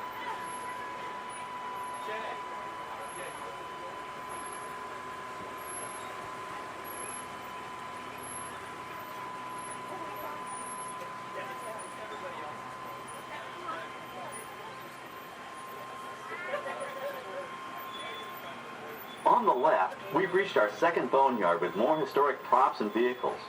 When we reuse older props in a new production, they're often refitted with custom parts and given a whole new color scheme. You might not even recognize them the next time you see them on screen. For instance, coming up is our friend Herbie the Love Bug. He went through a special demolition derby makeover. Those dents and dings were added on purpose, but he can be polished up as good as new for his next starring role.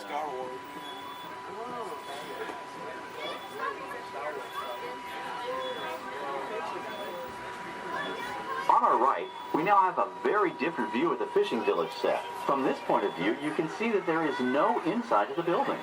They are just false fronts or facades. In the movie business, set builders only create what the camera has to see.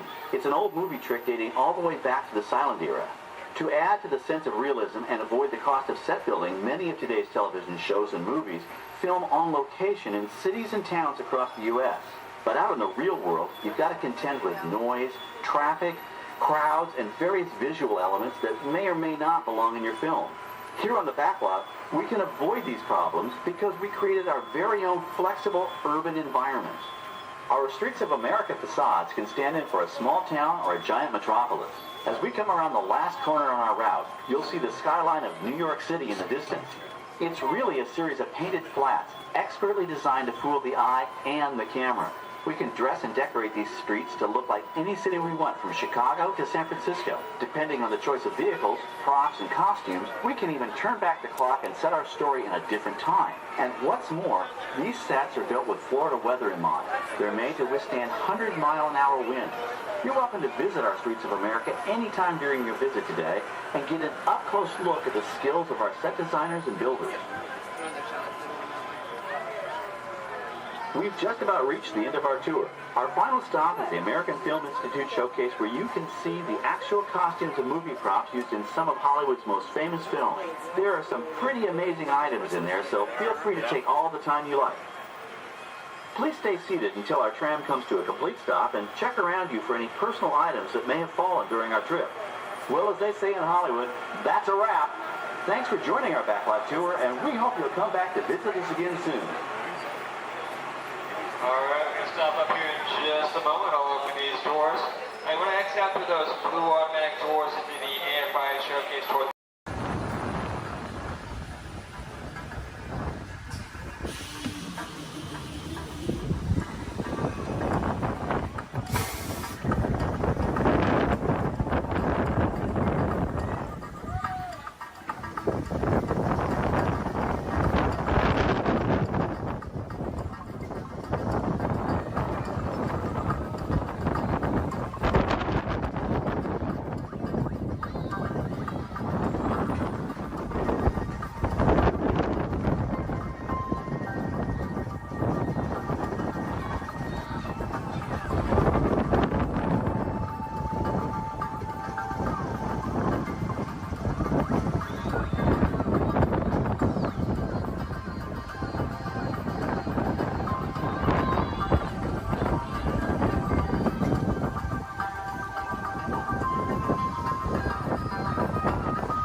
Please remain seated until your rocket comes to that full and complete stop.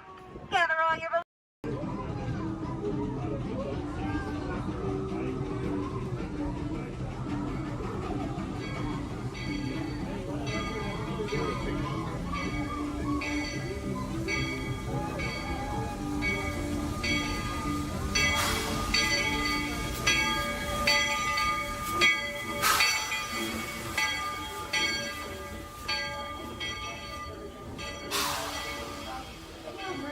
Say those magical words all clear.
Para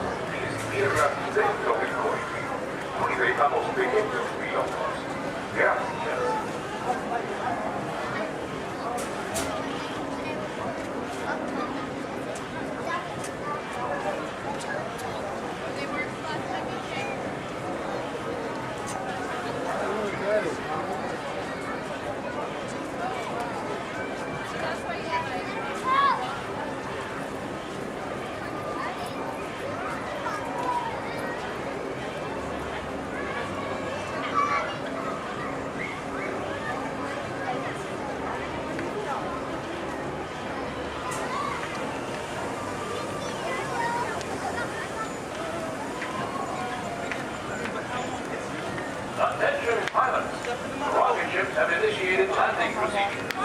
Please remain seated until your rocket ship comes to a complete stop. Then follow the arrows to the flight deck. Happy landing!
In this scene, Provo is on a surveillance mission, searching the skies for enemy aircraft. The crew is caught off guard with the real danger surfaces from beneath the sea. This is going to require a full range of physical effects, split-second time, and careful direction. We have the lights, we have the cameras. All we need now is the action. All right, now if anybody knows this serious action, it definitely would have to be director Michael Bay. Some of the special effects you're going to see in our show today include water cannons, pressurized up to 100 pounds per square inch. That must be time to match our sound effects. And probably the most important effect out of all these is fire, because it must be ignited at the exact precise moment. And it does take a lot of time and energy to reset these tremendous for an explosion. But the most important factor in all this is the safety of our actors, and that's where you come in today's ceremony today. Everybody say hi, Todd. All right, everybody say bye, Todd. All right, Todd, you have been cast a little more mechanic today. Your scene takes place way down there in the engine room of the PT boat. So you want to go ahead and dive on in for me? Did you bring your bathing suit?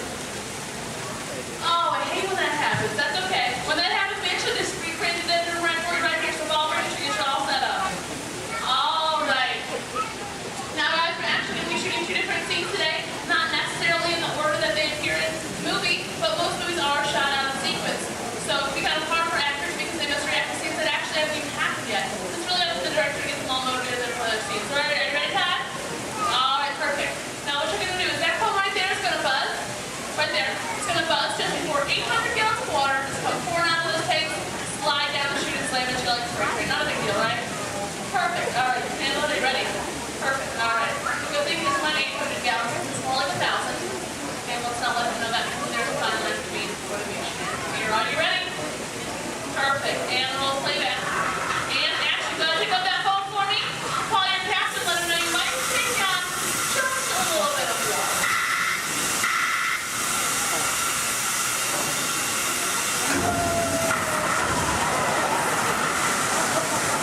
And cut. Everybody give him a nice round of applause. One more quick scene for you if that's okay. All right, just stay in your seat for me. Go ahead and take off your hood. Give me a big dramatic stare at the audience. And act dry. Yes? That's right. How's he doing, guys? I think he's doing a pretty good job. Give him another nice round of applause. All right. Now, after you insert that scene to our next scene, takes place right over here in the deck of our PT boat. It's going to bring in our break for now. Ladies and gentlemen, let's give a nice round of applause for our Captain Ken and Royal and Brave Deckhand Debbie. Pass it on set for All right, thank you, Brittany. And roll playback. All right, now remember, crew, you are on a surveillance mission, okay? And action. All right, Captain, pick up your binoculars. They're right in front of your wheel, Captain. Captain, your binoculars are right in front of your wheel. Captain.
It should. If you're waiting for any of our brave volunteers, just stay right where you are. If not, go ahead, turn to your left, down the exit ramp through the props warehouse.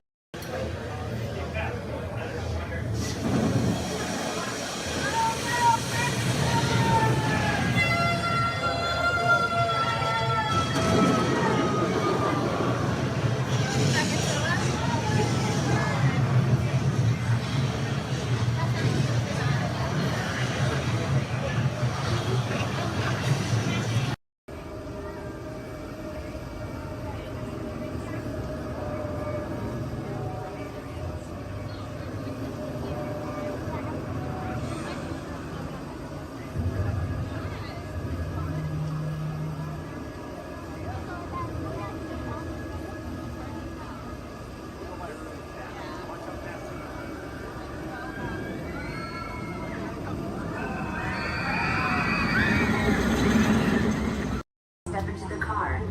For your safety, remain seated at all times, keeping hands, arms, feet, legs, and other appendages inside your car. And please supervise younger beings. Stay clear of the doors, which will open and close automatically. Enjoy your journey.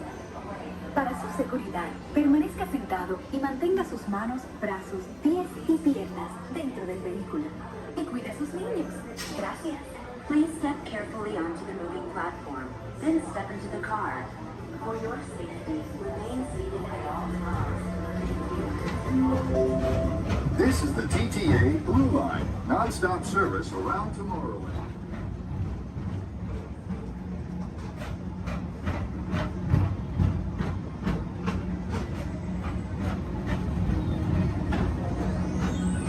Greetings, intergalactic travelers. Welcome aboard the People Mover, presented by Enterprise.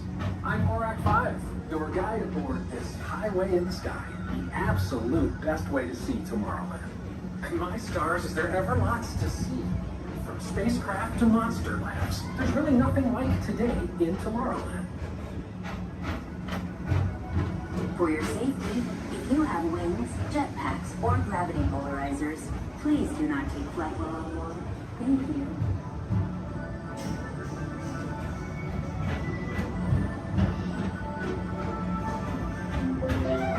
The next station is Tomorrowland Urban Planning and Star Traders.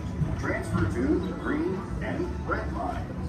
Don't worry, your express train keeps on rolling through the future, right by two of my favorite spots.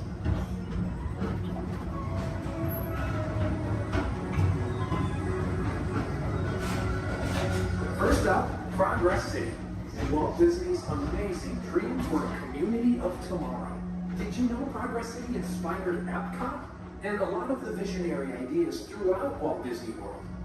Look, there's even a tiny people mover. I wonder if that means there's a tiny ORAC.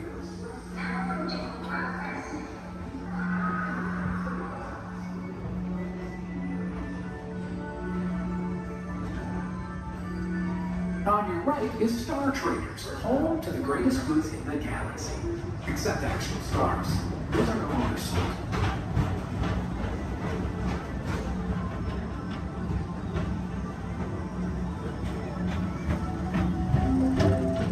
Now approaching Tomorrowland Speedway and Tron Light Cycle Run. I love a good circuit, and these are two of the best tracks of the cosmos for a bit of light, speedy competition.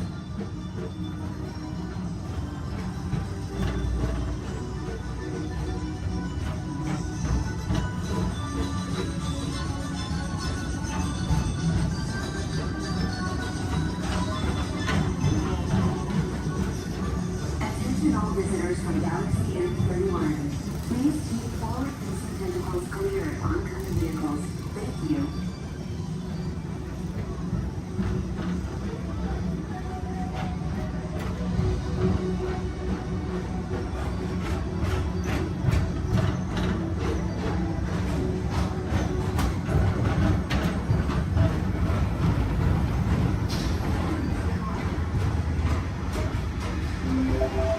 This is Starboard 75. Or as the locals call it, Space Moon. Our high-speed rocket port to distant deep space destinations.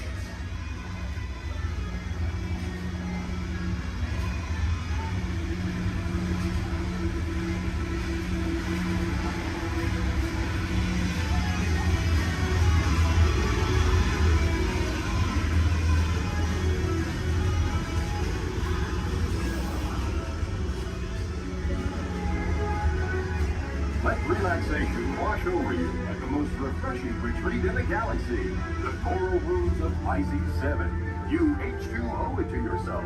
Book today.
Mr. Tom Morrow, please contact Mr. Johnson in the control tower to confirm your flight to the moon.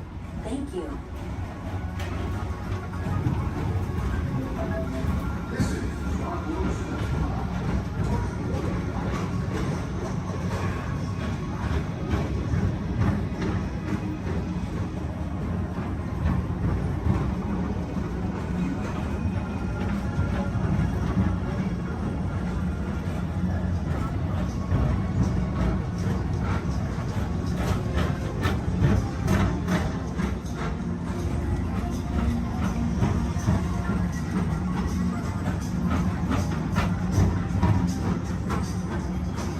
Attention all visitors. To your right is the Astrobarometer, our celestial symbol of interplanetary harmony and fellowship.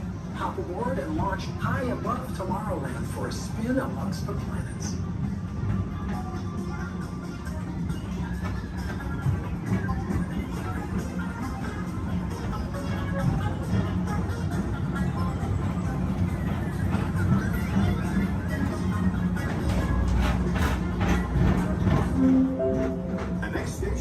Walt Disney's Carousel of Progress.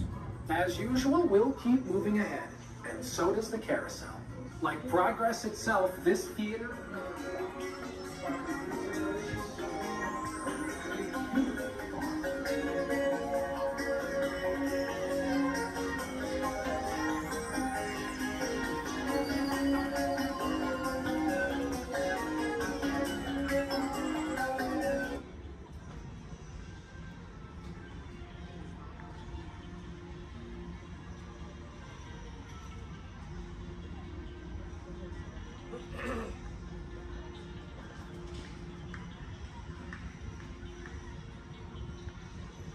Attention all the people mover, please stay seated.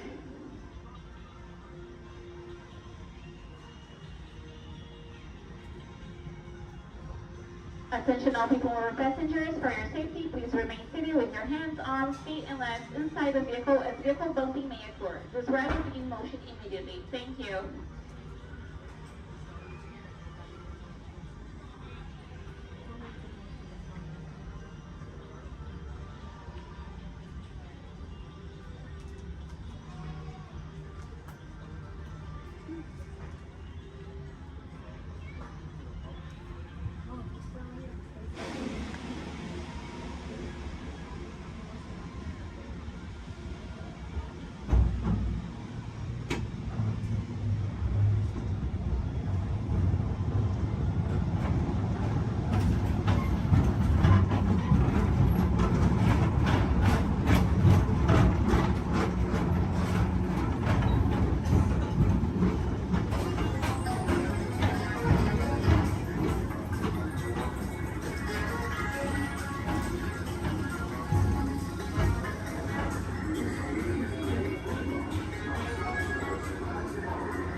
Ahead, and so does the carousel.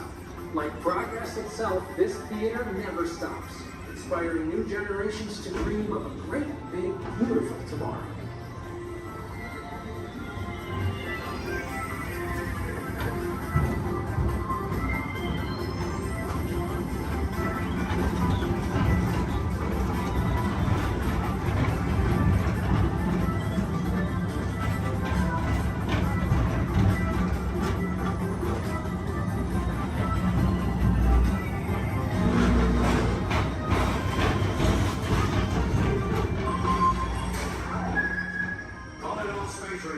Report to your star cruiser and join me on this daring space mission against the evil unreserved. Affirmative. We're on it, Buzz. You can count on us.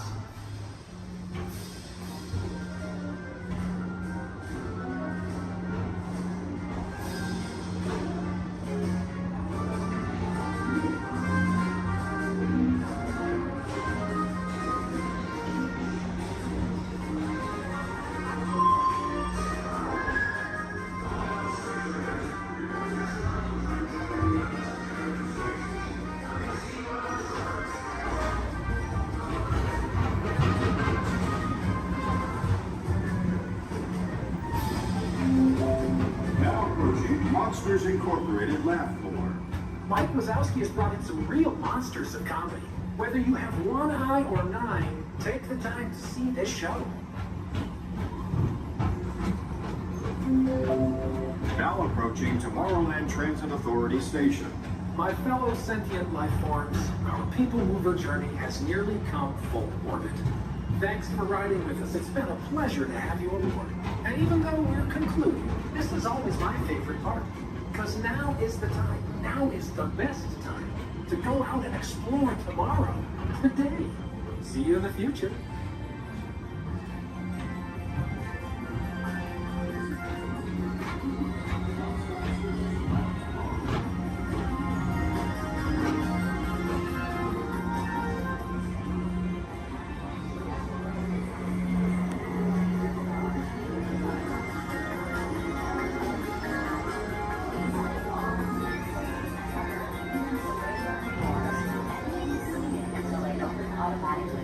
Step onto the moving platform with caution and exit by stepping away from the car.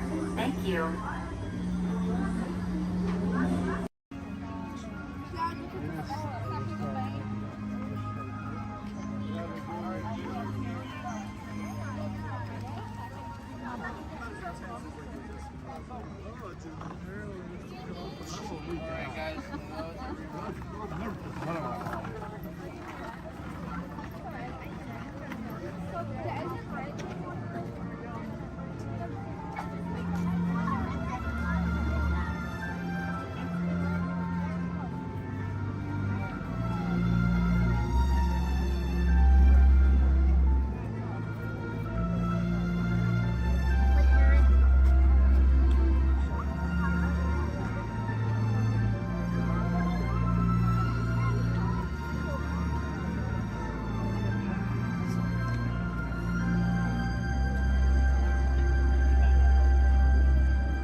Time travel commencing in T-minus 10 seconds and counting. This is Seeker. Listen up. We've got to get in, grab the Iguanodon, and get out before that asteroid hits. Let's roll!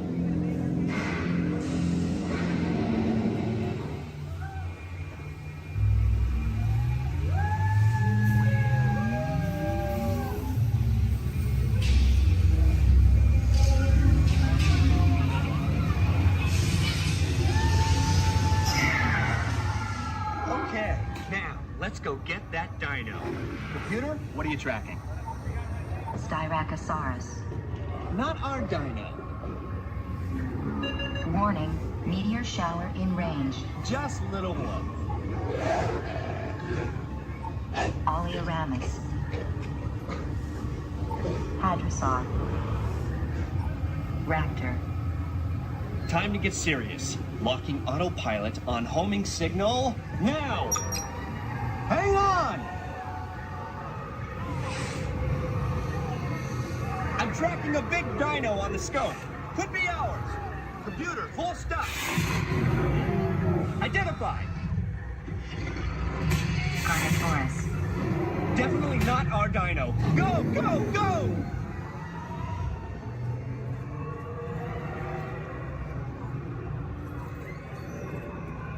Another big guy coming up. Computer. Slow and identified. Sauropod. Still not our dino, but at least this one's a vegetarian.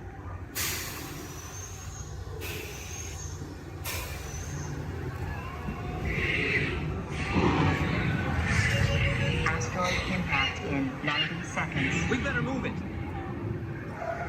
Pterodactyl. Incoming! Asteroid impact in 60 seconds. We can't stop now. Keep going, keep going. Compsognathus. Computer, what's happening? Loss of traction. Four-wheel drive, move it! Warning, meteor strike. Evasive maneuver! Left! Right! Left! Right! That was close. Computer, now what? Carnotaurus. That's it! Abort mission! Abort! Abort! Iguanodon. Forget it! Get them out now! Asteroid impact. Brace yourself! This is it! They're not gonna make it! They're not gonna make it! Mission accomplished. You made it! I knew you would, and guess who made it back with you? I better find him before security does. Thanks for everything!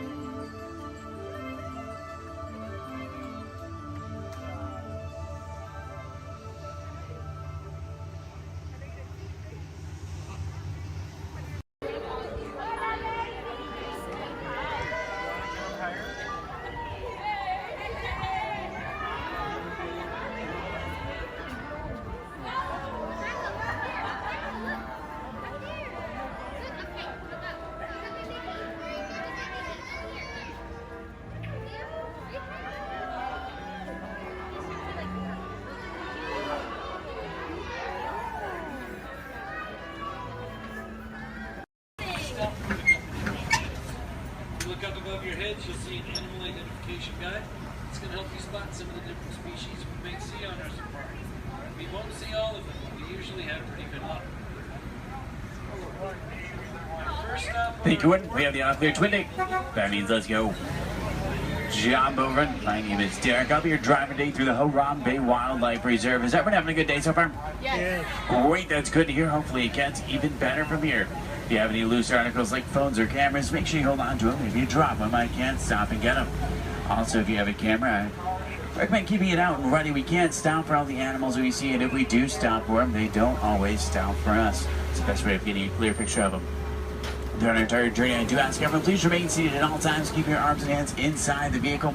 This includes children. They can sit on your lap, but they can't stand out or anywhere else, just for everyone's safety.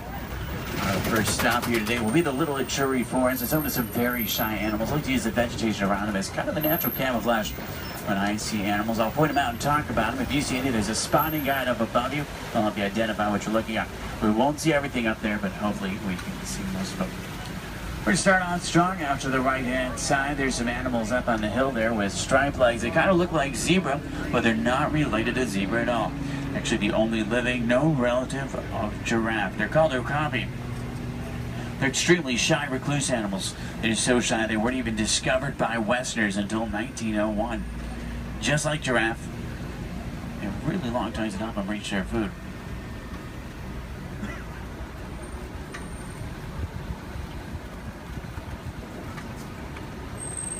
Watering holes like the one out to the left are essential in forests like these. Animals will stay close to them, that way they have a source to drink from. If you look straight across the water up on the ledge up there, you'll see a black rhino.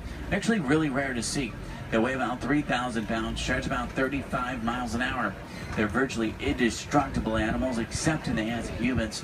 Due to poaching, there's less than 5,000 of them left.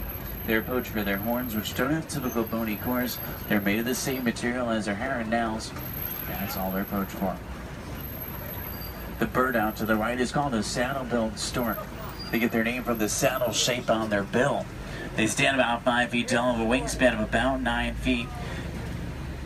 They're very unique birds that travel in pairs of male and female together, pretty much just the two of them their entire life. Females have yellow eyes, males have brown.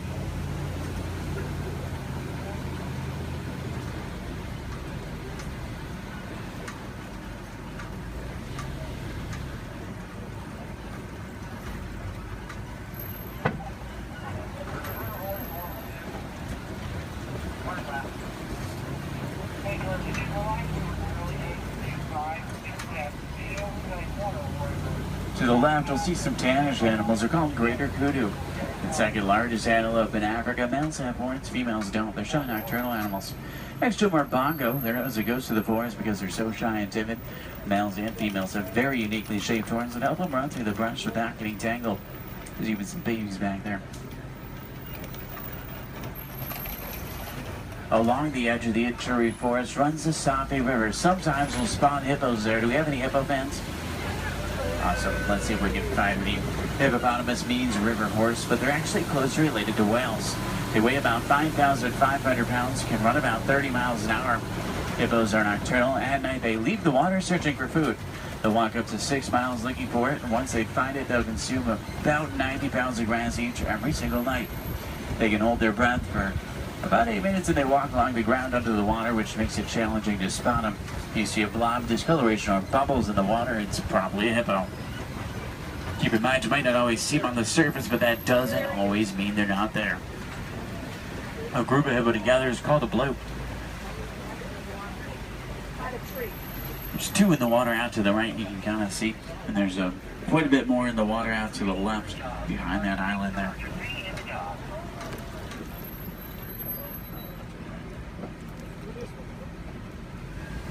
On that middle island are pink-backed pelican. They get their name because they turn a pinkish color during mating season. They nest up in trees. Hippos may seem cute, but they're actually one of the most dangerous animals we'll see all day. They're extremely territorial. If you get too close to a hippo or get in the water without realizing they're there, they become very, very aggressive. You don't want to mess with them.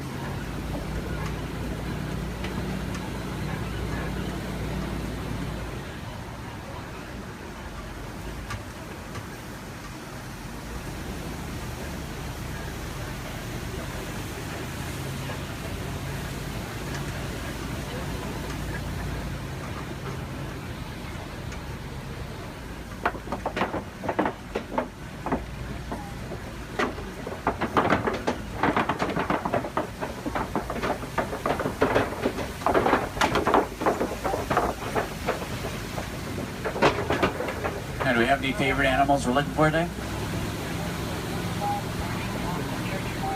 Giraffe fans? Maybe a few. There's babies out in the reserve. What about elephants? Some elephant fans. Any lion fans? Lions are my favorite. Don't tell the other animals, though, they get kind of jealous. I'm sure we're looking for some more. Let's head over toward this mountain. It's an entirely different ecosystem, a great place to start looking for some of our favorites.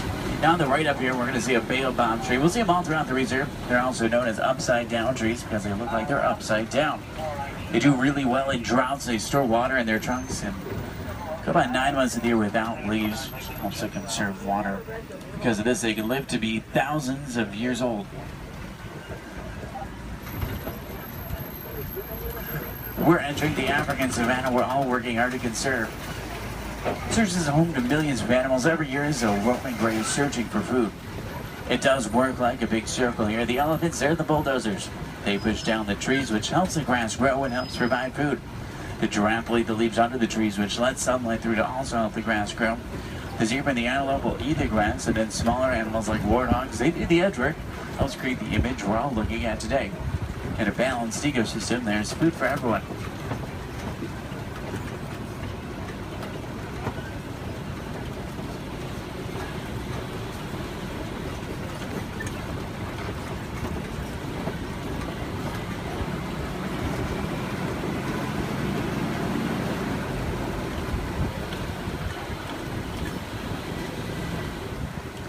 You look under the big tree out to the left, kind of in the grass there, you'll see painted dogs. They're also known as wild dogs. They're not your typical dog, though. They're actually the most successful hunters in Africa. They're more successful at hunting than the big cats, including lions. They rally before they hunt. They'll hunt in the morning and the evening. They follow their prey until it drops from exhaustion. And once they get it, they consume 1/3 of their body weight in just one sitting.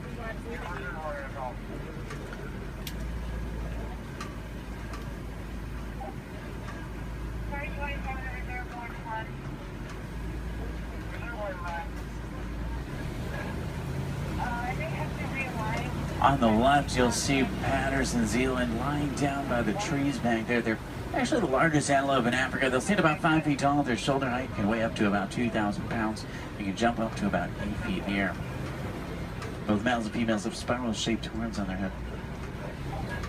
The orangish mounds we're passing are called termite mounds. They're hard as concrete. Elephants use them as scratching posts. Once they wear them down a little, antelopes stand on top of them. That way they can see predators like lions approaching. Inside each mound are millions of termites. There's also a series of tunnels and canals that help them to move.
See some Maasai giraffe up ahead. We're going to see them out to the left. You see them about 20 feet tall. They're tallest. There are some babies on the reserve. They're born about 6 feet tall. In human world, that's pretty big, but in giraffe world, it's really not. A giraffe will spend about 18 hours of their day eating, and they sleep very little, sometimes just about 30 minutes a day. When they do sleep, they typically will sleep standing up. They don't really like to lie down. They're too vulnerable to their predators. They have 7 vertebrae in their neck like humans. A giraffe can run about 30 miles an hour, and they have hearts that can reach lengths over 2 feet long. They're known for their irregular patterns. However, every giraffe's pattern is totally different and unique, like a fingerprint. A group of giraffe together is called a tower. This is a tower of giraffe. I can't stop for them. There's new animals in the area, so I have to kind of roll by them.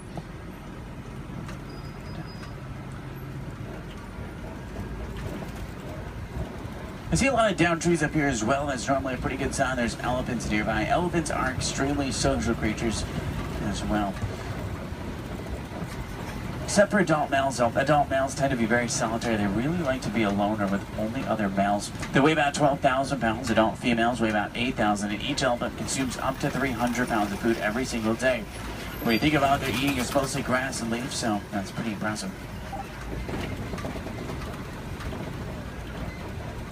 Start heading towards elephant country. I know the road that will take us there is a short drive. We should be there pretty quickly. Maybe we can see one along the way. Left and up, you'll see some mandrills. They're the largest, most colorful monkey in Africa. Males weigh about 100 pounds. Females weigh about 30. Males will be much larger, much more colorful. The leader of the group of monkeys, which is called a troop.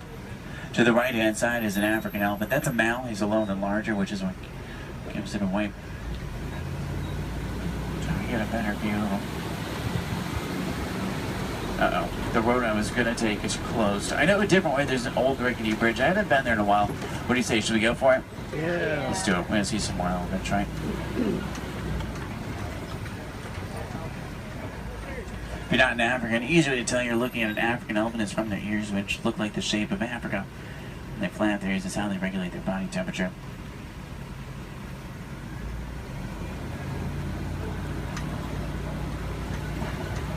Trying to find some more. I just hope they worked on this bridge. Last time it was pretty bumpy. Almost. Everyone made it. It's a little worse than I remember. The good news is there's still a few parts of it connected. Is anyone on board Scared Heights?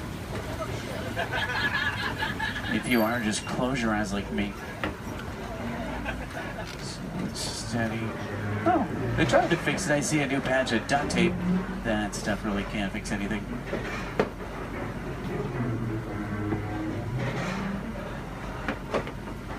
Well, I'm safe. About half of you are. Did everyone make it across with me this time? Yeah. Great, let's try to find some elephants, make it worth the trip. Now you see tusk marks in the clay up here. Elephants will break it off and eat it. It gives them minerals they don't get in their regular diet. It's like a vitamin for them. I think it's pretty cool. For all the moms on board, this fact will be much scarier than that bridge. Female elephants are pregnant for 22 months. I know, that's a long time. Now, young elephants have the second longest childhood to humans, about 15 years. There are young elephants on the reserve. It's really hard to tell how old they are, though. They grow fairly quickly. We're trying to find the best place to see them up ahead. Hopefully we can find some down by the watering hole. I'm still in that area where the new animals are, so I have to keep rolling for the elephants, too. I can't come to a complete stop, but I can slow down quite a bit. So make sure you have your cameras out and ready so you can get a good picture if you want one. In the meantime, I'm going to try and tune into a local Harambe radio station. I can normally get a pretty strong signal here. That way we can listen to some music while we look for elephants.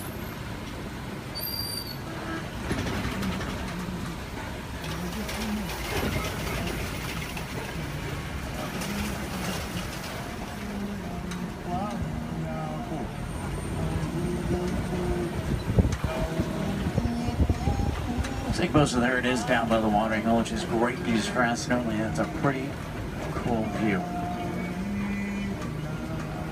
If you see any elephants throwing dirt on their back or rolling in dirt, they can actually get sunburned, and they'll use dirt like a sunblock.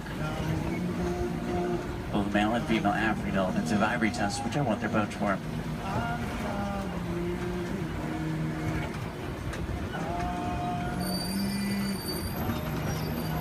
Their trunks might not seem stronger, but they're going to be up to 100,000 muscles in just their trunk. It's actually really powerful.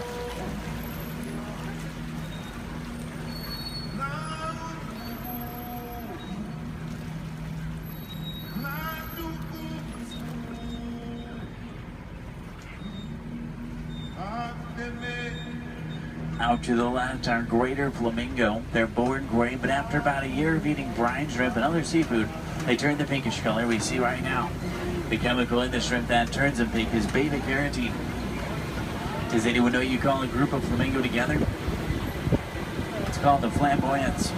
It's pretty funny. They're also under the stand. I guess flock is just too simple for a flamingo.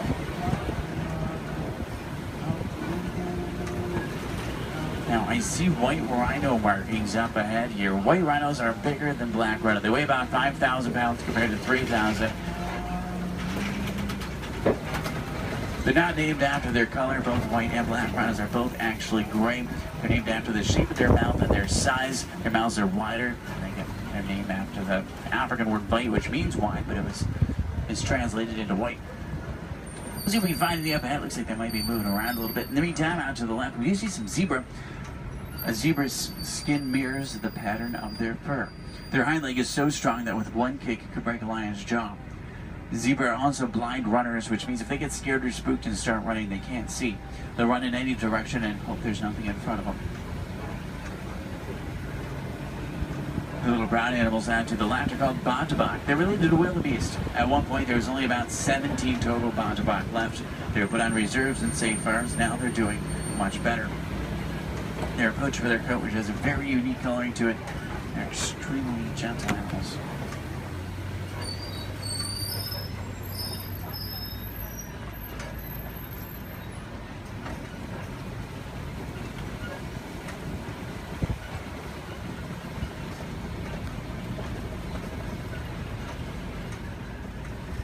See some spots on the side of the hill here. If you look out to the left and backwards, you might be able to see them. It's kind of a tough angle. There's some up ahead as well. These are a little bit easier to see. These are Cheeto. Cheeto run an average speed of 60 miles an hour. Their daytime hunters have phenomenal vision. It takes them about 3 seconds to reach that 60-mile-an-hour mark. Once they hit it, they can only run it for a short distance. If you look out to the left, you'll see them lying down. It's really hard to see them. They blend in well with the sun and shade combination. Does anyone see them over there? They're kind of, if you look out to the left and then to the right a little bit, you'll see them out to the bushes. They're in this direction, this way. If you see them? I know, they're really hard to see.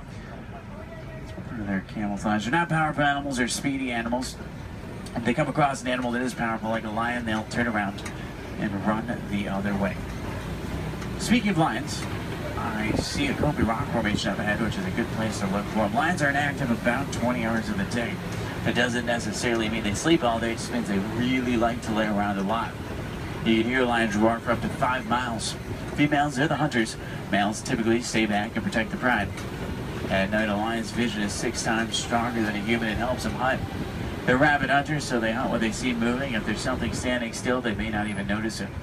In Swahili, lion is Simba. I know, what a coincidence. If there's any wilderness explorers on board, you're on the Simba 1. That's SIMBA1, page 13 of your handbook, Simba 1. There's a crash of rhinos out to the right. You can get a pretty cool view of them. There's even some babies. The babies stay pretty close to mom. Keep in mind, mom weighs 5,000 pounds, can run 35 miles an hour. So if you thought your mom was scary when she's mad, these are a little scarier. Left it up is a pride of lion. There's a male. Look higher, you'll see a female. She's way up on top of the rocks up there. Extremely graceful animals, but they're also very powerful. Get that sense when you're around them.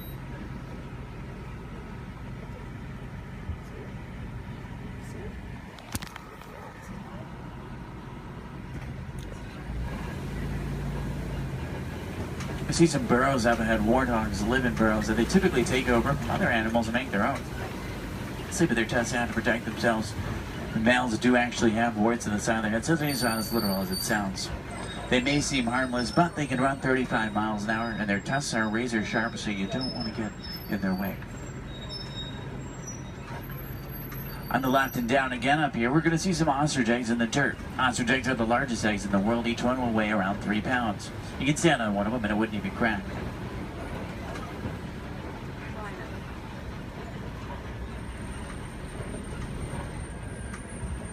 If you're wondering what Disney does or what we can do to protect some of the animals we've seen today, the Disney Conservation Fund has been doing research for a long time. And a good example of something we've learned is elephants in Africa migrate quite a bit. There's a problem though, they're migrating onto farms and taking crops from farmers, and the farmers did not have a non-violent way to stop it. Fences don't work, elephants plow right through them. So Disney went over to try to help their conservation partners find a solution, and they found out that elephants are terrified of bees. So they created bee fences and installed them in Africa. This not only keeps elephants out of dangerous territory, it also benefits the farmers. They can make extra money from the honey. What we can do is recycle old technology like cell phones, cameras, and computers. We can also just learn more about these animals, because the more we know, the more we can help, just like elephants and bees. The animals to the left and right are called scimitar horned oryx. They get their name from the scimitar-shaped horns on their head. They're on the critically endangered list. I think the horns are pretty cool.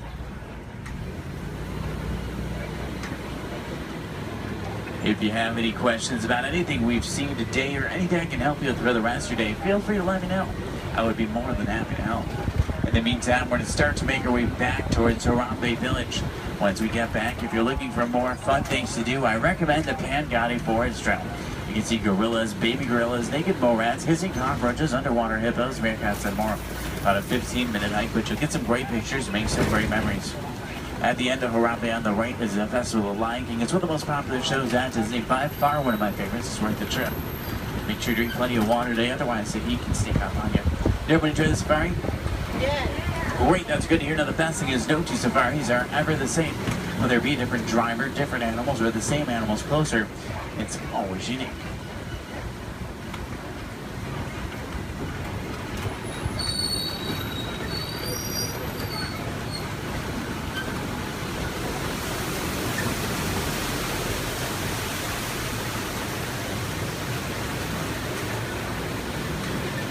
Here we say Asante Sana, say thank you so Asante Sana for joining me today. It's been a pleasure having you.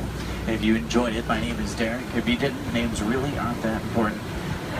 Hopefully you did. I think we saw some pretty cool animals. Hopefully we got to see some of their favorites. If you're looking for tigers today, check out Asia sometimes. We'll spot them on the Maharaja Trail. If you're looking for crocodiles, head over to Dinoland. You may be able to spot them there. The American crocodile. Sometimes you'll see them there.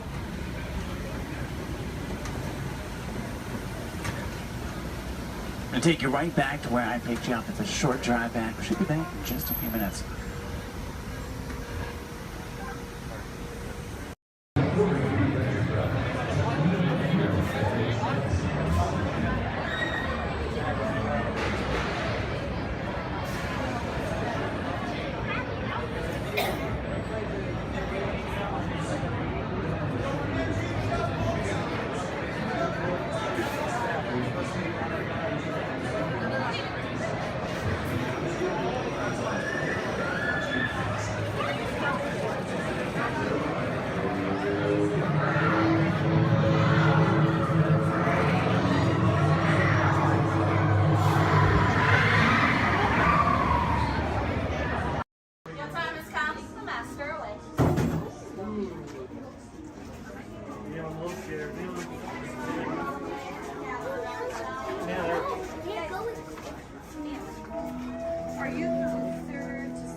When hinges creak in doorless chambers, and strange and frightening sounds echo through the halls, whenever candlelights flicker, where the air is deathly still, that is the time when ghosts are present, practicing their terror with foolish delight.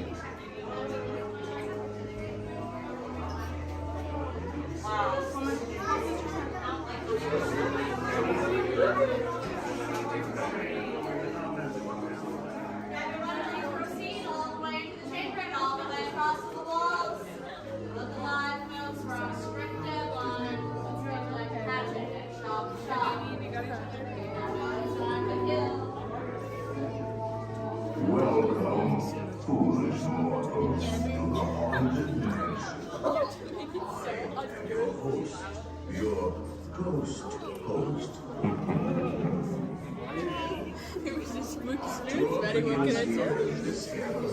Here where you see paintings of some of our guests as they appeared in their corruptible, mortal state.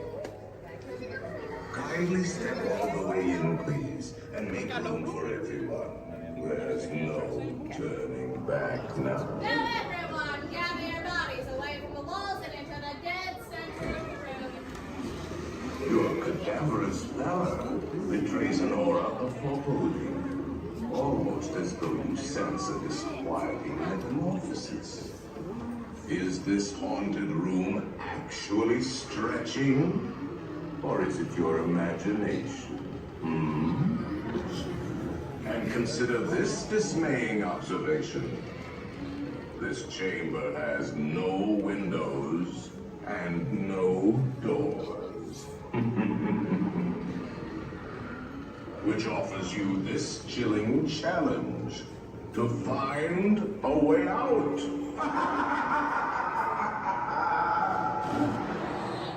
Of course, there's always my way.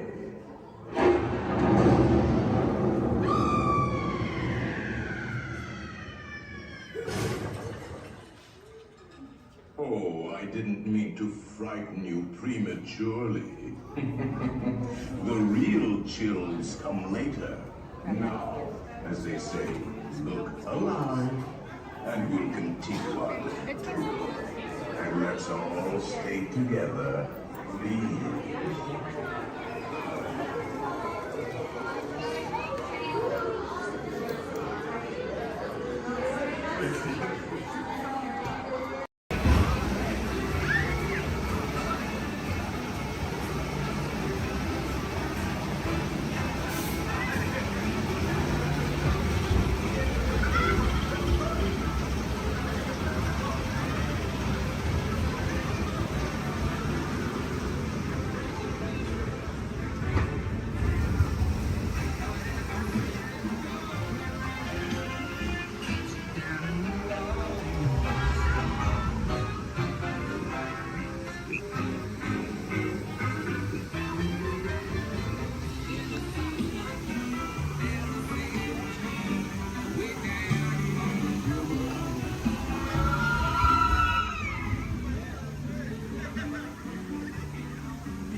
I'm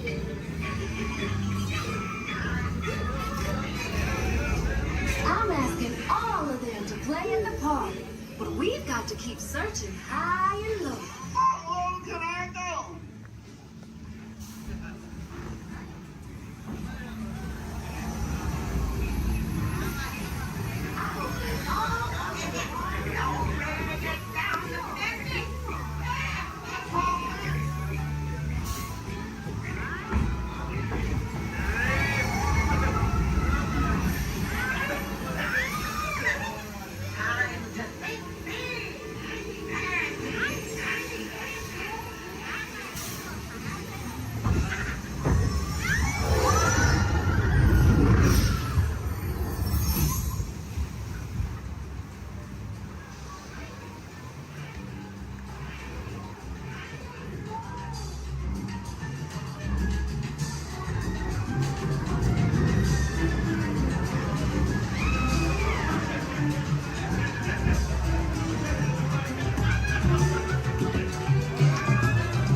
Remember, this party wouldn't be what it is without you.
card is that? Okay, keep your eye on it. Wait. Please. Blow on it.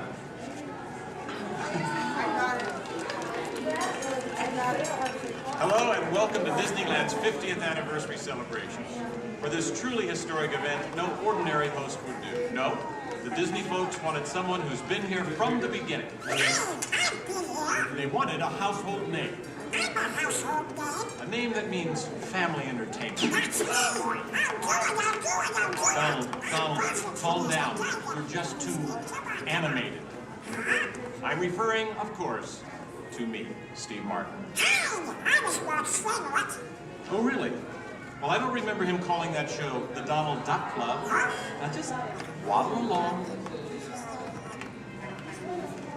As I was saying, the Disney folks came to me because I began my career right here at the Magic Shop at Disneyland. That's me, Disneyland class of 1960. Magician, prestidigitator, and seller of fake vomit.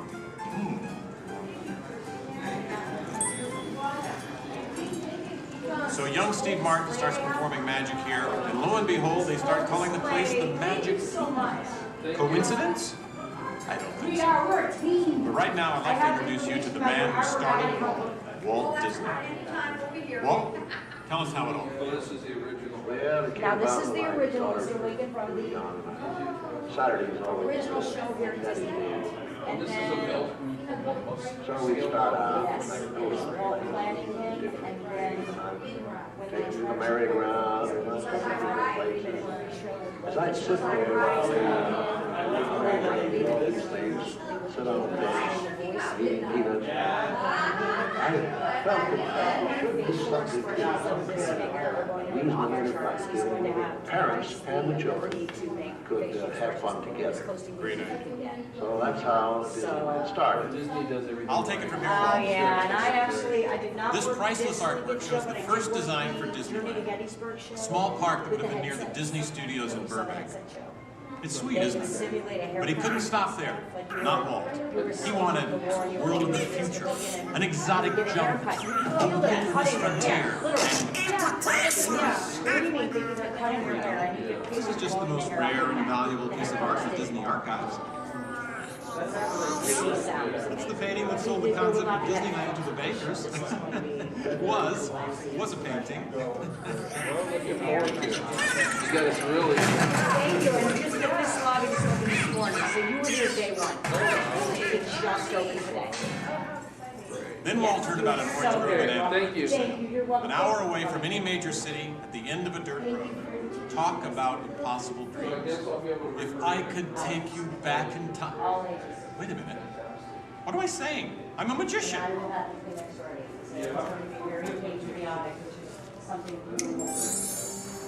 Here is the actual orange grove 1 year from opening. And that's actually Walt Disney in the actual orange grove. Let's listen in on his top secret plans. 1, 2, 3. Aha! Some sort of code. I get it. Walt also had a code for all the trees on the property. Red ribbons for the big trees he wanted to save for Disneyland, and green ribbons for the ones he wanted removed. But, as fate would have it, the bulldozer driver was colorblind! Oops. So, Disneyland, less than a year from opening. No one in their wildest imagination could ever build an entire theme park here in just 1 year. Yeah, I'll show ya. Watch this, Budget Boy. That kind sound.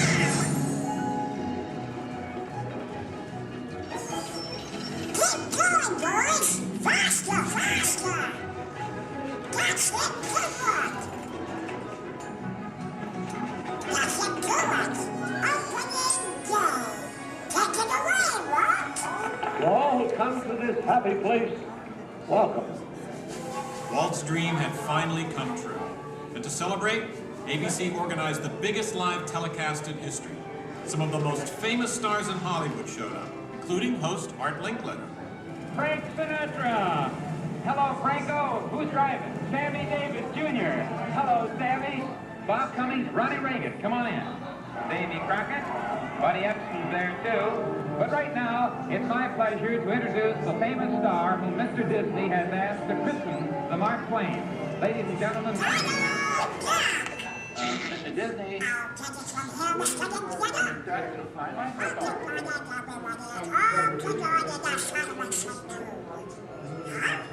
Hey, what's the big idea? I'm translating. Nobody can understand what you're saying.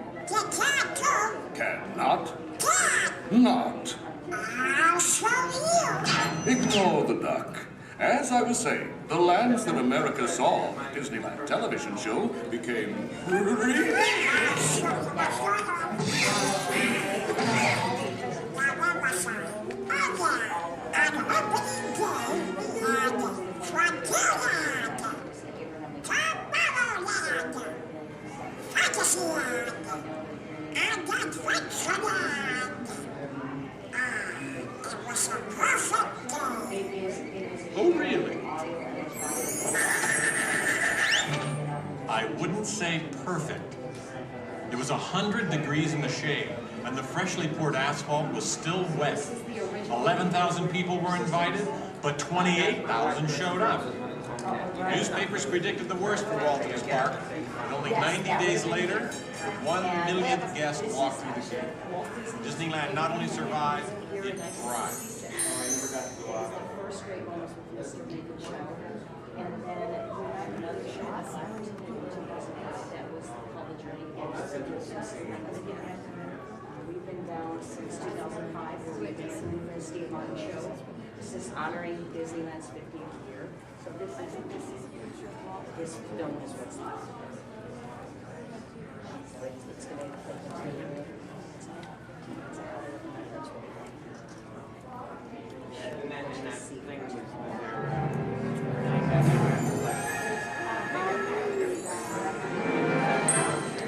Walt wanted the magic of Disneyland to begin as soon as you walk through the gates. And your first stop was this turn-of-the-century street inspired by the small town where Walt grew up. He felt so at home here, He even had an apartment built for himself above the fire department, and it's still there today. Walt paid tribute to his father in one of the shop windows. In others, you'll find some of Disneyland's most important contributors. Nice try, Donald. Many shops have come